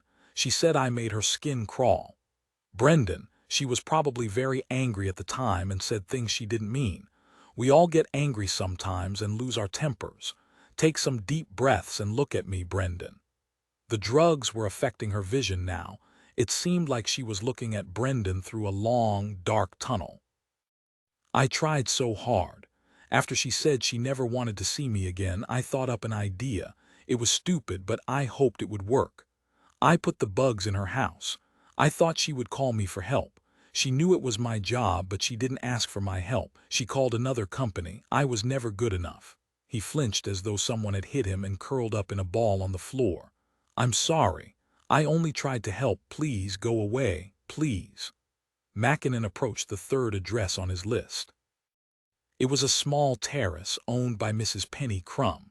The house looked ordinary enough, a two up, two down. The windows were old and had aluminum frames but were clean. The property itself appeared to be well maintained. The garden was another matter. Long yellow, dry grass covered the small, square section of lawn at the front of the house. Weeds covered the narrow flower beds. Mackinnon paused by the gate. The curtains were open. No lights were on, but then they wouldn't be at this time of day. Though the sky was now dark with heavy clouds threatening to burst. Close to the front door was an outdoor tap that dripped onto the concrete. Next door, a man who looked to be in his 60s was busy weeding. He looked up and nodded when he noticed Mackinnon standing at the gate but didn't speak. Mackinnon walked up the path and knocked on the front door and waited. As he'd expected, there was no answer. Do you know your neighbors well? Mackinnon asked the man next door. The man set down his hoe. I used to get on with Penny, but I don't know the lad well. He tends to keep to himself, doesn't look like he's home. So Penny Crumb doesn't live here anymore. No, sadly she passed away. About 6 months ago, I think it was. Her son lives here now. Penny used to keep the garden well, he said, nodding at the yellowing patch of grass. But young uns don't take the same sort of care, do they? Can't really blame them. I sometimes think it's a thankless task. My back is aching from all the weeding, and I've still got to spray the roses today. Do you know Penny's son's name? The man sucked in air through his teeth and looked up at the sky. I should know it, but it escapes me at the moment. Sorry, were you a friend of Penny's? Mackinnon shook his head and discreetly held out his warrant card. I'm from the City of London Police, DS Jack Mackinnon. The man's eyes widened. Oh, is the boy in trouble? He didn't really seem the type to do anything illegal. Drugs, is it? He sighed. Neighborhood is going to the dogs. What's your name? Trevor Cranston. Have you seen him bring any women back here, Trevor? Mackinnon asked. Funny you should ask. He came home not long ago, maybe half an hour, with a woman. I don't like to pry, but I paid a bit more attention than I normally would because she seemed upset. Was he referring to Tammy? What did she look like? Short brown hair, quite a tall lady. Mixed race, I think. That didn't sound like Tammy. Mackinnon pulled out his mobile and opened up a photograph of Brendan. Is this him? Mackinnon asked. The old man looked at the picture and nodded. Yeah, that's him. Brendan.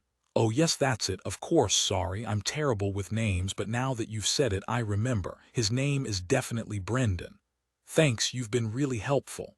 No problem, happy to help.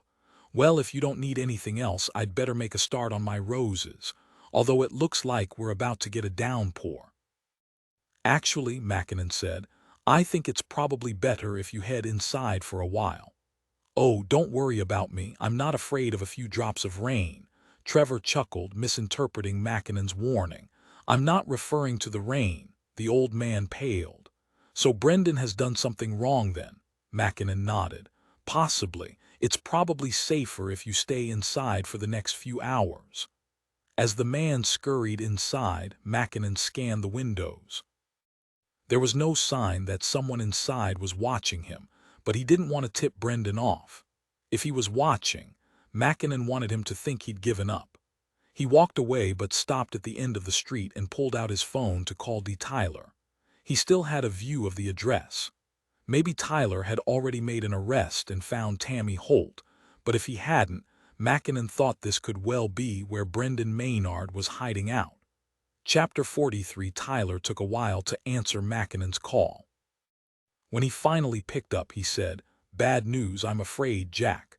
There was no sign of Brendan Maynard at the flat. According to the bloke who lives opposite, he hasn't been there for a few weeks. Tyler's update convinced Mackinnon he'd discovered where Brendan Maynard had been staying.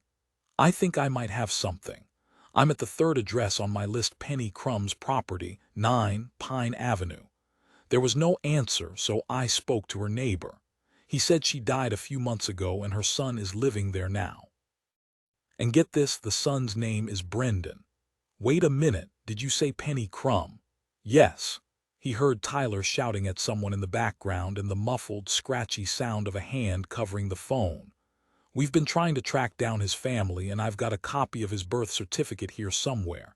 His last name is Maynard from his father, but Brendan's parents never married. His mother's surname is Crumb, I'm sure of it. Ah yes, here it is, Penny Crumb. So it's got to be where he's been keeping Ashley and Tammy. It looks that way, but don't do anything stupid, Jack.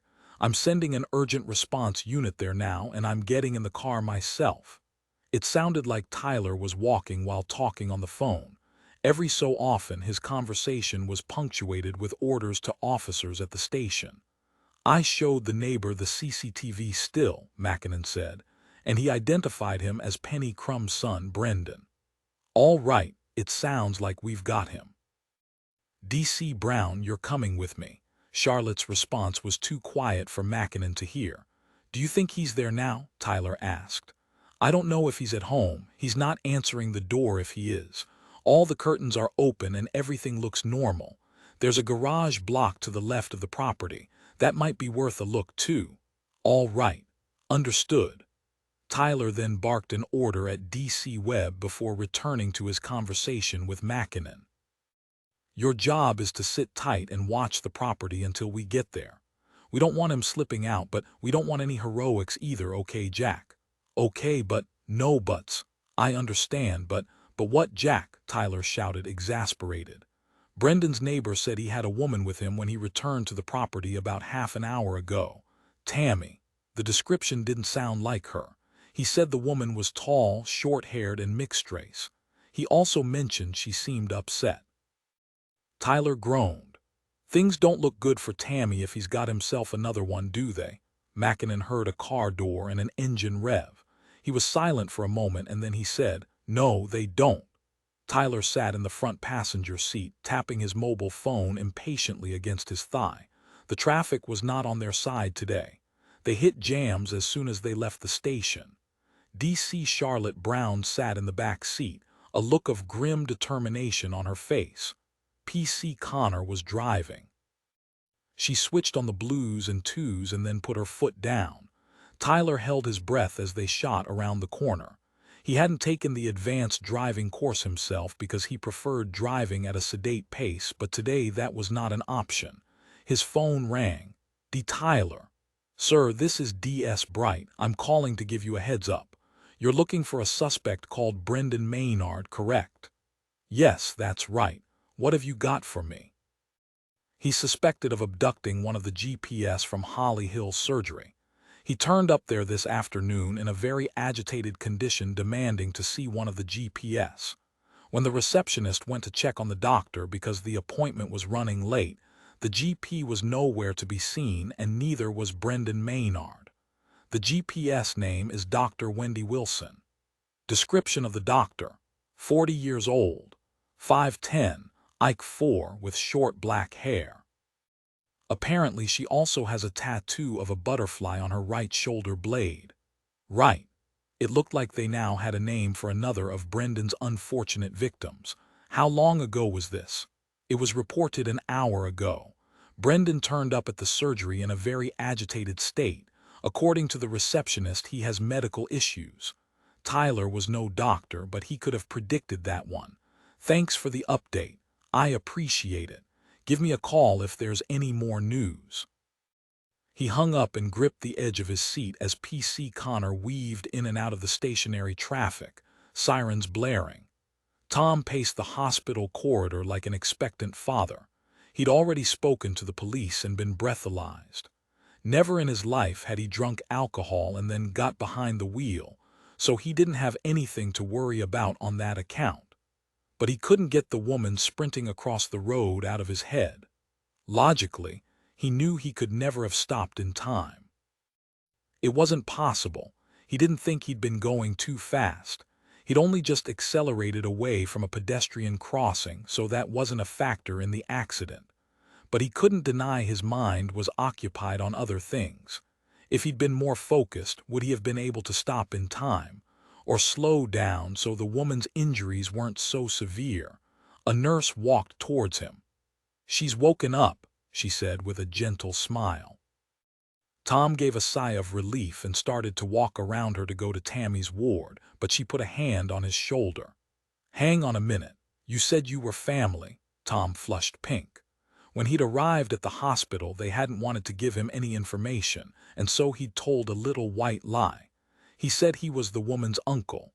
Guilt made him clench his teeth, but he couldn't back out of the lie now. He wanted to see her for himself and make sure she really was on the road to recovery. "Yeah, that's right. You said her name is Tammy Hole." "Yep, funny," the nurse said sternly. "When she woke up she told us her name is Tammy Holt." "Yes, Holt, just as I said." The nurse frowned. "You wrote down her name for us, Mr. Bradley. You wrote Hole." "Sorry, I never finished school. I was terrible at spelling." She weighed him up for a second or two and then said, "All right, I'll take you in to see her, but if Tammy is distressed and you're not her uncle, I'll be reporting you myself." Tom swallowed nervously, but he couldn't back out now. He needed to make sure the woman he'd hit was okay. "Did they find out why she was only in her underwear?" Tom asked the nurse as they walked briskly towards the ward. The nurse hesitated and then shook her head. "Not yet. I'm sure it's something the police will want to ask her, but we're concerned with her medical well-being at the moment. It's probably best to not bring it up unless she does." "Understood," Tom said as they reached the door to the ward. Tammy was in the third bed along.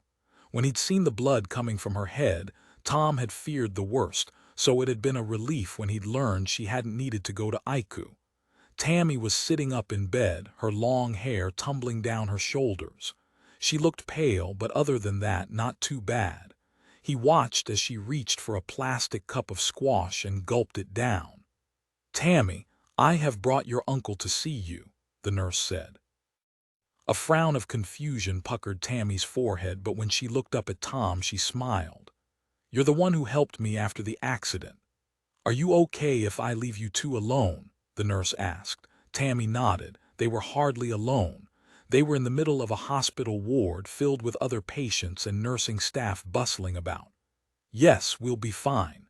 Thank you," Tammy said. When the nurse reluctantly turned and walked away, Tom said, shamefaced, "I'm sorry about the uncle thing. They wouldn't tell me anything otherwise, and I just wanted to make sure you were all right." Tammy nodded. "I will be now. I'm safe." She shivered and wrapped her arms around herself. "They've called my mum and sister. They're on their way here now. I wanted to thank you for staying with me, for holding my hand." Tammy's eyes filled with tears. The niggling guilt due to his white lie now multiplied 1,000 times. Why was she thanking him? Didn't she know he was the one who'd knocked her down? "Tammy, I'm so sorry for what happened. It was my van that knocked you down. I couldn't stop in time." "I know, it wasn't your fault. I was panicking and just running as fast as I could. I didn't even see the van until it was too late. I'm sorry." Tom realized to his embarrassment he was crying. He'd been so worried about her, and here she was, sitting up in bed talking to him. Not only that, she seemed to have forgiven him. He pulled up a chair and sat down beside her bed and rubbed his face. "Sorry, I'm not normally like this." "Exceptional circumstances," Tammy said. She looked like she wanted to say more, but then simply shrugged and picked up her squash again. He wanted to know why she was panicking and what she was running from, but he remembered what the nurse had said and kept his curiosity to himself. Tammy turned, and a radiant smile spread across her face. "It's my mum and sister." Tom turned and saw two petite women rushing onto the ward. The younger one was wearing gray leggings and a sporty black vest top, and the older woman, who had to be Tammy's mum, was wearing a floral dress. Neither had a scrap of makeup on, and they were both crying and smiling at the same time. Something had happened to Tammy before she'd run in front of his van, but it looked like she had people who cared about her and would help her through it. Amongst all the hugs and tearful kisses, Tom got up and excused himself. He knew there was a lot more to the incident, but all he cared about was the fact Tammy was going to recover. Forget about butterflies. Tyler's stomach felt like it had a herd of rhinos jumping around inside. They were almost at the address now. He was tempted to call Mackinnon to make sure he'd stayed in place as he was supposed to. In the past, Mackinnon hadn't always chosen the sensible option, which was funny, because people considered Tyler the unorthodox one. He tried to focus on the risk assessment he was quickly filling in, but it wasn't easy with PC Connor's driving. Not that he was complaining, she'd get them there a lot faster than if he was behind the wheel. He just hoped they were still in one piece when they arrived. "Sir," Charlotte, clutching her phone in her hand, leaned forward to get his attention. "Yes. I've just had some news, good news really. Tammy Holt's been found. She was knocked down in Cedar Avenue 2 hours ago. She was hurt, but her injuries aren't life-threatening. They think she's going to be all right." "That is good news. Which hospital?" "The Royal London." "All right, after we get to this address and the situation is under control, I want you to get down there and talk to her. We need her side of the story quickly," Charlotte said. "Of course." "How far is Cedar Close from where we are heading?" "Pine Avenue is only 3 streets away from Cedar Close. A 4-minute walk according to Google Maps." "Interesting," Tyler said. "Looks like we are finally going to nab him."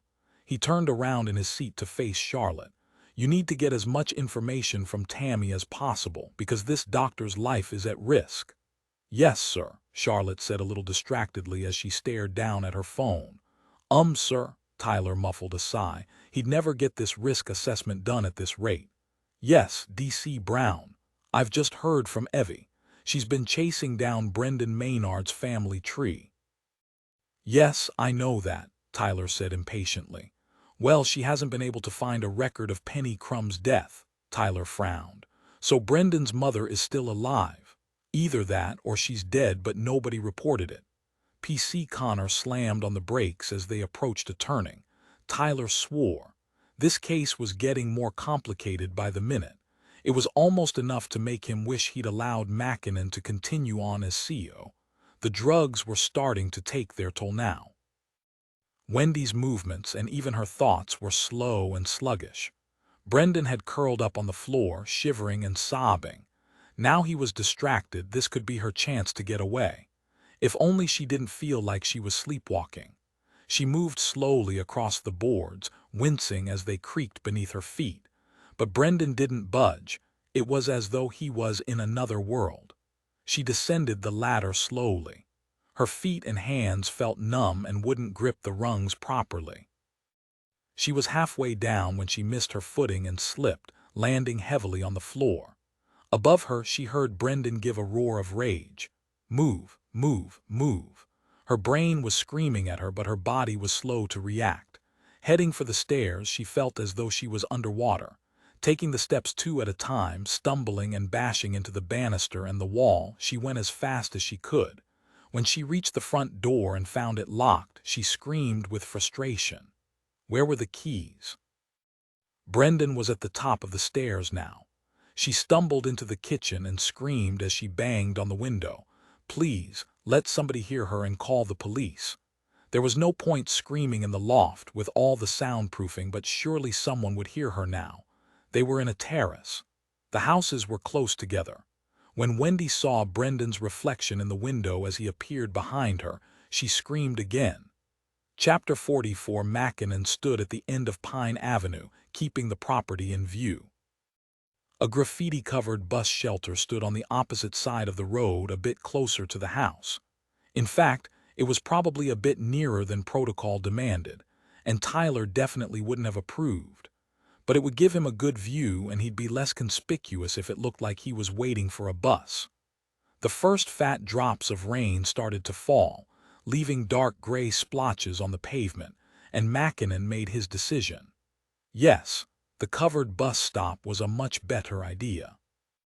He walked briskly and shot a glance at 9 Pine Avenue. There was no movement, nothing to suggest anyone was inside. A flash of lightning preceded an ominous crack of thunder, and then the rain began to bucket down just as he reached the bus stop. The rain formed a wall of water that made it hard to see more than a few feet. Mackinnon was pretending to look at the timetable when his phone rang. He glanced at the screen, expecting Tyler to be calling with an Ada, but it was Chloe. He considered not answering the call. He didn't want to risk the distraction, but Chloe didn't usually call him during the day, so it was probably important. "Hi, is everything all right?" Mackinnon asked. "Yes, I've got good news for a change. Sarah's back." Mackinnon paused. He still hadn't told Chloe about Sarah's request for money, or more importantly, that he'd seen her getting into a car owned by a known drug dealer. "That's great," he said eventually. "It is. I know you worry, Jack. But I think we've really turned the corner now. We had a good, long chat this afternoon, and we're planning a girls' evening. Just me, Sarah, and Katie. I think it will be really good for us." "Right. Actually, I wanted to talk to you about something. I was planning to try and get away from here for a few hours tonight, but things are a bit frantic at the moment." "That sounds serious. Don't tell me you've got tired of my dysfunctional family." The tone of her voice told him she was teasing. "Our dysfunctional family, but it was to do with Sarah." "Go on." Mackinnon hesitated again. If Chloe had really sorted things out with her daughter and Sarah was back home, was it worth causing more tension by telling her? But Chloe had a right to know. Who was he to keep things from her when it concerned her daughter? "Sarah came to the station to ask me for money," Chloe groaned. "Yes, she mentioned it. I'm really sorry, Jack. She can be exceedingly difficult at times. I'll get her to apologize when you're home at the weekend." "It's not just that. The thing is, when she left the station, I saw her getting into the passenger seat of a car. Technically, I'm not supposed to, but I looked up the license plate and it was owned by a known drug dealer, Robin Courtney. Sarah mentioned him. He sounds like a nasty piece of work. She said she got taken in by the wrong crowd, but she's turned her back on them now. She wants to go back to college." "Do you think the college will allow that after what she did?" "I think there's a chance. A small one, admittedly. If not, I think I can get her a position in my admin department, so that's an option too. She just needs some stability. She's not a bad kid deep down." "All right. Well, I'm glad she's home and safe. Things are really kicking off here, and I couldn't really afford to take any time off, but I didn't want to tell you over the phone. It's not nice to find out she's been hanging around with drug dealers. I have to admit I was worried she was on something, but other than her mood swings, I can't see any signs. I'm not proud to admit it, but when she took off, I searched her room. I didn't find anything. I'm glad. Perhaps we should just keep a close eye on her over the next few weeks." "Yes, anyway, I should let you get on. How is everything at work?" "Pretty good. A breakthrough looks imminent, although I'm currently lurking at a bus stop sheltering from the rain." So that's what the noise was. It sounds like someone is playing drums nearby. Yes, it's giving the roof quite a pounding. I'm glad I got under cover before the rain got really heavy. I'll call you later tonight. Have a nice time with Sarah and Katie. Where are you going? Just to the local pub. It's steak night tonight. Above the din of the rain, Mackinnon heard a sound that didn't fit with the quiet neighborhood. It sounded like a woman's scream. "Chloe, I've got to go. I'll call you back." He hung up and stepped out of the bus shelter to get a clearer view of the house. But the rain was like a sheet of water obscuring his view. He ran towards the house. It wasn't in line with protocol, but he wouldn't be able to live with himself if something happened to Dr. Wilson, and he didn't try to prevent it. As he got closer, he saw a woman at the downstairs window. Terror contorted her face. Her mouth moved, and he thought he heard a muffled, "Help me." There was a movement behind her in the shadows, and then she was roughly pulled away from the window. Mackinnon headed straight for the front door. It was made from oak. Red and faded, it was old, but there was little chance he'd be able to smash through the lock. He'd have to kick through the panels instead. "Police," he called out. "Open the door." He wasn't really expecting Brendan to comply, and when the door didn't open immediately, he took a step back. His first kick was a failure. The rainwater soaked his shoes, making his foot slip and slide rather than smash into the panels. He cursed and tried again. A better, more direct hit this time, but still not enough force to puncture the panel. On the fourth attempt, the first panel gave way, falling more or less intact inside the house. He heard another scream from inside, and then a male voice ordering him to stand back from the door. "Brendan Maynard, I need to talk to you." There was a click as the door unlocked and Brendan pulled it open. He looked at the hole in his door and narrowed his eyes. Only one door panel was missing. The other was hanging off, still attached to the door. Mackinnon quickly assessed the situation. Brendan held a knife, a long kitchen blade. He was tall, only a couple of inches shorter than Mackinnon, and looked athletic. Brendan clutched the arm of the woman beside him, who matched the description of Wendy Wilson. Her eyes were unfocused and staring. Had he drugged her? "Stand back," Brendan ordered. He was trying to hold too many things. Clutching Wendy's arm with his left hand, he held the knife with his right. Under his left arm, he held some kind of clear box. Within seconds, they were soaked by the heavy rain. "I said stand back," Brendan barked as another crash of thunder rang out. "Brendan, you should put down the knife.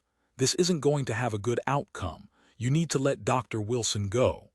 "No, she is my assistant." "I need an assistant." "Sure, but you don't need the knife. You don't want to hurt anybody, do you, Brendan?" His eyes darted around, probably looking for the police officers. "I didn't mean to hurt anyone. I haven't hurt you, have I?" He nudged Wendy, and she staggered a little and then swayed on her feet. He definitely used something to drug her. Sirens sounded in the background. Backup was close now. Mackinnon just needed to get Brendan to put down the knife and let go of Wendy. "Stand back, we're leaving. If you try to follow us, you'll regret it," Brendan warned as the rain began to ease. "Be sensible, Brendan, you aren't going to get away with this. If you cooperate and put the knife down, things will go a lot easier for you." He struggled to maneuver the glass case. "It's not the knife you have to worry about, it's these." For the first time, Mackinnon fully focused on the glass box. It was filled with bugs, tiny bed bugs. "What are you doing with those?" Mackinnon asked. Brendan's eyes lit up. "They're my research subjects. They carry a parasite. If you don't get away from us, I'm gonna release them and infect everybody in the neighborhood." He tried to lift the case higher and lost his grip on the knife. It clattered to the floor, and Mackinnon moved fast, kicking the knife away until it skidded beneath a Fiesta parked outside the house next door.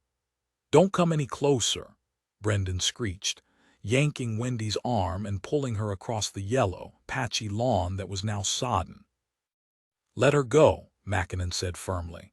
Brendan was now unarmed apart from the weird box of bugs he held tightly against his chest. One-on-one, Mackinnon could take him, but Wendy seemed to be out of it. He didn't want to risk her getting hurt. Brendan's neighbors were looking down anxiously from upstairs windows, and a group of teenagers were watching from across the street. "Great. An audience. Just what they needed. If you come any closer, I'm gonna release these and infect everybody. Brendan shook the box vigorously. Gary from the pest control company hadn't mentioned parasites could be spread by bedbugs. In the course of his research, Mackinnon had read the bugs weren't thought to spread disease, but Brendan's conviction gave him pause. Then suddenly, Wendy elbowed Brendan in the ribs and pulled away from him. He released his hold on her and she ran to Mackinnon. Standing behind Mackinnon, she shouted, "He's delusional. There are no parasites. I've been trying to get him help for ages." "That's not true," Brendan said, his face flushed and taut with anger. "You'll see. I'll be proved right in the end." With a harsh yell, he threw the glass box on the floor and it shattered, the bugs scuttling in every direction. Mackinnon cursed. Using the distraction, Brendan tried to make a run for it, but Mackinnon was too quick for him. Within a few feet, he'd grabbed Brendan and forced him to the ground. They both hit the pavement with a thud. "Don't worry.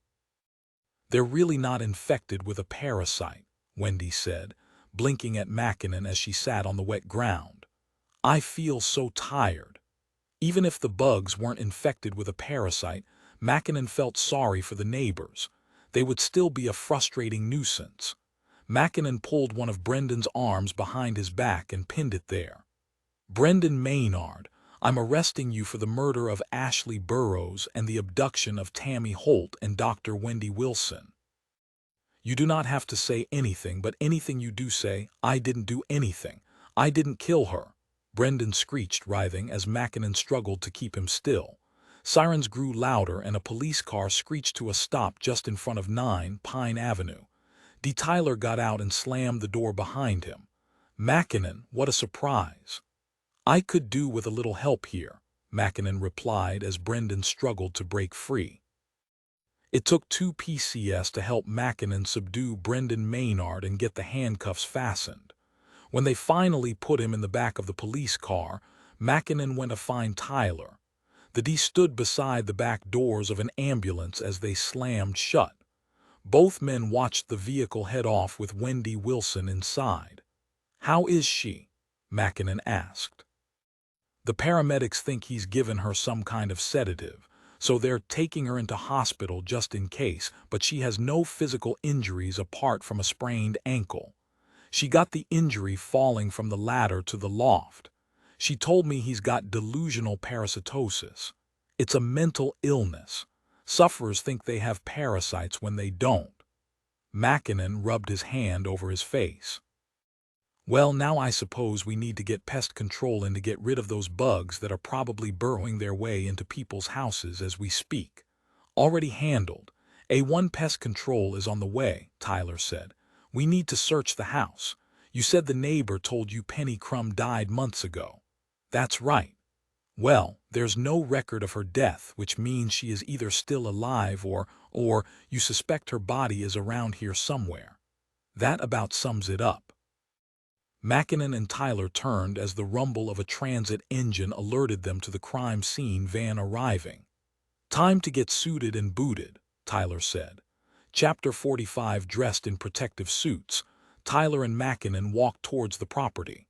From the house next door, Trevor poked his head out of the downstairs window and said, "Is it safe to come out yet?" Tyler headed inside number 9, and Mackinnon paused by the wire fence that separated the front gardens of the 2 houses. From there he could talk to Trevor without being overheard by the crowd gathering around the police tape. One press van had already turned up, and he was sure there would be more to follow. "It is, but we're going to be here for a while yet. The streets will be jammed with vehicles and police personnel for a while. Sorry for the inconvenience." "Don't apologize." Trevor leaned further out of the window, resting his forearms on the window sill. "I should be thanking you." Trevor looked down at the bright red dahlias planted beneath his kitchen window and shivered. "I can't believe he was living next door all this time and we had no idea. What exactly did he do?" "We don't have all the answers yet," Mackinnon said. "We're still investigating, but I do have a question for you. Which of the garages did Penny and Brendan use?" Trevor turned his head and squinted in the direction of the garage block. "They had the first one on the right. The one with the white door. I used to have a key. Penny was quite forgetful, and she gave my wife and me spare copies of her front door and garage keys, but after she died, Brendan was adamant we hand them both over. He shrugged. He was very insistent and said he never lost things, a complete contrast to his mum, who was forever mislaying things. That was Penny, he chuckled. I lost track of the times she left her keys at work. So Brendan took back both keys for the front door and the garage. Mackinnon asked, turning to look at the garage with the white door. Interesting. They already knew there was something in the house Brendan wanted to hide from prying eyes, both his odd collection of bugs and the abducted women he'd kept in the loft, but was there something he needed to hide in the garage as well? Thanks, Trevor. You've been very helpful. Not at all. Happy to be of assistance, Trevor called as Mackinnon walked across the lawn. He passed the beaten-up front door and carefully followed the markers on the floor, indicating the correct path to walk into the property, aiming to minimize contamination of the crime scene. One of the crime scene officers was taking a photograph of a blood smear on the staircase. "Have you seen any keys?" Mackinnon asked. "I'm looking for the garage key. I want to take a look inside." The man straightened from his crouched position. "I did see them somewhere.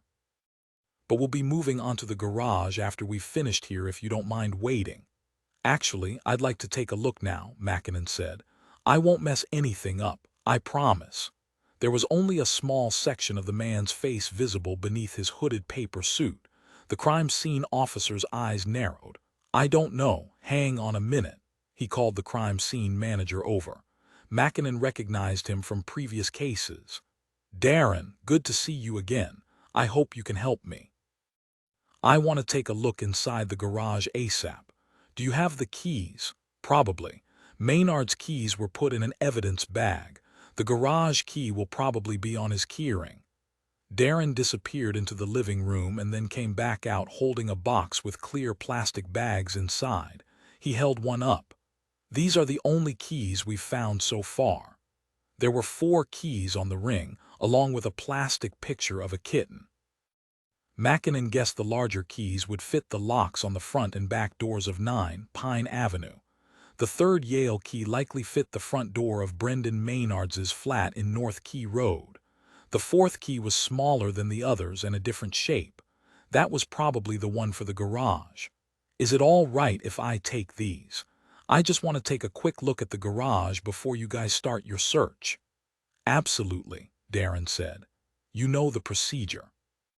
Don't touch anything unnecessarily and make sure you're wearing—" Darren broke off and grinned when Mackinnon held up a gloved hand.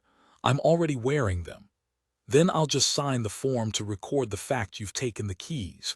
Bring them back when you're done." Darren handed him the plastic bag. After walking outside, Mackinnon ripped open the plastic and removed the keyring. The crowd had grown even larger. Neighbors were gossiping among themselves, and a couple of journalists were calling out questions to the PC standing beside the police tape. As he headed to the garage, he caught sight of PC Connor and called her over. "Would you mind sectioning off the garages for me? We need to make sure none of the residents enters the garage block until we've finished the search." As PC Connor headed off to find the police tape, Mackinnon took a look at the white garage door. The handle in the middle of the door looked rusty, but the key fitted perfectly and turned easily enough. He eased the lock clockwise and then leaned down, grabbing the base of the metal garage door and lifting it up. It opened with a protesting squeal. The air was musty. There was no car in the garage or any other vehicles except an old BMX that had definitely seen better days. A metal shelf rack stood on the right, holding 2 tool boxes, a foot pump and multiple cardboard boxes, containing what looked like photo albums.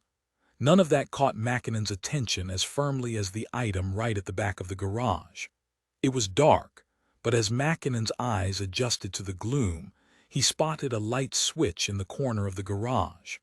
The wires weren't enclosed in any casing.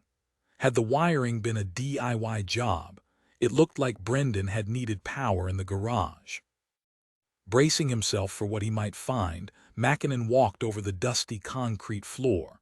Right at the back, plugged in at the wall, was a large chest freezer. Its white surface was battered and scratched, and it emitted a constant low hum, probably struggling to keep the internal temperature down in this heat. A padlock had been looped around the chrome handle. Mackinnon reached for it, testing the lock, but the padlock held firm. There were no other keys on the keyring. He headed back out of the garage and called PC Connor over. "Would you mind asking one of the crime scene techs if they've got some equipment that could break a padlock?" When PC Connor hurried off, Mackinnon stood by the freshly hung crime scene tape to make sure nobody came too close. It wasn't long before PC Connor came back with a short, ruddy-faced man carrying a camera and a pair of bolt cutters. He was dressed similarly to Mackinnon, in a white hooded suit. The skin around his eyes crinkled when he smiled. "So where is the padlock?" he asked. "In there," Mackinnon said, pointing to the freezer at the back. The crinkles around the man's eyes disappeared as he stopped smiling. "Oh, I see." Both men entered the garage, leaving PC Connor at the police tape. "There aren't many reasons a person would lock a freezer, are there?" the crime scene tech said as he snapped a couple of photographs of the freezer and the padlock. "No, there aren't." The bolt cutters made short work of the padlock. Mackinnon braced himself. When the crime scene tech removed the remains of the broken lock, Mackinnon slowly lifted the freezer lid. It shouldn't have been a surprise. He'd known what was coming, and yet the sight of it made his stomach churn. There, curled up at the bottom of the freezer, mouth open in a voiceless scream, was the frozen body of Penny Crumb. Chapter 46. D.C. Charlotte Brown headed out of Tammy Holt's ward. The young woman was doing well and due to be discharged. Charlotte had found recording her story harrowing but was impressed by Tammy's resilience. She'd been pleased to be able to tell Tammy Brendan Maynard was in custody. No doubt, the ramifications of what had happened to the young woman would echo for a long time, but it was heartwarming to see the interaction between Tammy, her sister, and mother. She had a strong support network, and Charlotte hoped that would help her in the weeks and months ahead. They'd need to speak to her again, but Charlotte had the preliminary statement, and she felt that covered things for now. It would be enough to make Dee Tyler happy. Charlotte had heard Wendy Wilson had been brought to the hospital, and since she was there anyway, decided to look in on the doctor. A very busy, harassed-looking nurse agreed to let Charlotte make a quick visit. Wendy hadn't yet been admitted to a ward and was currently in one of the cubicles at the rear of the accident and emergency department. The nurse pulled back the curtains and announced, "Wendy, this is D.C. Charlotte Brown from the City of London Police. She wanted to have a quick word if you're feeling up to it." Wendy was sitting on a stretcher bed, wearing a light blue hospital gown and had dark circles under her eyes. "Absolutely," she said. "You did arrest him, didn't you?" Charlotte nodded. "Yes, he's in custody." The nurse left them and Wendy sighed. "That's a relief. He gave me some kind of sedative and it knocked me for 6. I wasn't sure if I'd imagined his arrest. Do the doctors know what he gave you?" "They're still running some more tests, but I had my stomach pumped and am on medication to absorb the rest of the nasty stuff that could be lingering in my stomach. I'm feeling much better, at least. My head is clearer. I still have a little dizziness." She pulled the hospital gown across to cover her legs. "I really didn't want to have my stomach pumped. Believe me, I made a most compelling argument against it, but the doctors ignored me. Good job, too, really. They were right. They do say doctors make the worst patients, don't they?" Charlotte smiled. "I won't ask you too many questions today. We'll probably follow up tomorrow if that works for you. We can come to you for a formal statement or you can come to the station. It's completely up to you." "Okay, I should be feeling fine then. Do you have a preferred contact number I can take?" Wendy reeled off her mobile number. "Do you know what Brendan will be charged with?" "Not yet. We need to do a mental health assessment before we're even allowed to question him. I have to admit I feel somewhat responsible. I'd known for a long time that he was struggling with things. If I could have helped him earlier, maybe none of this would have happened. I'm sure you tried your best. It can't be an easy job. Wendy shook her head. No, it isn't. It seems to get harder every day. She looked up at Charlotte. But I shouldn't complain. Your job is probably not a bed of roses either, Charlotte grinned. You could say that. It has its moments. A man appeared behind Charlotte and Wendy said, "This is my husband, Pete. This is D.C. Brown. She's asking me some questions." Pete put his arm around his wife's shoulders and kissed her forehead. "I think we can leave the questions for today," Charlotte said. "I'll leave you to recover and be in touch soon." She left A and E, glad both Tammy and Wendy looked like they would fully recover, but she was just sorry they hadn't been able to save Ashley Burroughs. She glanced at her watch. Kate Squires would be telling Ashley's parents they'd made an arrest now. It wouldn't bring their daughter back, but it might give them some closure. That night, the team visited the Red Herring pub. D. Tyler was in an exceptionally good mood and had even put his hand in his pocket to buy the first round. DCI Brookbank had also graced them with his presence and had thanked every officer individually, praising them for their hard work. Mackinnon looked down at the plate of chicken wings he'd just demolished. "Do you know, I think I could eat the same again." "Well, you could order some more. We are celebrating," Charlotte said. 2 successful cases closed in a week. Not bad. "Pretty good, but don't forget we still have to do all the paperwork," Collins said glumly. Mackinnon pulled a face. He didn't know one officer who enjoyed the paperwork side of the job. Collins pushed his plate of unfinished chicken wings in front of Mackinnon. "Fill your boots. I'm stuffed." As Mackinnon dug in, he noticed DCI Brookbank scratching his shoulder as Tyler filled him in on the bedbugs Brendan Maynard had let loose in Pine Avenue. "We've got pest control in," Tyler said. "They've warned people in the area to be alert, but other than that it's just a case of wait and see." "The most important thing is tackling the problem early, isn't that right, Jack?" Mackinnon nodded. "Yes, and we should all be alert too, just in case we picked up any little hitchhikers." There was a collective yuck from the officers around the table, and Brookbank, not so subtly, moved his chair a little further away from D. Tyler. Mackinnon picked up his pint of bitter and took a sip as his mobile buzzed in his pocket. He got up and went outside. The smell of rain was still in the air and the heavy gray clouds lingered, but the breeze was much cooler than the past few days. The thunderstorm had broken through the humidity and heat. He had a text message from Chloe asking him if everything went okay today. He'd forgotten to call her back after hanging up abruptly earlier. He replied, "Everything is fine. Just having a quick drink in the Red Herring to celebrate the end of the case. How is your evening going?" He hoped things had gone well with Sarah, but she could be unpredictable. Having a lovely time Roman 20, that was a relief. He wasn't sure how long the truce would last, but for now it seemed peaceful times were on the horizon. He headed back inside the pub just as Charlotte was walking to the bar. "Need another drink, Jack?" she asked. He still had more than half a pint left. "No, but I'll get these. You've already bought a round." They crossed over to the bar together, and Mackinnon pulled out his wallet, thinking Charlotte seemed preoccupied. Not surprising, really. They'd all read extracts from Brendan Maynard's journal before going to the pub. Although it made uncomfortable reading, it certainly made their life a lot easier. He'd written down all his thoughts and deeds. It was a sad tale. There was no doubt Brendan was deluded. He believed he would be world famous one day for his scientific discoveries. In his journal, he'd included the sorry tale of how Ashley had died because her bites got infected, and how he'd entrapped both Ashley and Tammy using the forum. The only thing that wasn't recorded in detail was why he targeted Wendy Wilson, though he had included plenty of entries ranting about her and the other GPS he'd come into contact with at the surgery. All in all, the journal made a sad and depressing story. The sections on Brendan Maynard's mother were especially harrowing. Before she died, Penny Crumb had a difficult relationship with her son.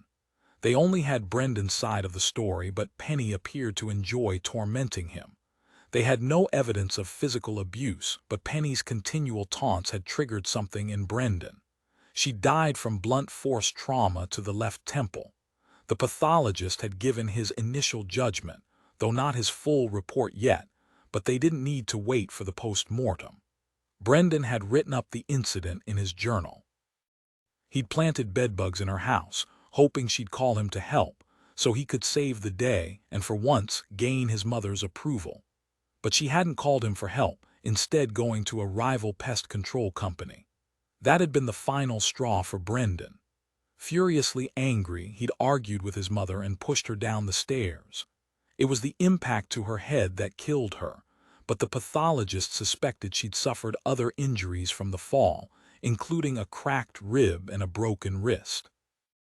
Charlotte recited the drink's order to the barman, and Mackinnon paid just as Kate Squires walked into the pub.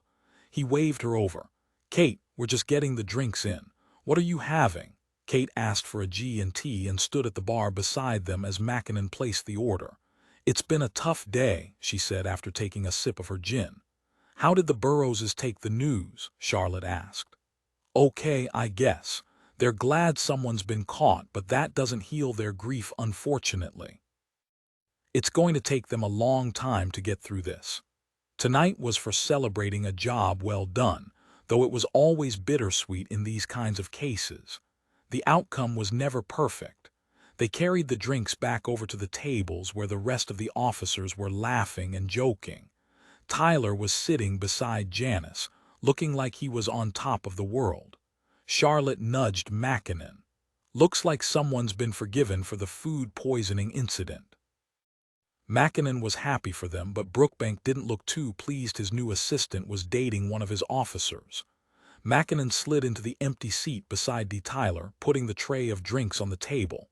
Then he handed Tyler his pint and Janice a glass of red wine. "You two look like you're back on friendly terms again." Tyler beamed. "We are," Janice nodded. "Yes, although it might be a while before I let him cook for me again," D.C. Webb, who was sitting next to Janice, said. "Ouch. That put you in your place, sir." "I deserve it," Tyler said with a sheepish grin. "Anyway, let's put all that behind us and make a toast." Tyler held up his pint. "Here's to hard work bringing another good result. Well done, everyone."